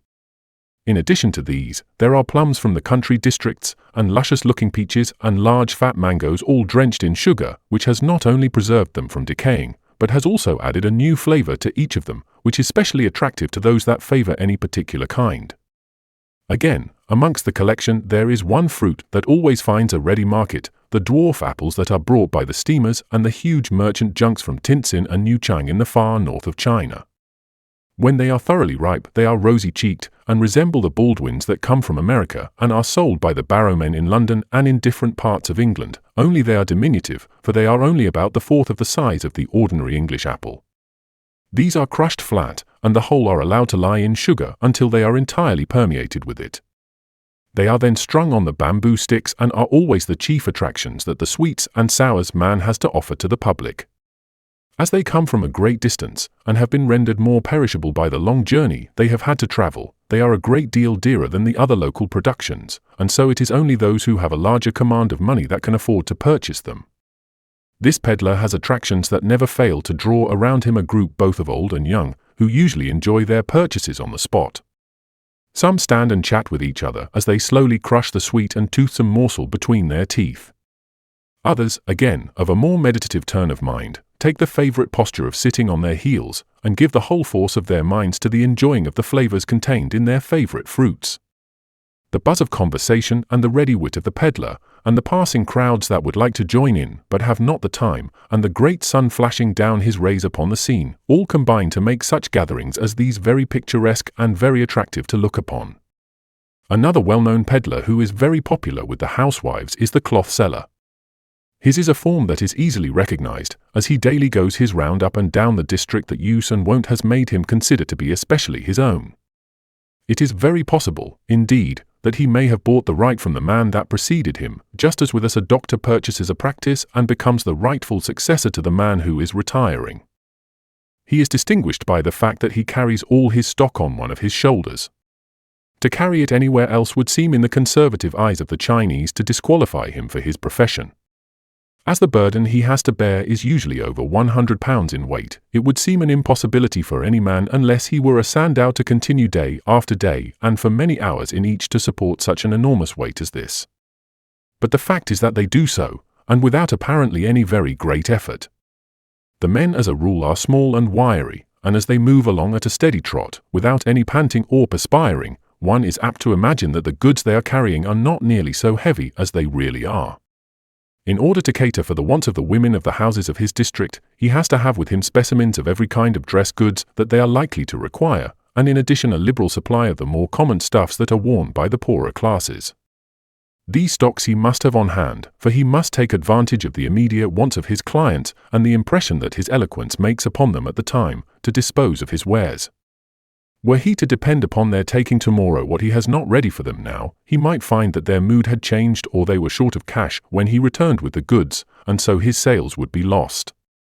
This cloth peddler is really a most advanced man, and a true pioneer in promoting liberal ideas with regard to dress. The Chinese one-bow ideal with regard to that is the blue cotton cloth. Just as bread in England is the staple article of the food of the masses, so that in China is the one eternal type of what is considered the proper kind of material with which to clothe the nation. The common people everywhere make that the basis of their dress.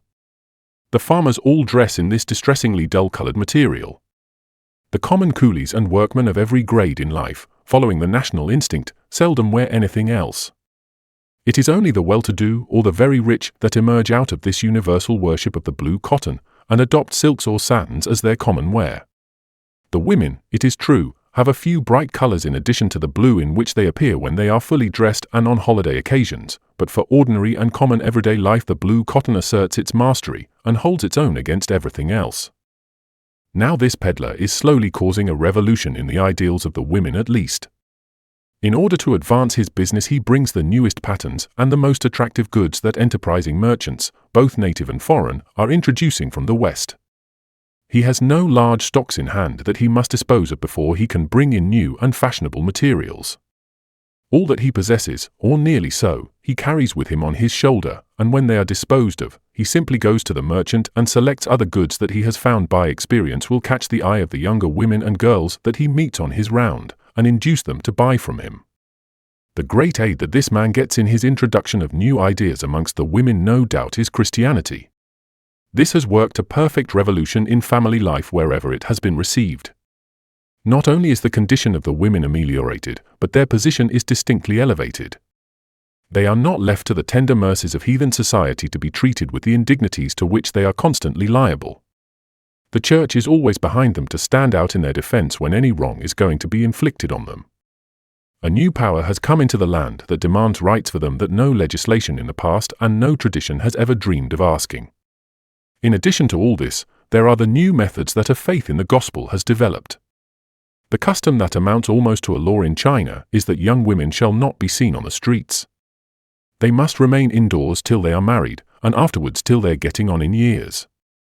One of the most remarkable features about the streets and roads is the few women that are seen upon them. Elderly women, with perhaps girls under 10, and slave women are to be met with, but maidens and young married wives are a rare sight either on the public thoroughfares or on the byways in the country places. The morals of China, in spite of the high ideals that have been transmitted by the sages and that have permeated into every section of the people, are not sufficiently elevated to permit women the freedom that they have in Christian lands. Now Christianity has already begun to work a remarkable change in delivering the women of China from the bondage that an idolatrous system had imposed upon them. Whether young or old, they are required to attend church on Sundays. No distinctions are allowed. The young girl of 18, that would never be seen out of the doors for years, the newly married wife, the maiden that has just been betrothed, in common with elderly ladies whose sons and daughters are grown up, and the old grandmothers that travel as they like, all are expected to attend at the regular services, and no dispensation excepting absolute necessity will be given to allow them not to be present. Sunday at present is the happiest day in the week for the Christian women. They get out of their narrow, confined houses into the sunlight. They meet large numbers of their own sex in the church. They see new faces and get fresh ideas and broader views of life. They look at the various styles of dresses, and the result is that on the morrow, when the peddler comes round, he will get orders for new kinds of materials that they would never have dreamed of had they not seen how pretty and becoming they looked on the women they had met in the church. But listen! There is the blast of a conch shell, blown by a man whose lungs are sound, and who knows how to manipulate it so that he shall produce the greatest volume of noise, and send it echoing along the street. No need to ask who the man is, for everyone is perfectly aware that it is the pork peddler who is drawing near, and now every housewife who is preparing dinner begins to count her cash to see if she can afford the luxury of pork today. Pork to a Chinaman is what beef is to an Englishman. Excepting in the ports and in those centres where Europeans congregate, beef is but very rarely seen. In the interior of China, pork shops abound in every city in the empire, but one would have to look long before he could find a beef shop. By a thoroughly conservative and orthodox Chinese, the killing of cattle in order to sell their flesh for food is considered highly immoral. He would tell you that these animals help in the tilling of the soil, that therefore they are the producers of the food of the nation, and as a matter of gratitude for their services, they should be saved from the indignity of being slaughtered for food. That is the way in which an orthodox Confucianist would talk when the question of eating beef might be the subject of conversation. There are no such metaphysical discussions with regard to the pig, or indeed any other animal that is used for food. Swine have precisely the same animal properties that they have in any other country, and those brought up in this extreme eastern land might be transported to the cabins of the Irish and they would never discover that a foreigner had invaded their homes. As a domestic animal, the pig has the same unpleasant habits that he has in the British Isles. He likes to wallow in the mud and feed on garbage and other insanitary matter that a horse or a cow would absolutely refuse to touch. He is on the whole a quiet and inoffensive animal, and in his restless peregrinations after food he does not care to interfere with the comfort or liberty of his neighbours. But let his usual meal time come round, and if his mistress has neglected to fill his trough with something strengthening, he will squeal and grunt and make such a fuss and a disturbance that for the peace of the household speedy steps will have to be taken to satisfy his hunger. Were it not for his low and ungentlemanly habits, the pig would doubtless have been the national emblem of the Chinese, instead of the mysterious and inscrutable dragon, and poets would have sung his praises, and artists would have immortalized him in their paintings. There was too little romance, however, about him to allow of such an honor being put upon him, but there is no question that he is the most popular animal in the whole of the 18 provinces. The only word in the language for flesh meat is one that means pork, and throughout the 400 millions of people, the one popular dish that makes all eyes glisten about meal times is the one that is composed of some preparation of the succulent flesh of this animal. The pork peddler, as already intimated, is known by the powerful blasts that he blows from a sea-shell. His outfit is of the simplest. It consists of 2 baskets, on one of which a board is spread, and the pork is laid out in a dainty fashion so as to tempt the intending purchasers to buy what they want. In the other are thrown odds and ends, for the peddler has really no need for it, as its main idea is to form a kind of balance so that he may be able to carry his load with comfort from the bamboo pole that rests on one of his shoulders. Lying beside the pork is a large chopper, with which he cuts off the pieces that his customers may desire, and a stillyard for weighing his sales. As he rests his apparatus in front of some houses, he is soon surrounded by a little knot of people, some of them with private stillyards of their own, in order to test whether the peddler's has not been doctored, so as to cheat them of their due weight. Sometimes when the peddler has had his pork watered there is great dissatisfaction, and no one will buy from him unless he sells at a considerably reduced price. This watering is a vicious custom that prevails largely amongst all butchers and is intended to make it possible to sell the meat at a lower rate to the very poor. The way it is managed is to pump a quantity of water down the main arteries of the animal immediately after it is killed until the whole animal is saturated with it. As this injection of water drives out the blood, the flesh has a pale, anemic look that tells the secret, and the aim of the peddler is to conceal this from the public by plastering the flesh over with the blood that flowed from the body when the animal was killed. This is the universal practice of the trade, though it does not deceive a single person, nor can it give the healthy look to the pork that the unwatered meat has. No doubt this wretched system exists because the peddler can sell cheaper, and as cash are few and precious amongst the poor, the national delicacy would certainly be less attainable by large numbers of them were they to have to pay the higher price that is demanded for the unwatered article. It is very amusing to watch the group that has gathered round the peddler, and to note how keen the Chinese are in everything where bargaining is concerned. The instinct of trade is deep-seated within them, and they seem to have a positive enjoyment in the mere chaffering and bargaining, and in the final victory of a few cash that would seem to us such a trifling gain that we would not condescend to spend any time over the transaction.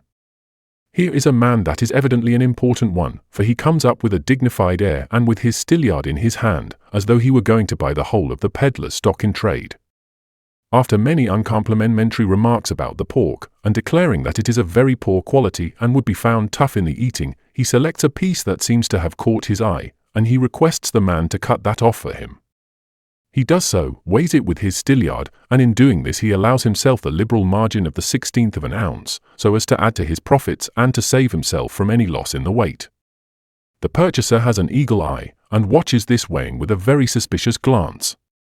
The Chinese are adepts in manipulating the stilliard, so as to make it weigh heavier or lighter according as they desire.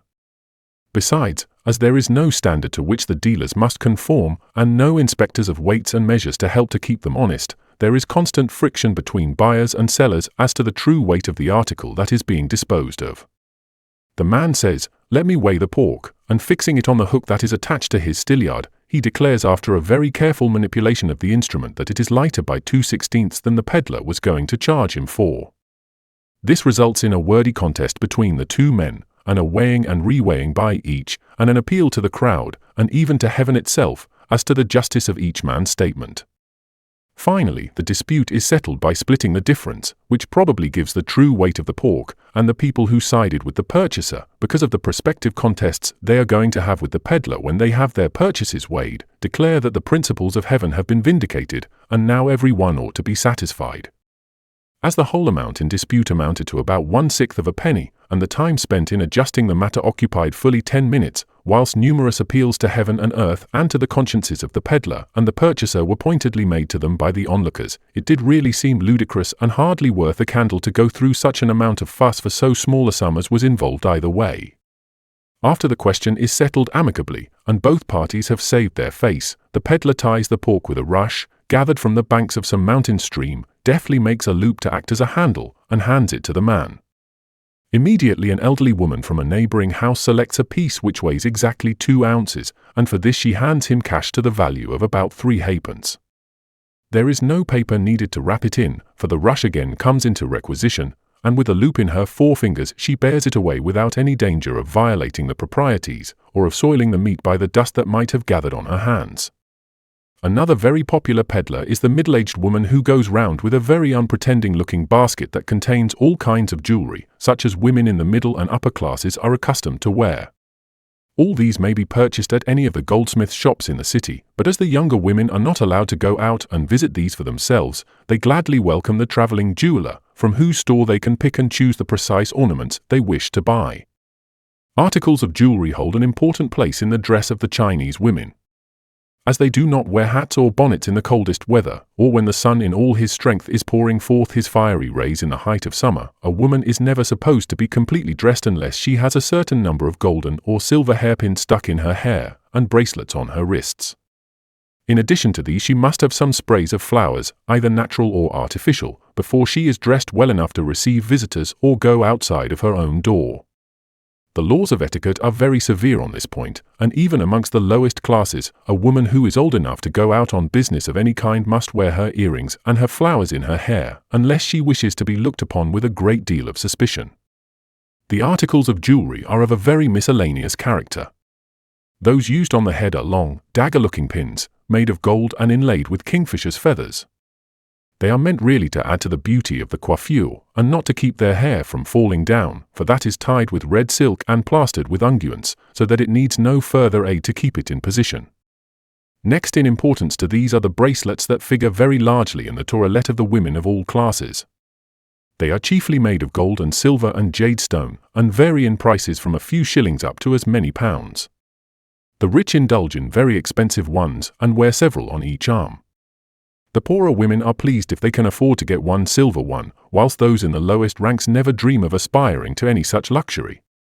The earrings are things that every woman wears no matter what her position in life may be. When a girl is 5 or 6 years old, her ears are bored. This is done if possible on the 10th day of the 10th moon, as that is the one lucky day in the year when it is believed that no inflammation of the ears will follow from the process. In order to fully ensure that, however, the needle that has been used for the operation must be thrown down the nearest well. The fashion of the earrings varies in different localities, and if one is very observant, he will be able to tell the district to which a woman belongs by looking at the shape and size of her earrings. In one particular county with which the writer is familiar, the earring assumes enormous dimensions, being several inches in diameter, so large are they indeed that a child that is being nursed can easily pass its arm through one of them without any inconvenience to the mother or danger to itself. Now the peddler has a large field in the countless homes in a considerable district in which to carry on her operations. She is usually a woman with a very fluent and persuasive tongue, who knows the foibles of women and their love for finery. She has a large stock of jewelry, which she exhibits with such consummate art that women are inveigled into buying what they do not really need, and which they had no intention of purchasing. The sight, however, of so many attractive works of art proves so irresistible that this clever dealer manages to dispose to those who can afford it many of the articles she has in her basket. The result is that some of these peddlers make in the course of years quite little fortunes, which enable them to spend their declining years in comfort and in comparative affluence. One of these women, with whom I was acquainted, was the wife of a silversmith who had a shop in one of the principal streets of a very populous city. The business was a prosperous one, for the shop had a good reputation and the master of it was a man who knew his trade well and could produce goods that could not be surpassed by any other shop in the town. The true secret of the prosperity, however, lay not with the sales that were made over the counter, but with those that were effected by the wife. She was very plain and far from prepossessing in appearance, and utterly uneducated, for the family had risen from very humble circumstances. She was a woman, however, of great natural abilities, with shrewd common sense, and she had the power of presenting anything she had to say in a forceful, eloquent manner that was very convincing. She decided to take up the role of peddler, so as to increase their trade by disposing of a larger number of goods than could be done in the shop. That she was willing to do this showed her strong and independent character, for a woman that pursues this calling must be prepared for a great many rebuffs, as it is not held in the highest honor by the community at large. She persevered in her intention, and the result was that she kept the business of the shop at high pressure in order to be able to supply her with the requisite amount of goods that she was able constantly to dispose of, and in the course of years from a Chinese point of view they became quite rich. Another peddler with less ambitious aims than the one just described is the man that gets his living by coming round to the various houses where he has got to be known, and buying the tinfoil that remains as an ash after the paper money has been burned to wooden images. The Chinese believe that the idols, in order to be induced to do any service for the worshippers, must be bribed by presents of money. A moderate amount of the current coin of the realm they are willing to expend in this way, but it must be limited, and so in order to make the gods believe that they are giving them vast sums, they have invented a system of paper notes, representing ingots and gold coins, and common cash all done up in hundreds. Tinfoil beaten as thin almost as it will bear, is used to represent the more precious metals. In its natural color it is supposed to be silver, and a yellow tinge is given to it when the worshipper wishes to propitiate the idol with gold. These different colored pieces of tinfoil are pasted on coarse paper of a settled size and are then burned in the presence of the idol, who is credited with not having sense enough to know that it is being cheated. If 100 pieces representing $100 are presented, then the god is believed to be so much the richer by that amount, and that it has stored them away in its unseen treasury where countless sums of money are being accumulated. If 100 pieces of gold are burned, the idol is then supposed to be all the more pleased and to be ready to send down blessings on the worshipper. After the paper has been burned, the tinfoil falls down amongst the ashes and is carefully collected by the priest of the temple, who in time sells the collection to the tin beater, who can utilize the material for future service with the idols. In some of the more popular shrines, where the gods have the reputation of being able to bestow large favors on those who worship them, the income derived from this burned and shriveled tinfoil is very considerable.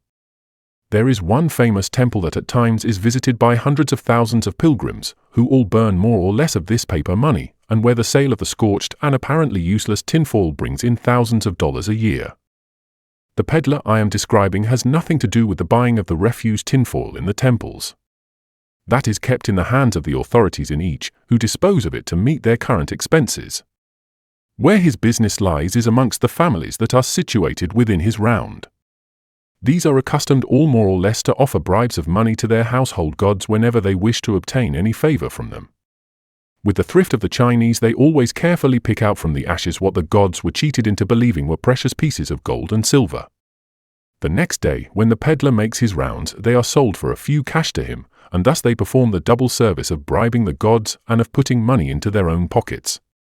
Of late this man has added to the original idea of being a collector of burnt tinfoil, the name by which he is popularly known amongst the Chinese, by also acting as a rag and bone merchant. As was remarked at the beginning of this chapter, nothing is wasted in China, and what would be thrown into the dust heap in England and carried away next day by the dust cart is here carefully set aside and kept to be sold to this peddler. A sardine tin, for example, has been opened, and it seems now to be only an encumbrance and of absolutely no value. The Chinaman thinks differently, for he puts it away on a shelf in his kitchen, and when the cry of the collector of burnt tinfoil is heard heralding his approach, it is taken down and in consideration of a few cash is added to his collection of what seems useless rubbish. A chicken is killed and all the feathers are sedulously preserved, and even the very bones that are left after it has been eaten are collected and put aside to be sold on the morrow. All kerosene tins and empty bottles, unless carefully watched by the mistress, will disappear mysteriously and no one appears to know where they have vanished to, but the peddler, if he would consent to reveal all he knows about them, could tell exactly where they are and how much he has gained by their sale. It is a very singular thing that the characters of the various kinds of peddlers seem to be influenced by the particular business in which each of them is concerned. The pork peddler has a bluff and breezy air about him, and he sends forth his blasts from his shell as though he were the advance guard of an invading army. The seller of sweets and sours is distinguished by a pleasing countenance on which a winning smile seems perpetually to rest.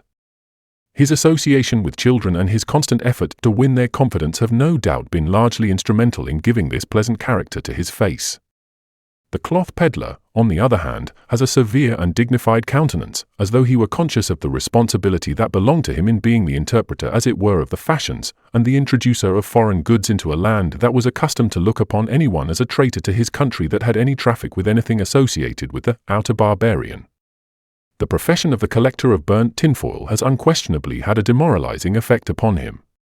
He is usually pale and thin, with the air of a man of broken-down fortunes.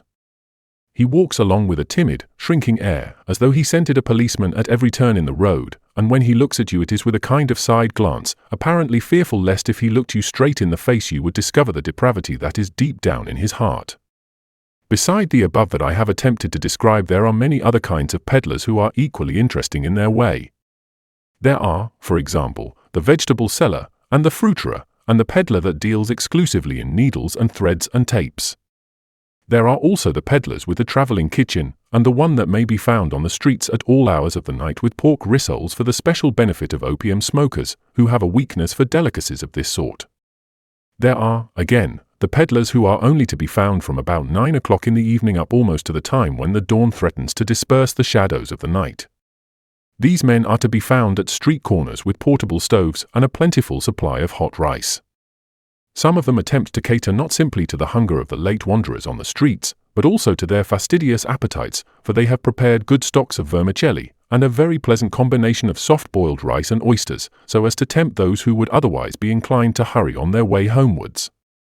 There is one man who, though he does not strictly belong to the class I have been discussing, yet as his life is spent on the street in his endeavor to make a living, I shall attempt to describe, and that is the fortune-teller. He is to be found in a niche on some great thoroughfare, where the crowds are passing incessantly the livelong day, and where he is just out of the crush of the living tide that surges just outside of him.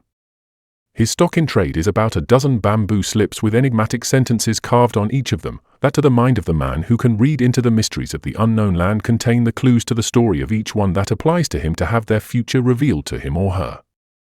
He has also a Java sparrow enclosed within a diminutive cage that is believed to be the interpreter of the spirits in helping to unfold in some slight measure the secrets they hold about the men on earth. Here is a man, for example, who comes out of the crowd with an anxious-looking face and a deep shadow resting upon it that has driven all the sunlight and joy out of it. The fortune-teller is at once all attention, whilst the sparrow from interested motives of its own cocks up its head and takes a kind of knowing glance at the customer. The man, evidently distressed at the subject that is occupying his mind, pours forth in voluble and vivid language the story of his woes. It seems that he and a neighbor are having a lawsuit about the house in which he is now living. This man he declares to be a thoroughly unprincipled one, who has no conscience and does not know what the fear of heaven means. He has claimed the house as his own, though he has not the slightest particle of right to it, but as he belongs to a powerful clan and has plenty of money at his command, he is afraid that might will prevail and he will lose his property and thus be deprived of his home. He explains that the case has gone before the local mandarin, but as he has not the means to bribe him and the smaller officials under him, whilst his opponent is making lavish presents to them all, he is fearful that when the matter comes to be tried the decision of the judge will be in favor of his enemy. What he would like to know now is there any likelihood of his gaining his case? If the fortune-teller could only give him any light on that subject that would relieve his mind, he would be infinitely obliged to him. These fortune-tellers are keen judges of human nature, and they know that men like to have pleasant answers to their requests, and so they manipulate them so that, like the Delphic oracles, they can be interpreted either favorably or the reverse according as they eventually turn out. This man listens with the utmost attention, with a keen look on his face, and as the story becomes more intense, he sways his head from side to side as though he were deeply moved at its recital. When it is finished, he throws down the 12 divining slips of bamboo onto a little board on his knee, and asks the inquirer whether he wishes to have the assistance of the bird in his case, for this will involve him in a slight extra expense. Having expressed his willingness, the door of the little cage is opened, and the bird, that has been looking with a wistful eye on the whole of the proceedings, hops out and touches one of the slips with its beak, as though the spirits had commissioned it to select that particular one as containing their answer to the man's request to be allowed to peer into the future. The bird waits for a moment whilst the fortune-teller drops a grain of rice in front of it, which it instantly picks up, and disappearing again into its cage, it begins to preen its feathers whilst it keeps a watchful look on the passers-by, in hopes evidently that it may again soon be called upon to earn another grain of rice. The fortune-teller now takes up the slip, and reading aloud the inscription on it, he declares that there is no doubt but that he will be successful in his lawsuit, that heaven will intervene to frustrate the malice of his enemy, and that he may go home with his mind at ease. To a Westerner, the statement on the bamboo is exceedingly vague. It declares that the river which has been flowing amongst the hills and has been lost to view is again appearing round the curve of a mountain cape and will soon flow up to the very feet of the eager onlooker. The river is supposed to be the case that has been giving the man perplexity, and its vanishing out of sight the anxiety he has had as to its ultimate issue. Its sudden turn into sight when it seemed to be lost is an indication that the affair will turn out prosperously.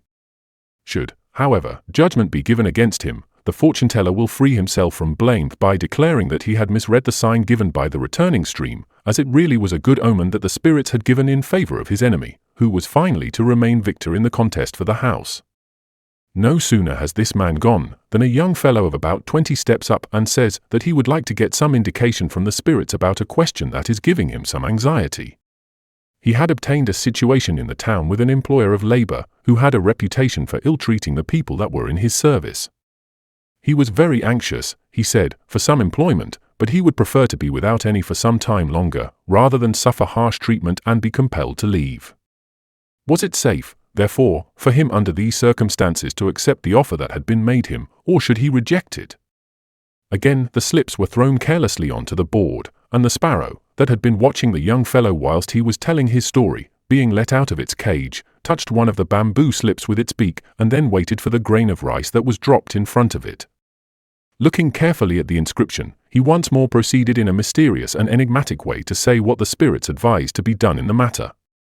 This was so vague and unsatisfactory that the young man declared that he would not risk the trouble that he might have if he decided to accept the billet that had been offered to him, that he would just make up his mind now to reject it, and with a smile on his face and a few pleasant words of thanks, he disappeared in the crowd that was passing and repassing in front of them.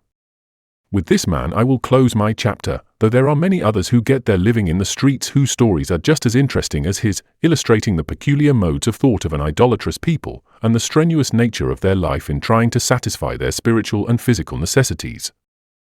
Chapter 15. The SEAMY side of Chinese life.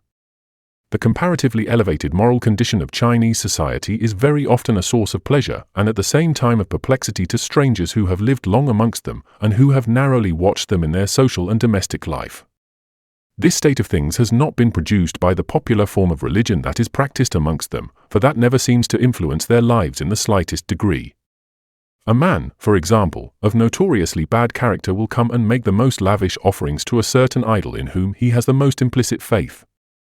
He will stand in a most reverent manner before it, and he will beseech it to bestow blessings upon him and his home, and to save him from calamity and suffering, and when he turns to go home he is just the same man as he was before he came into the temple. The idols are not supposed to have anything to do with character. The thief, and the prodigal, and the gambler join in the crowd that wind their way up the hillside to the shrine, say, of the goddess of mercy, and they burn their incense and make their offerings to the benevolent-looking idol, whilst she, with a smile that seems to be struggling through her gentle features, looks apparently with complacency upon them all alike, and the hardened sinner and the shy, shrinking young wife are both treated as though they were the same in her eyes. There are two forces, quite outside of any of those that are supposed to exist in the common religion of the people, that exercise a tremendous influence for righteousness in all the various phases of Chinese life, and are usually referred to as the principles of heaven. This phrase is used whenever any question of morals is at stake, or perhaps some principle of righteousness is involved, and it has a potency about it that nothing in the whole range of Chinese thought could in any way equal. An idol is never appealed to confirm some statement about which there may be a dispute, but heaven is, and it is felt that when this is done, the person who has dared to call upon that great name to be a witness as it were to the truth of what has been said, he is not to be lightly disbelieved. Heaven has eyes, it is commonly asserted, and when a person recklessly holds up his hand to heaven and asks it to attest to something he knows to be false, it is confidently believed that ere long some signal manifestation of its anger will be witnessed in the disasters that will be hurled upon him and his family. Any violations of the great law of justice or any injury done to another man's character are things that heaven is supposed to look upon with a very jealous eye, and it is its part to see that due punishment shall be inflicted upon the transgressor when the proper time comes. The writings of Confucius and Mencius, the two great sages of China, have done much to keep alive this idea, and as these really are a kind of Bible to the nation, the influence they have exerted upon the scholars and thinkers of each generation, and through them upon the people at large, has been on the whole of a most beneficial kind.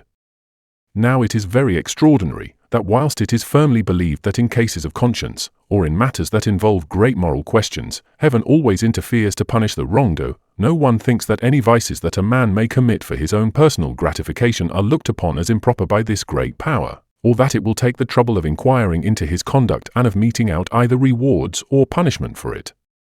The result is a very lax state of morality in regard to what may be called the social virtues. Heaven is a great impersonal power that in some mysterious way rectifies injustice and avenges human wrongs, and at the cry of a city pours down rain upon a district that has been parched and dried up by drought. Life and death are decided by it, as well as the wretchedness and happiness of mankind, but the fatherly instincts that are deep in the heart of the true God are not considered to have any place in this great and dread force, and unless men come into collision with the laws that it has established for the governance of the world, it leaves them to work out their lives as best they may. The passions of men, therefore, have a very wide scope for their operations, and the consequence is the Chinese are anything but a highly moral race of people. That they are less so than other Eastern peoples is very seriously to be doubted, for wherever men feel themselves unrestrained excepting by an impersonal force that does not question too closely the daily life of a man, the home virtues as practiced by the true Christian are sure to be neglected and ignored. With regard to the Chinese, the facts above stated are abundantly verified by the records of the hospitals that have been opened by foreigners throughout the country for the treatment of the sick, and also by the elaborate system that is in existence in every town and city, as well as in the marketplaces and even in the larger villages throughout the empire, to meet the social evil that everywhere exists. There is one thing that mitigates somewhat the terrible tragedy of this widespread disregard for chastity, and that is that it is sedulously kept in the background, and the public gaze is never allowed to rest upon it. Day or night one might pass throughout the public thoroughfares, and along the less frequented side streets, or into the lowest slums of a great city, and yet no sign of anything wrong either on the streets or in the dwelling houses could be discovered by the most critical eye. One of the ideals of Chinese life is purity. It is sung about in their ancient songs, and is the theme of the great poets who composed their lyrics and their epic poems in the centuries that have fled. It is the one element that goes to the making of a sage, and no man who is deficient in this beautiful grace can ever hope to win the homage and respect of his fellow men. It is this ideal virtue that seems to permeate the atmosphere in which men live with its impalpable touch that has made the nation desire to hide the grossness of their lives from one another, and to put on an air of innocence that they do not possess. The immoral tendency of the Chinese mind is seen in a variety of ways. One very offensive one to a person who is acquainted with the language is the obscene character of the swearing that the people indulge in as a matter of common usage. It is quite safe to say that everybody in China, learned or unlearned, refined or unrefined, lady or gentleman, does habitually use bad language, and it is particularly painful to have to listen to the loathsome expressions that people hurl at each other when they are in a passion and wish to cut into the very soul of the person with whom they may be at variance. In passing along the street, one now and again comes upon a group that has been attracted by a quarrel, say, between two women who, inflamed by passion, use the most degraded language, and for the time being ignore their sex, and seem to be utterly regardless of the number of people that are silent witnesses of their depravity.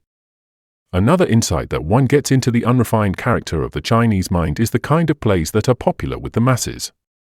As the theatricals are performed on the streets, in front of some heathen temple, or on some open space where the crowds can congregate to witness the performance, one gets a lurid view of the workings of the Chinese mind by observing the kind of pieces that most suit the popular taste and which will draw the largest audiences. It is an undoubted fact that, putting aside the historical plays, which from their nature are the very purest that are presented on the stage, the pieces that are most attractive and most sought after are such as would never be tolerated in any of the Western theatres. These seem to have a wonderful fascination for the playgoers, and men and women will sit during the long hours of an evening and right away past midnight, and will listen to the words of a play and to the innuendos of the actors that any person with a chaste mind would fly from in utter loathing and disgust. Another very objectionable feature in Chinese life is the passion that every one seems to have for gambling. There are sections of people in England who are as much addicted to this vice as are the Chinese, but there are vast numbers who have never had anything to do with games of chance, and who would be horrified if they were asked to do so. Now, in this land there is no class of people similar to those. High and low, rich and poor, seem to have the gambling spirit in their very blood, and, like the craving in the opium smoker, that must be satisfied at all hazards, so the cards and the dice must be fingered to allay the passion that is burning within their hearts.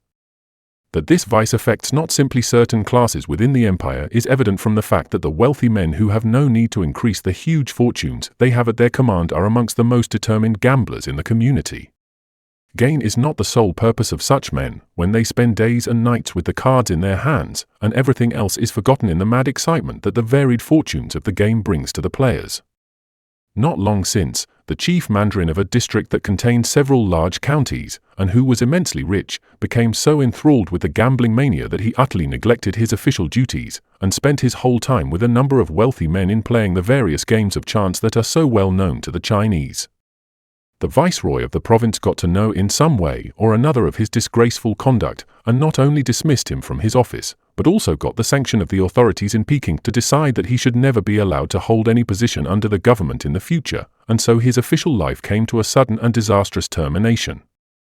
That this ignominious close to the ambitions of a life will have any effect in delivering him from the craving for excitement that has got such a grip upon him is extremely improbable. His curt dismissal and his reduction to the ranks of the common people will no doubt have a beneficial effect upon the mandarins throughout the province, for he was a well-known man, and was a member of a family that had within it officials of the highest possible distinction. This fatal tendency of the Chinese for gambling is fully realized by the rulers of the country, and the most stringent measures have been adopted by them to repress it. That they have been only moderately successful is not to be wondered at, for the passion within the hearts of the people is like a stream that has been dammed up, and that by and by scatters everything before it, and carries destruction in its mad career. Wherever a vigorous mandarin holds rule and the gambling laws are carried out with a certain amount of strictness, the people are afraid openly to indulge in the national propensity. Where, however, an easygoing official and perhaps a gambler himself holds the reins of office, then the people, feeling the curb removed, plunge with wild excitement into the gambling fray, and neglecting every other business in life, give themselves wholly to the cards and the dice.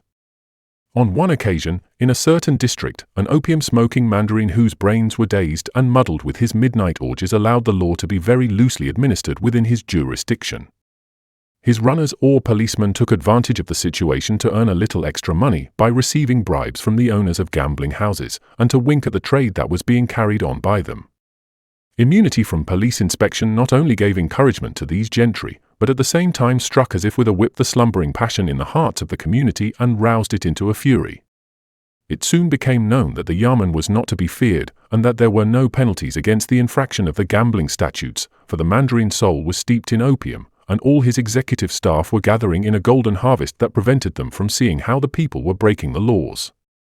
One firm, having literally bribed every official, including even the mandarin himself, had the audacity to open a large gambling establishment and to announce publicly that a particular form of gaming was going to be carried on in it, and to invite the public to come and purchase their tickets from them. The system that was proposed was one that was exceedingly popular with the Chinese, but it had been so demoralizing in its effects that it had been repeatedly suppressed at various times by the authorities. It consisted of 36 well-known gambling words, one of which was selected by the head of the concern and concealed within a series of small boxes, which were to be opened in the presence of a committee on a certain drawing day, when all those who had tickets with the lucky word would be rewarded by certain specified prizes in money, far in excess of the sums they had originally paid for them. The whole country for miles round was in the wildest excitement about this lottery business. The great question with nearly every one was what word should they speculate on, for with the gambling mania strongly aroused within them, every one wanted to take his chance of gaining the coveted prize. Soothsayers and fortune-tellers were consulted to see if by their jugglery they could not reveal the word that had been hidden away so carefully so that none should know its secret. Men and women in large numbers visited the various idol shrines in the region and made vows to gods of valuable offerings if they would but disclose to them the unknown Chinese character that was going to bring wealth to those that should purchase the lucky ticket. There was one large temple, famous for the potency of the idols that were enshrined in it, and every evening for weeks before the drawing hundreds of men and women used to repair to it in the hopes that the idols would reveal to them in their dreams, during the stillness of the night, which word they should select as the right one. Singular to say, some declared that they got such clear illuminations from the idols that they proceeded to buy tickets which subsequently gave them the coveted prizes. After a time society became so disorganized that the whole thing was put a stop to, and gambling was more sternly forbidden than ever. The government, however, is conscious that it cannot be absolutely prohibited, and so 3 days of grace are given, when every one is allowed to gamble to his very heart's content without any fear from anyone. The first begins on the Chinese New Year's Day, when the whole of the empire is having a holiday. All work is suspended and the shops are closed, so that for 1 day at least in the year the towns and cities have a genuine Sunday look about them. In all the public thoroughfares tables are set up, where the crowds may gather and throw their dice and venture their cash, and look with their solemn, unemotional faces upon the varying fortunes of the games, as their money that they have hoarded up for the occasion passes into the possession of the winner, and they are left penniless. The chances are all in favor of the man that runs the concerns, but an occasional success where 10 times the amount risked is gathered in by the delighted winner so stirs the gambling instincts that they keep putting down their money on the board, hoping in every throw of the dice to woo fortune to their side. Another decidedly unpleasant feature about the Chinese is the hazy and indefinite ideas they have generally with regard to meum and tume. They are wanting in that straightforward honesty that is the characteristic of the typical Englishman. There is no typical Chinaman that corresponds to him. It is quite true that in certain business relationships a Chinaman's word is as good as his bond, and that contracts entered into by leading Chinese firms are faithfully carried out, even though they may be large losers by the transactions. This is not the result of a profound instinct for honesty, but rather the carrying out of a commercial code of honor, the infraction of which would cause them to lose face amongst businessmen, and thus imperil the credit of their firms. These very men that would be willing to bankrupt themselves rather than disavow some business engagement that had turned out badly, will under other circumstances act very much like the rest of their countrymen and take advantage of you for their own benefit, and fleece you unmercifully. The first and most practical experience one has of this deteriorated moral character in the nation is with one's cook, who sets himself systematically to cheat upon every article he has to buy for the home use. As he has the purchasing of everything required from the Chinese market, it may easily be imagined what a field he has for gradually making his fortune out of the unsuspicious foreigner. He will charge just as much % extra upon every article as he thinks he can safely do without raising the ire of his employer. He does not call this stealing.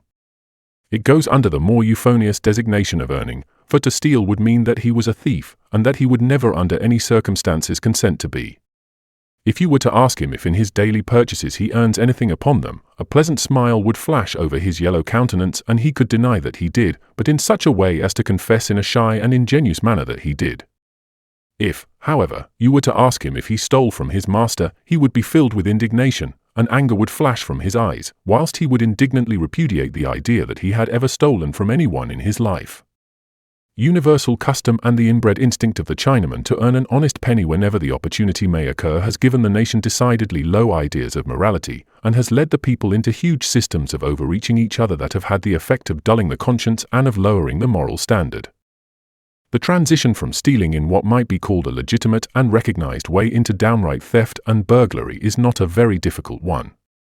The fabled days of the times of Confucius have long since passed away, when no man needed to shut his door at night when the family retired to rest, and no one felt any concern about his purse that he may have accidentally dropped on the road, since he would simply have to go back over the way he had traveled and he would find it on the exact spot where it had accidentally fallen from him. The nation has fallen upon degenerate times since then, for locks and bars and bolts and walls that would seem to be meant to act as fortifications are now all required by those who have any property that would be worth the carrying off. This fact is most conspicuous in the houses of the rich, who are apt to keep considerable sums of money in them, and who thus tempt the cupidity of the thieves in the neighborhood, and even of those that live at a distance, who will come suddenly one dark night in considerable force and in one fell swoop carry off all the valuables in them. The pawn shops, that are known to contain all kinds of precious property that are held as pledges for money lent on them, have to be built strong enough to resist the organized attack of desperate bands of robbers. They are in fact miniature fortresses, with walls of granite slabs that would resist a battering ram, and iron-plated doors, and jingals placed inside the doors ready to resist an onslaught of the thieving mob of ruffians. As these are under the special protection of the mandarins, it shows the lawless character of the Chinese robber fraternity that they dare to assemble in such numbers to attack such formidable buildings as they are, and yet such things are by no means uncommon. One stormy, cloudy night when the inmates have retired to rest, and there is no suspicion of anything unusual going to take place, the sudden barking of dogs, that seem mad with excitement, arouses the sleepers from their slumbers. Peering through the narrow stone slits of the windows upstairs, they catch a glimpse of a large number of dark figures moving restlessly about. Immediately the whole establishment is alive. The place is going to be attacked, and now with cries of terror and alarm every one hastens to his post to repel the onslaught of these midnight marauders. The battle is sharp and fierce, and there is none to bring aid to the defenders, for the neighbors, though they hear the sounds of firing, and the shouts of the ruffians and the screams of the terrified women inside the pawn shop that startle the midnight air, dare not come to the rescue, for the robbers are not in a mood to spare anyone that dares to interfere with the carrying out of their plans. After some hours of conflict, the main door is battered in with axes, and the robbers, intent only on plunder, decamp with their huge spoils that will enable them to gamble to their heart's content and to steep their senses in opium for many a long day to come. They have so effectually concealed their identity that all investigations made by the mandarins or by detectives specially employed by the firm fail entirely to discover who the midnight thieves were that so successfully raided the wealthy establishment. The processes of law are so uncertain in China that there is a positive temptation to the criminal classes to indulge in all manner of nefarious schemes that are for the detriment of society. The mandarin of a certain county, who is declared, in the poetic language so often employed by the Chinese, to be the father and mother of his people, happens to be a weak, vacillating character, or his few senses have been saturated with opium so that he is quite incompetent to see to the government of his district. The lawless characters within it, who might have been restrained by a firm and vigorous hand, now assert themselves, and the large clans with their powerful followings domineer and oppress the weaker ones. Travelers are stopped on the highways, or carried off and shut up and tortured until they are redeemed by their friends by the payment of a heavy ransom. The river that may run through this unhappy region is infested with pirates who sally out at night and capture the trading junks that may be lying at anchor in some snug bay where they have taken refuge for safety. They also land their men at the villages along the banks and raid and plunder the defenseless inhabitants, and when the morning comes there is despair in the hearts of those who have been deprived of their all, for they know that no redress will ever be obtained from the Mandarin, who is the cause of the lawlessness that prevails on the land and along the streams and away down to the river's mouth, where it pours its waters into the ocean.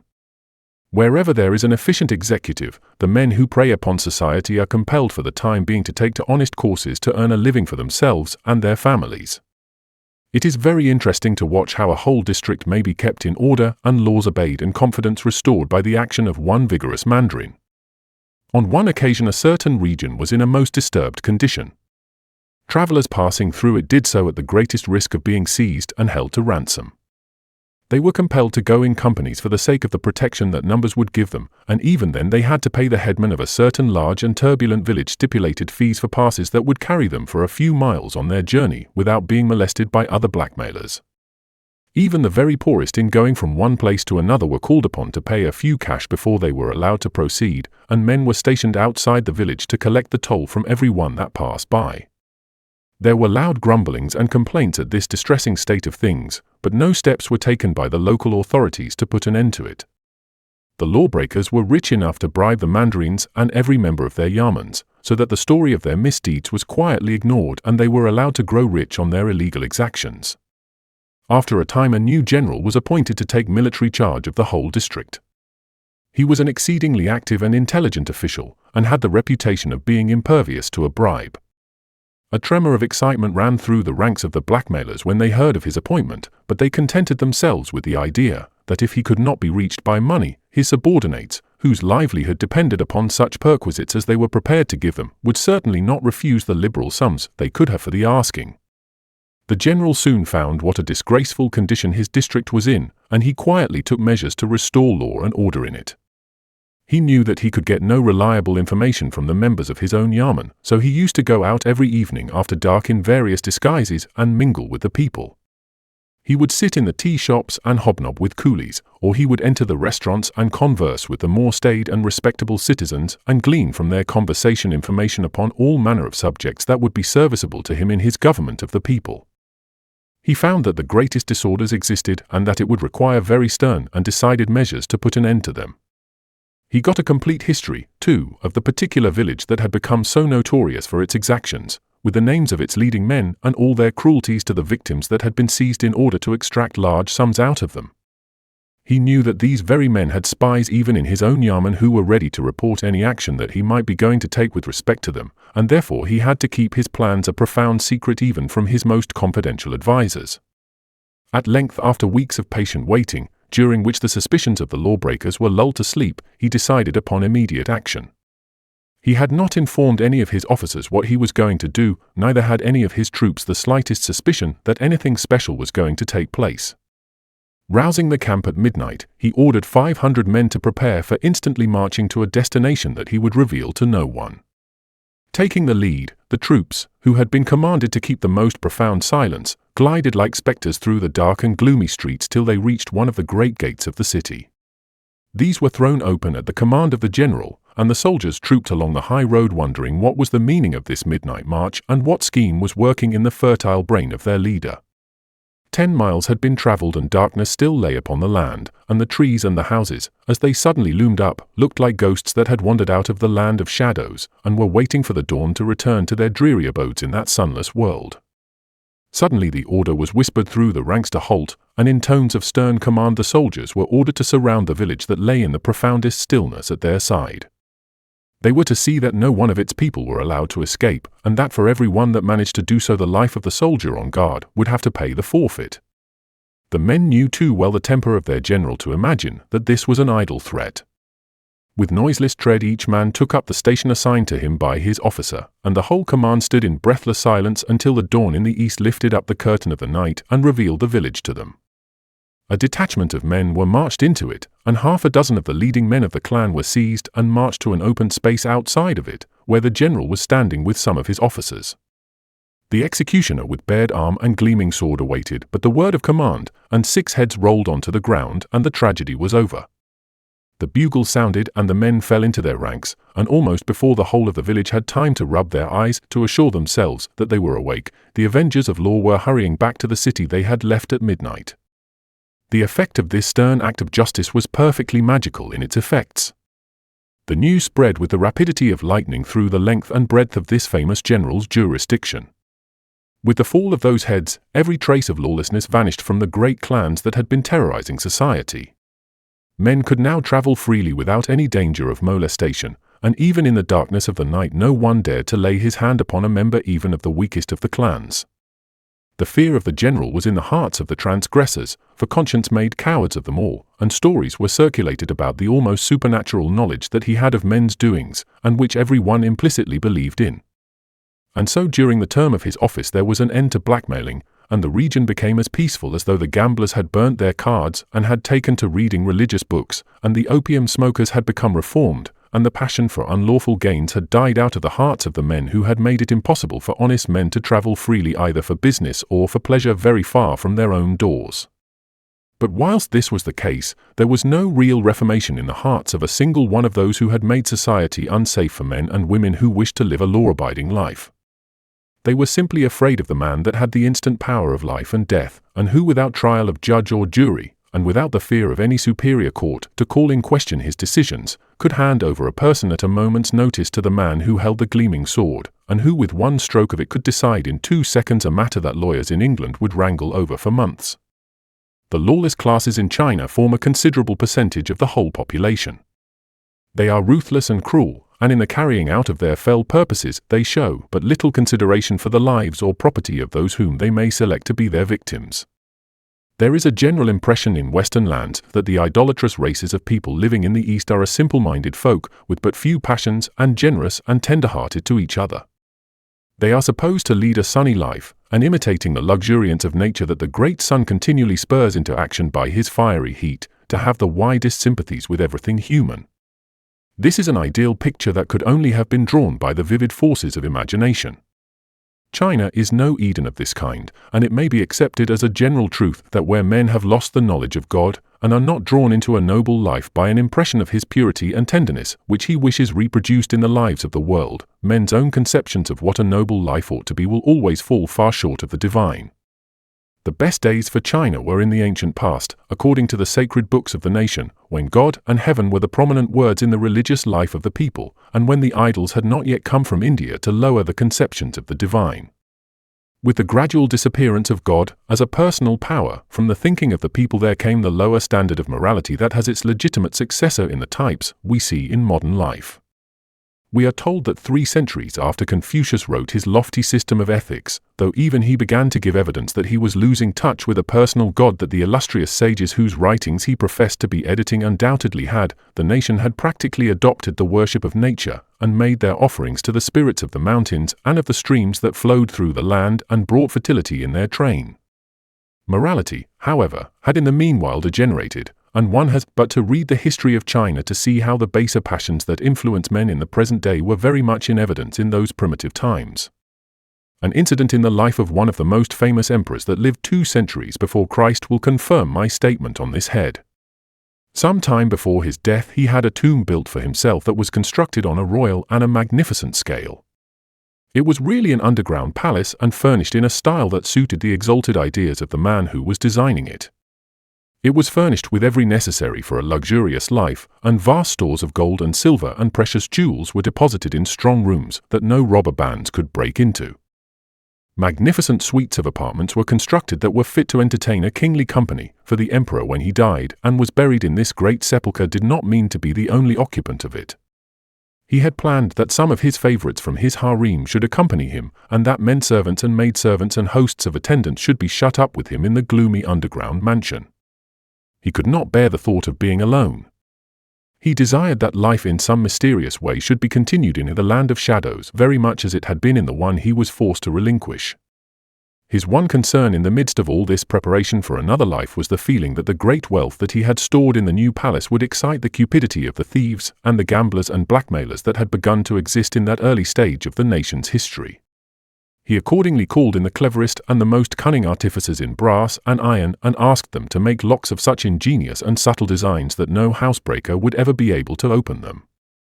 They were also to construct full-sized figures of men in metal, standing with bow and arrow in hand in front of the door by which the palace was to be entered. A touch of the intruder's foot on a secret spring would cause the mechanism of these dumb sentinels to work, and in a moment the deadly arrows would be shot into his body and he would fall lifeless on the very threshold.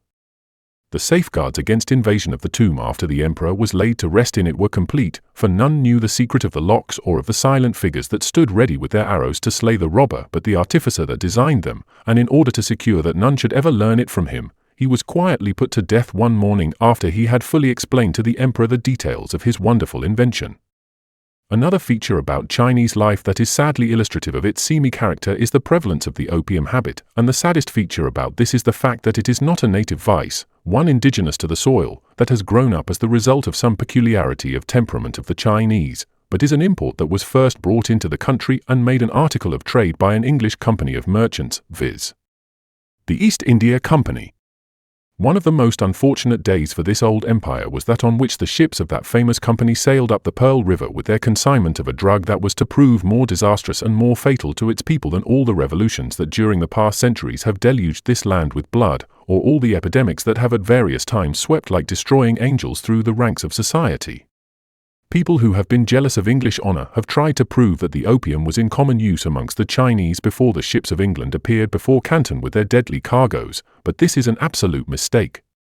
Isolated travelers from India may have brought some for their own individual consumption, but the drug was unknown and unused by the Chinese people. That this statement is true is proved by the fact that there is no word in the language of this people for opium, for the only one that has ever existed is the one that attempts to give the sound of the foreign name that those who produced it in other lands gave it. If the thing had been an indigenous product, the Chinese would have had a name for it that would have had no flavor of a foreign land. It has been a most disastrous thing for China that the one nation that has championed opium and has made treaties for its sale in this land, and that in the interests of its merchants and for the sake of its Indian revenue, insisted upon these treaties being carried out, should be England. If it had been a smaller power, the Chinese government might have successfully resisted the attempt to force upon it a trade that was inevitably bound to degrade and demoralize its people. But England, the mighty power of the West, whose guns had thundered over Canton, and had waked the echoes of the Yangtze, and had even sounded through the capital of the empire, was one that China dared not contend with, and so it has come to pass that the country that has always professed to be the refuge of the oppressed and the freer of the slave, has been the one to bind the shackles of opium on a people that, whilst they have fallen under its spell, yet feel the profoundest indignation against the power whose legislation has helped to enslave them. Opium in China is sometimes compared to the drinking habit in England, and terrible though the latter is, men have become so accustomed to the sight of it, that it is apt to be looked upon with considerable leniency. People in the highest positions in the land have drink upon their tables, without any one commenting unfavorably, except perhaps the members of the temperance party. Clergymen, highly respectable heads of families, philanthropists, and men who are prominent in society for their benevolence, all feel that they're doing no wrong by using in moderation wines and spirits themselves, and by offering them to their friends or guests who may be visiting them. Many honestly believe that a moderate use of wine is not only allowable, but is also highly beneficial for the health, an idea that is largely believed in by the medical faculty, who are apt to recommend their patients to use it whenever their health becomes impaired. Now, supposing that the moderate and daily use of liquors for, say 6 months, would so enchain and bind a man or woman that they must, at all costs, have their daily allowance of drink that they have been accustomed to, and that if they were denied it they would be mad with pain, and so racked with agony that they could neither rest nor sleep until the awful craving had been dulled by a draught of wine or spirits, how would society look upon the use of beverages that in so brief a time would bring about so terrible a tragedy? It is quite safe to say that in a vast number of homes, where today they are used with the utmost light-heartedness, they would be excluded with the most feverish and jealous care as enemies with whom there could be no compromise. Let us suppose, for example, a family of 6, the father and mother, 2 sons and 2 daughters. Every day, twice a day, at lunch and at dinner, 1 or 2 glasses of wine are drunk at each meal. This goes on steadily for 6 months, and then it is proposed that for the future there shall be no more drinking. This is agreed to, but as the evening advances, it is found that a strange and mysterious restlessness has taken possession of the whole family. They cannot sit long, but are impelled to move about. Gnawing pains rack the bones and render life intolerable. Retiring to rest for the night is absolutely useless, for it is found impossible to remain for more than a few minutes quiet, and besides, the mental faculties are so active and the eyes so wide awake that sleep is the very last thing that the imagination can think of.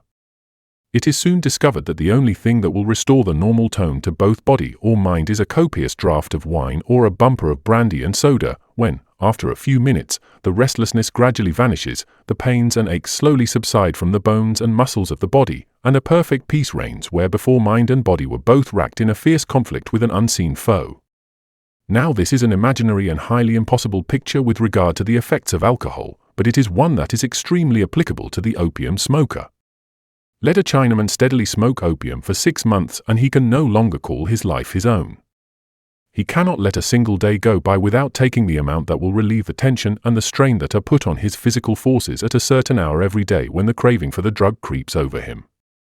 He must then have the pipe to inhale its fumes, or the agony and oppression will be so great that he will be in the greatest torture. There is no such a thing as temperance in opium as there is in the indulgence of intoxicating liquors. Unless a man is a confirmed drunkard, he can abstain for a longer or a shorter time from them without any very serious inconvenience, but such liberty is never accorded to the opium smoker. After a daily use for 6 months, he may never have a day off, but as the hours pass by he is reminded by the enemy that creeps over him, and that fills him with pains and languor, that he must light his pipe.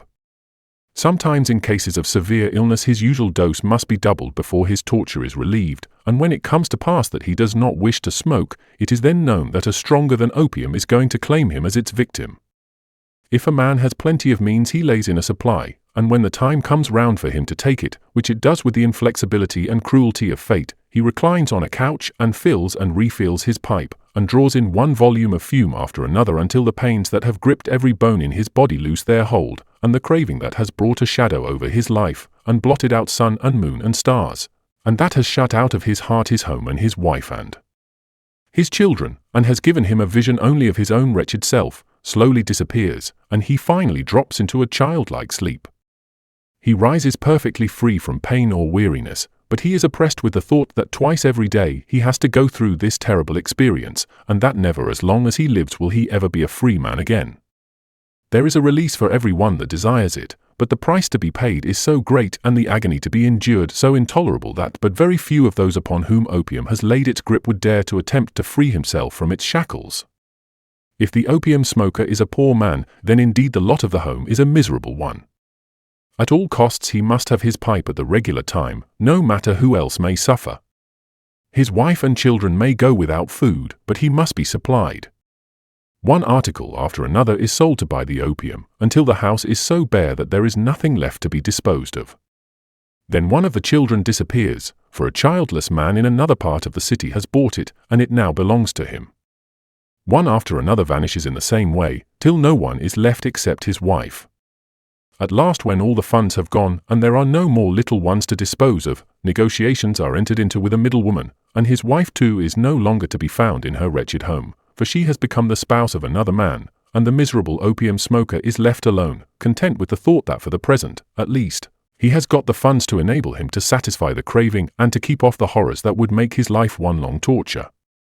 In the middle classes where the husband is an opium smoker, and where the means are at hand to supply the daily needs of this cruel and exacting tyrant, things go on tolerably smoothly, for opium does not send men into wild and insane fits such as alcohol does, but it deadens the senses and puts them to sleep, and it tends on the whole to repress the fighting passions of a man.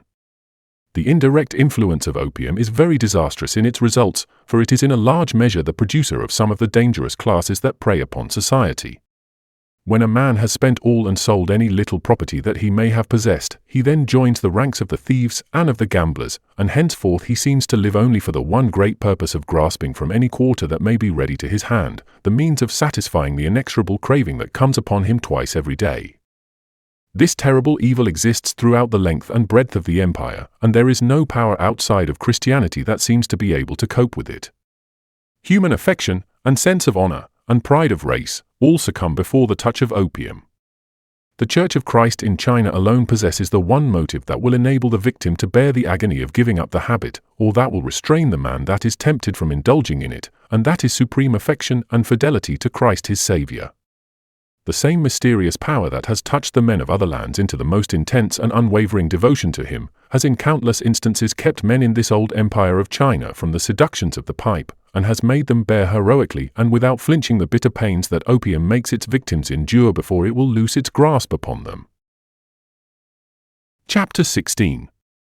A Trip Through the Country. Two of us had for some time been planning a trip into the interior. We were anxious to see the tea growing on the mountainsides and to travel up some of the rivers that for ages have been pouring their waters to the plain, and up and down which the tides of life have for long centuries flowed incessantly. The day had at length arrived when we could carry this purpose into effect, and we were looking forward with pleasure to the varied scenes and experiences through which we should have to pass. The preparation for a journey differs essentially in this land from the same thing in England. Here we have to provide plates and cups and saucers as well as knives and forks, for such things are never used by the Chinese, as a few bowls and chopsticks are all that are ever seen in any home in China. We must also take our own bedding and blankets, as the Chinese ideas of cleanliness are such as to make us chary of using any of theirs. It is also necessary to lay in a moderate stock of tinned meats, so as to provide for certain contingencies when anything beyond potatoes and rice may not be procurable in some of the districts through which we shall have to pass.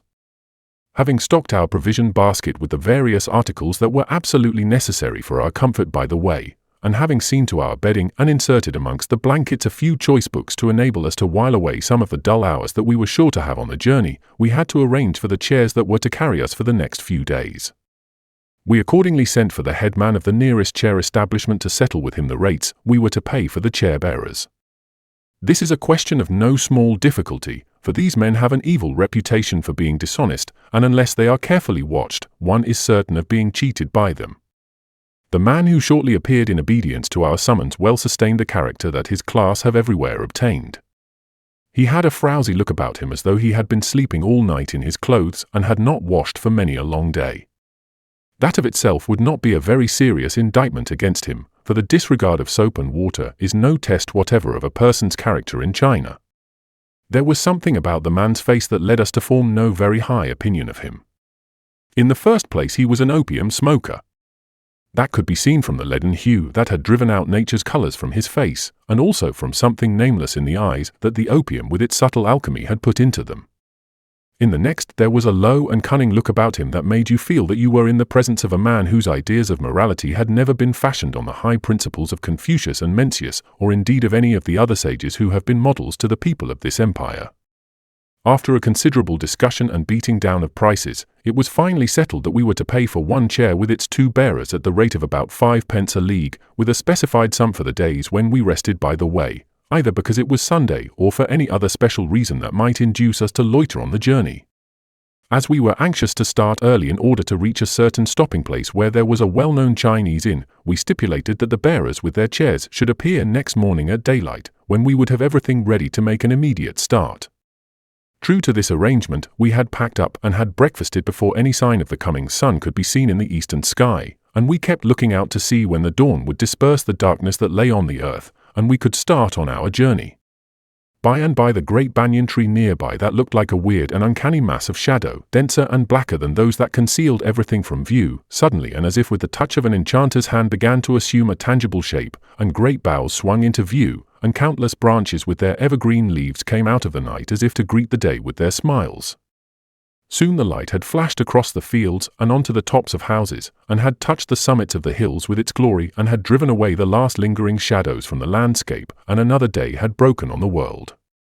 Impatiently we waited for the coming of the chairs, but the minutes passed by, and the sun rose higher and higher, and his rays flashed amongst the forest of leaves that sprung from boughs and branches of the venerable banyan, but still no sign of them or the bearers. We had been long enough in China to realize that time to a Chinaman is of no importance whatever, and that the difference of an hour or two in any engagement that is made is a matter so trifling as not to be considered worthy of mention. Still, with true Occidental pertinacity and training, we clung to the idea that because the daylight had been mentioned and had been agreed to as the time when the men should put in an appearance, the men, of course with the same exact ideas of time that we had, would promptly appear as soon as the first flush tinged the sky in the east. The foreigner in dealing with the Chinese always forgets that they are usually accustomed to look at things from a different standpoint from ourselves, and that their minds are more turbid and less keen than ours. Daylight, for example, with us has a definite meaning, but with a Chinaman represents a time that begins with the dawn and with the indolence of the East may extend to 7 or 8 o'clock. By and by, and just as the clock was striking 8, the men came sauntering up the street smoking their bamboo pipes and chatting and joking with each other. They seemed to be perfectly unconscious that they were fully 2 hours late, and they tossed the chairs on the ground with an air as though they were in advance of their time and were anxious to be on the road. They seemed to be mightily taken aback when we asked them, with a good deal of indignation in our tones, why they had not kept to the agreement of coming to us at daylight. "But we have come at daylight," they replied, with amazement in their looks. "What is it now but daylight?" We speedily showed them from the current use of the word daylight that event happened more than 2 hours ago, and that by this time we ought to have been at least 5 miles on our journey. They all seemed really surprised that the present moment could not be fairly called daylight, but with the readiness of the Chinese in repartee one of them said, "We really had to rise before daylight to be here now, for we had to cook our rice and have breakfast, for the work before us is no light one, and we dare not undertake it on an empty stomach. Then we had to smoke our usual quantity of opium. Until we had done that we dare not attempt the long journey that we have before us today. You blame us for being late, but just think of what we have had to do before we could come here. We had to cook our own breakfast and eat it, and that took up some time. Then we had to get our opium pipes in working order, and slowly manipulate the opium, and that is not like tobacco that you can take a few whiffs of and the thing is finished. We had then to lie on the opium bench for some time till the drowsiness passed away and we had recovered our senses. How could we come earlier with all these things to do? You decided that we should come at daylight, and here we are. Did you expect us to come without having had our breakfast? You are no slight weight to carry, you know, and if we had done so, we should have had to drop you on the road before we had been an hour on our journey. The Chinaman has a wonderful facility for putting the best face upon a bad argument. He has the most ingenious ways of presenting his view of the matter, so that by and by he will have turned the tables, and he will make it appear that he has been altogether right whilst you have been absolutely in the wrong. His favorite method is to confuse the issues, and the Chinese, with their turbid way of looking at things, continually fall into the snare, and having accepted his premises, they must perforce accept also his conclusions. Here were these rough, noisy chair-bearers insisting that they had acted upon our agreement to come at daylight, though the sun was high in the heavens and it was getting close upon 9 o'clock.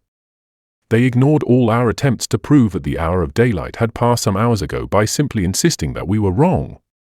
The hypnotic influence of assertions made confidently and persistently began to have its effect on our mind.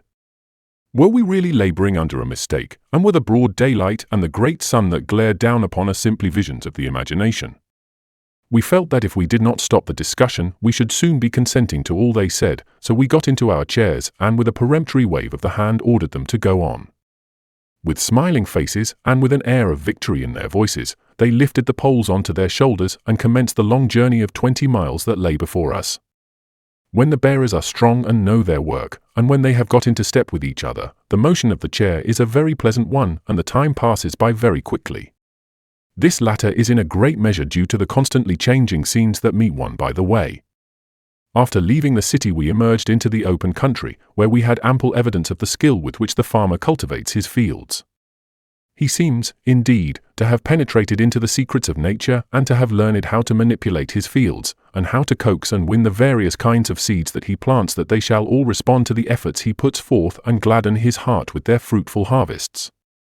The Chinese farmer is a most unaesthetic, most uninteresting-looking character, and strikes one as far inferior to the rosy-cheeked, joller-looking specimens that till our lands in England. He has altogether a mean appearance and does not at first sight induce us to have any high respect for him. His dress is against him. It is made of sombre-looking blue cotton cloth, slouchily made, and usually anything but clean. He absolutely neglects his toilette, and his face and hands show an ingrained dislike to water.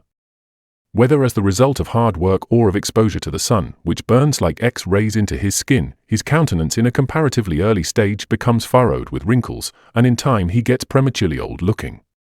It is when you become acquainted with him, and chat with him, that these external disadvantages seem to vanish from your thoughts, and you realize that here you have a man who has held deep communion with nature, and who knows her so well that she responds to his touch, and pours with no unwilling hand out of the abundance of her treasury the riches that are to fill the homes with gladness and content.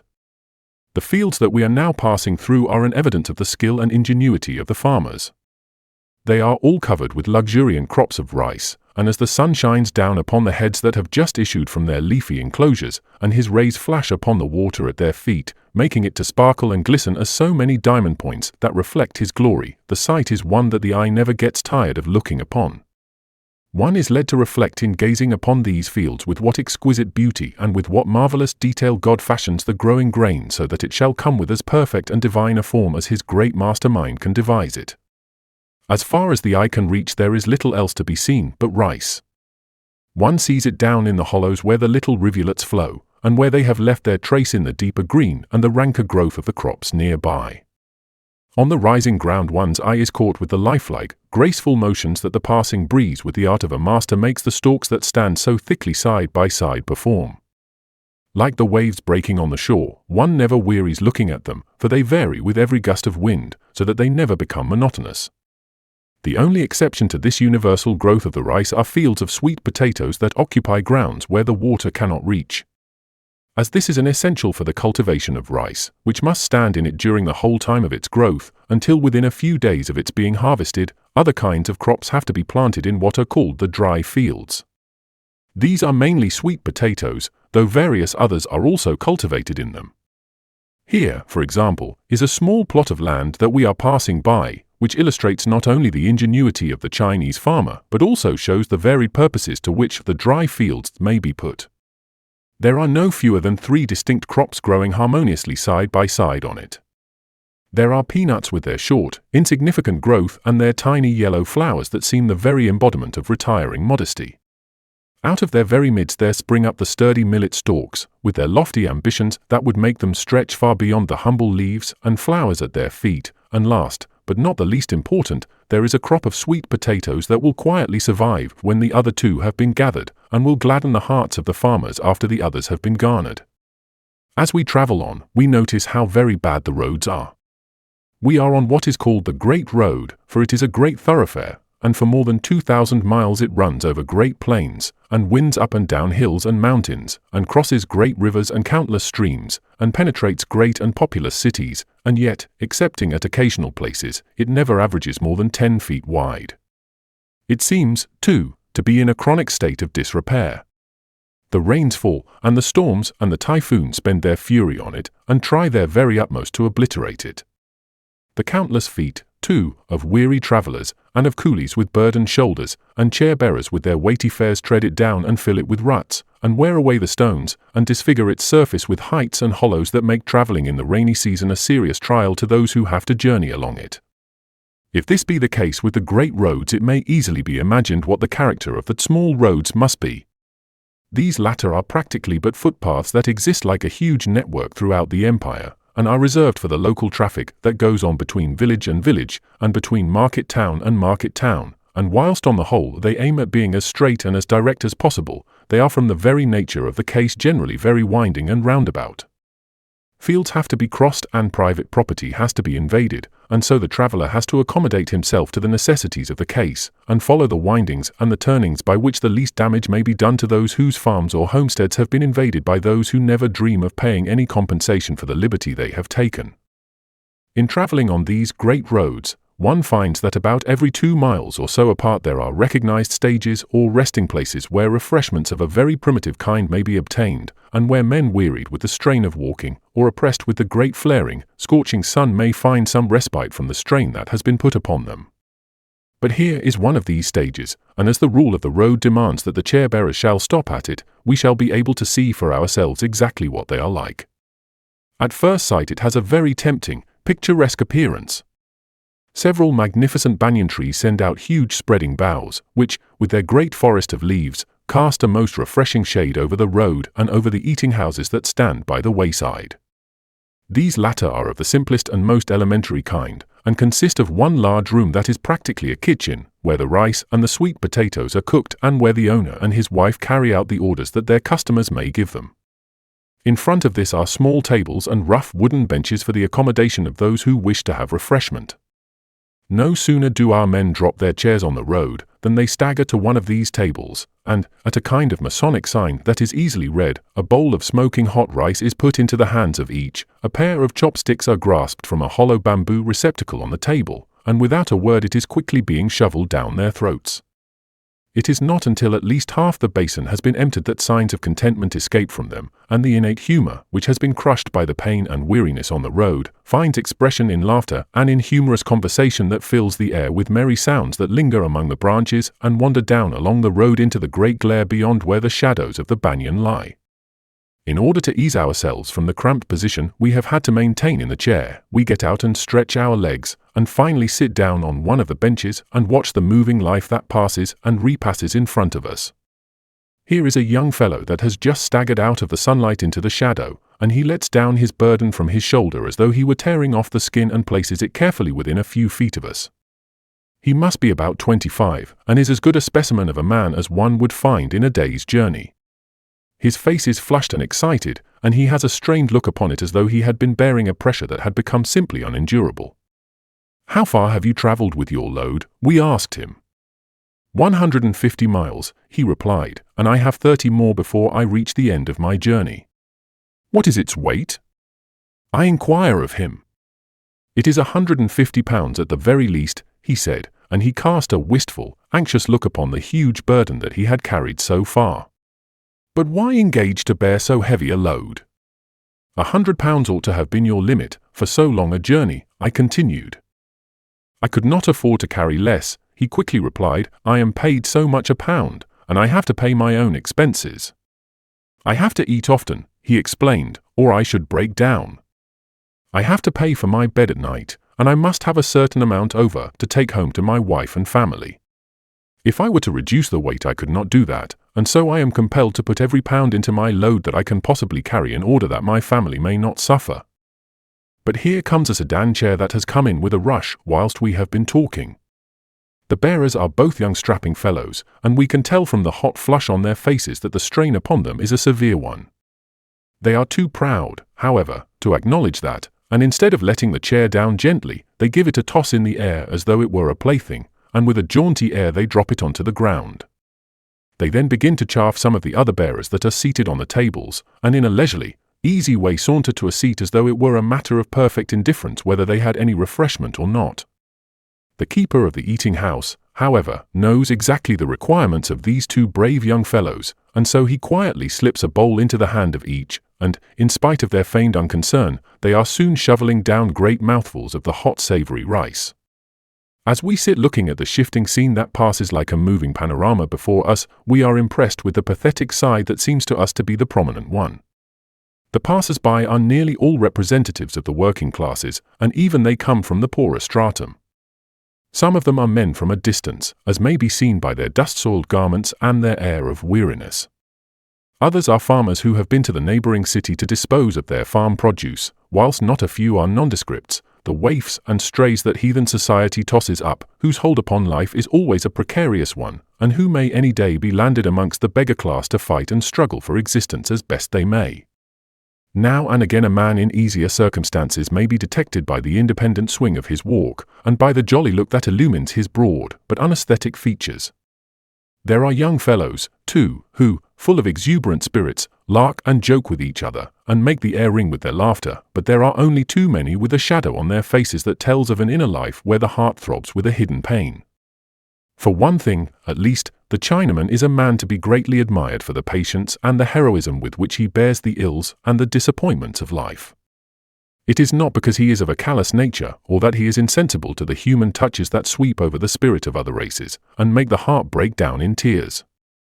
It is simply because he has a wonderful power of self-restraint, and because pain and distress are inevitable as he considers, he hides within his bosom, under a face that absolutely refuses to let out his secret, the sorrow that amongst us we could not disguise.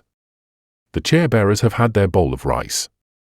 They have seized a handful of peanuts, which lie in little mounds on the table, and are hastily cracking their shells, and as they pick their kernels out they propel them with a jerk into their mouths. Finally they fill their diminutive bamboo pipes with tobacco, and after 3 or 4 good long whiffs, they call out in a cheery voice, "Now let us go." The chair is swung up onto their shoulders, they shuffle their feet until they get into step, and then, with a steady trot, they start for the next stage that lies 2 or 3 miles ahead. Our way lies across a plain that is thickly dotted with villages. These at a distance have a very charming appearance and remind one very much of similar places in the homeland. They are nearly always embowered amongst great stately trees that the forefathers planted when the foundations of the new home were laid. They have grown since then, and now beneath their spreading branches only a pointed roof or a whitewashed gable can be caught sight of through the rifts in the foliage of the trees. The plain is a populous one, and the road on which we are traveling being a great thoroughfare, little market towns have sprung up on it. If there is one thing more than another that these impress upon a stranger from the West, it is the absolute want of taste that the Chinese show in the building of their houses and in the laying out of their streets. Broken-down shanties, badly kept houses, streets that reek with smells, people dressed in an untidy and slovenly manner, and with hands and faces that very rarely become acquainted with soap and water, these are the common sights that meet one wherever he travels in this great land of China. The country has an old and worn-out look about it, and seems as though it needed whitewashing and renovating, whilst the people as a whole require washing and scrubbing and a liberal use of sunlight soap to remove the grimy, dusty accumulations that rest upon them wherever you meet them. Our journey so far has taken us through a very fertile district, and luxuriant crops of rice testify not only to the excellence of the land, but also to the skill of the farmers in the wise methods they have learned to employ in the cultivation of the land. That they succeed so well is no doubt due to the long and assiduous care that the nation has given to agriculture. From time immemorial the farmer has held a high position in the estimation of the nation. One of the most honored amongst their ancient kings was a man that was taken from the plough, and was made a co-ruler with a man that, for the probity of his reign, has always been spoken of in the annals of the empire as a sage. The Chinese, therefore, have had long experience in the art of cultivating the soil, and out of this has been developed the touch in their fingers that nature recognizes and responds to so readily. They seem to have no trouble in making things grow. Apparently without any effort they plough their land and scatter their seed with careless hand, and granting that the rain falls with tolerable regularity, everything springs up just as they have planned. After passing through a number of villages and hamlets and small market towns, all frowsy and slattern-looking, and pervaded with the oriental bad smells wherever a human habitation exists, we came late in the afternoon to the mouth of a wide river, where our land journey was to end, and where we were to continue it by boat until we should reach our destination. In order to get to our boat, which we had arranged should meet us at this place, we had to cross the bridge that spanned the river here to get to the other side where it lay awaiting us. This bridge is a famous one, and is a very fine specimen of what the Chinese builders can do in the construction of such. It consists of about 25 spans, the widest of which is 65 feet, whilst the others vary somewhat in their measurements. As the river flows here with a very rapid current, and moreover is liable to sudden rises after heavy rains in the interior, it was essential, in the erecting of this bridge, that it should be built so strongly that it would be able to stand not only the wear and tear of the ever-flowing river, but also the mighty strain of the deluge of waters that comes roaring down the gorges that lie above it either after some tempest, or in consequence of an unusual downpour during the rainy season. In the spring, the great width between each pier was not a matter of choice but of necessity. To have placed them any nearer to each other might have risked their being swept away by the river tide, which when swollen by the storms of summer rolls down with prodigious volume and force over the very spot where the bridge had to be built. It was also equally necessary that the slabs of stone that composed the roadway of the bridge should be enormously heavy, so that they might be able to resist the impetus of the flood that would at times roll over them and yet not be strong enough to lift them from their positions and hurl them down the river. It was a bold design and one seemingly impossible of achievement, and yet it has been done. Many of the slabs are 70 feet long, 6 feet in thickness, and about 4 feet in width. As you slowly tread your way over them and try and pace out their length, they appear titanic in their dimensions, and the question that is most often in the mouths of the visitors who have come to witness this great engineering feat is however did the builders manage 200 years ago not simply to cut such huge blocks of granite from the mountain side, but also to place them in the position they have occupied for 2 centuries at least. This question is one that was easily answered by the untaught architects, who, without any other guidance than their own common sense and their general knowledge of building, had undertaken to throw a bridge over a stream that depended for its moods on the changeful, fitful temper of the elements. They first of all built their piers in the river when the water was at its lowest. They waited till the winter months, when the northeast monsoon had driven the winds in wild confusion far down into the south, and the mountain streams were dry, and the current flowed in a sluggish, indolent stream. They then began to quarry out the mighty slabs that were to make the roadway of the bridge, and that should be so weighty as to be able to resist the fierce onrush of waters when the river, maddened by the storms, flung itself down the gorges and, flecked with foam, careered in wild confusion towards the sea. The hills nearby that ran down to the very edge of the water abounded with stone exactly suited for the purpose, and as the proper lengths were chiseled out of the hillsides, they were deftly slid down on rollers and placed on rafts that were moored by the edge of the shore. Here they were allowed to rest in peace and quietness until some great downpour filled the rivulets and the mountain streams and the 1,001 tributaries that sent their gurgling, gathering forces to swell the waters of the main river. Men with keen and eager watch marked the rise of the tide, and when it was found that the flood had risen higher than the tops of the piers, the huge rafts with their mighty cargoes were skillfully guided down the flowing river, and the slabs having been moored in the position they were to occupy as parts of the roadway of the bridge, the workmen waited for the fall of the waters, when they each subsided into the exact place they were intended to fill. The river itself was thus made the engineering force by which, at a comparative little cost and at no very great expense of labor, those huge masses of stone, that no hydraulic power in the world could have lifted into position, were placed in the very simplest manner where they have remained for more than 200 years. We found the boat we had ordered waiting for us by the river side, nestled under a great clump of bamboos, that stretched their feathery, graceful branches right over it as though they would cast their protecting shadow over the place where it lay. At this point our land journey ends, but before going on board we have to settle with our chair-bearers, and, as is universally the case in China, to part with these usually demands a little diplomacy. In spite of the fact that we had agreed upon the sum we were to pay them at the end of the journey, they were very insistent that we should make them a present in addition. This is one of the traditions of the profession, that wine money, as the tax is called, should be demanded from every fare they carry.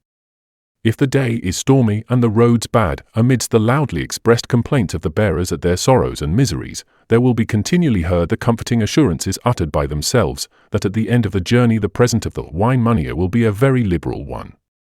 They repeat this so often that they finally come to consider that they are entitled to the sum they have mentioned, and when the stipulated fare has been handed over to them, they will assume an injured air as though they were being defrauded, and they will demand the wine money as a right which may not be denied them. As they had been very nice during the journey, we made them a present of 100 cash, equal to about 2 halfpenny, with which they expressed themselves highly pleased, and declared that we had hearts that knew the sorrows that chair-bearers had to endure, and that we were tender-hearted enough to sympathize with them in a way they could understand. It would have seemed from this that our parting from these men was going to be a very pleasant and a very amicable one, but those who are acquainted with the wiles of this class of men will easily understand that this outward expression of goodwill did not mean that they were not going to try and squeeze some more money out of us. The usual way in which payment is made is in copper cash. These are made up in hundreds, and 10 of these are so strung together that they form a string of 1,000. In ordinary transactions these are accepted at their full value of 998, 2 being deducted to pay for the string on which the whole are strung. The chair-bearers for private reasons of their own refuse to accept these strings of cash until they have all been counted over, and the 5% of bad ones that custom allows have all been eliminated. They insist, too, that the counting of these unwieldy coins shall be done on the ground and by themselves. Each string of 100 was accordingly unloosed and cast upon the ground, and with the deft fingers of these unscrupulous bearers not only were the spurious cash spotted and laid aside in a heap by themselves, but a few of the really good ones were also abstracted in such a clever fashion that no one could catch the motion of their nimble fingers. In the dispute about the disappearance of the cash, one of the men was observed putting his bare toes on 2 or 3 that lay together and grasping them with them. He then quietly and naturally drew up his leg behind his back, and in an easy, unsuspicious way removed them and concealed them in his hand. We felt that there would be no credit in disputing about the stolen cash, for the whole amount did not come to more than a little over a penny, so the men departed highly pleased with the cumshaw present that had been given them and with the few cash that they had been able to abstract under our very noses. We had no sooner got on board than the large sail was hoisted, and the men taking to their oars we were soon speeding away at a tolerably quick rate on our journey up the river. Our boat was a very comfortable one, and it was quite a relief after being cramped up in the chair to be able to stretch one's legs and to indulge in a lounge or sometimes to take a walk along the bank of the river. The boat was about 20 feet in length and 5 or 6 in width at the center. It was divided into 4 sections. There was the bow, where the men stood when they rowed or hoisted the sail. Next to this was a room that was used as sitting room, bedroom and dining room. Further aft was a diminutive space where the servants could lie, and in the stern was the section where the steersman stood and guided the boat. It served also as a kitchen, for all the meals were prepared here, and at night, after the boat was anchored, the crew of 4 men lay upon the planks of the deck, and covering themselves with their wadded quilts, slept soundly till the dawn called them again to their work. As the wind freshened, our boat rushed through a narrow gorge, where the hills, beautifully wooded down to the very water's edge, presented a most charming and picturesque view. It was not an extensive one, and so we soon emerged from it into an extensive plain which was in the highest state of cultivation. This was rendered possible by this noble river that flowed through the very center of it. The farmers had taken advantage of this, and with great ingenuity had managed to train the waters so that they should flow into the fields far beyond the banks on either side of the river, and flood the fields of rice. The effect of all this was seen in the luxuriant crops of rice that could be seen stretching far into the distance. It would seem indeed as though they were conscious of the boundless supply of water that ran on in an endless stream close within sight. There was a deeper color in the dark green hue with which they were tinged, and a sturdier and more independent growth, than where the grain was dependent on the rainfall or on the ponds that had been filled during the rainy season and that were intended to be the supplies from which they were to draw when there was a dearth of rain. There is one feature in the cultivation of this plain that is but rarely seen in any other district. You might travel for 50 miles in any direction you please, and you would never be able to catch a trace of it. I refer to the numerous clumps of sugar cane that occupy every little bit of rising ground, where the water would not lie so as to bear a crop of rice. Scattered over the great area of this extensive valley, they seem like sentinels placed to guard the growing grain that looks so beautiful in the great sheets of water that gleam and glisten in the sun's rays at its feet. There is something special in the soil of this region that is favorable to the cultivation of this plant, for the sugar that is produced in this district is famous, and it finds a ready market not only in far-off distant places in China, but also in countries beyond the limits of the empire. The amount of sugar actually raised is large enough to form an industry that is of sufficient importance to give employment to considerable numbers of the people in the towns and villages on the plain. But here is a village, right on the water's edge, that is evidently a center of the trade, where we shall be able to get a good idea of the processes through which the sugar has to go before it is ready for the market. We stop our boat, and climbing the grassy bank and crossing the path that runs close along the river side, we come at once into a scene of the greatest activity. Men and women and young lads are gathered round the sugar crusher, which is being turned by a huge water buffalo, which with slow and ponderous tread and with a look of oppression in its large liquid eyes travels round and round in a perpetual circle, causing the pair of huge stones to revolve in the same direction and to crush the canes that are thrust in between them by the feeders. Underneath the crushers is a drain into which the juice from the canes drops and which conveys it into a large vat that stands ready to receive it. The liquid in this is of a very dark color, very sticky, and has a strong resemblance to treacle. So intense has been the pressure of the crushers upon the canes, that after they have come out from between the revolving stones, not a particle of moisture is left in any of them, and they are no longer of any use except for firewood. This treacly substance is then put into earthenware jars of the shape of a pyramid with a slight perforation at the apex and turned upside down and allowed to drain. The sugar at the broader end is covered with a layer of damp mud from the river, and the moisture from it is allowed to soak through the mass. The result is the whole becomes refined, and there remains, after a certain time has been allowed for the process to work, a light-colored specimen of soft brown sugar. A further stage is reached by boiling the brown sugar in huge iron pans and pouring the liquid into coarse jars, the whole of whose interiors have been threaded backward and forward with coarse string. By the wonderful alchemy of nature, these have the power of crystallizing the boiling liquid, and the result is a brown sugar candy, that whilst it is wanting in the golden hue and the delicate fascinations of the English article, it is just as toothsome and a great deal less expensive, for a catty 1 1/3 pound of the very best can be purchased in any of the shops that deal in such articles for about 3d halfpenny.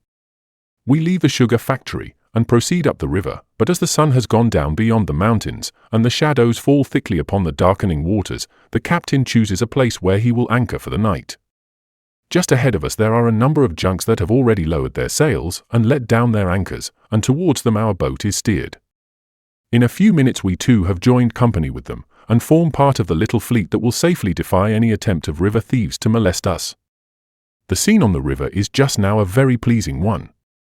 Boats of various sizes and descriptions are making vigorous efforts to reach their destination at villages on the river. The glory of the setting sun that tipped the mountains in the near distance is gradually dying out, and the deep shadows settle on their sides, making them look grand and gloomy. The crows that have wandered far during the day in search of food, warned by the waning light, are hurrying in flocks up the river and from across the plain in the direction of the great tree upon which they are accustomed to roost during the night. The sounds of human voices from the boats anchored near us come to us with a pleasant sense of companionship as the night deepens on the river. The laughter at some side-splitting joke, the noisy discussion of some disputed point, for the Chinese never can talk in a low voice, the voice of some mother hushing her little one to sleep, all fill the air with a music of its own, and seem to be a pleasant ending to the events of the day. A spice of mystery, too, is added, for some of the crows that have been abroad, heedless of time, have delayed their return till darkness has almost settled on the land. Attracted by the lights of the boats, they fly close over our heads so that we can hear the whir of their wings, and then with a rush like an arrow from a bow they dash with the speed of lightning into the night and are gone, leaving an uncanny feeling in our minds, as though we had been visited by spirits from the vasty deep. Supper ended, the Chinese sit for a short time smoking their pipes and chatting indifferently upon any subject that may turn up, but before long the captain takes a look at the sky to see what weather may be expected. He then examines his cable to see whether the anchor is holding or not, and having satisfied himself that there is no danger of his boat drifting during the night, he utters the welcome order, "Now let us sleep," and in a few minutes the crew are in the land of dreams, from which they will not return until the dawn with its silent touch brings them back once more to a busy working world. We do not feel inclined to retire so soon as these boatmen, who have been trained to early hours. The evening is too young, and besides the beauty of the night scenery has an attraction for us that banishes the thought of sleep from us. We sit out on the bow of the boat and become absorbed in the beauty of the scene, which is lost to the sleeping world. The clouds that had been flying across the sky during the day have all vanished, and now the heavens are bright with stars that seem to shine with unwonted brilliance. The mountains on which we have gazed all the day long look now like sleeping giants hiding themselves in the gloom of night and invested with an air of mystery as we try in vain to catch an outline of them. The people on the boats are all asleep, and only an occasional sound from a restless child can be heard coming from them. Everything is silent but the flowing river, and this ebbs on with ceaseless motion, and as if to remind us of its presence swishes up against us, and with inarticulate language gives us a cheery hail and then passes on. We go on dreaming, for the stars and the land lying in the vague mystery of night, and the undefined forms of the mountains, and the ceaseless voices that nature utters all night long lay their spell upon us. By and by a dreamy, drowsy feeling creeps over us, and we retire to our cabin, and soon with the lullaby of the river that murmurs its music alongside our boat, we lose all sense of the world outside. The end.